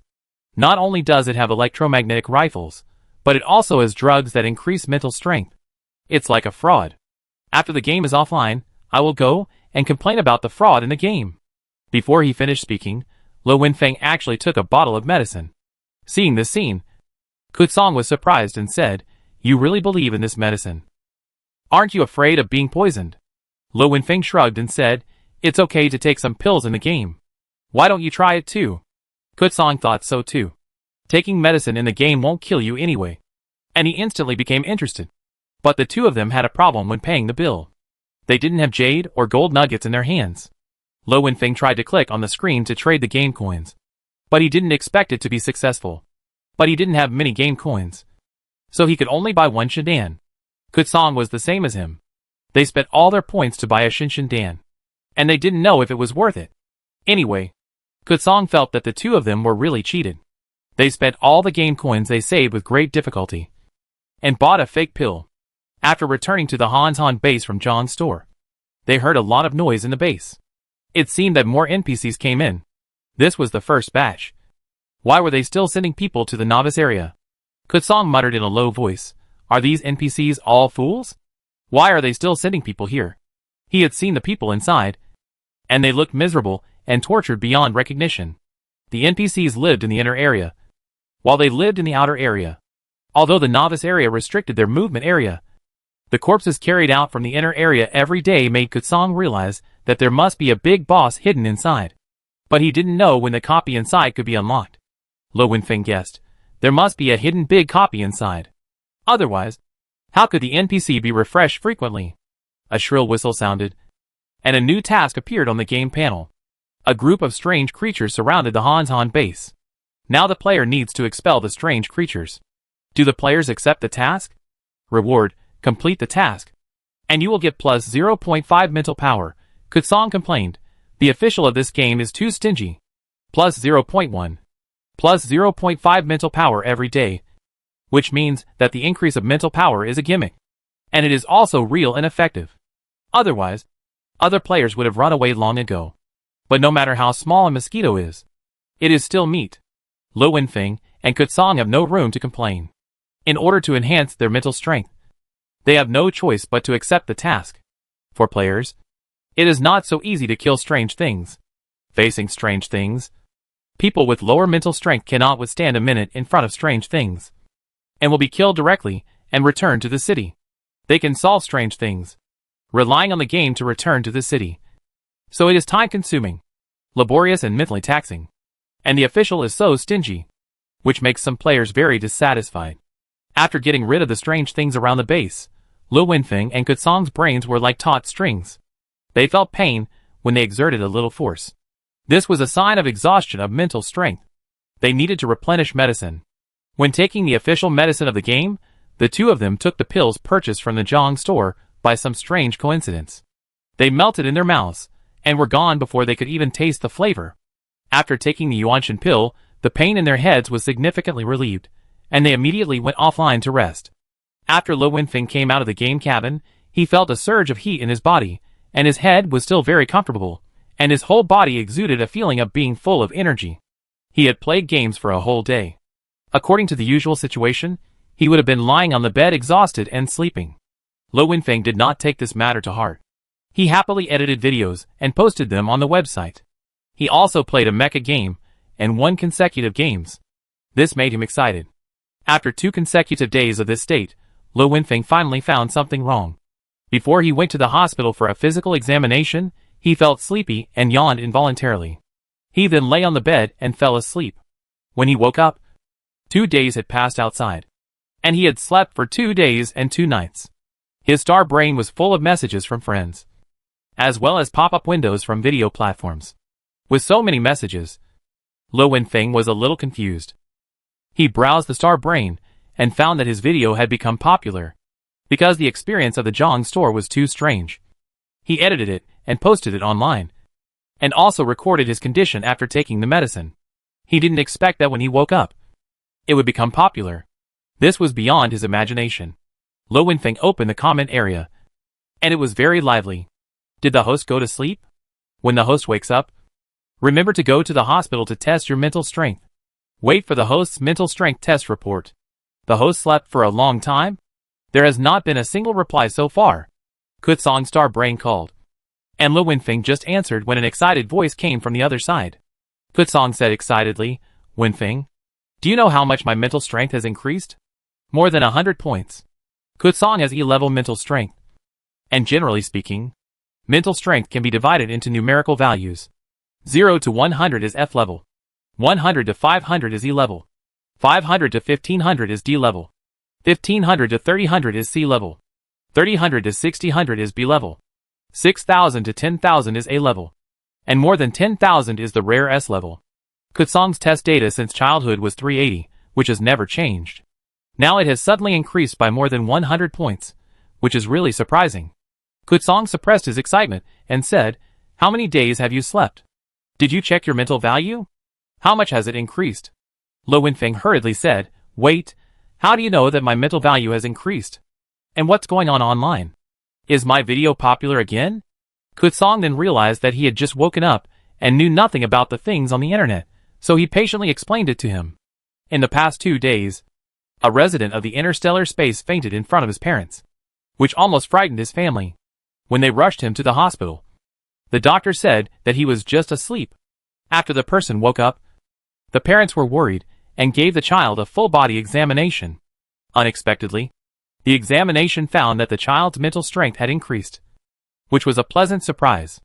Originally thought to be an individual case, within 2 days, dozens of patients were sent to the hospital, and their symptoms were similar to that of the child.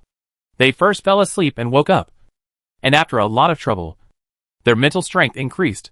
The most shocking news was that a person who was originally stuck at C level suddenly increased by 1,000 points after waking up, and directly broke through B level.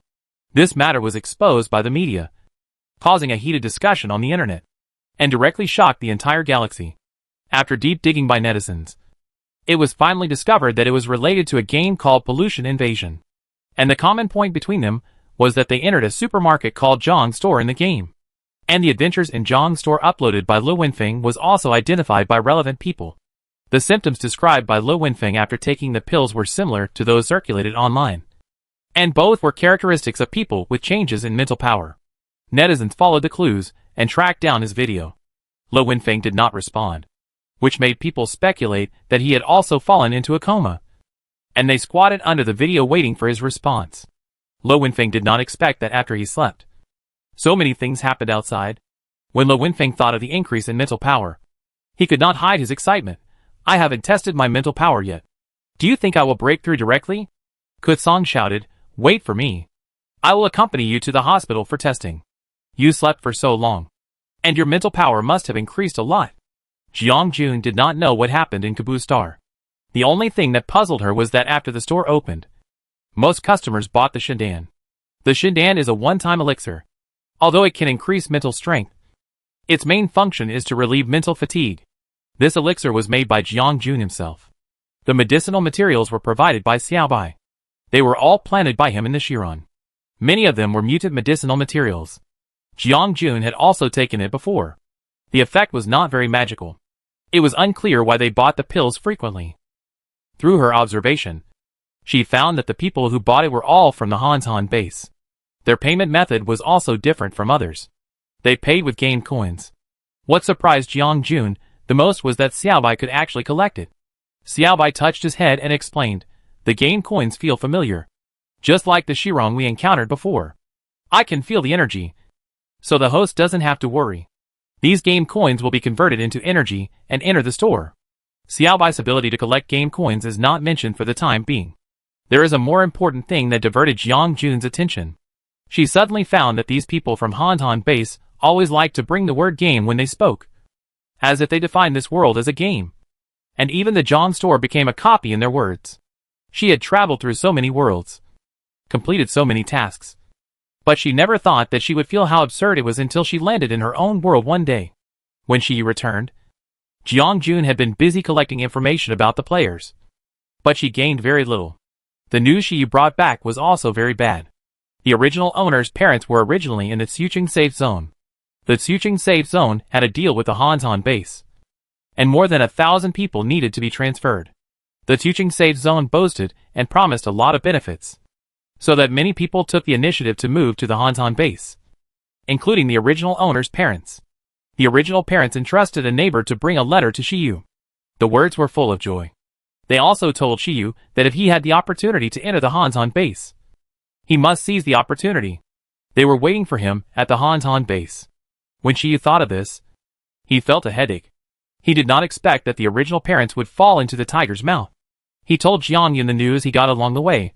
The Hantan base is hidden very deep. I have searched everywhere, but I have not found the Hantan base. I am afraid that the other party has the means to block the breath. Jiang Yun thought, the Yong'an security zone has been handed over to the Hantan base in the past few days. You take the supplies and ask around. There must be someone willing to give up the position. At that time, we will use this quota to go to the Hantan base to see the situation. This is also a method. But it is always unsafe to go deep into the tiger's den. Shiyu, I can go alone. Jiang Jun shook her head. Han Shan has spent so much effort to slander me. How can I bear this? I can go to his base and give him a big gift. She saw Shiyu frowning, as if he was worried that he would set a trap. So she said, my cultivation has reached the foundation building stage. Although I don't know Han Shan's strength, I can still avoid danger. In the previous mission world, Jiang Jun had a lot of experience in cultivation. In the real world, her cultivation came naturally, without any obstacles, and she broke through the foundation building stage in an instant. Shiyu sighed, even so. We can't take it lightly. Send your clone to follow me. If we encounter danger, it will be safe. At Shiyu's strong request, Jiang Jun sent his clone to follow Shiyu to go deep into Hantan base. Hantan base. Unlike the laughter and chat of the peripheral players doing tasks, the inner area of Hantan base was silent. The new batch of people who arrived at the base were locked in a factory. Shi's father and mother hugged their two children in the darkness. Their eyes were full of fear. They didn't expect that when they arrived at Hantan base, the good days they imagined did not come, and they were locked in a dark house. Someone got up and shouted heartbreakingly, "Let me out! Let me out!" A woman's impatient voice sounded, "Can you shut up? Do you want to wake Han Shan up? Let all of us suffer with you." Right? The man turned around and saw that the people around him were looking at him with hostility. It seemed that if he spoke, they would all step forward and press him to the ground. He took a step back in fear and said in disbelief, "Do you want to be locked up here forever?" The woman sneered, "Think about the consequences before doing anything. I tell you clearly that you are not the first person to resist. But how many people can get out? In the end, it is us who will suffer."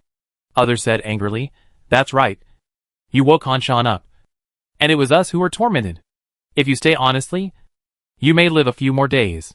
The man was frightened by the eyes of the crowd and stumbled and almost fell to the ground. Mother, she hugged the child tightly and murmured, "I told my son to enter the Hantan base. Isn't this harming him?" As she spoke, Father Shi and Mother, she regretted that they would not have left the letter earlier. In the end, They harmed their child. The woman who spoke just now sneered. Just pray that your son doesn't come in. Otherwise, he will die. Mother, she was so scared that she covered her mouth and cried. She only hoped that her son didn't come in. Otherwise, she would hate herself for the rest of her life. Chapter 134. Hanzhan Base was built near Qingxi City. The most dangerous place is the safest. Shi Yu and Jiang Jun's clones had also set foot here, but they did not find any trace of it. It seemed to be wrapped in an energy, hiding the breath and preventing the invasion of contaminated spores, making it difficult for them to find that there were humans here. Jiang Jun's clone and Shi Yu disguised themselves well and arrived at Hanzhan Base smoothly. Hanzhan was very cautious. He set up many checkpoints. He would not let everyone enter the inner circle until everyone's identity met the requirements. Jiang Yun's clone followed the team through the test, and under the watch of the players, successfully entered the inner circle. However, when she stepped into the inner circle of Hanzhan Base, an unknown spirit broke into her consciousness, causing her steps to pause and then return to normal. Not feeling the hostility of the spirit, Jiang Yun's clone did not attack with his consciousness, but his consciousness was tense, ready to expel the opponent at any time. The spirit felt Jiang Yun's disgust and immediately said, "Please don't panic. I have no ill intentions." The spirit slowly retreated backwards to show that it had no ill intentions. Shi Yu noticed the action of Jiang Jun's clone and looked back at her. Jiang Jun's clone shook his head, indicating that nothing happened. On the other side, before Jiang Jun's clone could speak, the spirit asked first, "Excuse me, Ms. Jiang? I am the producer of Pollution Invasion. I am very happy to meet you." Jiang Jun's clone had also bound to two systems before, and was very familiar with this phenomenon. She transmitted, "Pollution Invasion? It seems that you must have something to ask me. However, I usually don't mind my own business. You definitely made the wrong choice to bind me." The spirit was choked by Jiang Jun's clone's words. She thought deeply, "You are my dream host. I will never make a wrong choice. There are not many hosts who don't mind their own business. I like this about you. In summary, I think you are very good and reasonable as my host." Jiang Jun's clone paused. It was the first time she had seen a system that could joke. The spirit body coughed, and the crisp and rich female voice said pitifully, "Besides, you were the host I chose at the beginning. But Han Shan took it by force, and I was bound to him by mistake, which led to the current situation of bad reviews and unpopularity. I had a good game, and it was not easy to live." Then the sobbing sounded. The rubbish host dragged me down and spent my points. God damn it. It's not easy for the system to earn some points. And he took them all for me. Jiang Jun's clone followed Shi Yu and entered the inner circle. She couldn't help interrupting the voice in her mind. "You are looking for me." The female voice was stuck, sobbing a little, and said in an extremely affectionate voice, "I came here to tell you that I have not forgotten my original intention. After going through untold hardships, I finally found you. I hope you understand. You are the first choice in my mind." This time it was Jiang Jun's clone who was choked. She was silent for a long time and said, "Then thank you, you?" The spirit body jumped, swept away the miserable voice, and said happily, "You're welcome. Let me introduce myself first. You can call me Meow Meow. I am the producer of Pollution Invasion. This game is specially made with your world as a template, and my task is to find a suitable host, link your world with the interstellar world, and prevent the expansion of pollutants. The cracks opened in your world will one day spread to the interstellar world. In order to prevent the spread of the disaster, I will appear. You are the most selected person in the review materials." But Han Shan crossed his foot. Not only did not alleviate the world crisis, but also increased the disaster. Speaking of this, she got angry. "In order to prevent the spread of the disaster, I can only split in half and come to you. I hope you can understand my painstaking efforts." Meow Meow paused. "How about you take a look at the reward first? People always need prizes to motivate them to take action. I will show you our prizes." One high-tech product after another appeared in front of Jiang Jun's clone, but she didn't have the heart to look at them. She and Shi Yu entered a factory, where thousands of people were imprisoned, hiding in the corners like rats. There were guards whipping people nearby. Their migrating team couldn't help but stop when they saw this scene. Some people realized something was wrong and retreated in fear. Some people started to question loudly. Before they could do anything, a group of people surrounded them and beat them viciously. They spat blood from the corners of their mouths. But the next second, they were all beaten to the ground. The guard said, "Stay still. If anyone dares to escape, this will be the end." Many people realized that they had been deceived. This Hansan base was a prison. But intimidated by the guard's force, many people were trembling with anger, but they dared not to resist. A corpse was dragged out. Scared, everyone backed away. The corpse's breasts were cut off, the limbs were cut open, and made into petri dishes.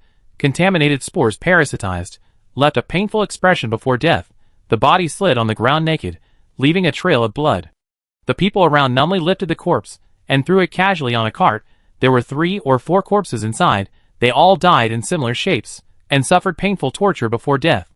Miami whispered, "These people were tortured to death by Han Shan. He has many methods. And he also used strange objects for experiments. Killing many people.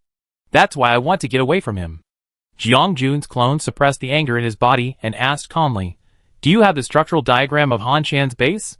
Miami was frightened by her tone. "Yes. But Han Shan is one of the hosts. Before the mission is completed, the other half of the system will try its best to protect his safety. You still have to think carefully. If you kill him, you still have to wait until the mission is completed. At that time, I will send him over personally."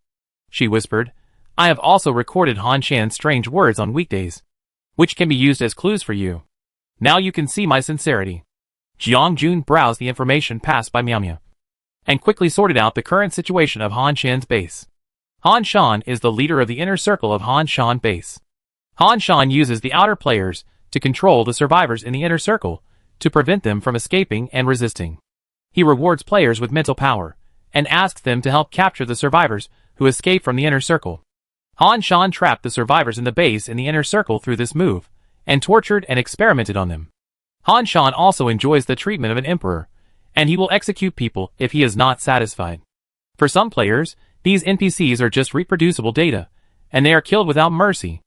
After reading the information provided by Miamia, Jiang Yun's avatar frowned. She didn't expect Han Shan to establish a cruel king in the end of the world and become the emperor. It was so shameless. When she retracted her gaze from the information, it was already dark outside, and they were locked up in a dirty cell. The darkness around them magnified people's fear for no reason. Although she didn't know what Jiang Yun's avatar was busy with, she was very tactful and didn't disturb him. He waited until Jiang Yun's clone was done. Then he sent a message. "I just saw the original's family. Their condition is not very good. We must rescue them as soon as possible." Jiang Yun's clone nodded. "I have obtained the map of Han Shan's base, and we will take action in the next 2 days. She did not ask how Jiang Yun's clone got the map, but asked, "How are you going to deal with Han Shan?" Jiang Yun's clone thought, "You can spare his life, but you can't let him go." She understood, and then stopped asking. In a luxurious house like a palace, Han Shan lay on a soft bed. Next to him was a beautiful woman with great charm serving him. He ate and threw away the grapes that the players had worked hard to find, showing his extravagance. Suddenly, the grapes in the beautiful woman's hand fell on Han Shan's silk shirt, staining a purple stain. The beauty turned pale in a flash of fright, and the smile on Han Shan's face froze on his face. Han Shan glanced at her coldly. Seeing that she was trembling with fear, he said mercilessly, "Throw her into the laboratory. Just in time, we need a beautiful woman as a petri dish." Today, nothing went well. First, the system did not cooperate, the experiment did not go well, and now someone had soiled his favorite clothes. The beauty looked terrified, and tried to throw herself on him, but he kicked her away. "No! Please spare me! Please spare me!" Han Shan said impatiently. "Drag her away." The others in the room were terrified, and they quickly covered the woman's mouth and retreated. According to past experience, if they did not obey orders, they would be torn into pieces by the people outside. So no one dared to neglect it. Suddenly, a rumble sounded, the ground shook, and explosions rose one after another outside. Han Shan steadied himself, and said solemnly, "What happened outside?" Someone ran in, with a horrified look on his face. "There are bombs and fireworks outside." Countless lights suddenly lit up in the dark night, which naturally attracted the attention of the players. Some people even started recording the screen, thinking it was a bonus from the game officials. Just as they were enjoying the game, the game window suddenly popped up. Countless survivors were trapped in the Han Shan base, suffering all kinds of humiliation and torture. Fortunately, with the leadership of the protesters, the survivors began to resist the notification of the Hansan base. However, there was a group of lackeys in the Hansan base, and the survivors were in danger. Now it's time for the players. Task: find the lackeys with red marks. Hunt them down, and get plus 10 mental power for each lackey hunted down. This task is a cyclic task, and the upper limit of mental power that can be obtained is 1000. After the task pop-up window disappeared, some players actually had red marks on their heads, which scared them to death. The other players without red marks were shocked at how generous the dog planner was. Then, they saw a player with a red mark next to them. Before they figured out the situation, a smart player had already shot and killed the player with the red mark. After killing him, the player widened his eyes and said, "Fuck. I actually killed him." Announcement: XXX, Anonymous, triggering the first kill, reward plus 100 mental power, who stole my first head. I will never reconcile with him. This game is so generous. Who can tell me what happened? Why is there a red mark on my head? MB! Don't shoot me. I'm a player. Who cares if you are a player or not? I'm shooting you. Here comes the mental power. You red running dogs. Wait for me. All the players excitedly chased the red running dogs. That is, the players with red marks on their heads. Under the curses from the other party, they shot them in succession without hesitation, forcing the players to go offline directly. Chapter 135. Han Shan frowned. The base was in chaos. Players were chasing each other, and his slaves were taking advantage of the situation and trying to escape from the base. His anger rose in vain. He kept calling the system, wanting to teach this group of people a lesson. However, no matter how he called, the system never responded. He operated the system panel and entered the back end, but found that he no longer had the authority to issue new tasks to players. He cursed, "Damn it!" Han Shan turned around and saw the players running towards him frantically. His steps retreated involuntarily. He had the props given by the system in his hand, which could stop the players' steps. After a frantic click, the players were frozen in place, unable to move. He seized the opportunity, found a gap, and ran to a place with fewer people. Behind him were the players' curses. "Why can't I move? This boss can still freeze. It's too much. Quick! Quick! Quick! See how to remove it. Hurry up. The boss has run away." Han Shan collected a lot of props from the system, but now he couldn't use any of them. He was so angry that his teeth itched.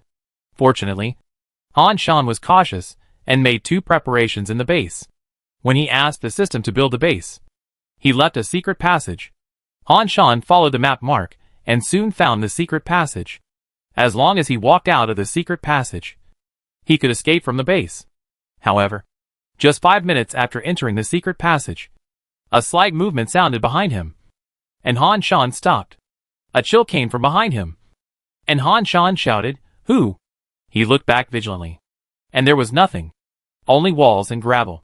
It should be the sound of stones falling. He breathed a sigh of relief, looking at the dark passage in front of him, which seemed to be devouring a giant monster, like the beginning of a horror movie, which made Han Shan shudder. It was not until this moment that he felt a sense of reality. However, before he could get rid of this inexplicable emotion, footsteps sounded, and someone was walking towards him. Han Shan hurriedly took out a flashlight from his system backpack and shone it in the direction of the sound. He saw a person walking towards him slowly. When the person approached, the light hit the other person's face. Han Shan looked at the familiar face. His heartbeat was beating rapidly, and his pupils were shaking, as if he couldn't believe that Jiang Jun was here. In his book, Jiang Jun could not defeat the pollutants. Faced with the huge energy and the first burst of polluted spores, she would definitely be infected. However, Jiang Jun now appeared in front of him intact, which made him doubtful. Jiang Jun's clone had never known the turmoil in Han Shan's heart. She sneered, "Professor Han, or Writer Han from another world, it's been a long time since we last met." Han Shan was startled by this, and quickly stepped back. He couldn't believe it. "You," he said with difficulty. "How do you know my identity?" A character in the book actually saw through his identity and ran to him, showing off to her creator. Han Shan's anger rose in vain. "Since you know who I am, you should understand that I am the creator of your world. I am the master of this world. You dare to appear in front of me. I want you to die, and you must die." Among all his books, The character he hates the most is Jiang Jun. If the female perspective was not the most popular in the creative environment at that time, how could he create her? He endured the disgust to create this book and gain fame and achievement. But he was unwilling to mention this book again. But he didn't expect that. Among all his books, he only traveled into this book that he hated. Now, the protagonist that he hated appeared in front of him in a swaggering manner, and was simply declaring war on him. Jiang Yun's clone naturally had no way of knowing Han Shan's rich thoughts. But after listening to Han Shan's words, she couldn't help but be shocked that someone was so shameless. Jiang Yun's clone shrugged. I'm sorry that I didn't meet the requirements of writer Han. I don't think I will die. And I won't die before you. It seems that I will disappoint you. She changed her tone and said with a cruel smile, but I can let you feel the taste of death first.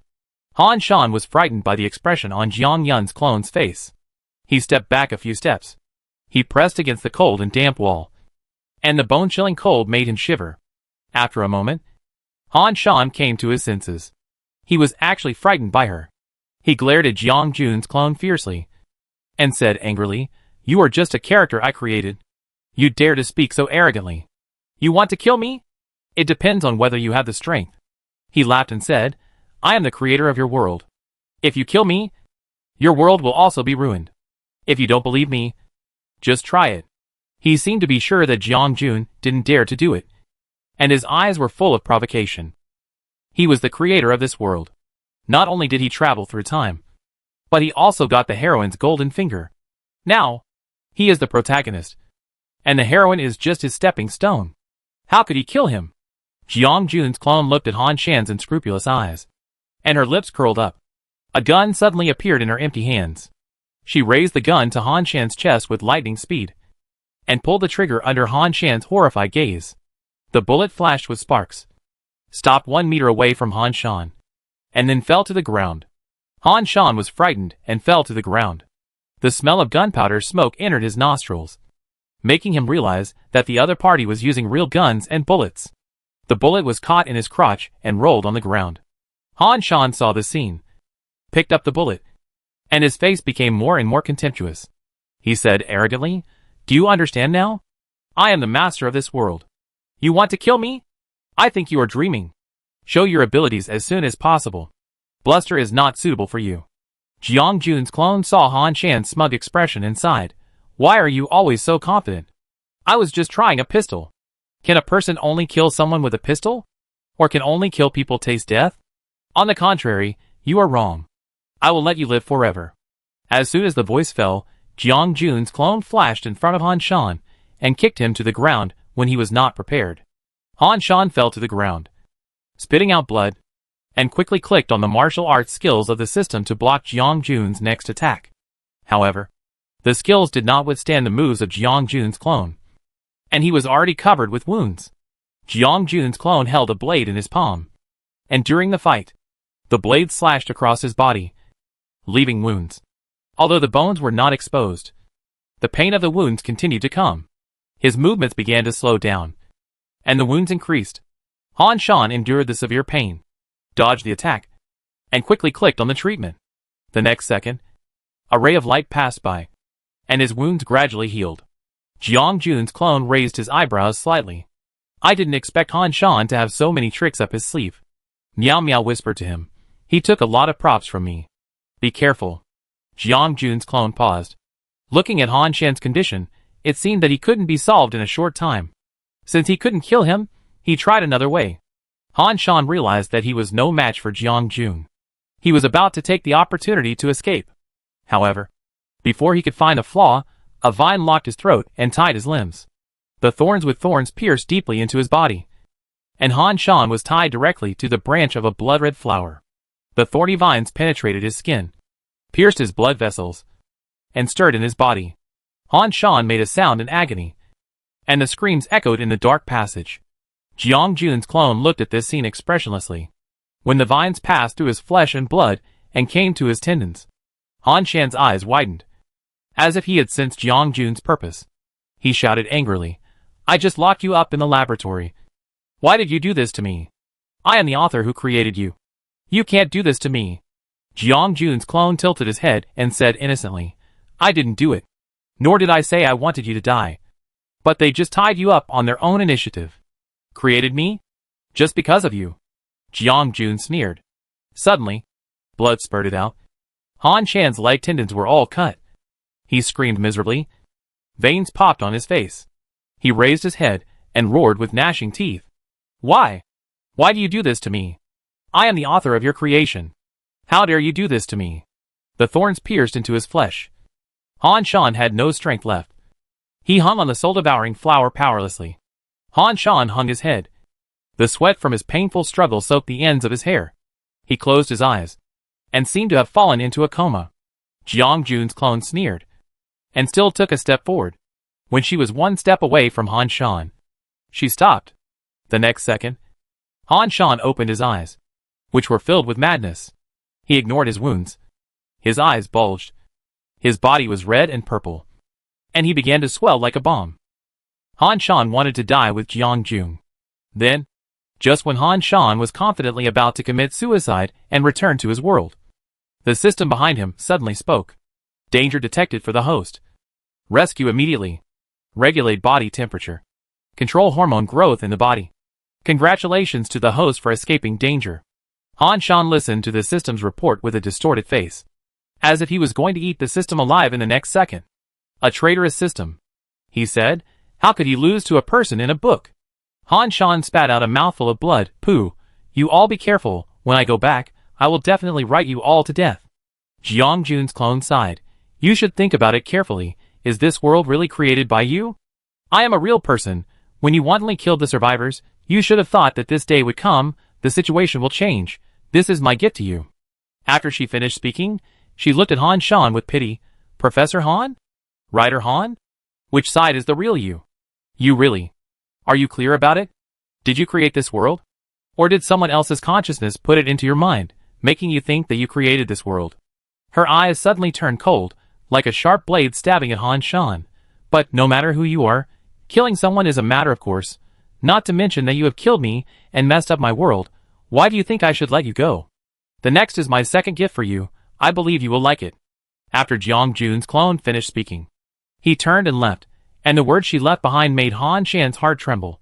He shouted to Jiang Jun in panic. What are you going to do? Come back to me. The harsh voice circled in the passage, and then disappeared into the darkness, and soon fell into silence. Chapter 136. Caboose Star. The game Pollution Invasion became popular. Someone specially built a forum in the Star Network. It was filled with a large number of players, all discussing Pollution Invasion. They were shocked by the generosity of the game makers. Playing games to enhance mental strength was unbelievable to them. Now a small copy actually has such a large reward. Once the news spread, a large number of players rushed into the game crazily. Of course, Pollution Invasion also had a lot of bad reviews. One player was deeply dissatisfied and posted a post overnight to angrily criticize the developer. Why can't the red mark be removed?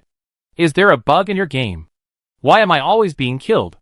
Hurry up and explain. There are many players who are angry because of the red mark.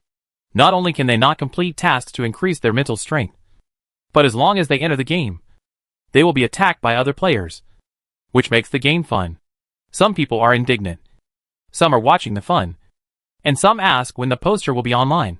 He is ready to ambush around. The entire forum was in chaos. Everyone was talking about Pollution Invasion. In the midst of the argument, someone posted an article on base dungeon analysis. The author was concise. In Pollution Invasion, the red running dogs in the Han base dungeon are commonly known as people marked with red. We all know Han base. Every day, countless bodies are carried out. The bodies are covered with scars and full of traces of experiments. From this, it can be inferred that Han base is doing some kind of experiment. In the game, generally speaking, those who have laboratories are villains. As expected, Han base is the big boss, but few people have discovered this fact. Not only did they not discover it, they also helped the evil perform the tasks of the big boss of Han, and harm the NPCs in the base. I think Han base is a test, a trap. The players who helped the evil and killed NPCs are all identified as enemies, and marked with red marks. Therefore, the most critical thing is whether NPCs have been harmed. This is the most important point. Why do I say that? When I reached the limit of 1,000 spiritual rewards, I saw the big boss Han Shan and triggered a special reward. As long as I punish the big boss Han Shan, there is a certain chance of dropping a reward. Here I'll tell you something. The punishment method must be ruthless, otherwise you won't be able to pass the level. As soon as this post was published, it immediately resonated with many people, envy and anger. MD, I just whipped the NPC, and he marked me as a red running dog. I really have no words to say. I want to kneel down to the NPC. The OP has reached the maximum points so quickly. He has not slept for several days and nights. He is really a hard worker. He has to kill so many players. Fuck, I recognized you. It's you. You're the one who's blocking me every day to kill me. The one above is too miserable, but I'd like to ask, when and where will the one above go online? Do you mind if I'm there? Well-behaved.jpg. Because of this post, many people, when facing the big boss Han Shan, use means to torture him, just to get more rewards. There are also players who were marked with red dots and found the lair of the big boss Han. After a lot of torture, the mark on their heads was removed. It was a pleasant surprise. When the news reached the players, it triggered a wave of looking for the big boss. Miao Miao was originally worried that the points she had given to Jiang Yun's clone would be lost. She didn't expect that Jiang Yun's clone could actually command players to clean up the strange things around. Han base is a copy. Jiang Yun's clone lured many strange things and set them as levels, so that players can have fun in passing the levels. Because there were many strange creatures to be hunted, Jiang Yun's clone had paid off the points that Miao Miao had borrowed in advance to post tasks. If Miao Miao had not been willing to borrow points, Jiang Yun's clone would not have been so generous in posting tasks.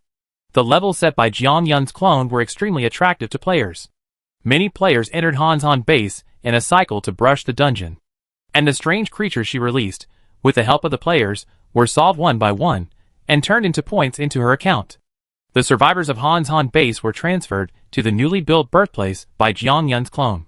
The birthplace was the place where the players first entered. Through Jiang Yun's research, she found that the players of StarCraft were very curious about modern life, and were even more interested in NPCs. In order to attract players, she set the birthplace to look like before the end of the world. Hope City. This is the city that Jiang Yun's clone asked Miao Miao to build. The survivors were settled in the city, divided into multiple areas, and assigned tasks to the survivors. While Jiang Yun's clone gave players rewards, it also allowed players to integrate into this world. There are a lot of restrictions in Hope City. Players who have killed NPCs will be banned from entering the city.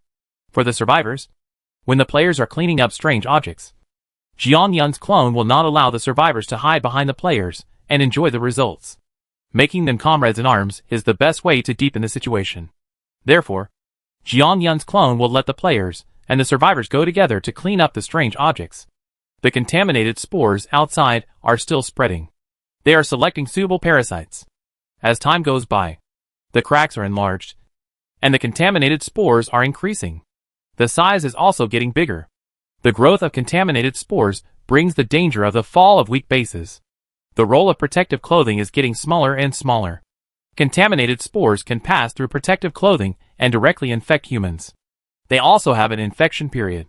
When humans are unable to defend themselves, they will instantly transform into strange objects, causing many bases to fall directly. For a time, everyone was in danger. The purifiers at the Han base gradually lost their effectiveness. But fortunately, a researcher made a higher level purifier, which solved the purification crisis. But all the survivors realized that safety was only temporary, and the contaminated spores could break through the base's defenses at any time.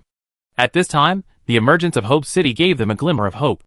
Many survivors who came out of Hope City told them that Hope City was exactly the same as before the Doomsday. Hope City completely blocked the contaminated spores outside. There was also a professional cleaning department in the city, which went outside the city every day to clean up strange objects. Hope City was not only safe, but also self-sufficient. There is land in the city. Not only is it not polluted, but the soil is also very fertile. The crops grown here grow well, and the grains are full. The food we eat is not as good as before the apocalypse, but it is many times better than after the apocalypse. There are basically no people who will starve to death. Someone from Yongnan base passed through Hope City and encountered a strange object on the way. He almost died, but was saved by the cleaning department in the city and escaped by luck. He recalled the shock of seeing Hope City for the first time, and said with emotion, The number of survivors in Hope City is twice that of the people in Yong'an Base. The people inside are basically self-sufficient. However, Hope City is strictly managed. There are patrols and inspections everywhere.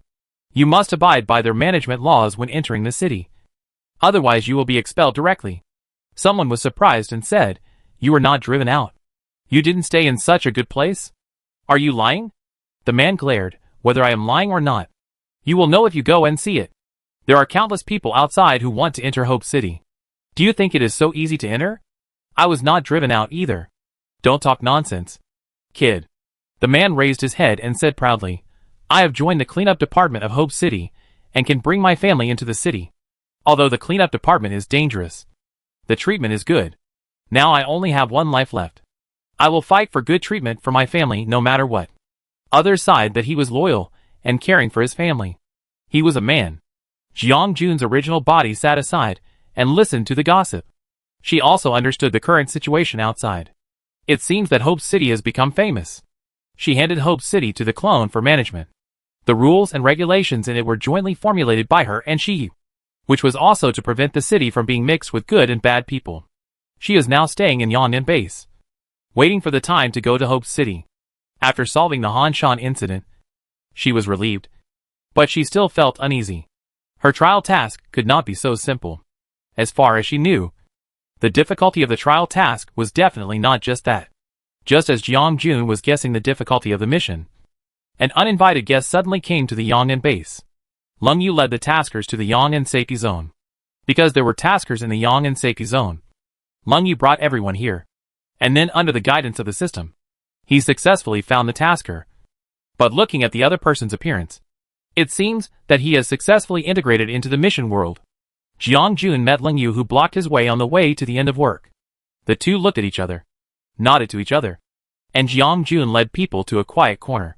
Leng Yu said politely, "I'm sorry to interrupt your mission. I'm the investigator of this mission world. I want to ask you some questions. Do you mind?"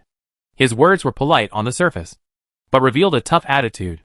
Jiang Jun nodded, and did not refuse his question. It's better to have less trouble than more.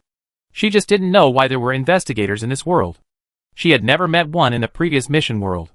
Leng Yu saw that she agreed, and asked several questions. "Have you been in Yong'an Security Zone? How much do you know about Qingxi City not far away?" Jiang Jun. "Who is wanted by Yong'an Security Zone? How much do you know? Did you see the moment when the crack appeared? If you did, can you explain the situation to me?" Jiang Jun was silent by the repeated questions. What could she say? Could she say that I was the person you were looking for? I was the person wanted on the notice board. I was standing next to the crack when it appeared. Of course, she couldn't say these words. Jiang Jun's brain was working fast. After only 2 seconds of silence, he answered his question. "I came from Qingxi City, but the crack had already appeared when I arrived. So I didn't see much useful information. I don't know the Jiang Jun you mentioned. The wanted order has been posted for a long time. But I heard that it is related to the Hanshan base. You can go to the Hanshan base to investigate." Leng Yu raised his eyebrows and said, "Hanshan base? Yes. There have been frequent riots in the Hanshan base recently. The news has been passed to the Yong'an base. I don't know anything more." Leng Yu nodded. He wrote down what Jiang Jun said. "Thank you for your cooperation." Jiang Jun asked worriedly, "May I ask what happened in the mission world? The difficulty will not increase, right? If so, can the mission be completed smoothly?" Leng Yu frowned at first, and then reminded coldly, "The difficulty of this world has indeed increased a lot. If you are worried about the mission, the system will soon find out the truth. If your life is in danger, the system will take you out of this world. So don't worry." He paused for a moment and said, "I have several taskers here. Do you want to meet them?" Jiang Jun raised her eyebrows in her heart. She didn't expect that there were so many taskers. She looked up in surprise and said, "Is it really possible?" "Thank you so much." Leng Yu said stiffly, "It's okay. It's okay to take one person, and it's also okay to take a group of people." Jiang Jun felt that this person was kind-hearted. He didn't know the depth of the tasker and actually took the tasker with him. She followed Leng Yu and saw the other taskers.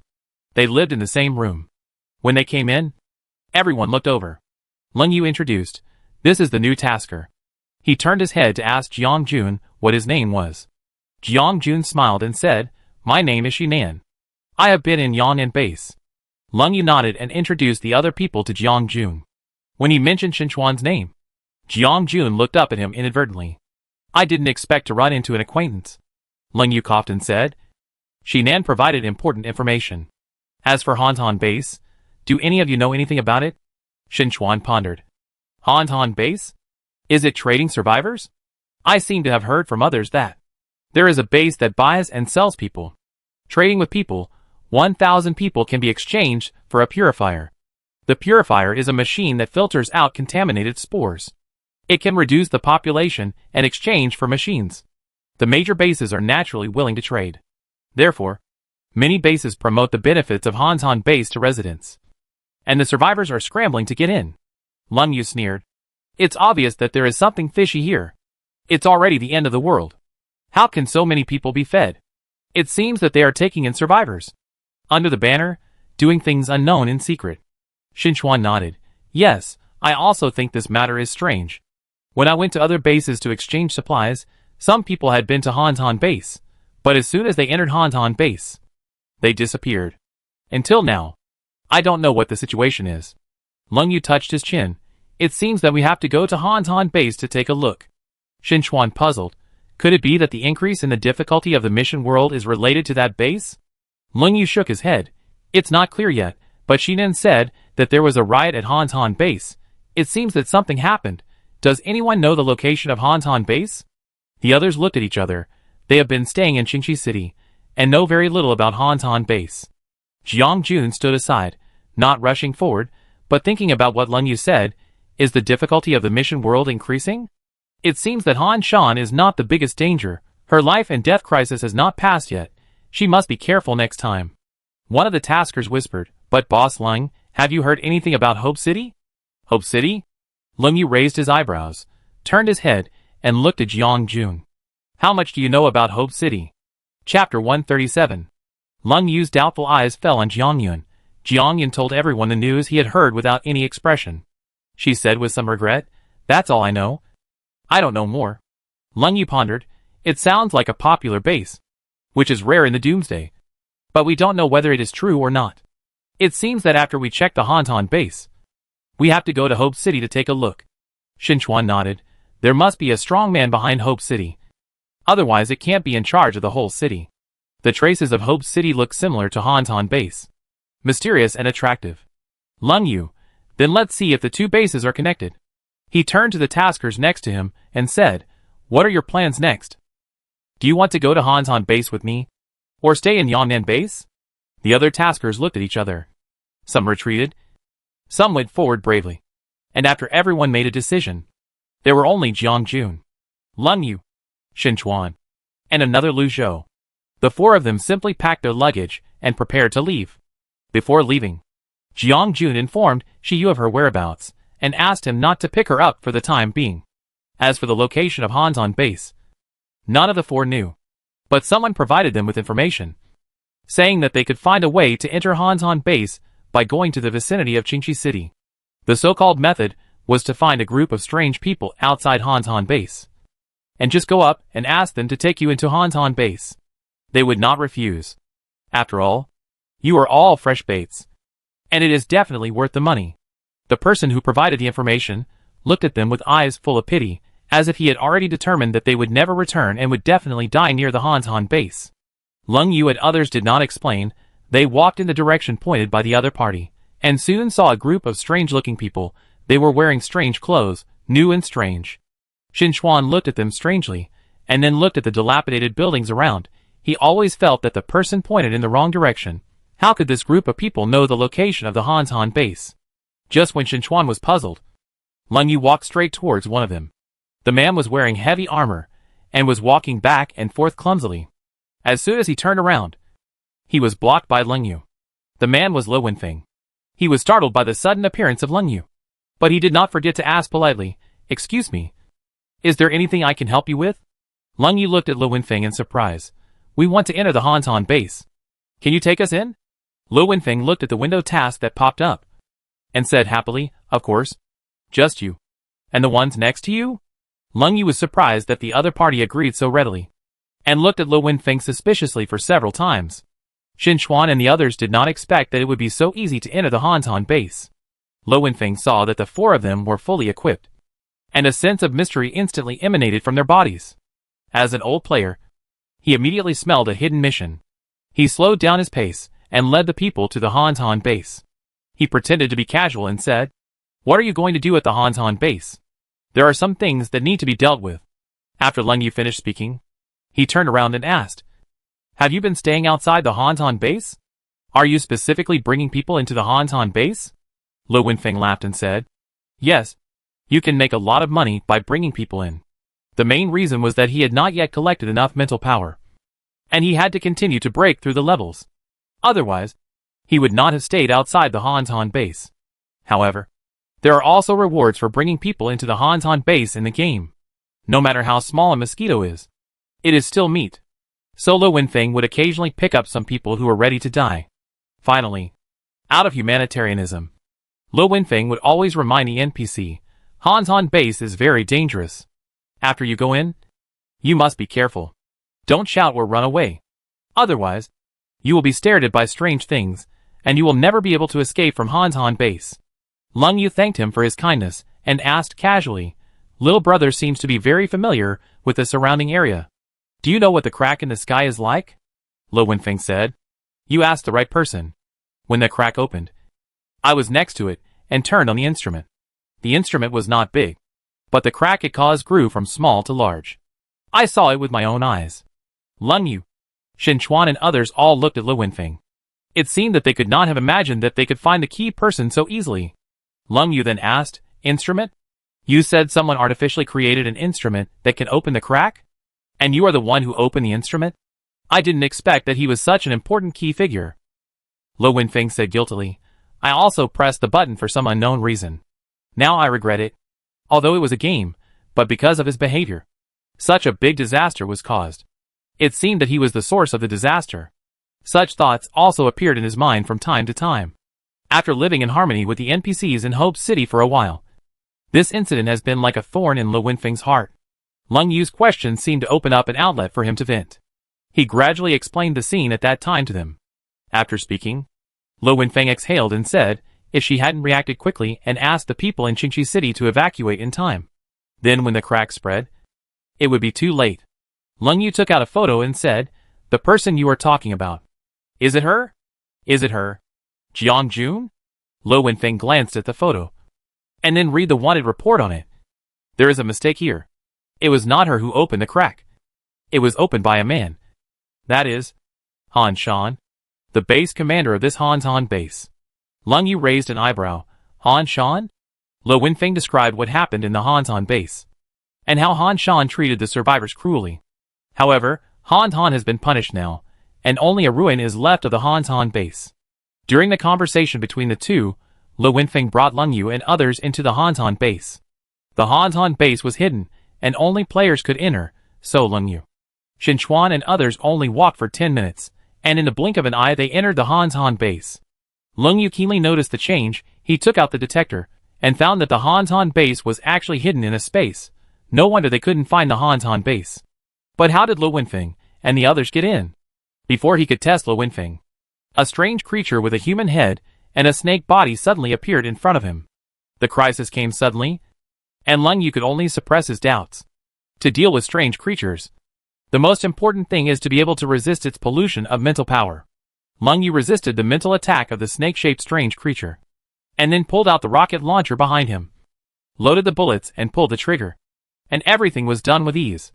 Before Lo Wenfeng could react, Leng Yu had already bombed the snake-shaped strange creature with a single shot, and made sound blocking, so as not to disturb other lurking strange creatures. Xin Chuan exclaimed, "As expected a big boss Leng, this reaction speed is simply inferior to his." Lo Wenfeng stared at Leng Yu's actions in amazement. After the smoke of gunpowder had settled, he slowly swore, "Big brother, you are also a player? How can you deceive people's feelings? I thought you were NPCs, and I confided in you, but I didn't expect you to be such people. Player? NPC? This setting is so familiar." Leng Yu used his eyes to signal others not to speak. He asked calmly, "I just came in. I am not familiar with this place. I didn't mean to deceive you." Lo Wenfeng waved his hand. It's okay. Everyone has their first time playing games. You just came in? Why did you choose Hanzhan Base as the entrance? This dungeon is very difficult. No wonder you can't find the entrance. Since this is your first time, I won't argue with you. But brother, your move just now was so cool. I'll share the news about Hanzhan Base with you. You teach me. Lung Yu pretended to be a player and successfully obtained the news about Hanzhan Base and Hope City from Lo Wenfeng. In exchange, he coached Lo Wenfeng for a while. Jiang Jun was taking advantage of the situation, checking the current situation of Hanzhan Base while observing Lung Yu's actions. There were many wriggling unknown objects on the ground of Hanzhan Base. They would possess people when they passed by, and if they were not careful, they would be sucked off a layer of skin. There were also several strange objects wandering around, walking in the base as if no one was around. The strangest thing was that the contaminated spores in Hanzhan Base were several times larger than those in the outside world. People with low willpower would be sucked into their bodies in an instant, invade their brains, and mutate into unconscious strange objects. Under Lung Yu's command, they bought an isolation cover from the system mall and successfully blocked the contaminated spores. Jiang Jun fell behind the team, solved the checkpoints one by one, and successfully found Han Shan's residence. The extravagant palace style made Lung Yu's eyes flash with disgust, and he looked down on Han Shan's style. The four began to look for useful information in the house, while Lo Wenfeng helped guard outside. After finally getting so close to the hidden mission, Lo Wenfeng naturally didn't want to leave, and the four-person team became a five-person team. The sky outside gradually darkened, and the contaminated spores began to become active. Thick black fog emerged from the ground and silently enveloped the entire Hanzhan Base. Jiang Jun's hair stood up suddenly. She sensed a hint of danger. There was a dangerous object secretly watching them. She looked around vigilantly. Everyone, pay attention. Something seems to have happened outside. Lung Yu saw Jiang Jun's serious expression and did not question her words. Instead, he took out the detector and tested the surroundings. Abnormal. Abnormal magnetic field. The red font made Lung Yu's expression sink instantly. He immediately shouted, "Everyone take out your weapons.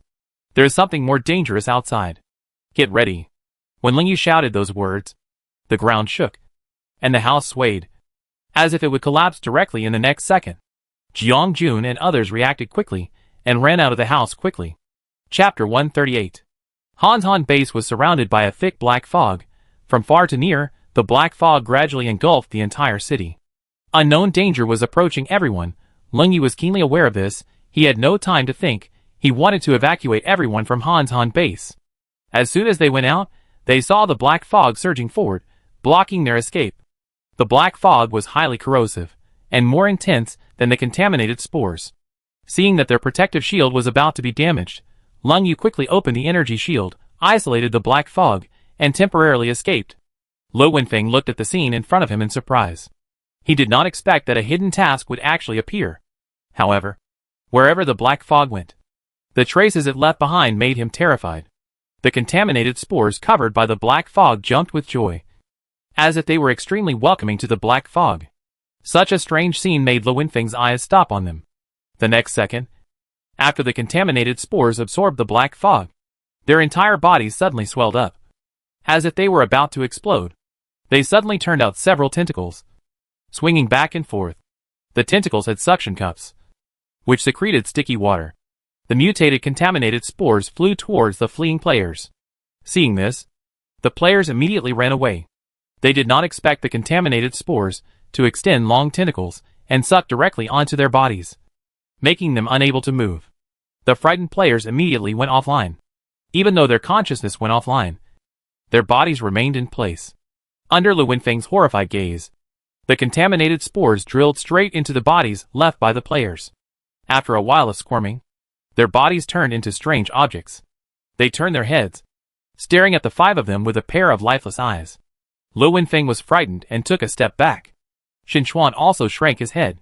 Lu Zhou hid directly behind Lung Yu. Jiang Jun hid in the energy shield, and felt a tingling gaze, as if the dark side of ancient times was staring at her with endless malice. She frowned, looked around, but could not find the person hiding behind her and watching her. On the other side, the strange creature standing outside the energy shield began to move towards the crowd. Their movements were slow but consistent, and their gazes were filled with endless malice, which made the five of them tingle. Lung Yu shouted, "Don't look into their eyes. Be careful of their mental attacks. Unlike the strange creatures in the past, the strange creatures that have been mutated by the black fog have more powerful mental attacks than before. As long as you look into their eyes, you will suffer mental attacks. If you are not careful, you will be directly contaminated and lose your mind." Lung Yu's reminder was too late. Lu Zhou was like being nailed to the spot. His thoughts and brain had completely dissipated. A voice echoed in his mind. "It's so cold. So cold. Help. Someone save me." He was trembling all over, as if he was frozen, and his teeth were chattering. Lu Zhou almost froze to death in a mission world. This incident left an indelible mark in his memory. Whenever he thought about it, he would fall into madness. He didn't expect to be attacked by a strange object. Shen Chuan saw that Lu Zhou's condition was getting worse and worse, and his self-awareness was gradually blurred. He hurriedly said, "Boss Ling, please save him." Lung Yu slapped Lu Zhou from behind 4 or 5 times. The next moment, Lu Zhou collapsed to the ground and was kicked out of the mission world. He breathed a sigh of relief and said, "Don't worry. Let them recuperate in the system space for a while, and they will be able to eliminate the mental damage, and they will escape." While they were busy rescuing people, Jiang Jun was not idle either. She first threw out a large number of explosive talismans. In the smoke, the strange creatures were torn into pieces, and even their intestines were blown out. Seeing this, Shen Chuan also took out the long-range props and threw them at the strange creatures. However, under the attack of the two, the strange creatures not only did not decrease, but became more and more, and the number continued to increase. Jiang Jun looked at this scene, and felt more and more that something was wrong. She knew the current situation of Hantan Base. She had put a limited number of strange objects into Hantan Base, and would not let them gather in large numbers. Jiang Jun knew every corner of Hantan Base very well, and it was impossible for strange objects to break in. When Jiang Jun recalled where the problem had occurred, a picture came to her mind, which was sent by the clone. After Jiang Jun's clone was bound to the game system, she would not contact the original body unless it was absolutely necessary. This time, it seems that there is important news to convey to her. Miao Miao's panicked voice came from the screen. "Something bad has happened. A crack appeared in Hantan Base, and something ran out from it." Miao Miao quickly told Jiang Jun's clone what happened. It turned out that Hantan tried to open another passage in the base. He used mysterious power to attract a very dangerous monster and escaped her detection. As soon as Hantan Base was abnormal, Miao Miao's system began to warn in red, and she also discovered this crack since then. After hearing the news, Jiang Yun's clone immediately thought of his original body at Hantan Base, and without saying anything, he sent this place over. Jiang Yun would never have thought that Hantan would dare to do such a stupid thing. It was too late to talk about it now. Jiang Yun turned to Lung Yu and said, "There are too many strange things here. I'm afraid there is a crack hidden." Lung Yu also found it without Jiang Yun's reminder, because the pollution level detected here is several times higher than that of Qingxi City, and his heart is very heavy. "Since we are here, we should make the best of it." Lung Yu calmly responded, "See where there are fewer strange creatures. Everyone, evacuate to the periphery." He took out the energy cannon, installed the snow crystal, and shot at the strange creatures without blinking, and instantly solved the strange creatures surrounding the energy shield. Just as they were about to evacuate, the strange creatures around them suddenly became quiet. Such an abnormal scene made everyone's heart jump. They didn't dare to stay any longer. Lung Yu directed everyone to walk among the strange creatures. However, the next second, all the strange creatures' eyes moved to them. Lung Yu and the others felt their scalps go numb instantly, and their footsteps stopped where they were, not daring to move forward. Just as the two sides were confronting each other, there was a movement from the depths of the black fog. In the darkness, the silhouette of a huge monster came into everyone's eyes, with countless tentacles on both sides, and heavy footsteps on the ground, leaving deep footprints. An ancient and bewitching voice came into their ears, "Come here, my child. Come here." This voice came into the energy shield, and into the ears of Ling Yu and the others. Their pupils were dilated. Their consciousness slowly drifted away, and their feet involuntarily stepped forward. Jiang Jun had a strong spiritual sense, but she almost got caught. However, this malicious voice and realization made her feel familiar, and she instantly remembered the feeling of being spied on before. And she woke up instantly. She saw Ling Yu and others stepping forward, and shouted coldly, "Stop it!" She was about to step forward and beat them up, but she saw Ling Yu stagger a step. His pupils focused, and he woke up, shaking his head. Ling Yu didn't expect that he almost got caught, but fortunately, the system reminded him, so he was more prepared. After Ling Yu came to his senses, he punched Shen and Lo Wenfeng, who were affected. After they woke up, they found that they almost got out of the energy shield and quickly retreated. Lo Wenfeng said in horror, "What kind of copy is this? Why is it so dangerous? I'm going to log off. If I stay any longer, I'll die." After saying that, Lo Wenfeng went offline directly and disappeared on the spot. Because he was not infected by the contaminated spores, his body was not left behind. It was this scene that made Ling Yu completely aware of the current situation of this world. The game world and the world of strange things intersect in this world, which is naturally not easy. Not to mention the strange things with pollution that are difficult to deal with, which is simply hard to guard against. After Lo Wenfeng disappeared, Xin Chuan was just surprised for a moment, and did not make a fuss. Compared with Lo Wenfeng's abnormality, the more important thing now is how to escape from the Hantan base. A gaze like examining goods fell on Jiang Jun, making her feel uncomfortable. But Jiang Jun endured it, and prepared to see what the other party's purpose was. Just when Ling Yu and Xin Chuan were thinking about whether to withdraw from this mission world, the giant strange creature suddenly spoke, revealing unexpected news. The giant strange creature laughed and said, "Are you Jiang Jun that Han Shan mentioned? If he hadn't given me a lot of your old things, I wouldn't have been able to feel your breath. I have to say that Han Shan, this human, actually found a parasite that suits me." Ling Yu didn't expect Jiang Jun to be hiding among them, and he was also a tasker. From this point of view, this world turned out to be the other party's trial mission. But such a difficult trial mission was still unheard of. The voice of the giant strange creature became illusory and distant again. "My child, catch her and give her to me." The first to be affected were the small strange creatures around. They hit the energy shield frantically, then Ling Yu and the other person who were inside the shield. Ling Yu swayed back and forth in a trance, and his entire consciousness seemed to be invaded again, and so did Xin Chuan. Jiang Jun used the purification technique, and fed each of them a Yuanshan pill. After Ling Yu and Xin Chuan regained consciousness, she said firmly, "You quickly evacuate the mission world." They can exit the mission world, but Jiang Jun can't. This is her trial mission. Trial missions are different from other missions, and they won't let the trialists exit, and exiting means death. After being bewitched by the giant strange object twice, Ling Yu determined that he was no match for it, and naturally did not dare to stay in this mission world.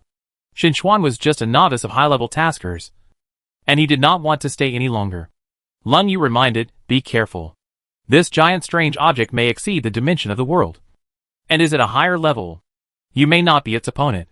If possible, you should find a chance to run away." After saying everything that should be said, Ling Yu glanced at the giant strange object in the distance, and evacuated this mission world with Xin Chuan. Ling Yu gave the energy shield to Jiang Yun, and held him for a while.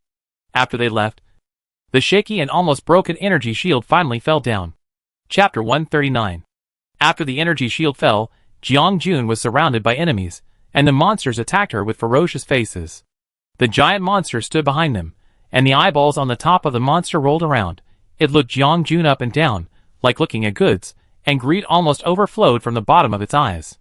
Jiang Jun endured the mental attack of the giant monster, and dispelled the voices that filled her mind, and jumped out from the center of the monster, and took out a sharp tang sword while dodging, and swung the spiritual power, and swung the sword at the weird monsters that had lost their minds around.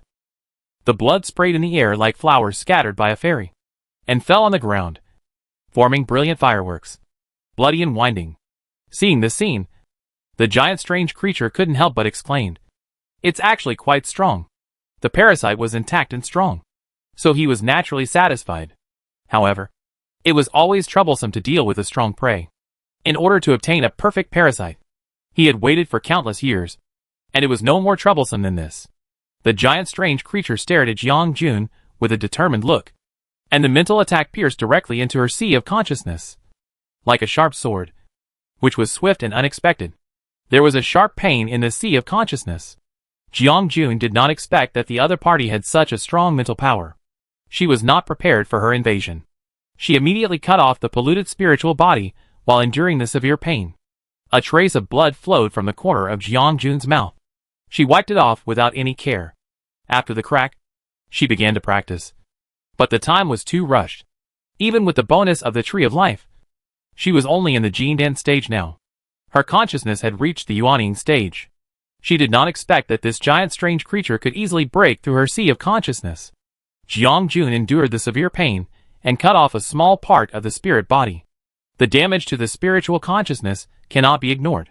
Now he must fight quickly and escape from here as soon as possible. The giant strange creature looked at Jiang Jun in surprise. He didn't expect that she would cut off his spiritual attack. This was beyond his expectation. Thinking of this, he couldn't hide his excitement. It seems that the capacity of this parasite is not small. It must be able to carry his consciousness. I didn't expect that what the human said was true. The giant strange creature was trapped in the void. The long and endless years made him fall into a deep sleep. Unexpectedly, when he woke up, the world opened up, and the dark spores chirped and shouted and ran towards another world. A human sacrificed his flesh and blood to awaken him, and promised him that he had found a suitable parasite, and that as long as he possessed it, he could escape from this dark world. The giant strange creature just responded to the human out of boredom. But after seeing the other world slowly sinking into darkness, a sense of satisfaction arose in his heart. After the human was captured, the giant strange creature just hid in the darkness and observed. A useless human was not worth his energy. He just didn't expect that the parasite mentioned by the human really exceeded his expectations. As long as he could parasitize in her body, he would be able to escape from that desolate space. And from then on, nothing could restrain him. When Jiang Jun was dealing with the strange creature, the giant strange creature that had been watching from the sidelines suddenly attacked her.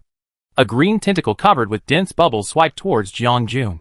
Extremely fast and hard to dodge, Jiang Jun could only protect his vital parts and fell against the wall. The tentacle swung in the air, and the thick limb suddenly broke into several pieces of meat, which fell on the ground. The giant strange creature shook its other tentacles, and said dissatisfiedly, "Useless parasite. It can't even bear this little energy." When he wanted to take advantage of the victory, the closed space changed, and a human broke in. The giant strange creature made a strange sound and said, "There are people who come to die. This is really strange. It is not easy to tear the space forcibly. And there are people who go to great lengths to die." A vortex suddenly appeared in the center of the black fog, and someone came from the vortex. Jiang Jun took advantage of the moment when the giant strange creature attracted attention to quickly heal her wounds, and used Yuanshan pill to relieve the wounded consciousness. This giant strange creature was different from other strange creatures she had seen, and it was even more powerful. But judging from its actions, it had many flaws. The giant strange creature threw out a long tongue from its mouth, trying to directly catch the person who emerged from the vortex. Jiang Jun saw the right opportunity, threw out the blood-sucking vine and soul-eating flower to hold back other small strange creatures, and she held the tang sword tightly in her hand, staring at the giant strange creature intently. Countless starlight gathered on the blade in Jiang Jun's hand. The snow crystal injected energy, Jiang Jun hummed. Breaking the moon. The fifth style of the star moon sword technique. Breaking the moon injected spiritual power into the energy, shining brightly. The giant strange creature keenly sensed the abnormality and wanted to check on Jiang Jun, but was unable to do so. I saw a star technique filled with laws directly cut off the giant strange creature's long tongue. Without time to react, the next second, another knife cut at his tentacles and body. The body that was already close to collapse was shattered by these two knives. The giant strange creature roared. He controlled countless small strange creatures, and attacked Jiang Jun frantically. After the transformation of dark matter, the bloodthirsty vine and the soul-eating flower became even stronger. While they were holding back the small strange creature, Jiang Jun took out the light energy cannon from the store. The moment she emerged from the vortex, he saw Jiang Jun's attack. The tacit understanding between the two made him immediately understand the other party's thoughts. Although this space was closed, no one knew its safety. Worried about the radiation spreading, Shiyu immediately set up a large protective shield. The next second, amid the roar of the giant strange creature, Shiyu threw out a thunderbolt, which directly blew up the giant strange creature in a flash of lightning, successfully transferring the other party's anger to himself. While the giant strange creature was diverting its sight, Jiang Jun held her breath, focused her eyes, and aimed the scope directly at the giant strange creature's body that was hundreds of meters high. Bang! Boom explosions. Houses collapsed. The roar of the giant monster. The screams of the small monsters. And Jiang Jun's mockery. Everything mixed together and merged into wonderful music. At the moment when the giant monster fell, the voice changed from the roar just now. He smiled nonchalantly. It's no wonder that I chose the parasite. The strength is really extraordinary. Take good care of your body. I will come back after a while. As soon as the voice fell, the whole body of the giant monster was torn into pieces and turned into a pool of blood. The pungent fishy smell entered Jiang Jun's nose, causing her to frown. On the other side, after Shiyu saw the giant strange creature fall, he hurried to Jiang Yun and asked, "Are you injured?" Jiang Yun shook her head. She first told him what happened, then turned to look at the small strange creatures around her and sighed. "I'm fine. But the strange creatures in Han Shan's base may need to be cleaned up. If they are allowed to grow and mutate, it will be troublesome to deal with them in the future. It is better to clean them up while they can still be controlled." Shiyu nodded and said, "You go and rest first, and I will deal with it next." Shiyu dealt with the strange creatures, while Jiang Yun went to check on Han Shan in the secret passage. Han Shan had been tortured beyond recognition, but was still being kept alive by the system. Jiang Jun's eyes were filled with indifference. She asked coldly, "Do you hate this world so much? Do you want to destroy it?" Han Shan gasped, finally getting out of the pain. When he heard Jiang Jun's question, he just looked at her with disgust, then closed his eyes and rested, and did not respond. Jiang Jun did not want to get an answer from him, so Han Shan's attitude was not important. After asking the question, Jiang Jun moved Han Shan to another place. Han Shan base has become a ruin, and high radiation fills the land. It is no longer suitable for human habitation, and players are not allowed to enter. After Shiyu dealt with the strange objects, the two decided to seal the entire Han Shan base. The narrow cracks could not be closed, and one or two strange objects would come out from time to time. They would come here to clean up every once in a while. On the way back to Hope City, Shiyu suddenly remembered something. Someone is looking for you. You may have to meet her. Jiang Jun raised his eyebrows slightly, seeing Shiyu's serious expression, as if it was an important matter. It seemed that the matter was not simple. Everything in Hope City was relatively safe. The strange situation at Han Shan base had not affected this place. Miao Miao said that she had directly cut off the connection between the two bases when the giant strange object appeared. Jiang Jun checked the situation in Hope City before entering the store with Shiyu. At the same time, she also blocked Miao Miao's spirit body and let it fall asleep. After the two entered the store, a virtual figure appeared in front of them within a few seconds. He was the world consciousness infested with insects. Jiang Jun did not expect that the world consciousness full of insects would come to her. When she heard about it from Shiyu, she could not hide her surprise. After nodding to Shiyu, he turned to Jiang Jun and said, "We meet again after such a long time. I can't stay in this world for too long. Let me make a long story short. Lon has been contaminated and is highly contagious. I have isolated him in another space. Your world will probably fall soon.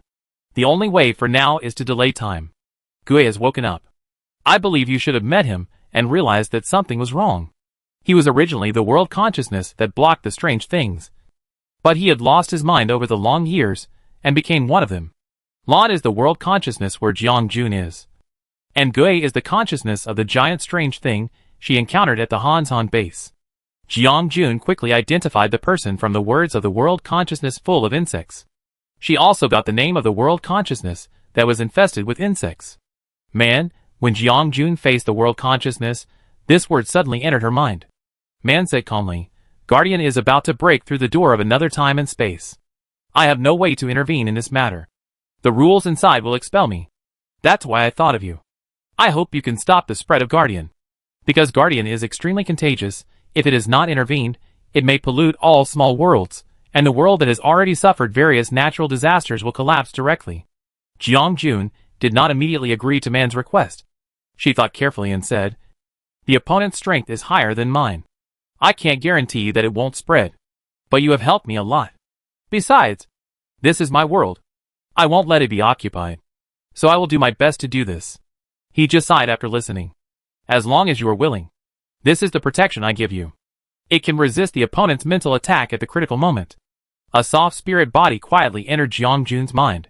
The spirit body injured by Gui was instantly healed, eliminating the pain in her sea of consciousness. Man turned to face Yu. This world has lifted the suppression on your abilities. I just hope you don't abuse them. After saying that, Man disappeared. Jiang Jun and Shiyu looked at each other. The disaster in this world was so serious. They not only frowned, but also their newly recovered consciousness and abilities could not bring them joy. She remembered what Man said about the door to another world being opened. It couldn't be what she thought. If so, then there was still hope. An idea immediately emerged in Jiang Jun's mind. Chapter 140. Caboose Star, Federal Research Institute. An energetic old man stood up from the game cabin. You can tell at a glance that he just came out of the game pollution invasion. The old man is the director of the institute. He heard from his grandson that playing pollution invasion can increase mental strength. He played it a few times with disbelief, but he didn't expect that it really increased mental strength. The scene modeling in the game is like the real world, and the characters are also very intelligent and real, not to mention the sensitivity.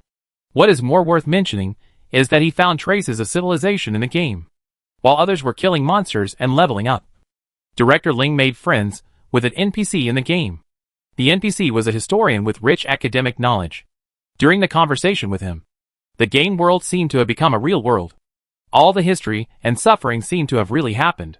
The emotion on the NPC's face was shocking.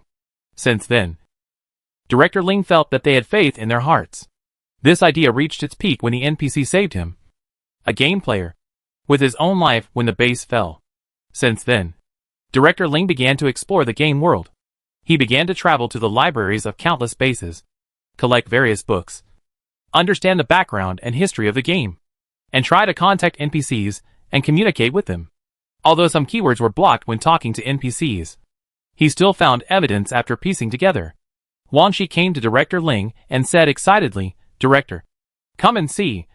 There are ancient records here. The history in the game is even older than theirs. And there is even a museum here to verify it." Wang Shi used the microscope in the game to conduct experiments. He didn't expect that even such a small cell could be modeled. This was definitely beyond his imagination.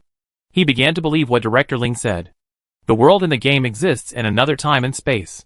Director Ling looked at the information Huang Shi was looking for with a face full of satisfaction. The folder on the optical computer was full of game screenshots and recordings, and a research report. The demonstration experiments on it clearly expressed that pollution invasion might exist in another time and space. However, before they could do anything, the game officials suddenly issued an announcement. "Hello, all citizens of Caboose Star. I am the producer of Pollution Invasion. I am very sorry.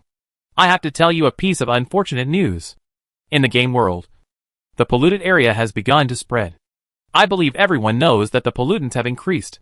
However, the world in the game is not virtual, but exists in another time and space. Their homes are being attacked by pollutants. Unfortunately, they failed to resist the pace of the polluted spores, which put the world in crisis. The strange creatures are breaking through the time and space tunnel and invading Caboose Star. Please prepare as soon as possible to resist the invasion of the strange world." Players looked at the official announcement of the game, thinking that some special mission was to be released, or some copy was to be updated. Some people even posted a post to complain, but did not take it seriously at all. The original poster, in order to make the game look more realistic, the game has started to involve our alliance. First floor, I feel sick when I see those strange things in the game. If I see them with my own eyes, I will be scared to death. Fourth floor, the above posters are overthinking. How can the monsters in the game enter the real world? No matter how outrageous it is, it will not happen. Besides, our alliance is not a pushover. Seventh floor, is it true? Strange things are coming. What should I do? Should I hide? Can our fleet kill those strange things? Eighth floor, don't involve the game in reality. This game actually spreads rumors. It seems that it wants to throw our interstellar into chaos. Don't believe what the game officials say. How could this happen? The forum is full of people who don't believe the official announcement of the game pollution invasion. Everyone is joking. They also tagged the game officials to come out and explain. This incident gradually fermented and attracted the attention of the federal media. Director Ling, who had been paying attention to pollution invasion, immediately approached the federal marshal when he saw the announcement. Director Ling followed his adjutant to the marshal's office. After the marshal handled his official business, He entered the room and saw the busy Marshall. The Marshal sat on the sofa, looking at the report submitted by Director Ling. The more he looked, the tighter his brows frowned. Finally, he rubbed his brows and put down the light screen in his hand. Is what it says true? The Marshal couldn't help asking. It was too unbelievable. He had heard about this game from others, but he didn't pay much attention to it. It was only when Director Ling gave him the report that he learned about this game. However, the content of this report was too unbelievable. What was written on it? Their world was connected to another time and space through the game. The planets around Kaboo Star have all been explored by them. How did another time and space establish a connection through the game? This is too ridiculous. Director Ling didn't know what the Marshal was thinking. He replied, "We don't have a conclusion on whether there will be strange things invading our world. But there is too much evidence to show that pollution invasion is a different time and space world." The Marshal stood up, paced back and forth, thought for a moment, and said, "Is it true or not? I want to go into the game to find out." Director Ling hurriedly stopped him and said, "If you rashly enter the game like this, the other party can have such superb technology to turn the real world into a game. After you go in, there is no guarantee that the other party will not lock your consciousness in the game." The Marshal shook his head and said, "No. I have seen the report you gave me. The game officials issued an interstellar warning announcement, which is a friendly signal to us. I came forward to express our interstellar sincerity. The other party dare not easily attack me." Director Ling was so anxious that he didn't expect that the report he brought would make the Marshal take risks. What should he do? The news that the Marshal was going to enter pollution invasion leaked out from nowhere, causing players to leave crazy comments on StarNet. Pollution invasion is promising. It was able to invite the Marshal. This is a once-in-a-century opportunity. It seems that it will be difficult to grab the next account. Ah, Marshal. Playing the same game with the Marshal is like being with the Marshal. Do you feel a little strange? The game announcement has just been released, and the Marshal is about to enter the game. Why does it feel like something is really going to happen? This comment was quickly drowned out by other comments. No one would believe that games would invade the real world. Such lies can only fool children. How could they be fooled? On the other hand, when the Marshal entered the game, Meow Meow was keenly aware of it, and immediately reported it to Jiang Jun. After Jiang Jun knew his identity, she did not let him directly enter the birthplace in Hope City, but directly teleported him to the reception room, and the two had their first formal meeting. When the Marshal opened his eyes, he saw a reception room with only a simple table, which was completely different from the birthplace mentioned by Director Ling. He raised his eyebrows. It seemed that things were beyond his expectations. He did not expect to see the person involved as soon as he came in. The Marshal turned his head to look at the woman sitting in the upper seat, wearing a gray sweater. She was young, beautiful, and full of momentum. She pointed to the seat next to her. "Mr. Marshal, please take a seat." After he sat down, Jiang Jun introduced himself. "I am the mayor of Hope City and the producer of Pollution Invasion. You can call me Jiang Jun. I believe you are confused about the strange objects invading the interstellar mentioned in the game announcement. Please believe me. What I said is true." Jiang Jun specially prepared a projector, and the picture was projected directly on the white cloth. It was a video. This was the picture that man saw with his own eyes. In a dark space, a large number of contaminated spores gathered. They gathered together to oppress the space, and the space seemed to be about to be broken. On the other side of this space was the sky above the capital of Kaboo Star, which was the planet where the Marshal was. If the space cracked, the contaminated spores would drill out of the crack, and the entire star would be polluted. A real and clear picture appeared in the Marshal's mind, and his face suddenly darkened. He also guessed that this picture was false. But this crack actually appeared above his Marshal's mansion. Across the space membrane, the guards on duty today were standing. This was the picture of today, and it could not be false. The space membrane on the screen has been eroded by the contaminated spores, becoming thinner and thinner. It won't be long before these contaminated spores will invade Kaboo Star in large numbers. The Marshal is not a fool, and he naturally knows why Jiang Jun showed him the video. He calmed down for a moment and said, "I can let the army come in to help you deal with the strange objects. But first, we must control the spread of the contaminated spores. If the cracks in Kaboo Star are opened, our cooperation will be meaningless." Jiang Jun nodded. "It is also my goal to reduce the spread of strange objects. Win-win for both parties is easier to say than anything else. Of course, I also need to see your sincerity. The area where the contaminated spores spread has increased, and many bases are on the verge of destruction. I hope to use the power of the players to help the survivors on the base migrate to Hope City. You should have some understanding of this world before you come in. This is a big project. This is also the purpose of my trouble. The marshal looked at Jiang Jun in surprise. He didn't expect that the other party came to him to rescue the survivors of other bases. But he could understand. From the information given by Director Ling, there are not many survivors in this world, and preserving the fire of mankind is the most important thing. But because of Jiang Jun's words, the marshal admired her very much. In such a difficult situation, she was still thinking about other survivors. It can be seen that the Lord of Hope City deserves his admiration. He said without hesitation, I understand your request, but I have to go back and discuss it with others. Jiang Jun stood up and shook hands with him and said, I hope we can all solve the strange object smoothly. The netizens of Kaboo Star suddenly found that tens of thousands of players had poured into the game of Pollution Invasion, and this check was even more amazing. It turned out that they were all federal soldiers. This discovery made them widen their eyes. Someone was shocked and said, Is the military playing games now? Is this game so popular? How come even the military has entered? Chapter 141. Have you seen it? Something happened in the marshal's mansion. A post on the forum suddenly became a hot topic. This title attracted countless netizens to click in. It turned out that something happened in the capital of Kaboo Star. The mansion where the marshal lived was surrounded by a large number of soldiers overnight. Even other dignitaries living nearby moved out overnight. The area was blocked by soldiers, and no one could enter. Some people speculated that the marshal had angered the monarch, others speculated that the marshal was planning a rebellion, and some even said that he was going to start a war. There were all kinds of comments online, all spreading rumors, causing people who didn't know the inside story to panic. Before the netizens finished discussing, the capital planet actually decided to evacuate all citizens to an alien planet.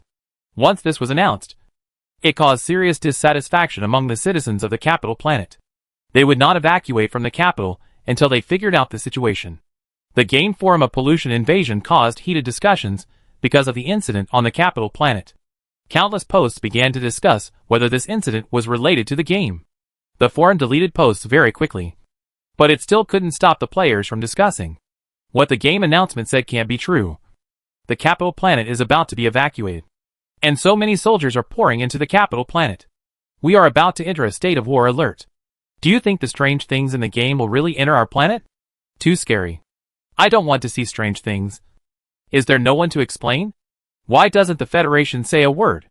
Yes. The Federation should not hide behind. Come out and explain to us what is going on.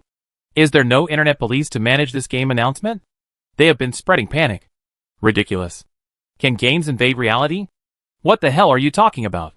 This post and the comments were deleted soon, and netizens were indignant, and went to the official website of the Star Network to make a fuss. In the end, the Federation had no other options.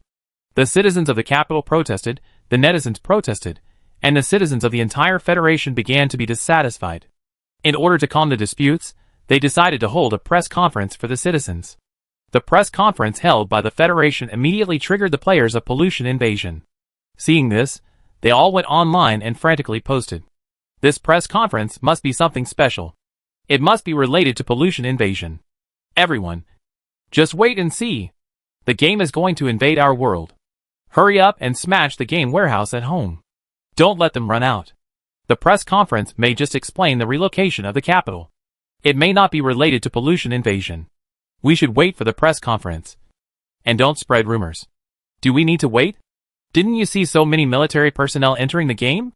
It must be true. This game has already issued a warning to us. If you still don't believe it, you won't know how you will die. Let me tell you an insider information. It is said that the first stop of the strange creature is the capital planet. You should hurry up and run. You still have the time to surf the internet here. Some netizens left a message under the official account of the Federation, asking if it was related to the game announcement. People who have not played the game did not know what was going on at first. After they went to the forum to find out what happened, they also left messages online. At once, everyone knew about the game announcement of Pollution Invasion. Some people did not believe it. Some took it seriously. Some panicked. And some remained calm. The next day, the Federation held a press conference. The marshal in white military uniform stood in the middle of the press conference. Behind him was a giant projection screen. Under the gaze of countless journalists and media, the marshal slowly projected a picture, which was the game screen of pollution invasion. It showed huge pollution spores and weird creatures that had lost their minds and ferociously pounced on humans. The marshal said, "I believe everyone has already known about this game. Recently, a notice in this game has caused heated discussions among netizens." He put the game announcement on the screen. The reporters below had already read the words in the announcement, but seeing the marshal put it on the screen, they couldn't help but be surprised. What does the marshal mean? Is it true that strange things invade the interstellar space? A reporter asked loudly, "Marshal, are you saying that this game announcement is true?" The marshal did not answer him, but continued to put another video, which was a series of data, history, and civilization. The people watching below were shocked by the ancient and exquisite bronze and jade on it. Pollution invasion is not a game. It exists in a different time and space. It is real. When the reporters were immersed in this ancient and shocking civilization, the marshal's words woke everyone up like thunder. All reporters couldn't help asking, "You mean we found a different time and space? And it exists in the game?" The marshal explained, "It is not a game, but a real world. But it is through the game that our two time and space are intertwined. Their time and space are suffering from the invasion of pollutants. When they fall, the next one will be our caboose star. And the place where the strange things will land is the capital star. So we need the citizens of the capital star to evacuate as soon as possible. The purpose of holding this press conference is to recruit brave and capable warriors to resist the invasion of strange things together with the Federation. Don't let these polluted spores break into our world and pollute our home." The marshal's words made many young people excited, and those who watched the video wanted to go to the battlefield to defend their country immediately. The marshal's speech at the press conference made countless people wonder whether they should be shocked by the discovery of a different time and space, or shocked that their planet was about to be contaminated by an unknown creature. The Caboose Star Interstellar held a press conference, and Jeong Jun was not idle. She sent tens of thousands of game pods to the marshal, and the soldiers supporting the Star Interstellar had to wait for a while to enter the game. However, time waits for no one. The situation outside is getting worse and worse. The growth rate of the contaminated spores is getting faster, and the number of survivors is decreasing. Many bases have fallen. Before this, Jeong Jun thought of a good way to hold on until the interstellar rescue arrived. West City Base. A group of strange creatures were wandering outside the base. Polluted spores were floating in the sky. The black fog that could not be seen was everywhere. If you were not careful, it would devour humans with bones and flesh. The purifier in the base was already seriously damaged, and the food had been eaten up long ago. Either you would starve to death, or be eaten by the strange creatures outside. The head of the West City Base frowned, thinking of such a situation, and couldn't help but sigh. There is no more food. All of them will starve to death here. He turned to ask his subordinates, how much food is left in the granary. The subordinate said in embarrassment, "There is not much food left. Even water is running out. There are more and more strange things outside the base. Our air raid shelter can't hold out for long. It's all black fog outside. Even the team sent out to find supplies last time has no news so far. I'm afraid they have met with an accident. We have to think of other ways. Otherwise, all of us will be trapped here." The contaminated spores outside are pervasive. A few days ago, the team that their base risked sending out to find food has no news so far. Their last glimmer of hope is gone. When the two were worried about the things in the base, there was a sudden commotion outside. Everyone was crowding in one direction, and the soldiers around couldn't stop them. The subordinate stopped a man and asked, "What happened? Why are they all running over there?" The man panted and said, "A house appeared out of nowhere over the granary, and everyone ran over there. It's full of food. It's all food." The base commander and his subordinates looked at each other, with shock in their eyes. The base commander quickly remained calm, and asked his subordinates to quickly call everyone over to maintain order at the scene. After controlling the people on the scene, the base commander squeezed to the front, wanting to see what was going on. A shop appeared in the empty granary. There was a sign directly above the shop, "John's Shop," with bold fonts, bold and majestic, as free and easy as flowing clouds and water. The light of John's shop was so abrupt in the dark air raid shelter, but no one was worried about being hurt by the light. They stared at the high pile of grain next to the shop. Next to the store, there were neatly arranged grain bags and fragrant cooked food. The base commander could not hide his shock and joy when he saw the sign of Zhang's store. When he communicated with other bases, he had heard of Zhang's store. It was a store that traveled in various cities. It was not infected by contaminated spores and had countless grains. He did not expect that this store would enter their base and appear in front of them. Everything was so incredible. The leader stepped forward cautiously and saw that the door, that was originally tightly closed, suddenly opened from the inside. A woman in a blue business suit walked out of the store. She had a work badge on her chest, and her name was written on the badge. Ling Yi. The leader looked at the food next to the store eagerly, worried that he had misunderstood. He said carefully, "Miss Ling, what is this food? We don't have money to exchange food with you." "I'm afraid." The base commander knew that the Zhang store accepted gold and jade pendants and antiques in exchange for food. But their base had exchanged with other bases long before, and now they were penniless. Ling Yi smiled politely and said, "You don't need to pay for it. These foods are free for you. We are entrusted by others to deliver food to your base, so you don't have to worry. However, these foods must be distributed by our staff. We may need you to maintain order on the scene. We have other bases to go to next, so don't waste too much time." After listening to this, the leader could not hide his excitement. He said incoherently, Okay, I will let them line up properly. There is always a way out. Although I don't know who asked, but they are saved." The subordinates behind him were also excited. Without the base leader's words, the subordinates shouted without saying a word, "Don't make trouble. I will drive out anyone who makes trouble. Don't even think about getting any food. Be quiet. Line up one by one. Whoever dares to cut in line, I will not show mercy with the stick in my hand."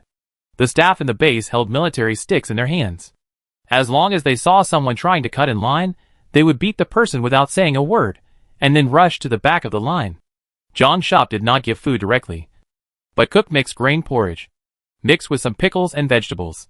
The taste was not very good, but it was enough to satisfy hunger, and everyone was given water and compressed biscuits. There were a wide variety of food in the shop, and Jiang Jun was not short of food. But she did not choose to cook lavishly. There would be evil people in disasters.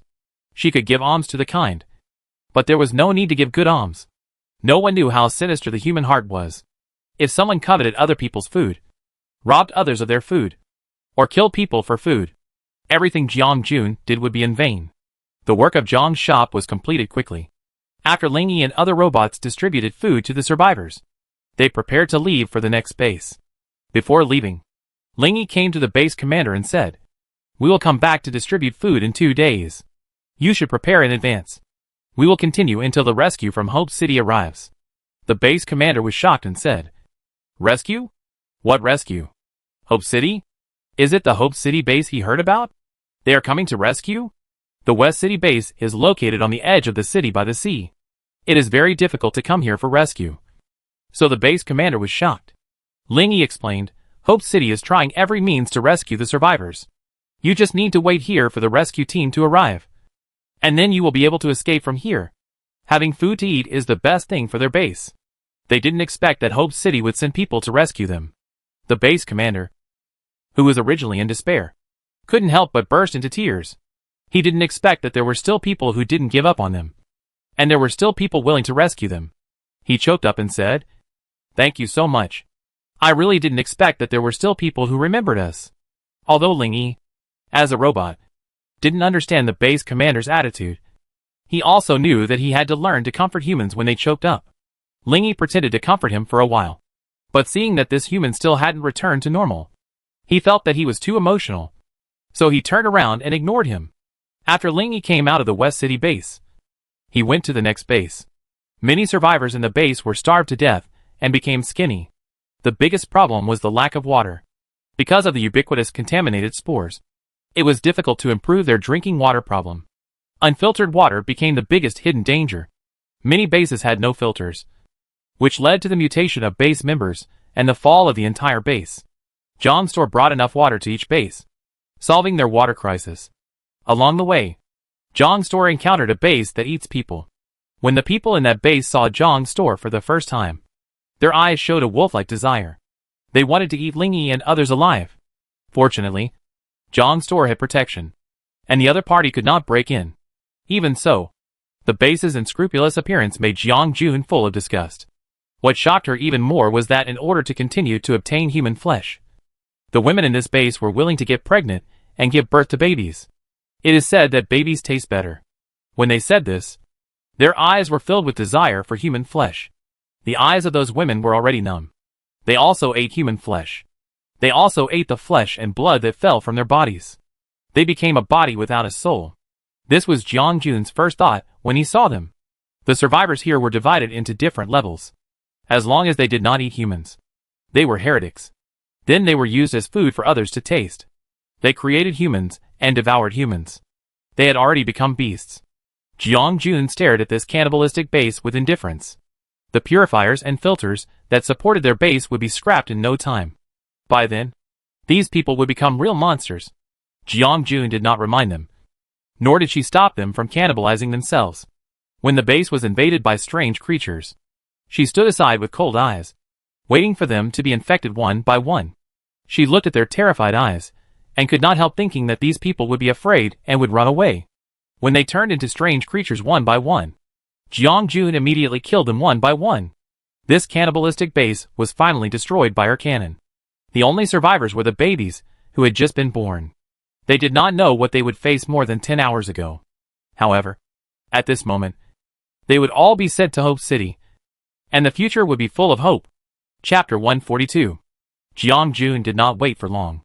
The marshal kept his word and really sent nearly 10,000 players, all of whom were professional, strong in spirit, and had a certain resistance to the pollution of strange objects. Miao was not aware of this. She could not hide her joy when she saw so many players. She said excitedly, "Host, where did you find so many players? It is my dream to have so many players."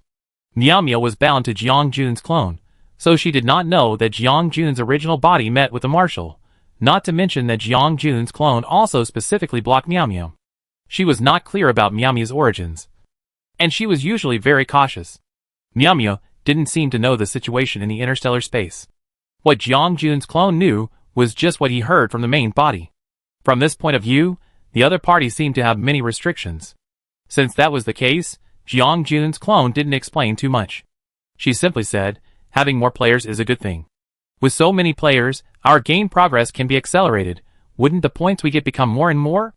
Miao paused for a second, thought, "What the host said is right. Hope City is getting bigger and bigger, which is naturally a good thing for her."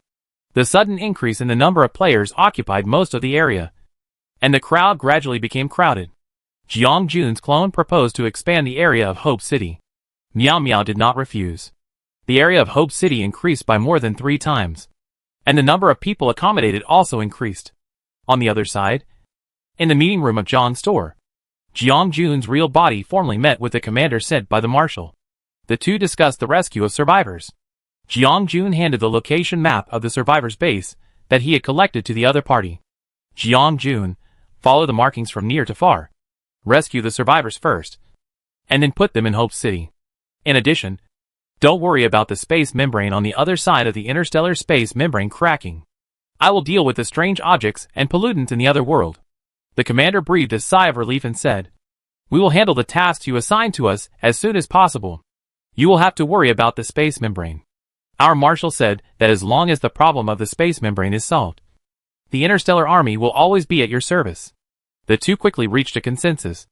After a brief greeting, the commander took his team to various bases to rescue the survivors. And Jiang Yun's promise to the marshal was not a lie. A few days ago, Man suddenly came to her and informed her that Lan would not last long after being contaminated. When the time is up, the other party will fall into madness and merge with Guai. The world where Jiang Yun is will fall into darkness. The remaining time mentioned by Man is 5 years. This time is consistent with the life value left for Jiang Yun in the Doomsday system. 3 years have passed since Jiang Yun returned to the real world. And there are only 5 years of life left. Thinking this way, Jiang Jun understood that her life value was linked to her world. If the Doomsday system had not come to her, when the crack opened, she would have been destroyed with the whole world without knowing it. In the original timeline, Jiang Jun should have perished with the world. But now, because of Jiang Jun's obstruction, the timeline has changed. The crack has been controlled. The pollution has been delayed. And the world has had a chance to breathe. And with the help of Man, Lan's time lasted for 8 years. 3 years have passed. And now there are only 5 years left. However, what about Han Shan and the game system? Is her world really a book? The voice of man brought Jiang Jun back to his senses. He reminded, the Gui is spreading outward. He is determined to get your body. You must improve your strength as soon as possible, so that you can have a slight advantage in the confrontation with him. Without man's words, Jiang Jun also decided to practice well. Even with the help of the clone, she felt that her strength was progressing slowly, and she had to hurry up. Because of the presence of the clone, Jiang Jun handed over all matters to the clone. Under the cover of man, she concealed her breath and entered the world of strange things.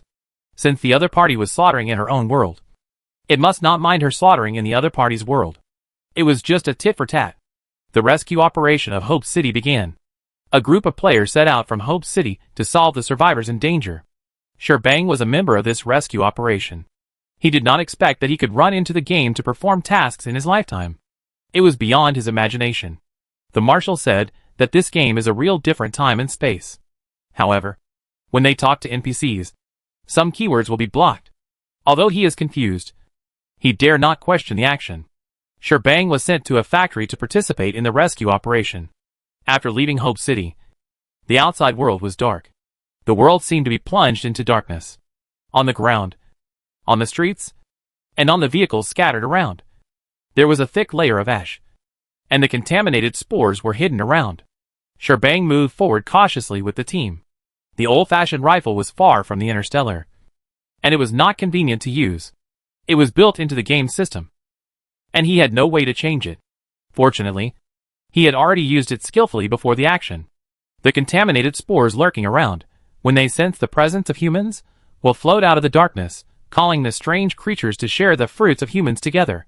Suddenly, a wave of attacks came on. Sherbang and his teammates fought hard. When a teammate was killed by the strange creatures, they would turn into a beam of light and return to Hope City, and the city would count their number to determine whether their team needed rescue.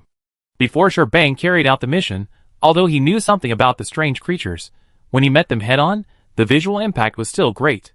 However, as an excellent and calm soldier, Sherbang's brain worked quickly, and he quickly sniped several strange creatures by taking advantage of the objects.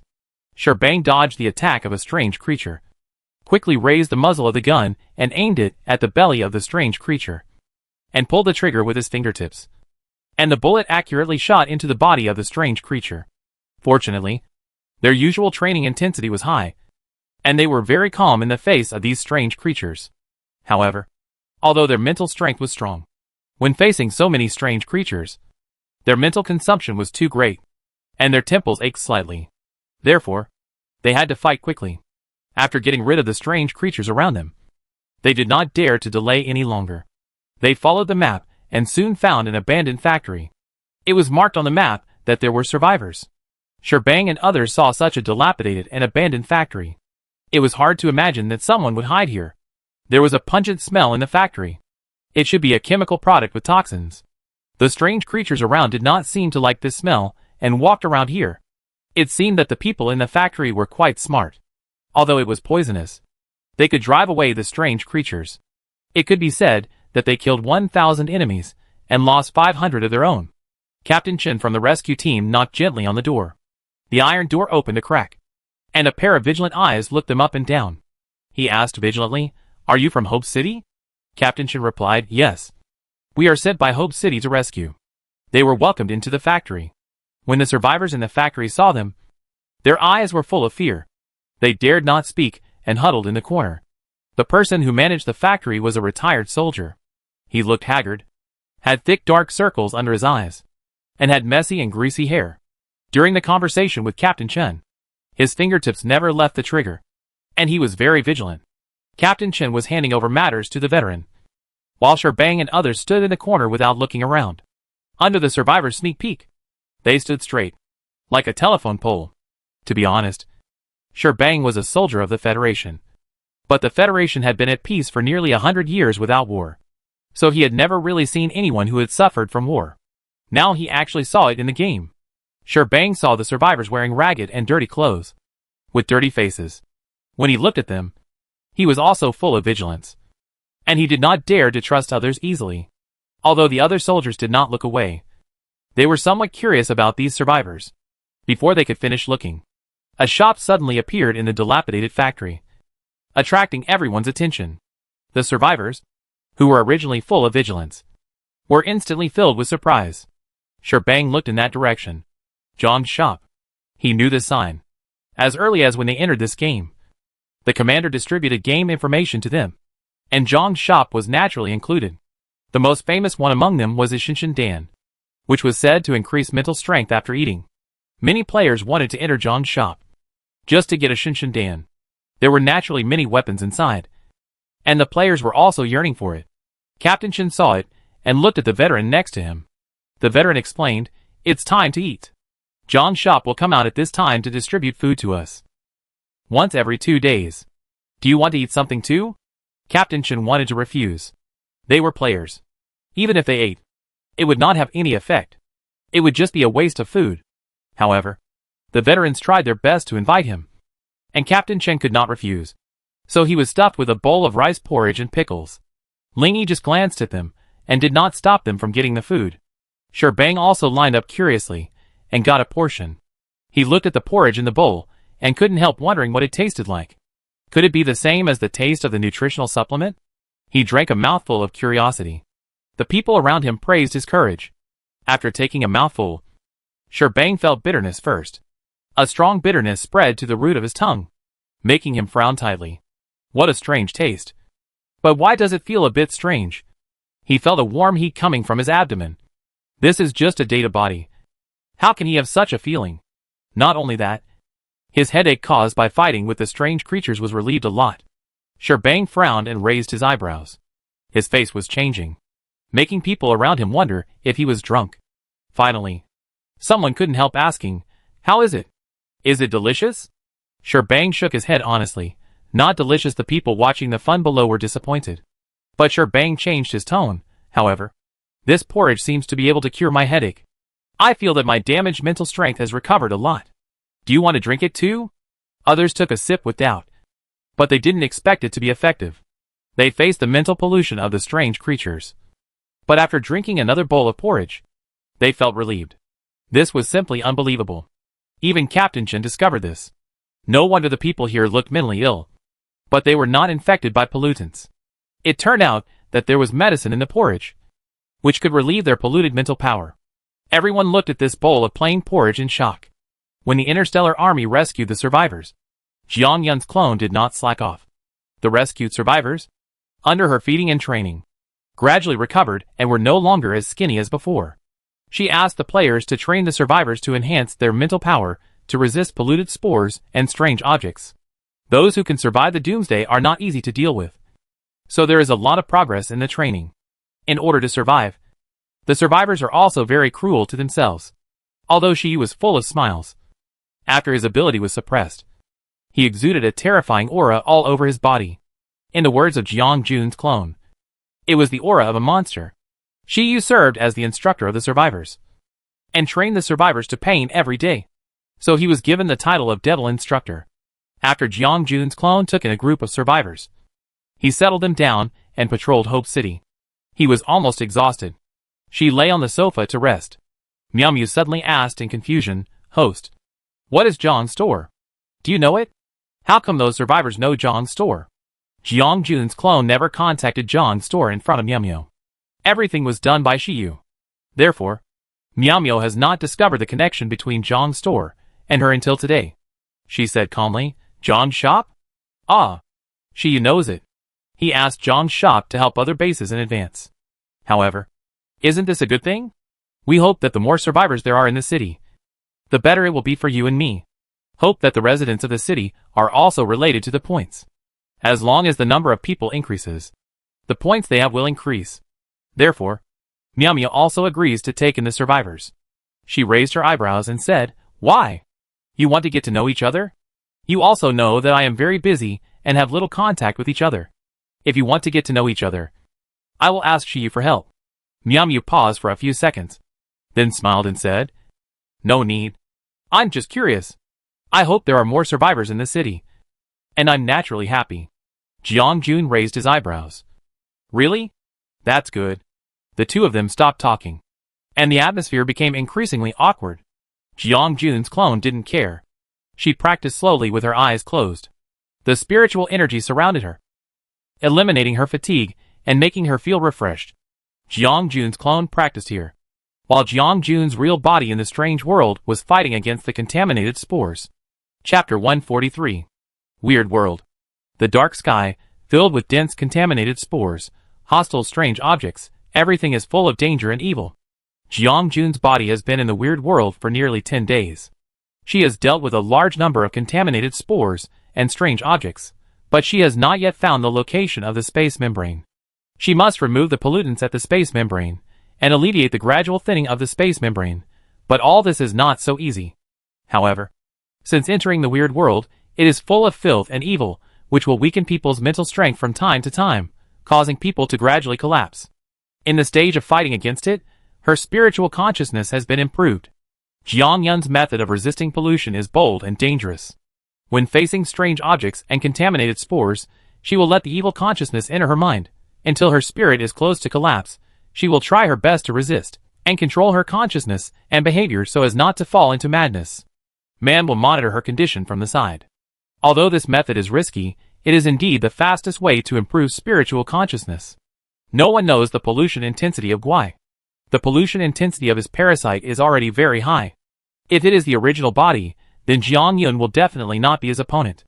For now, it is necessary to improve one's resistance to pollution as soon as possible. This is why Jiang Jun took the risk. Before entering the strange world, man asked to cover up Jiang Jun's aura to prevent Gui from finding Jiang Jun's whereabouts and setting up an ambush in the strange world. Because of man's help, this matter was able to proceed smoothly. Jiang Jun stayed in the strange world for nearly half a year before finally finding the location of the space membrane. The number of strange things at the space membrane gradually increased over time. Dense strange things wandered here. The contaminated spores were extracting the energy of the space membrane. It would not be long before a crack leading to the interstellar space would open here. Jiang Jun finally found this place after much hardship. When she saw this scene, she wiped the blood on the Tang sword. Her eyes were filled with madness. Her mental power was slightly polluted, but it was not a problem. She would clean up these pollutants. Therefore, when the ghost was trying to attack humans, his home was robbed from behind. This was really unexpected. With so many strange things, Jiang Jun's swordsmanship gradually became more proficient. She has already practiced to the 7th level of Strike the Moon. I believe that she will be able to reach the 8th level in a short time. And then she will have the confidence to fight against the ghost. In the strange world, Jiang Jun does not need to hold back, because there are enemies all around. So she can show her strength without restraint and grow rapidly in practice. Jiang Jun's original body worked hard to grow here, and his clone was also not idle. It took Hope City 3 years to finally rescue the survivors around. The influx of a large number of survivors made the management of Hope City much more difficult. The survivors who survived until now were naturally not easy to deal with. How could they be obedient? Therefore, after suppressing several rebellions, anyone who started a fight would be expelled from the city. Although Jiang Jun's clone was short of people, he had not thought of taking in all the garbage. After this regulation was issued, the order of Hope City became a little more stable. But there were still some minor conflicts and frictions. These minor frictions could be fatal if not handled with care, because they were used to the apocalypse, and killing had become the norm. If you didn't kill him, he would kill you, and they were hostile to each other. After this happened, Jiang Yun's clone forced all the survivors to exercise, and made them face strange things every day to vent their dissatisfaction, and set up strict city rules to warn everyone in the city. Survivors were rare, and there was no death penalty. However, if someone killed someone, they would directly join the cleaning team and go outside the city to kill strange things. Whether they lived or died depended on fate. A series of issues in Hope City gave her a headache. Fortunately, she was by her side and could help her deal with them. Otherwise, she would have run away sooner or later. Jiang Jun's original body had been in the strange world for 3 years. The number of polluted spores and strange objects in the area where the space membrane was located had been greatly reduced. The pollution concentration shown by the detector of the Interstellar Research Institute was also decreasing. This phenomenon relieved many frightened researchers. After receiving the report, the marshal was very grateful to Jiang Jun. He even increased the number of troops stationed, which solved the temporary employment problem of Jiang Jun's clone. However, Jiang Jun's behavior gradually attracted the attention of the Gui. He found that the number of contaminated spores coming out of the strange world decreased, and the strength of the strange creatures weakened. This phenomenon was very unusual. The Gui began to emit thick fog to inspect the situation of the entire strange world, but he found something that made him angry. There was a human smell, and a human broke in, and he was still kept in the valley. This smell was very familiar. It was the parasite that he had been looking for in the human world for a long time, and he didn't expect it to be hidden here. Gui was furious, and the black fog surged like boiling water, enveloping the fleeing polluted spores, crushing them, and the polluted spores turned into black fog and merged into his body.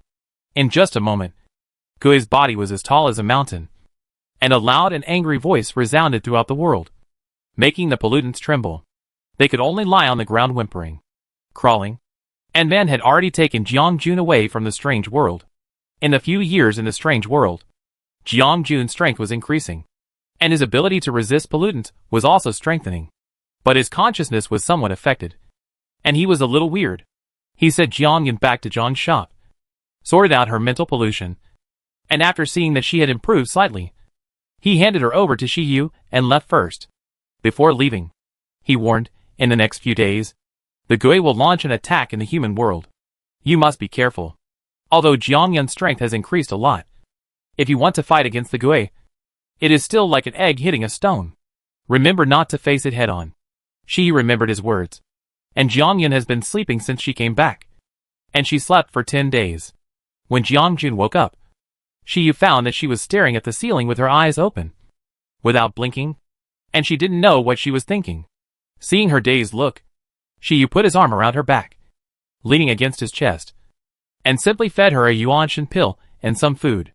Man had already said that staying in the strange world for a long time and facing highly polluted strange objects all the time had affected her thinking to some extent, and it would take some time to recover. When she wakes up, her mental strength will be greatly improved, and she will have more chips to fight against weird. After Shi Yu finished feeding the medicine, he was about to leave Jiang Jun's bedroom, but the next second he found that she had followed him out. Shi Yu looked at Jiang Jun, who was following him blankly, lovingly, and whispered, "Are you thirsty? Want some snacks?" Jiang Jun lowered his head and paused for a long time. Shi Yu waited patiently without urging him. One looked down at the ground, and the other stared intently. 10 minutes later, Jiang Jun slowly said, "You can't leave." Shi Yu hooked his lips, and didn't ask why. "Okay, but I have to put the dishes back first. Do you want to walk with me?" Jiang Jun thought about it seriously, looked at him several times, hesitated and a little entangled, and finally nodded. Xiaobai also came out to check on the host. He didn't expect that after so many days, he would become stupider and stupider. He saw that the host, who was always decisive, had become silly and cute. He felt uncomfortable for a moment, and couldn't help shaking off the goose bumps on his body. He flew to Shi Yu and asked, "Is the host okay? She looks so scary. I would rather she beat me up than see her like this." Shi Yu's mouth twitched, and he slapped Xiaobai away. Xiaobai's spinning in the air attracted Jiang Jun's attention. Just like a kitten seeing a cat toy, his eyes stared at Xiaobai. Shi Yu held her head, turned her gaze to himself, and said softly, "Do you want to go shopping in the supermarket?" Jiang Jun saw Xiaobai winking in the air, and couldn't help laughing. After hearing Shi Yu's words, she nodded with a smile on her face. Seeing her like this, Shi Yu pursed his lips, and his heart was pounding, and pretended to be nothing and took Jiang Jun to the supermarket. Seeing Shi Yu's ears were red, Xiaobai sneered disdainfully. "I have seen shops for 800 lifetimes. What's so good about it? It's just that they have evil intentions, hum." Jiang Jun's original body gradually regained consciousness, while on the other side, in Hope City without Shi Yu's help, the trivial and complicated affairs made Jiang Jun's clone busy. Just as she was complaining about Shi Yu abandoning her and running away, there were screams and commotions outside the window, as if something big had happened. Jiang Jun's clone quickly looked out the window, and saw that the outside of Hope City was suddenly wrapped in layers of black fog. The screams and roars of strange creatures came out of the black fog, which made the survivors in the city panic. "The sky is full of strange creatures. Get out of the way. Don't block the way. You want to die." "But I don't. My child. Please stop squeezing." The scene was in chaos, and everyone began to flee in panic. "Hurry up and take out your weapons. Maintain order at the scene. The patrolmen in the city and the interstellar soldiers began to command the people at the scene to evacuate in an orderly manner. When Jiang Jun's clone looked at the towering and dense strange objects outside, her brows were furrowed. It seemed that the strange was coming fiercely. At this moment, Meow Meow said in a panic, "Host, Hope City's protective shield can't hold out for much longer. There are too many strange objects outside, and they are too dangerous. The city we built can't resist." Jiang Jun looked at the city's defense on the game system page, which was damaged by 50%, and it was rapidly declining at a speed visible to the naked eye. Suddenly, a crisp sound rang out in the air. It was the sound of the city's protective shield being broken. Everyone in the city looked up at the sound and saw that the protective shield that protected them from pollution had actually broken directly. The strange creature in the black fog fell from the sky with its sharp teeth bared. At the moment when it was about to fall to the ground, another transparent protective shield actually bounced the strange creature out. This protective shield could not last long. But the last thing Jiang Yun's clone lacked was the protective shield. She took out the storage bag, wiped off her spiritual consciousness, and removed the recognition of the master, and handed the storage bag to the commander. Jiang Yun's clone, when the shield is damaged, replace it with the next one immediately. I don't want to worry about waste. There are enough shields inside. I will lead this strange creature away. The commander knew about space compression technology, but he didn't expect that this world also had it. He opened it and saw countless shields inside, which were definitely enough for them to survive. However, he worriedly said, "Lead them away." "You may." Jiang Yun's clone didn't say much. Under the commander's worried gaze, she reminded, "Protect the survivors of Hope City. The human world is on the verge of destruction. If the human fire is not preserved, even if the human world is restored to its original state, the last hope will be lost." Jiang Yun's clone bypassed the panicked humans below, flew to the middle of the air, and saw an unexpected person. In the black fog, a human was wrapped. He was wearing a white coat and looked like a polite scholar, but his eyes full of evil thoughts exposed him completely. At the first glance at the other party, Jiang Yun's clone was in a trance for a while, and soon recovered. She frowned. The pollution of this monster was getting stronger and stronger. However, she remembered that when the original body handed Han Shan to her, she had already imprisoned him in another copy to torture him. Why did she meet him here? That's right. The person Jiang Yun's clone saw in the black fog was Han Shan. The man whose tendons had been cut was standing in front of her intact. Chapter 144. Jiang Jun's clone led away Han Shan, and took away a large number of strange things, hoping that the city would get a temporary respite. She led people to a deserted place, during which time, she had guessed why Han Shan had become like this, but she never thought that the other party would become the parasite of Gue. Han Shan followed closely, and attacked Jiang Jun's clone several times, but after failing, he was not discouraged. He casually examined Jiang Jun's clone. Even though he knew that this was the other party's trick, he did not take it to heart. However, a familiar aura came from Jiang Yun's clone, which was very similar to the culprit who hunted strange creatures and messed up his world. A wave of anger surged from his heart. He didn't expect that this person was the one behind the trouble. It seemed that he had underestimated him. The aura of the clone and the original body was originally the same. Even though Jiang Yun had intentionally concealed it, it was still easily discovered when facing the ghost. The pollution concentration around the ghost increased significantly, and Jiang Yun's clone clearly felt that he was losing his sanity. Mission failed. Stop. She concentrated and calmed down, cleared her mind of distracting thoughts. The voice disappeared from her mind. She also separated from the pollution. Jiang Jun's clone stopped, holding the gun of the game system. The muzzle was facing Han Shan, and fired at him without saying a word. The shell shot into Han Shan's huge body, which was like a rubber clay body wrapped around the shell, and the shell became a dud, and did not cause any serious damage to Han Shan. When Jiang Jun's clone was about to escape, several high walls suddenly rose up around her.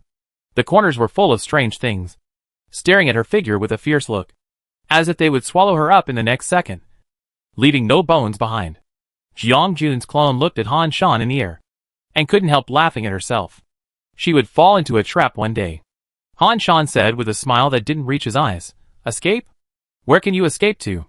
Even if you escape to the horizon, I can find you. Don't waste your efforts. Although this human body is good now, its endurance is still much worse." Han Shan looked at his big belly with disdain. And his body, that was gradually bloated because it could not bear his energy. You are so happy. You actually delivered the goods to me personally. Han Shan smiled at Jiang Jun's clone. Why don't you come out? If you don't come out, I will inspect the goods. A flattering voice came from Jiang Jun. Don't worry. There are still some procedures to go through for inspection. You have to be patient. The game system separated from Jiang Jun's clone. And in a shocked expression of Jiang Jun's clone, it slowly flew towards Han Shan. Han Shan said impatiently, Do you still need a process? It's just a body. Why is it so troublesome? The female voice of the game system instantly changed to a male voice. He bluntly calculated. Although we are not as good as a regular company, we still have the necessary processes. In order to help you get this body, a game system was consumed. 3 small worlds were destroyed. And the manpower and material resources consumed by the administrator during the period were blocked. These must be taken into account. It's just a body. You are wrong.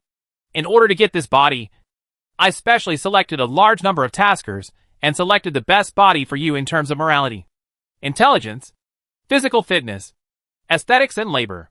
During this period, a lot of energy was consumed, Han Shan said disdainfully. No matter how suitable it is, she is still a woman. Doesn't your company sell men's bodies? Faced with such a difficult customer, the male voice replied calmly. We have met the requirements of the customer. We also recommended the top tasker Ling Yu to you, and let you meet him, but you are not satisfied with him. The best candidate now is Jiang Jun. If you are not satisfied just because of the gender issue, then our transaction ends here. Han Shan frowned and stopped him. I am not dissatisfied. The transaction will continue. I want to check the goods as soon as possible. Jiang Jun's clone was really shocked this time. She has always been skeptical about the game system, but listening to the conversation between the two, the Doomsday system seems to be the person behind the scenes.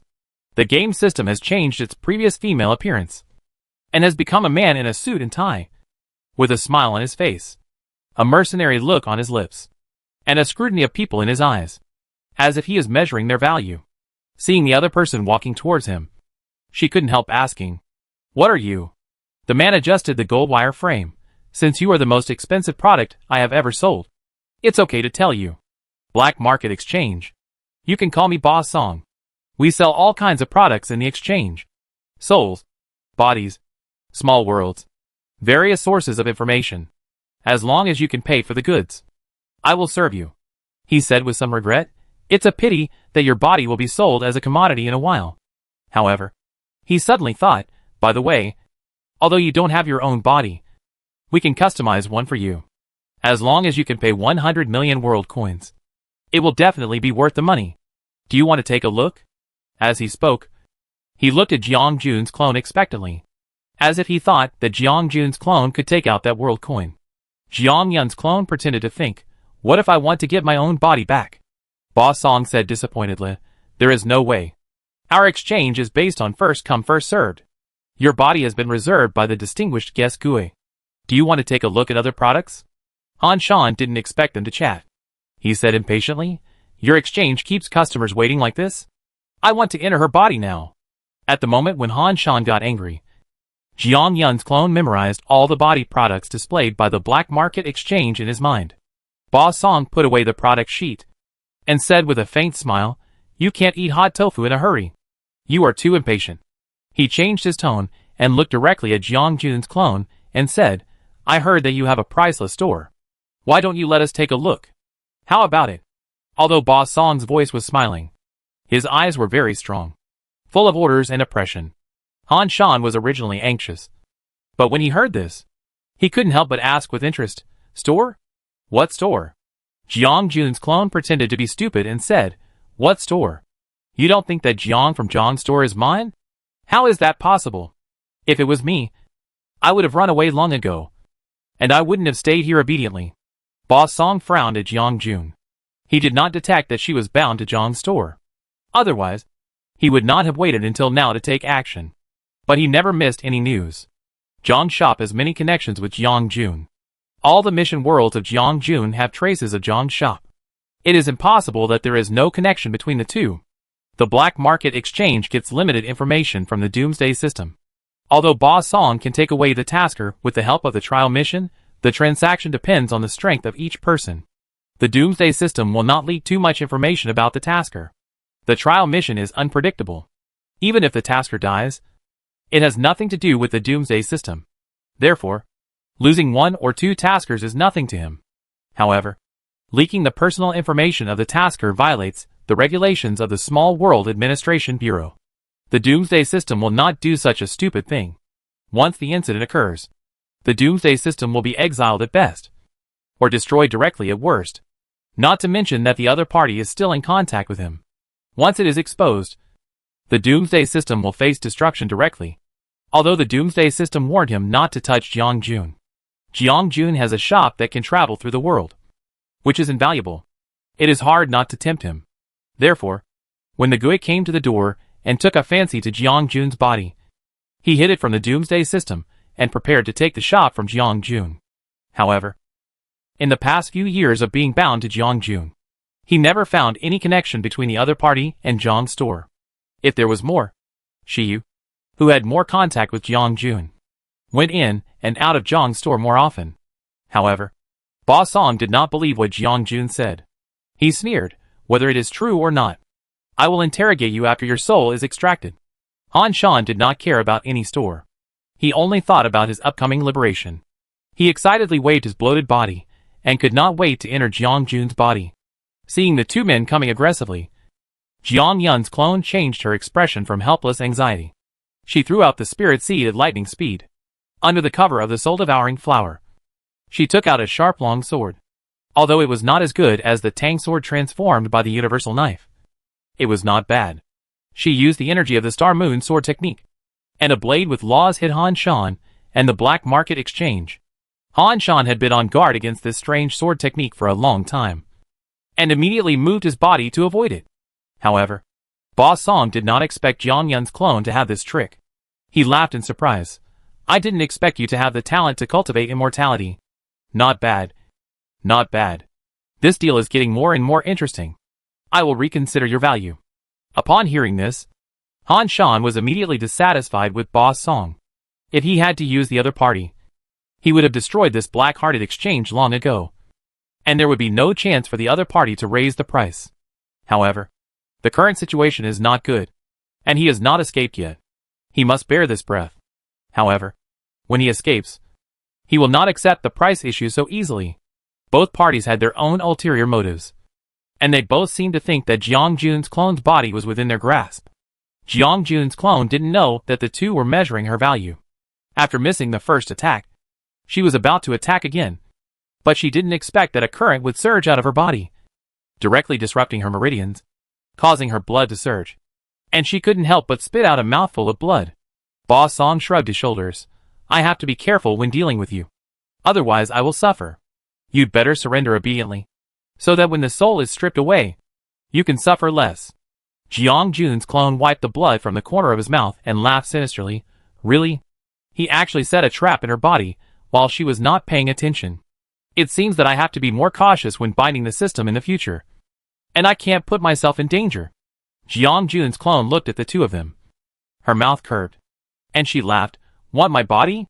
Then let's see if you can get it." Ba Song's mouth froze. His face changed drastically. He wanted to control Jiang Jun's clone, but it was useless. The next second, Jiang Jun's clone exploded in front of him. The power of the foundation building pill's self-explosion should not be underestimated. Han Shan was directly affected. Blood dripping and flesh scattered all over the ground, leaving only a roar. The game system that Jiang Jun was bound to had a protection function, but for some reason it didn't work. After Jiang Jun's clone exploded, Ba Song wanted to stop it, but failed, and he was also hit back, and it would be difficult to recover for a while. Ba Song did not expect that this tasker would be so difficult to deal with, and dared to directly self-destruct. This was beyond his expectation. Without this body, it would be difficult to appease the volatile personality of the ghost.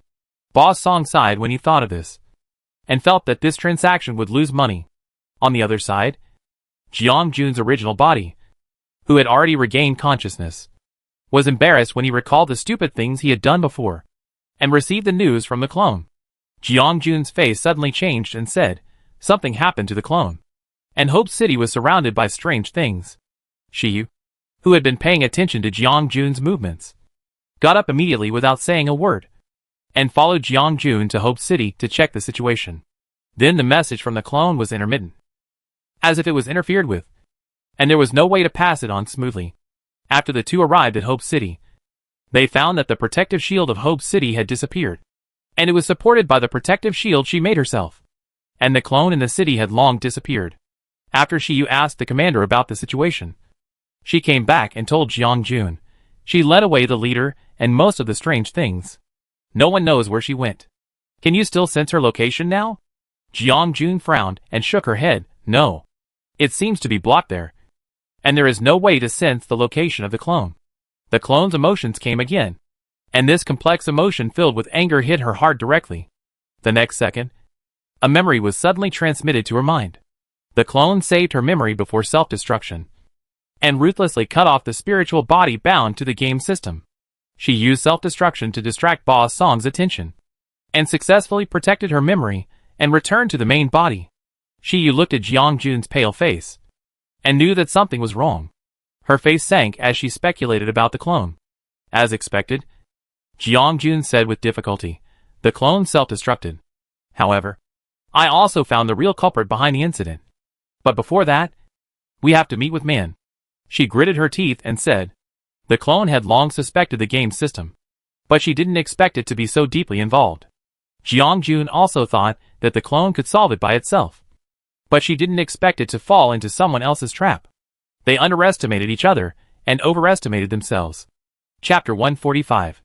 In Zhang's shop. Man appeared in the shop. When he looked up, he saw that the two of them looked solemn. It seemed that they had something important to say. He couldn't help but feel a chill in his heart. He was very alert. After Jiang Jun absorbed the memory of the clone, she became suspicious of everyone, even Man. She also had some distrust of Man in her heart, but she didn't show it. Man was aware that the atmosphere was not right. He asked in confusion, do you have something to ask me? Jiang Jun hummed, and did not keep him in suspense. What is a black market exchange? Man's face changed at first, and then he frowned as if he remembered something. Did you encounter a black market exchange? Did he ask you to trade? Jiang Jun took his expression in, and replied, my clone came into contact with him, and Gui seemed to have a deal with the black market. Man suddenly realized, no wonder this world is so weird. There is a black market exchange stirring up trouble. He hesitated for a moment, sighed, and understood the sudden hostility of the two people towards him. He explained, it's not that I didn't tell you, but I didn't expect that he would intervene in this world. The black market exchange is now wanted in various small worlds. He was still able to do such a thing under such circumstances. I was careless. I have also heard from Lon that your world itself detected only a small natural disaster, and strange pollution would not have appeared. I thought it was Gui who was causing trouble, but I didn't expect that there was a black market exchange in it. Now that I think about it, everything can be figured out. Gui is trapped in the strange world and doesn't know much about the outside world. He wants to escape from the strange world, and can only rely on the bodies of other people. The emergence of the black market exchange gave him this opportunity. The black market exchange set this trap, trying to catch all three worlds in one fell swoop. However, is his purpose simply to help Gui get a body? Man looked up at Jiang Jun, and said with a complicated look, he may have targeted you from the beginning. Jiang Jun was not surprised by this guess, but the other party spent so much effort on Shan, the game system, and connected three worlds. Such a great ability simply surprised her. However, she was puzzled and said, the target is me? I didn't know him before. She paused, and suddenly remembered that Mr. Song from the black market exchange frequently mentioned Zhang's store to her. I'm afraid that the other party's target is this store. But she was still a little puzzled. So Jiang Jun threw another shell. The Doomsday system seems to have a secret transaction with the black market exchange. I vaguely heard that the other parties seem to be trading with the tasker. How much do you know about the Doomsday system? When communicating with Man, the Doomsday system was blocked, which was why Jiang Jun dared to ask Man directly.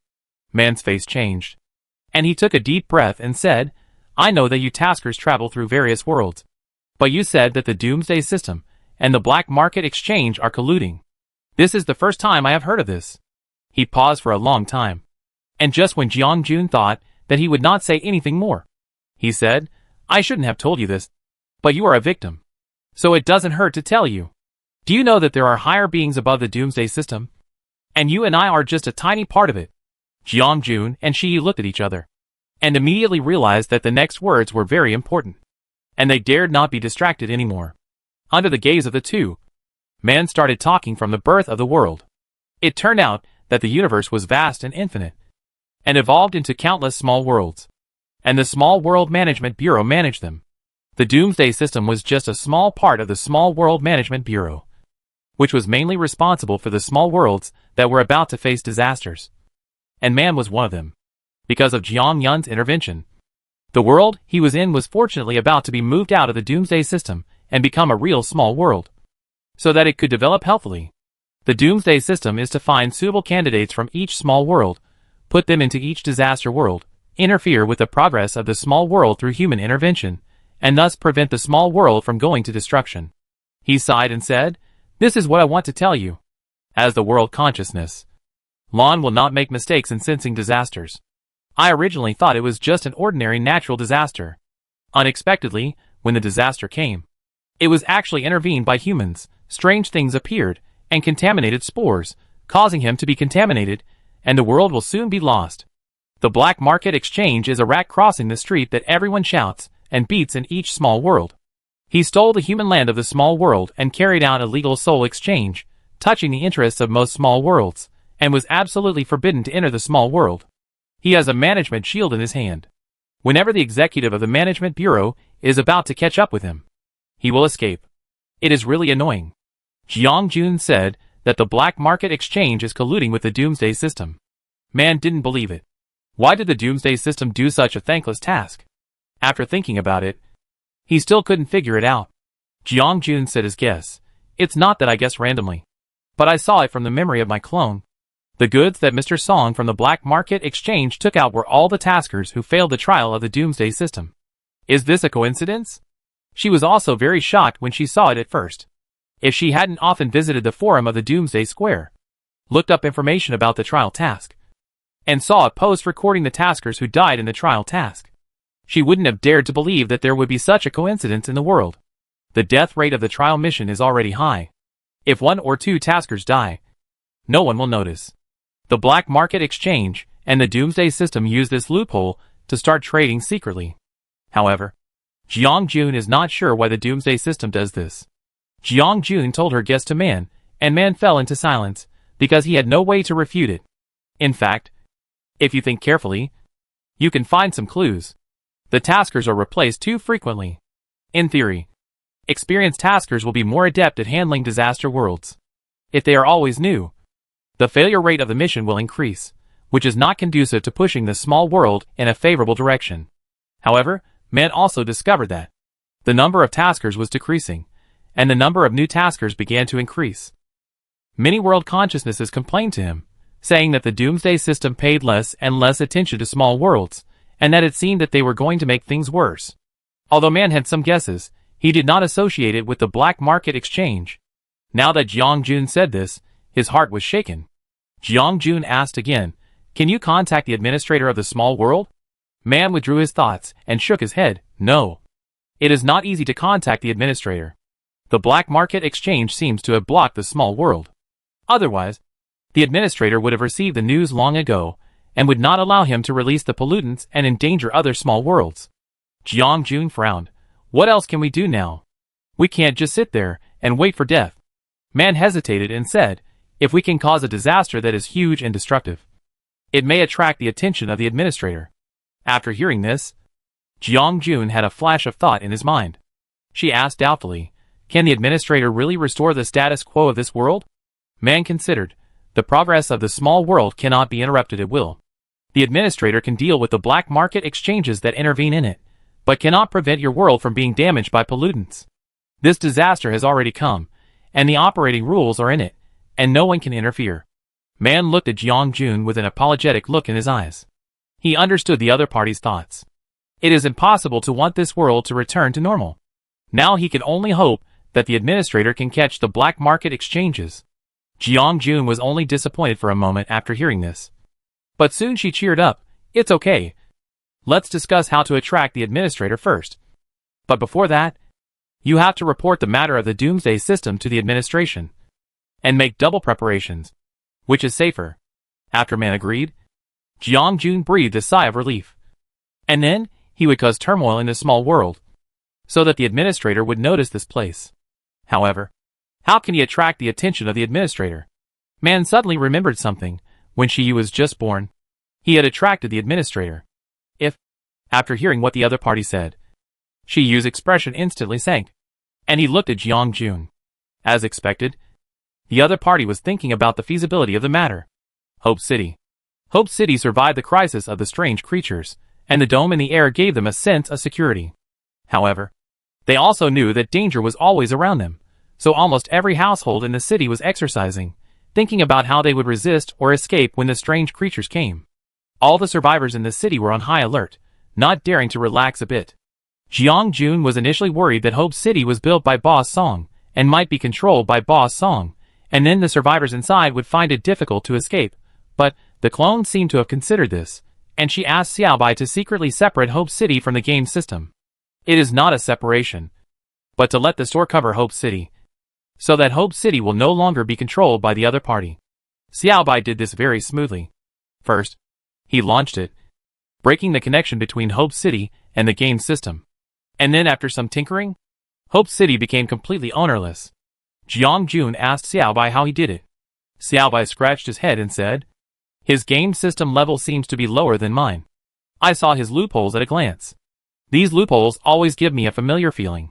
I solved them according to my heart, and they were solved in an instant," he muttered. "It seems that I have to find an opportunity to take a look at that game system." Jiang Jun listened to this, and took it to heart. Boss Song seemed to be determined to get Zhang's store, which must be related to Xiaobai. However, for whatever reason, it seems that we have to start with Boss Song. She thought of the plan she had discussed with Shiyu and Man a few days ago. Although she was a little undecided, she could not hesitate any longer because of the urgent matter. When Jiang Jun was lost in thought, there was a sudden commotion outside. The interstellar commander rushed in, panicking. As soon as he entered the door, he went straight to where Shiyu was. From his expression, it seemed that something big had happened. The commander said anxiously, "It's not good. Instructor Shi, the pollution concentration in the interstellar area suddenly increased, and the cracks are about to open." Shiyu comforted the commander, asking him to calm down first, and then explain the specific situation in detail. The commander took a deep breath and said, "The pollution concentration above our marshal's mansion is increasing. A thin black crack has appeared in the sky. Although it is small, there are faint pollution spores pouring out of it. We have prepared in advance and used an interstellar shield to block them inside. But if we don't stop it, our capital planet will be invaded by those pollution spores. The marshal sent me to ask about the situation. Can I enter another world through that crack to stop the expansion of the gap?" The commander looked anxious, but his eyes looked at Shiyu expectantly, as if he hoped that he had a solution. Shiyu first comforted him, "Please be patient. It is not so easy to stop the crack from expanding. We must first observe the situation in the strange world, and then deal with it." Jiang Jun listened to the whole story, and exchanged a glance with Shiyu. He knew that something was wrong. It seemed that after the death of the clone, Boss Song and the ghost began to look for another body, and the other body seemed to be in the interstellar world. Jiang Jun and Shiyu did not tell the commander these words for the time being. After the two of them sent the commander away, Shiyu saw Jiang Jun's expression, and knew what he wanted to do. He stopped her and said, "Man just mentioned it casually. This matter has not been finalized yet. You can't take risks. Jiang Jun now. Apart from this method, there is no other way. Man has already said that. The light of the world she gave can preserve my soul. The light of the world was given by man before. It is a fragment of the world consciousness. It can protect Jiang Jun's soul at a critical moment. It is equivalent to another life." Shiyu frowned, and seeing Jiang Jun's determined eyes, he had already made up his mind. He sighed and stopped trying to stop her. "You have to promise me that if you encounter something wrong, you will escape immediately, and never get entangled with the other party." Jiang Jun nodded, looked at Shiyu's worried look, and comforted him. "You wait for me at home. Maybe I will be back soon, and I can eat the food you cook by then." The worry in Shiyu's eyes was about to overflow. You must be careful. And never show off. Jiang Jun touched her chin, looked at Shiyu twice, and waved her hand. Shiyu looked puzzled, but did not hesitate, and walked towards Jiang Jun. There was a single sofa for guests in Shiyu's office. Jiang Jun stood beside the sofa.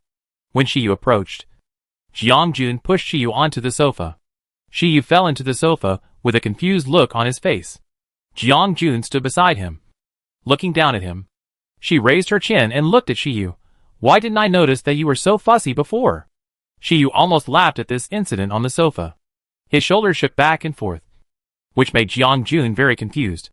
Shiyu laughed for a long time before he recovered. When he looked up again, he saw Jiang Jun standing beside him. He suddenly grabbed her wrist and pulled her down. Jiang Jun did not resist, and fell directly on Shiyu's legs. The two of them curled up on the small single sofa. Shiyu put his arms around Jiang Jun's waist, and his head against Jiang Jun's back. An almost inaudible murmur came from behind her. You must come back safely. Don't put yourself in danger again. He didn't want to see Jiang Jun fall pale in his arms again. He would rather be the one in danger, rather than her. Jiang Jun felt Shiyu's emotions, and knew that she remembered the tragic fight with the cultivator.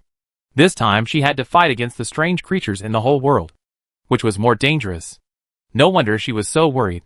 She sighed, turned around, took the initiative to hug Shiyu's neck, buried her head in his neck, and silently comforted him. She did not promise any more unrealistic words, but snuggled up to Shiyu tightly, as if their souls could be tightly attached to each other at this moment. Shiyu's muffled voice came. You have to be careful. Jiang Jun patted his head unhappily, and said, I know, Mother Shi. After saying that, she felt Shiyu tightening her waist. She lay on his shoulder, tilted her head and stared at Shiyu's delicate profile. Shiyu lowered his head, and his eyes met Jiang Jun's. Neither of them looked away. Jiang Jun took the lead and attacked, lightly kissing the corner of his lips. You have to behave yourself. Yeah. Hope in the city. The game player has not disappeared. Boss Song of the Black Market Exchange did not turn off the game system, which surprised Jiang Jun. But she suspected that the other party had a conspiracy. Could it be that the other party still opened the game system in order to make the three worlds connected, so as to take the opportunity to break the space membrane? It was hard for Jiang Jun not to be suspicious. And she told her guess to Man. Man confirmed her guess. There are channels between your three worlds. You and the strange world are opened by instruments, and the interstellar world is open through games. If you don't shut down the game system, I'm afraid you can't stop the opening of the interstellar crack. In this way, it seems that it is necessary to get rid of the strange objects behind the space membrane and destroy the game system in Boss Song's hands. Things are suddenly complicated. Shiyu led the players to the space membrane to deal with the strange objects first, to prevent the crack from expanding, while Jiang Jun and Man attracted the attention of Gui and Boss Song. The two parties acted separately. The ghost who directed the strange creature to open the passage sensed a familiar breath. His sharp eyes shot into the distance, which happened to be the direction where Jiang Jun entered the strange world. Didn't Jiang Jun already self-destruct? Why did this breath appear again? The other party self-destructed in front of him, not only killing his parasite, but also wasting all his energy. If Song Haixin hadn't said that there was another body, although it was not as good as Jiang Jun, it was not bad as a backup. The parasite not only has high mental power, but also has a high status in human society. It is a marshal, able to command humans. When he possesses the body, everything will belong to him. Otherwise, he will definitely devour that black-hearted family. Ba Song noticed that the Gui next to him always looked back, glanced at him, and said casually, "But what did you find?" The Gui turned his head and stared at Ba Song suspiciously. "Are you sure that Jiang Jun is dead and has no possibility of being alive? Did you deliberately let Jiang Jun go in order to obtain the Jiang store, and then took another body to fool me, so that you can monopolize Jiang Jun?" Ba Song raised his eyebrows. He didn't expect that he had such a rich imagination. He quickly denied it. How could the customer think so? I always treat business with sincerity. Since the deal has been negotiated, how could I go back on my word and hide the person? It's so thankless. If someone finds out, I will lose my reputation in my life. I won't do such a stupid thing. Did the customer find something wrong? Since we are cooperating, it was better for both parties to be open and honest at that time. Ba Song knew from his expression that he must have found something. Otherwise, he would not ask this question. Gu had looked at him suspiciously for 2 or 3 times, not noticing that he was not right. He told him what he had discovered. Jiang Jun appeared again. I felt her breath. There is absolutely no mistake. She killed so many of my brothers. I will never forget it. Since her breath appeared, it means that she is in the strange world. If so, then the previous self-explosion was fake. You said that the barrier you set up can't even let a fly escape. What's wrong with Jiang Jun? Did you let her go, intentionally giving me a defective product? Gui's eyes shot at Ba Song like a blade. Black fog enveloped him. It seemed that in the next second, he would kill Ba Song. Oh! Ba Song didn't care about Gui's actions. He shrugged. I didn't expect her to be so capable. She could escape from under our noses. Although I am confident in the barrier, it seems that the other party has some cards in his hand that we don't know. It's my fault that I didn't investigate this matter. But the customer can't blame me for everything. I didn't find out. You didn't find out either. The price difference between the 2 parasites is so big. How could I lose sight of the main point? Besides, you also said that. I am interested in her store. How could I let her escape? After a lot of comfort, Gui reduced his hostility. He was still skeptical of Ba Song and suspected that he was lying. Ba Song saw that the other party was still acting the same way, and couldn't help but curse him for being stupid. This was why he didn't want to trade with monsters. He couldn't use his brain to think about it. It seemed that this trade would not be done. He couldn't help but curse the Gui in his heart. However, if he could make Jiang Jun and the Gui lose both, he would benefit from it and get the Zhang store. As long as he had the Zhang store in his hands, he would no longer be afraid of those managers. Ba Song also learned about the Zhang store from the Doomsday system. This Zhang store seemed to have an unknown origin. Even the Doomsday system could do nothing about it. It could only let the other party travel between the worlds without attracting the attention of the managers. After hearing this, he was determined to get Zhang's shop. In order to get rid of the manager's pursuit, he spent a lot of effort to get a shield. And he took the opportunity to snatch it from the manager. Seeing that his energy was about to run out, the appearance of Zhang's shop was like a life-saving straw for him. Therefore, even with the warning of the Doomsday system, Ba Song had to give it a try. Fortunately, he had inquired about the other party's trial world in advance, connected the 3 worlds together, and successfully made the 3 worlds fall into chaos through Han Shan's disruption. Now he is just sitting back and reaping the benefits. He is still patient. Gui threw away the strange object and took Ba Song to fly to Jiang Jun's location. Jiang Jun did not shield her breath when she entered the strange world this time. She and Man were ready to fight with it. Gui has not arrived yet, Man reminded. Always pay attention to your mental value. Don't let yourself fall into collapse. The potion can only be used once. I have added multiple layers of healing to you. Remember not to be polluted. The potion can keep the soul intact, but if the soul is polluted, there will be problems in reshaping the body. You must clean up the pollution deep in the soul before you can continue. But the pollution of the soul is not easy to remove. Jiang Jun knew the seriousness of the situation. Her consciousness had already made many defenses. The tree of life stayed in her sea of consciousness. The leaves turned into sharp blades. As long as someone dared to approach, she would immediately attack. Xiao Bai also stayed inside to protect Jiang Jun. No one could touch her spiritual sea of consciousness. Jiang Jun cut off the strange creature that pounced on her.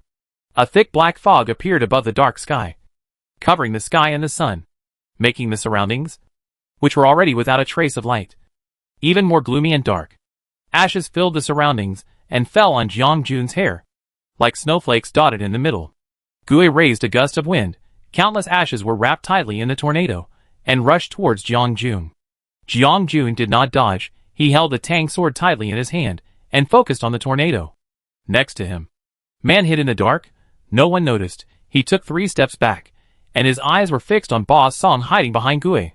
Jiang Jun's current strength has reached the Jinden stage, which is still far from the Yuaning stage, but she has rich combat experience. She will not retreat in this battle. There was a lack of spiritual energy in the strange world. She had to use it sparingly. She gathered spiritual energy on her fingertips, closed her fingertips together, and the spiritual energy gathered on the Tang sword. The green light wrapped the sword energy and slashed at the tornado. With just one strike, the tornado was cut in half. The strange things hidden inside fled one after another. The ashes in the air floated in the air and affected the vision for no reason. But Jiang Jun didn't care. She felt the angry emotions from all directions. The polluted emotions suddenly attacked her mental power. She took a deep breath and swung the tang sword directly at the group of strange things. Blood gushed out, and strange creatures fell in front of Jiang Jun.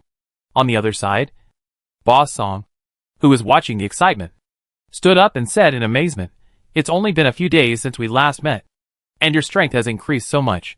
I am really surprised." Gui snorted coldly, "You are still alive. Not only are you alive, but you dare to run under my nose. It seems that you have figured it out?" Jiang Jun wiped the blood from the corner of her eyes. She looked at Boss Song calmly, without looking at Gui's body. Because looking at Gui is a kind of pollution. His body is as wide and tall as a house, and his skin is covered with dense maggots. His thick nostrils constantly emit a foul smell, which is very smelly and unpleasant. Only Boss Song can stand aside without changing his expression. Jiang Jun took a look and felt that her spirit value had dropped. However, she still turned her eyes to Gui in the end, because she knew she could not escape. Her spirit value jumped for a while, and then stabilized. Jiang Jun said steadily, "You want my body. Why don't we duel? If I lose, I will be willing to give you my body. But if you lose, you have to close the crack in my world. How about it?" Gui smiled cunningly. "Okay. Then I will see if you can defeat me." After he finished speaking, his attack came again. But Gui was laughing at the naivety of human beings in his heart. Lose? How could he lose? He was just a stupid human who didn't know his own limitations. Jiang Jun naturally knew that Gui would not keep his promise, and her purpose was just to provoke Gui's fighting desire. Gui was forced to retreat step by the tang sword. This tang sword had a strange power that could actually hurt his body. After another arm was cut off, Gui finally fell into impatience. His arm broke into pieces and rolled on the ground, and soon it crawled back into his body. The contaminated spores gathered around Jiang Jun, making her unable to fight back. Finally, under another attack from Gui, she pretended to fall down, while Man, who was hiding in the dark, held his breath, not daring to attract Gui's attention. Jiang Jun was bound by the ghost in the middle of the strange object. He was seen wriggling his huge body, walking towards her, and Boss Song beside him followed closely. The man and the monster raised their lips. Their eyes were creepy, and they were filled with the desire to possess the creature. Boss Song came to Jiang Jun and couldn't help asking, "Is Zhang's store in your hands? Hand it over, and I will save your soul from the feeling of being stripped away. Otherwise." The meaning was very obvious. But Jiang Jun looked at him coldly and said, "What does the Zhang store you mentioned have to do with me? You actually came to me to ask for it." Boss Song was furious. "Don't play dumb here. Zhang's store is in your hands. Hand it over quickly, so that you can suffer less." Gui looked at Boss Song dissatisfiedly. "I caught this. You didn't contribute from beginning to end. Why should I hand over that store to you? I caught the person. This body is mine, and even the store is all mine." Boss Song looked at Gui gloomily. "We didn't agree on this. I helped you open the door to the world, and I only promised a body, but not items other than the body. If the customer does this, our transaction will end here." Gui, being able to successfully leave the strange world was all thanks to the parasite sent by Boss Song, and how to merge the soul and body was all thanks to Boss Song. When Boss Song said this, he was threatening Gui, which made Gui very dissatisfied. However, the situation was pressing. Now he was only one step away. He could not fail. After the successful fusion, he would teach this arrogant human a lesson. Gui concealed his emotions and compromised. "Okay, let me merge with her body first. After the fusion, I will get the location of Zhang's store from her mouth. Then Zhang's store will belong to you." Boss Song was worried. "I can ask it myself. I don't need you to do it for me. Who knows if he will swallow Zhang's store directly?" Gui endured it. "Then do as you say. Let's start now. I want to enter this body as soon as possible." Boss Song did not hesitate. He took out the tools needed to convert the soul, which contained 2 talismans, and pasted them on Jiang Jun and Gui's bodies respectively. Boss Song drew blood from the 2 people again, and added it to an unknown container. After a surge, hundreds of medicinal herbs were added, and the color of the liquid turned into a strange purple. Gui drank it without changing his expression, but Jiang Jun almost vomited it out. After everything was ready, Gui's soul began to enter Jiang Jun's body. Chapter 146. Jiang Jun's soul was squeezed into the corner of her body, in order to punish Jiang Jun for her offense.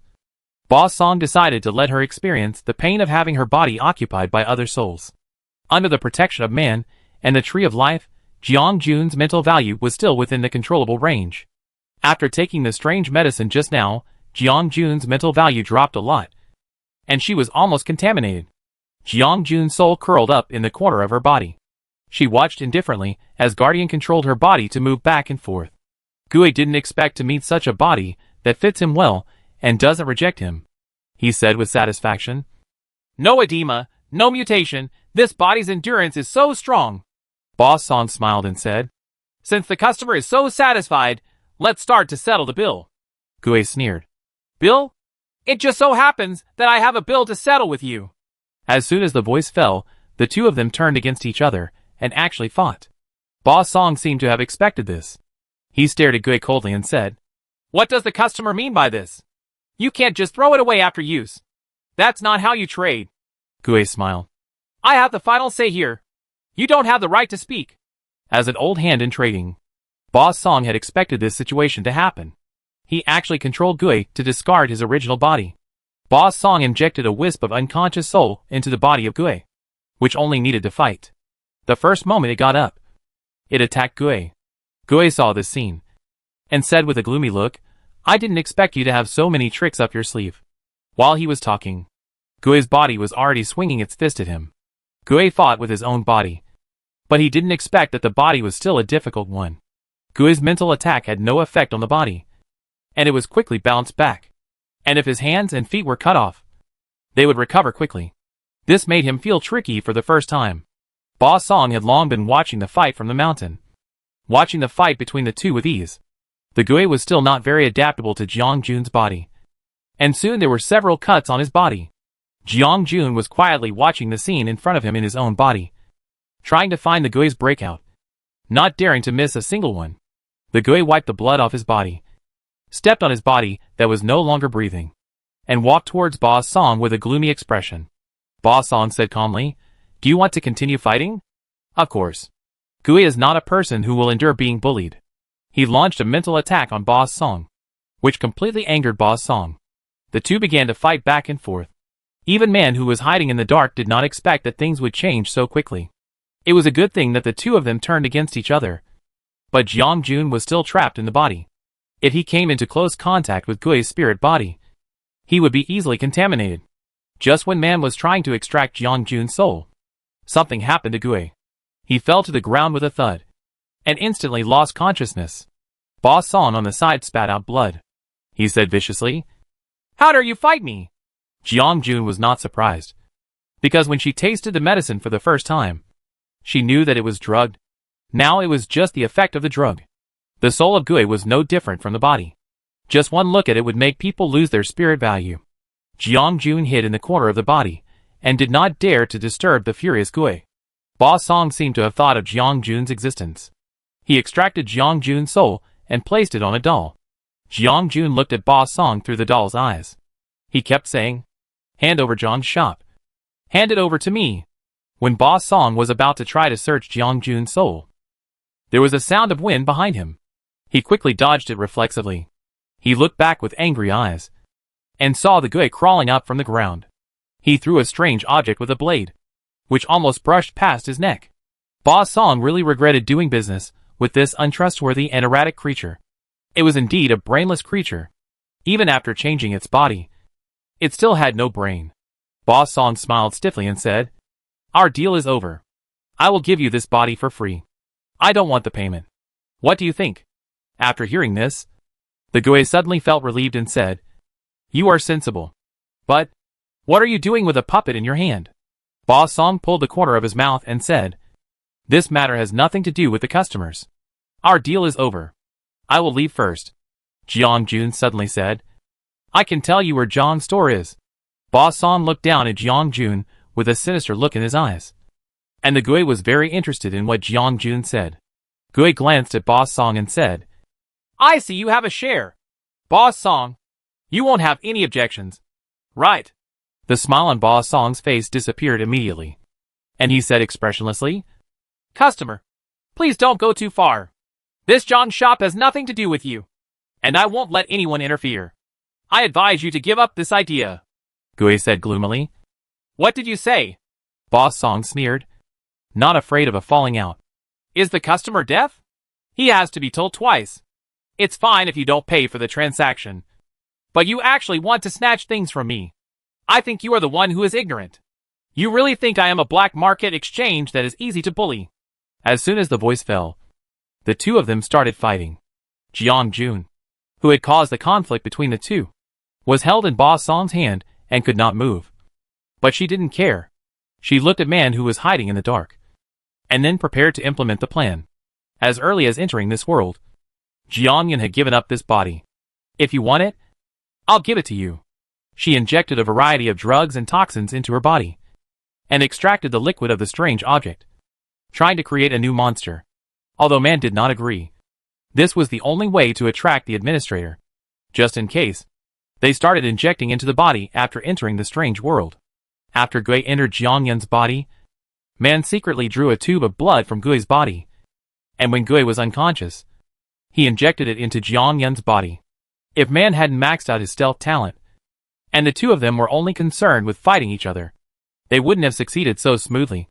On the other side, Gui had clearly felt the abundant energy in his body. He laughed excitedly and said, "You black-hearted merchant, die in my hands today." Ba Song was having more and more trouble dealing with Gui. He watched his body gradually deform and act like a madman, and finally realized that something was wrong. However, by the time he reacted, the Gui had pierced his abdomen directly, and his intestines and organs fell to the ground. However, he wiped his mouth as if nothing had happened, and stared at the puppet in his hand with a gloomy face and said, "Did you do this?" Jiang Jun asked back, "What are you talking about?" He shouted angrily, "Don't act crazy and stupid in front of me. You want us to lose both of us. I think you are dreaming." He turned around and saw that the Gui was shrouded in black fog, and was absorbing the contaminated spores and strange objects like a madman. He was still mumbling something. "Not enough. Not enough. Not enough," he said grimly. "Although I don't know what you are doing, I can't let you go easily." Jiang Jun's heart sank. Man also heard it. He immediately appeared, trying to snatch the puppet containing Jiang Jun's soul from Ba Song. However, it was too late. Ba Song had already noticed the movement. He dodged man's attack, casually stuffed his organs into his body, and rushed towards the direction of Gui. After man realized his purpose, his face suddenly changed. When Jiang Yun's soul was about to enter his body, he immediately activated the light of the world to wrap up his soul. Before man could breathe a sigh of relief, Ba Song looked at him with his sinister eyes. "I didn't expect it to be a world consciousness. I just don't know which small world you are from." He didn't expect it to be the light of the world. No wonder it has been hiding in the dark. And even he couldn't find it. Man and Ba Song began to confront each other, because Jiang Yun's soul was bound by Ba Song. She couldn't fight back. Her brain worked quickly. At the moment of entering the body, she immediately opened all defenses to prevent pollution from invading her brain. The soul wrapped by the light of the world fell into darkness, and the violent and manic mental pollution began to attack the only light, trying to break through the defense and occupy all the light. At the headquarters of the Doomsday system, the man in black clenched the report in his hand. He had warned long ago not to take action at this time, but he didn't expect that the man surnamed Song would act recklessly and mess up the mission world. He simply didn't take him seriously. As the manager of the Doomsday system, Wei Yun's main job was to supervise the mission world and the taskers. His work was boring and tedious. He happened to meet the fugitive Song Hong at that time, and he didn't expose him on a whim. But he didn't expect that the other party actually sold the corpses of the small world to some monsters, and also had the means to exchange souls. People died every day in the disaster world, so Song Hong's smuggling of corpses was quite interesting, and he let it go. However, once the desire was opened, it would never be satisfied. Song Hong actually targeted the intact taskers in his system. At first, they were just some incompetent novices, and then it became more and more serious. Many capable taskers died in the trial tasks. Wei Yun then found something wrong, but when he wanted to turn back, it was too late. The two of them were like grasshoppers tied to the same rope. Wei Yun could not hide his anger when he saw the report. He put away the documents and prepared to go to the small world immediately to check the situation. It involved 3 worlds. If this matter was reported to the higher-ups, he would be finished. As soon as Wei Yun entered the small world, He saw the black fog covering the whole world. The wind was raging. Strange things were rampant. And cracks suddenly appeared in the air, causing the natives underground to scream in fear. This is not good. If this goes on, it will definitely attract the attention of the Management Bureau. And it must be stopped as soon as possible. He followed the cracks and came to the strange world, and saw a huge vortex in the center. And a huge monster inside was frantically sucking the polluted spores and strange things around. Such strong polluting energy is about to cut through the small world. If it breaks through, it will attract the executor of the Management Bureau. And then he will be finished. Wei Yun was ruthless and wanted to destroy all three small worlds. When fighting with Song Hong, Man noticed the appearance of Wei Yun and thought he was here to help. Just when he was about to be happy, he remembered what Jiang Jun said. He dodged Song Hong's attack and saw Wei Yun's face gloomy from the corner of his eyes. He looked like he wanted to destroy the whole world, which frightened him. Song Hong noticed Man's sight and looked over there. Seeing Wei Yun appear, Man's face turned pale. He sneered, "You are quite smart. Now that you have discovered it, it seems that you will not live for long." Wei Yun heard the noise and looked over there. He saw Man and Song Hong had just finished a fight and looked at him with an ambiguous look. He said calmly, "Both of you are here? But Man, why don't you go back to your own world and come here? It's not a good thing to meddle in other people's business." Wei Yun's almost threatening tone made Man's face darken. As the world consciousness, he, even when facing Wei Yun, has no right to threaten him. He sneered, "Mind your business? I will mind your business. Not only will I mind your business, but I will also report your matter to the Administration Bureau. When the executive officer comes down, I will see what you have to say." Wei Yun's face was furious. He did not expect that the other party would actually report the matter. He attacked Man without saying a word, and Song Hong naturally followed him. Man was fighting two people alone, which was really a bit strenuous. Besides, the small world suppressed him too much, and he couldn't fully exert his strength. At the critical moment, Shi Yu rushed over, and saw countless players rushing towards him behind him. "Look! There's a monster in the sky. Hurry up and follow. Don't look around." Shi Yu raised his head and saw a huge monster in the sky, with bulging veins all over his body, a hideous face, and a pair of blood-red pupils, frantically devouring the strange object sucked up by the vortex to replenish energy. Even though it was a monster, a completely unrecognizable monster, Shi Yu sensed a familiar aura from the monster. He looked around, trying to find Jiang Jun's back, but he couldn't find it anywhere. He saw Man fighting with the two men, and rushed forward without thinking. Helping Man block the attack, he asked, "Where is Jiang Jun?" Man subconsciously looked at the monster in the air, and Shi Yu followed her line of sight, and almost lost his mind. The person who had promised him that he would return safely a few hours ago was now in the most dangerous central area. He looked up at the sky with bloodshot eyes, and when he turned to look at Song Hong and Wei Yun, his black pupils turned into blood-red compound eyes in an instant, causing Song Hong and Wei Yun to stop and unconsciously take a few steps back. Wei Yun reacted immediately, looking at Man in disbelief. "You actually released the insect king of your small world. Aren't you afraid that the executive officer will come to your door?" It was too late for Man to stop him. Shi Yu's body gradually deformed, and gorgeous insect patterns appeared on his delicate face. The bone wings on his back suddenly rose up, beautiful and sharp, making people afraid. The interstellar soldiers who were originally hunting strange things stared at the scene in front of them in amazement. The strict instructor in the past actually changed in front of everyone. The colorful bone wings exuded a dangerous and attractive aura in the darkness, attracting the attention of the prey. No one could look away. After a moment of trance, the commander was the first to react and shouted, "Come on! Clean up the strange things around you quickly." The soldiers who came to their senses no longer dared to look over there, and took up their weapons to deal with the strange things around them. Wei Yun had not expected that there were actually two monsters in this world. The danger had already reached its peak. He was afraid that the people from the Administration Bureau were already rushing over here. He closed his eyes in despair. Song Hong, who wanted to take the opportunity to escape, was caught by Man and pinned to the ground without giving him a chance.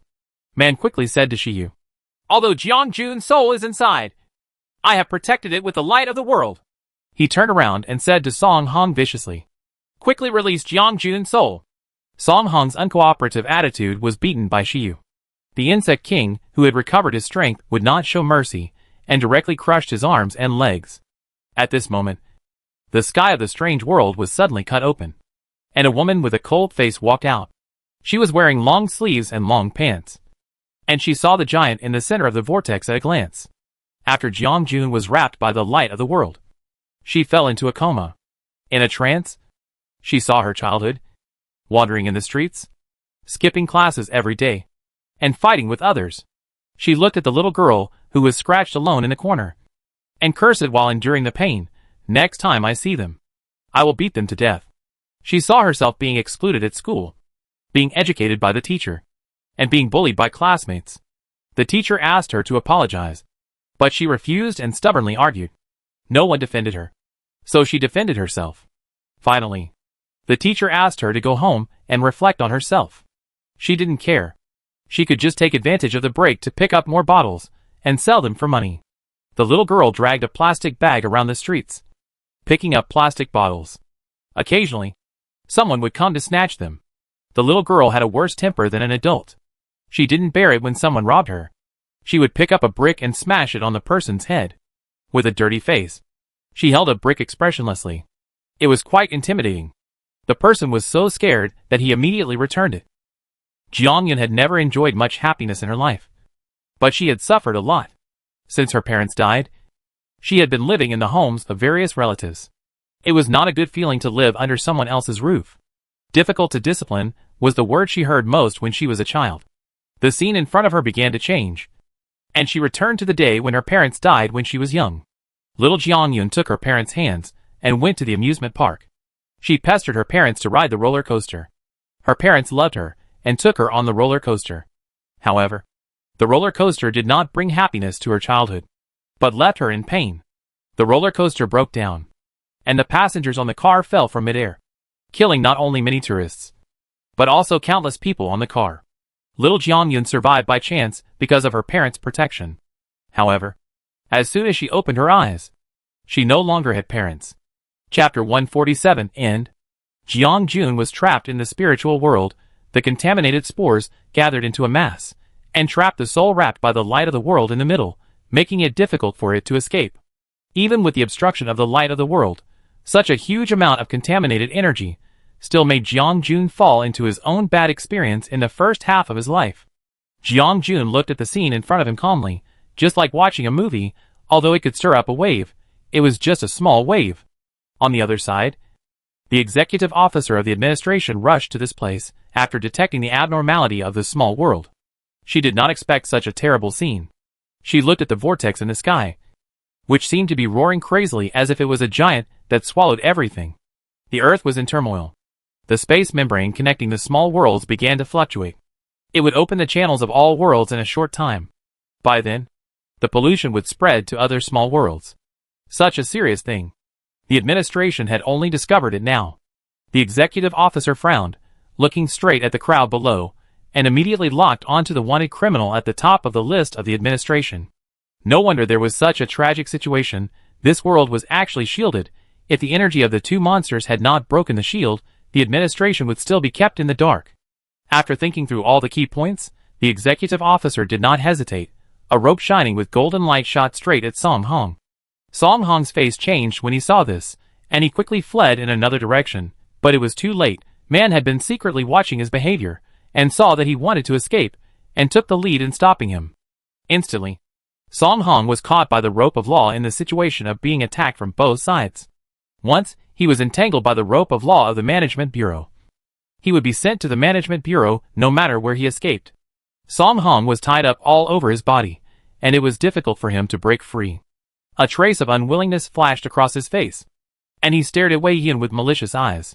When the rope of law sensed his evil thoughts, countless fine needles suddenly emerged from the rope and pierced into Song Hong's body. Song Hong screamed miserably, and the pain from his soul directly made all his evil thoughts disappear. The executive naturally noticed Song Hong's line of sight, and followed his gaze, looking accurately at Wei Yun. The executive instantly appeared in front of Wei Yun. As early as when she went to the strange world to check the situation, she investigated the situation of the Doomsday system and found a lot of clues, all of which were related to Wei Yun. However, as a colleague, The executive still gave him some face. The executive said with a cold face, Wei Yun, please cooperate with our actions. Wei Yun struggled for a moment, and finally hung his head in dejection. Without refuting, he was not as stupid as Song Hong, who chose to run away directly.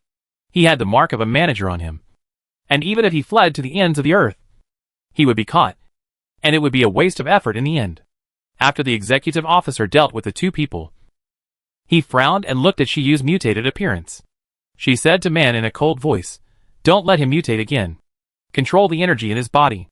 This world can't accommodate two monsters. She turned her cold eyes to Shiyu and said, if you want her to be intact, I suggest you quickly take back your energy. Shiyu didn't mind the other party's indifferent attitude, and he didn't completely lose his mind. He saw that the executive seemed to have a way to rescue Jiang Jun. So he controlled the insect pattern on his face, and retracted the sharp wings on his back. The executive officer looked at Shiyu in surprise. It was the first time she saw the insect king so stable, so she couldn't help but look at him twice. She turned her head, and stared at the dark night sky. The bottomless vortex devoured the world's polluted energy with unstoppable force. Even though the humanoid body in the middle had long been unrecognizable, it never stopped. The executive officer turned his head to look at Man and Shiyu, and told him the bad news. I can't clean up this mutant monster immediately. Man frowned, and Shiyu's eyes shot sharply at the executive officer. Before they could ask, the executive explained the reason to them. This body occupied by the Gui can hold infinite polluted energy. Using this body as a container to absorb pollution can not only eliminate pollutants that invade other worlds, but also ensure that pollution will not spread to other small worlds. The executive made a decision, so, in order to ensure the safety of the three worlds and other small worlds, I must let Jiang Yun's soul stay in it to stabilize the energy of this body. Man immediately retorted, no. Your method is to put Jiang Yun in danger. If there is a slight mistake, Jiang Yun's soul will be infected immediately. The infected energy of the three worlds is not something that ordinary people can bear. Even if there is the protection of the light of the world, no one can guarantee that they will be safe. After the executive's voice fell, Shiyu stared at the executive with blood-red vertical pupils, and the wings that had been retracted on his back suddenly popped out, and his eyes were full of hostility towards the executive.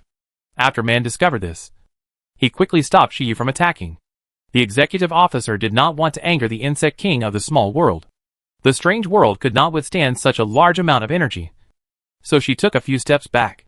We can now extract her soul from her body, but during the extraction process, her soul will be attacked by contaminated spores. Even if she is protected by the light of the world, the energy radiation will still pollute her. So I said it would be better to temporarily keep her soul in the body. The executive officer quickly explained before Shiyu launched the attack. So you need to calm down. What I said makes sense. If you want to save someone, don't you want him to be safe and sound? Also, this body may not be usable. After getting rid of the monster, we need to make a new body for Jiang Yun. After listening to the other party's words, Shiyu quickly regained his composure, and the insect pattern on his face gradually faded. He asked, what does it take to rebuild a body? Seeing him recover, Man was relieved immediately. He was very dissatisfied with the executive officer's words. Just say whatever you want to say. Don't hide it. The executive officer said in a cold voice, rebuilding a body is not a simple thing to do. I need to find a suitable candidate to make a body with the other person's blood and bones. And that person must be willing. Only in this way can my reconstruction skills be fully utilized. My soul exchange with Song Hong is different. He placed his soul in the body of someone else. Whether it fits or not is not to say. After the body replaces the soul, the stability is difficult to guarantee. Moreover, unless it is voluntary, it is illegal to illegally use the body of another person. So, the executive officer did not finish speaking, and both of them understood what she was going to say next. She looked up at the executive officer. When will it start? The executive officer immediately understood Shiyu's idea. She raised her eyebrows and said, are you sure? Shiyu did not hesitate. Nothing is more suitable than the blood of the insect king. The insect king has powerful regeneration. The blood and bones in the body are rich in energy, which is naturally suitable as a primer for reshaping the body. The executive officer saw that Shiyu's attitude was firm, and did not stop the other party's behavior. Since the person was willing, she was not in a position to say anything. But before that, the executive officer said, Jiang Jun's soul is trapped in the central area. Gui is likely to lose his mind and attack the light of the world. We must hurry to gather all the pollutants in the center of the vortex, so that he has no time to take care of Jiangjun's soul. The three of them acted separately. The residents of the interstellar world were sent to other places. The executive officer first asked Man to release Lan, and after temporarily cleaning the pollutants in his body, he awakened his consciousness. After Lan opened her eyes, the executive officer told her about the current difficult situation. She said concisely, "Since you are awake, then drive all the pollutants in this small world into the vortex of the strange world." Pollutants cannot be driven away just by saying so. Lan felt that the executive officer's words were a bit hasty. Just as she was about to refute, she saw the executive officer took out an item, which was the box of everything. The box of everything can accommodate all species, even pollutants. If the pollutants are put into the box of everything in batches, and then transferred to the vortex of the strange world, it is also a method. Lan, as the consciousness of the small world, can quickly find the place where the pollutants gather, because this task is the most suitable for him. He did not hesitate, took the box of everything from the executive, and went to his own world with Man to clean up the pollutants in his world. The executive and Shiyu had to deal with the mess left by Song Hong. The interstellar worlds that intersected because of the game system must cut off their links. The interstellar world has never developed its own consciousness, so it is relatively easy to deal with. The executive first returned the game players to the interstellar world, then completely closed the space membrane of the strange world, and cleared the memory of the game's strange invasion in the interstellar citizens, trying to get everything back on track.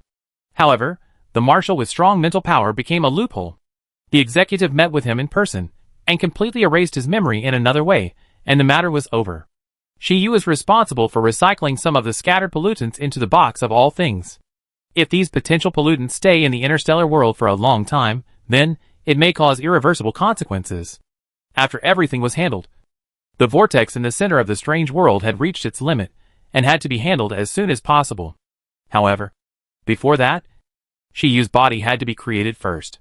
When the weird was destroyed, Jiangjun's body would also disappear, and her soul had to have a place to rest, so as to reduce its pollution.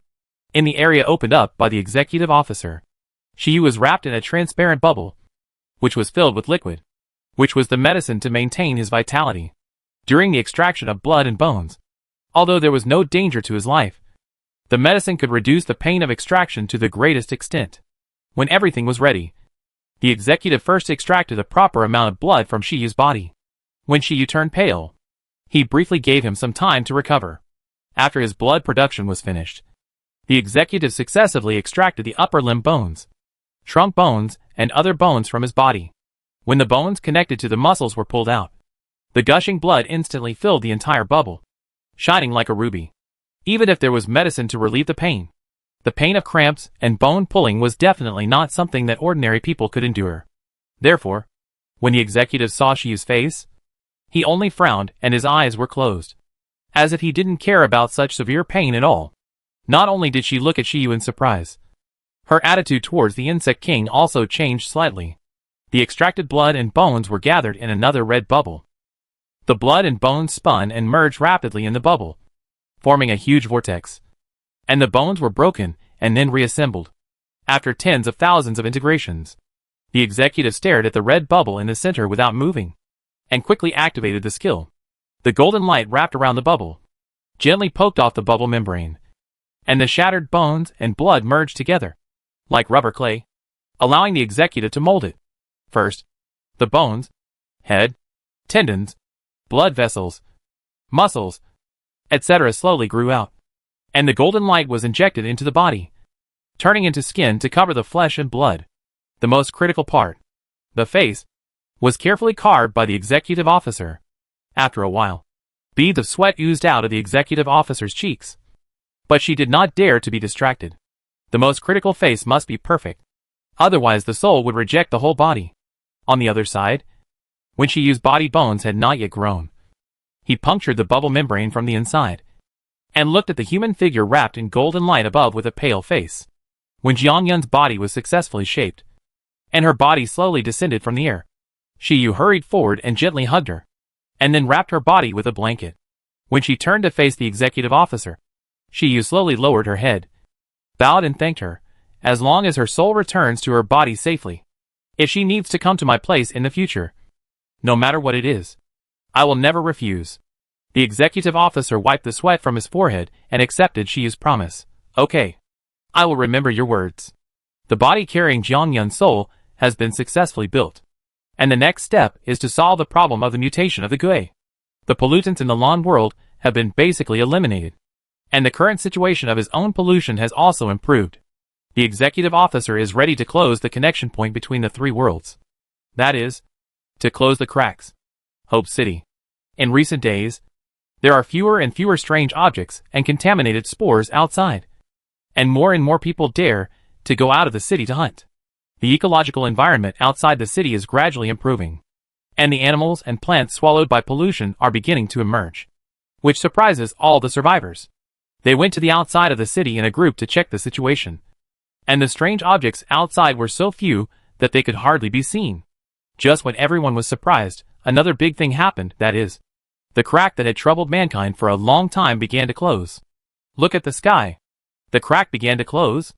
The black fog dissipated, dispersed, there is no more pollutants. Mom, the crack in the sky disappeared. We really made it through. All the survivors looked at the crack in the sky closing, and couldn't help crying with joy, hugging their loved ones, cheerfully cheering for the departure of the disaster. The healed cracks are like the rebirth of mankind, symbolizing their tenacious vitality, and this devastated land will eventually be rebuilt. The executive who had stitched up the rift looked calmly at the giant vortex in the sky of the strange world. In just 1 week, this vortex had occupied more than half of the strange world, far beyond the scope, and the weird occupying the center had expanded several times. Its limbs had all mutated, covered with bloody lumps, and its purple-blue skin was very strange. The huge head could no longer be seen in its entirety. It no longer looked like a human. Its neck stretched forward like a giraffe, and its nostrils, as big as a faceplate, moved back and forth, as if it had smelled the scent of prey, waving its hands and feet excitedly, and swinging towards the location of Shiyu and others. The executive officer shouted, "Man attacks his head, Lan attracts the attention of his hands and feet." She turned her head, and quickly said to Shiyu, "You must find Jiang Yun's position as soon as possible. After seeing the light of the world, immediately extract her soul. Do not delay." Shiyu nodded cautiously. He knew the importance of this matter better than anyone else. Man and Lan attract the attention of Gui. The executive officer will break the body of Gui according to the position of the light of the world. Shiyu only has one chance. He must grab Jiang Yun's soul from Gui's body. In the light of the world, Jiang Jun gripped the hilt of the knife tightly, and swung the knife at the phantom in front of him. In the phantom were beautiful and happy pictures. The scene of Jiang Jun and his parents getting off the roller coaster safely. The scene of little Jiang Jun graduating from junior high school accompanied by his parents. The scene of graduating from high school. The scene of Jiang Jun going to college with a smile on his face. The happy scene of Jiang Jun making friends and having dinner together. These happy scenes or phantoms were split by her with a tang sword, and then turned into fragments. After a few seconds, the illusion reunited again, and began to evolve again in front of her.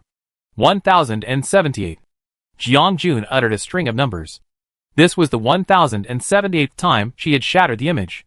Her eyes were clear, and she had not fallen into the illusion at all. As she slashed at the illusion with one knife after another, Jiang Jun's mind became clearer and clearer. The sword manual of the Star Moon sword technique kept circulating in her mind, and her wielding technique became more and more skillful. Even with her eyes closed, she could prepare to shatter the images of these illusions. 1079. Before the 1008th illusion came, there was a sudden turmoil outside, and the contaminated spores surrounding her began to spread rapidly and ran towards the outside. Jiang Jun felt a familiar breath. She held the hilt tightly without resistance. Wrapped in the light of the world, she felt her soul slowly detach from one body, and then merge into another. The moment she opened her eyes, she saw Shiyu staring at her. His eyes were full of worry. But when he saw her awake, it turned into surprise in an instant. Shiyu put his hands on both sides of her body, wanting to hug her, but not daring to, which made Jiang Jun laugh out loud. She hugged Shiyu gently, as if to comfort him, patted his back, and apologized softly. "I made you worry, it's my fault this time. I hope you can forgive me." Shiyu was hugged by Jiang Jun. He buried his head in her neck, his hands tightly grasped the shirt on her back, and, muffled, said. Jiang Jun patted Shiyu's back again, After she let go, his eyes were a little red, his mouth was tight, and he stood behind her without saying a word. Jiang Jun's eyes shot to the weird in the vortex at the end of the sky, and said with murderous intent in his cold voice, "It has trapped me for so long, it's time to teach him a lesson. Even if I don't want that body, I won't let him ruin it casually. If it's from me, I have to take it back." After she sorted out her emotions, her eyes stared at the huge strange thing above with a cold look, as if she was going to tear it into pieces in the next second. The executive officer smashed the body of the strange creature, and she took the opportunity to take Jiang Yun's soul out. It was also difficult for Man and Lan to deal with it. The executive officer consumed a lot of energy to reshape Jiang Yun's body, and now he has not recovered yet. He is facing a behemoth like a small world again, which is really a bit difficult. The addition of Jiang Yun and she relieved her pressure, and it was much easier to deal with it. She couldn't help but look at Jiang Yun in surprise, seeing the tang sword she was waving in her hand. The blade had the power of the law faintly on it. This really surprised her. After a closer look, she found that Jiang Jun had learned the Star Moon sword technique. The Star Moon law flashed golden light at the blade. Wherever the blade touched, the body of the Gui was annihilated in time and space. However, the knife in her hand did not seem to be able to fully exert the power of the Star Moon law. The executive carefully observed the knife in her hand, and his brows furrowed more and more. He did not expect that one day the Star Moon sword technique would not only be equipped with a low-quality knife, but also allow people to practice the Star Moon law. This was simply unheard of. However, having a sword cultivator who has cultivated the Star and Moon law is undoubtedly very beneficial to them. After thinking for a moment, the executive officer has made a decision.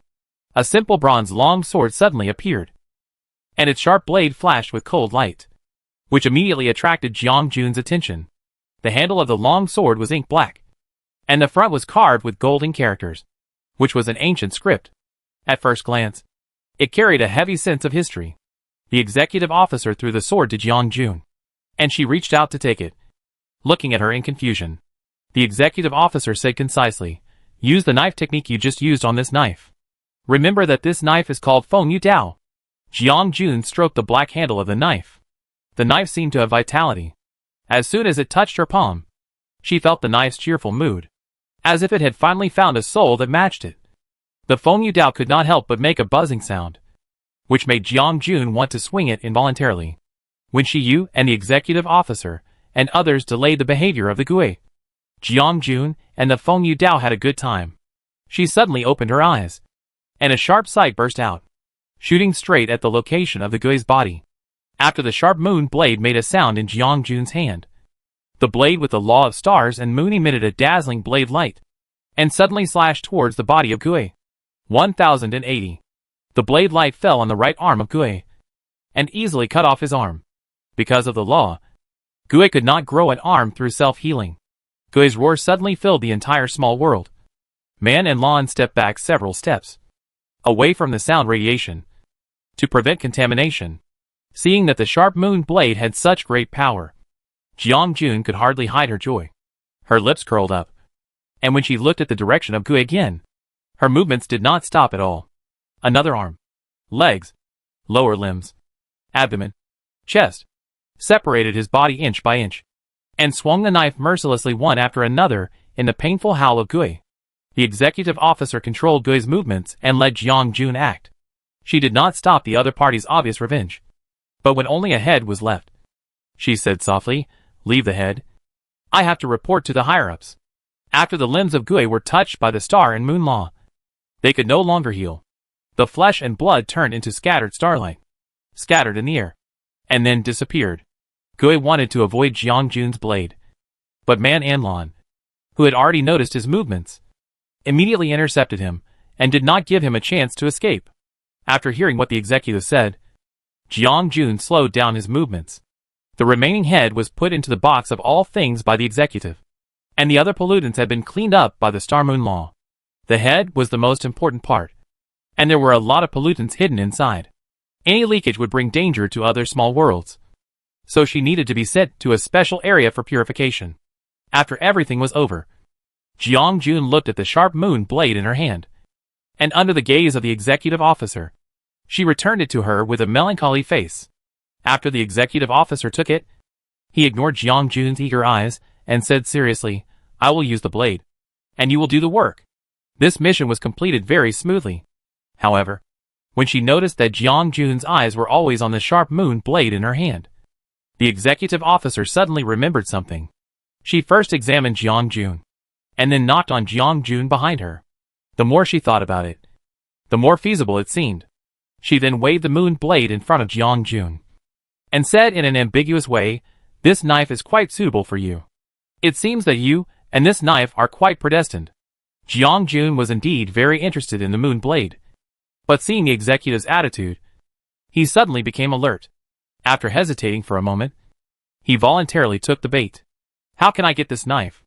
The executive raised his eyebrows, and saw that someone took the bait, and did not beat around the bush.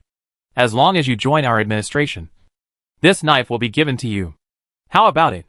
Jiang Jun didn't expect this to be the request. She was surprised and said, "Join the administration?" The executive nodded vigorously. His expression was no longer as cold as when they first met. Instead, he said enthusiastically, "The benefits of our administration are very good. There is nothing we can't do, except what you can't think of. Not only do you have holidays, but you can also go to the small world for vacation. How about it? Do you want to consider it?" Man and Lon looked at the executive's enthusiasm with twitching mouth corners. It was completely opposite to the cold and cool sister at the beginning. They were a little unable to adapt. The executive officer thought, if he could bring someone who knows the laws of the stars and the moon into the administration, the director would have to smile when he sees her in the future. Before Jiang Jun could make up her mind, the executive officer quickly smiled and invited Shiyu. "Would you like to come? Insect King? We have vacancies here. You two can consider it first. There is no need to make a decision in a hurry. You can contact me when you have made up your mind. Here is my contact information." The executive officer took out two small buttons, with a small red button on them. He could contact her with just one press. Jiang Jun and Shiyu took it over. After the executive officer dealt with the affairs of the small world, he took Wei Yun and Song Hong away. After the affairs of the strange world were resolved, the other two small worlds were back on track. Jiang Jun's world was also rebuilt. Even though the city was in ruins and devastated, the survivors did not lose their fighting spirit. Many people have begun to organize the people to rebuild their new homes. On the other hand, after everything was over, when Jiang Jun contacted Xiaobai, there was a malfunction. No matter how she called Xiaobai, she did not get a response. Although she could enter Zhang's store, Xiaobai had lost his trace. Jiang Jun could sense Xiaobai's presence, but she couldn't find him. This made her very confused. After a while, she decided to seek help and found Lon first. After checking, Lon didn't find the cause of the problem, and could only shake his head apologetically. However, he gave a suggestion. "You can ask the executive officer. Don't you have her contact information? You can ask her what's going on." After sending Lon away, Shiyu saw Jiang Jun's hesitant expression and advised, "The executive officer is knowledgeable and may be able to help you find Xiaobai. Besides, that sharp moon blade is really suitable for you. We can go and see what the management bureau is and how the work is going. You are now separated from the Doomsday system, so you can find something to relieve your boredom." Some time ago, because of the help of Lon, Jiang Jun has been connected to the Doomsday system. She is now free and is not interfered with. Under Shiyu's persuasion, Jiang Jun finally decided to contact the executive officer, regardless of whether she joined the administration or not. Finding Xiaobai now and understanding Xiaobai's current situation was the most important thing. After receiving the news from the two, the executive officer immediately took them to the administration and took them to visit the working environment. The administration is in charge of many small worlds, and the small worlds are assigned to other departments for management according to strict requirements. The Doomsday system is just one of the departments. Among all the small worlds, the most valuable ones are the small worlds that have awakened the world consciousness. Such small worlds will be transferred to the source world area. The source world area is also known as the world with wisdom. When a world has world consciousness, it will have a clear development route. This kind of world will have great development space in a field. The source world area gathers the best of the small worlds. The executive introduced the composition of the management bureau to the two, and then introduced herself. "You can call me Sister Hong, and you can ask me any questions in the future." "You came just in time. the results of the disposal of Wei Yun and Song Hong have been announced. Man was meritorious. He stopped the spread of pollutants in time, and his own small world developed rapidly, which directly allowed him to escape from the Doomsday small world and enter the source world area. The results of the treatment of Wei Yun and Song Hong were the opposite. The administration first stopped Wei Yun's work and conducted a comprehensive screening of the entire department of the Doomsday system. They found a lot of intelligent artificial systems that abused their power for personal gain, which made the director of the administration very angry and directly destroyed them all. Wei Yun will be imprisoned for 5,000 years and then sent to the prison world, where he will be sentenced to life imprisonment. The prison world is not a difficult prison. It has thousands of punishment paradises, which are just like hell. Once you enter it, you will be in agony. As for Song Hong, because of his bad behavior, he destroyed many small worlds, and almost let the pollution spread to other small worlds. His behavior was extremely serious and bad. The administration first sentenced him to 10,000 years in prison, and then transported him to the prison world. After suffering 1,000 years of pain, he was immediately executed, and his soul and body were annihilated at the same time. After Sister Hong finished speaking, she saw that Jiang Jun and Shi Yu did not seem to be very interested in the punishment of the two prisoners, and she could not help but raise her eyebrows. Do you two have anything else to say? After Jiang Jun and Shi Yu looked at each other, they pondered for a moment and said, I have a friend who disappeared recently. I can clearly feel his presence, but we have no clue where he went, so we came to you to help us check. In Sister Hong's puzzled eyes, Jiang Jun slowly told her about Xiao Bai, and mentioned Xiao Bai's current situation. Jiang Jun, since I woke up, Xiao Bai disappeared. Could it be related to my changing body? Sister Hong shook her head, looked at Jiang Jun strangely, and then said, the store is bound to you by soul. But your soul has been away from your body for such a long time. It is hard to guarantee that it will not be affected. However, she hesitated for a moment. I may know a lot about the Zhang store you mentioned. Sister Hong took the two to a notice board, and a virtual screen appeared in front of them. Sister Hong slid her hands to the left and quickly grabbed a lost and found notice from it. A virtual lost and found notice appeared in front of the two people, and it was marked with the Star House. The Star House on the lost and found notice was very similar to Zhang's store. Rather than saying it was similar, it was the same thing. Sister Hong showed the lost and found notice to the two people, and before they became hostile, she explained, since the Star House already belongs to you, we will not take it back. It is different from other items. It has the function of automatically choosing a master and binding. Therefore, since it has chosen you, we will not force it back. So you don't have to worry. Jiang Jun's soul was separated for too long, and it has not been heard during this period. Although the light of the world is very helpful, when your soul is trapped inside, the Star House is very likely to input most of its energy into your soul. To maintain the integrity of your inner soul. Sister Hong concluded, it is very likely that he has run out of energy. If he wants to start again, he needs to store up energy and start from the inside. If he forces it, it may hurt his roots. Jiang Jun frowned and said, is there no other way? Sister Hong's face was as cold as frost, and a smile flashed across her face for a moment. Of course there is. But this matter needs to be asked of our director. If you are willing to join our management bureau, this matter will be solved. Jiang Jun looked at Sister Hong helplessly. It turned out that the other party was waiting for her here. Under the coercion and inducement of Sister Hong, Jiang Jun and Shi Yu finally chose to join the administration. After joining the administration, Jiang Jun and Shi Yu said goodbye to Lan and Man. In reality, her Xiao Bai was also reawakened with the help of the director of the administration, and during this period, she also gained a lot of energy, and the whole system was full. Xiao Bai whispered, I didn't expect the director to be so generous. Jiang Jun smiled. Being generous is not a good thing. You are finally back to normal. I was so worried about you a few days ago. Xiao Bai chuckled. I didn't think so much at the time. I saw your soul was trapped, so I directly input energy, and I accidentally went too far. Jiang Jun said seriously, thanks to you this time. You must tell me in advance if something happens next time. Xiao Bai waved his hand and said, okay. Okay, got it. After Xiao Bai finished speaking, he ran towards his shop. His shop had been greatly upgraded, and the Shirong was as big as a square. He was now obsessed with farming, but he had no time to care about the sentimental Jiang Jun. Shi Yu's apartment was arranged next door, not far away.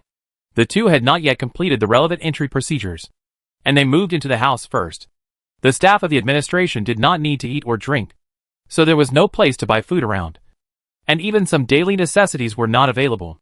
You could only search for some in Xiaobai's shop, fill the refrigerator, and place various daily necessities in the house, which was similar to the living environment when doing tasks in the past. Soft lights were sprinkled in every corner, and there were fluffy pillows that Jiang Jun liked. There was also a hand-woven blanket on the soft sofa, which was carefully sewn by Shiyu and laid on it. The whole room exuded a warm atmosphere. Jiang Jun was curled up on the sofa and relaxed a lot. Jiang Jun saw Shiyu's hands and feet constantly placing small accessories. The expression on his face was particularly serious, as if he was doing something important and did not dare to relax for a moment. She tilted her head, controlling the left atrium to beat thump, and the other heart connected to Jiang Jun instantly resonated with it. Shiyu's pupils shrank slightly, covering his chest, feeling the frequency of his heartbeat. Bang! Bang! Bang! Bang! Bang! The 14 heartbeats seemed to have exhausted Shiyu's self-control. He barely controlled his trembling hands covering his chest. He turned around and looked at Jiang Jun. His eyes no longer calm. He walked slowly to the sofa where Jiang Jun was sitting, and looked at Jiang Jun with deep eyes. Jiang Jun tilted his head, and looked at Shiyu with a smile on his face. As Jiang Jun smiled, Shiyu's heart began to beat again. Since Jiang Jun used Shiyu's flesh and blood to reshape this body, the connection between the two was closer than before. When the two were not far away, Jiang Jun could control Shiyu's heart and resonate with her. Jiang Jun smiled wantonly. What's wrong? Shiyu's eyes did not leave Jiang Jun's face. He held Jiang Jun's right hand on the sofa, slowly squatted down, his right knee touched the ground, slightly raised his face, and stared at Jiang Jun intently. His eyes were slightly red, and the corners of his mouth were slightly raised. I love you too. Jiang Jun leaned over and rubbed his slightly red eyes, and lifted his chin, and gently kissed him on the lips. I know.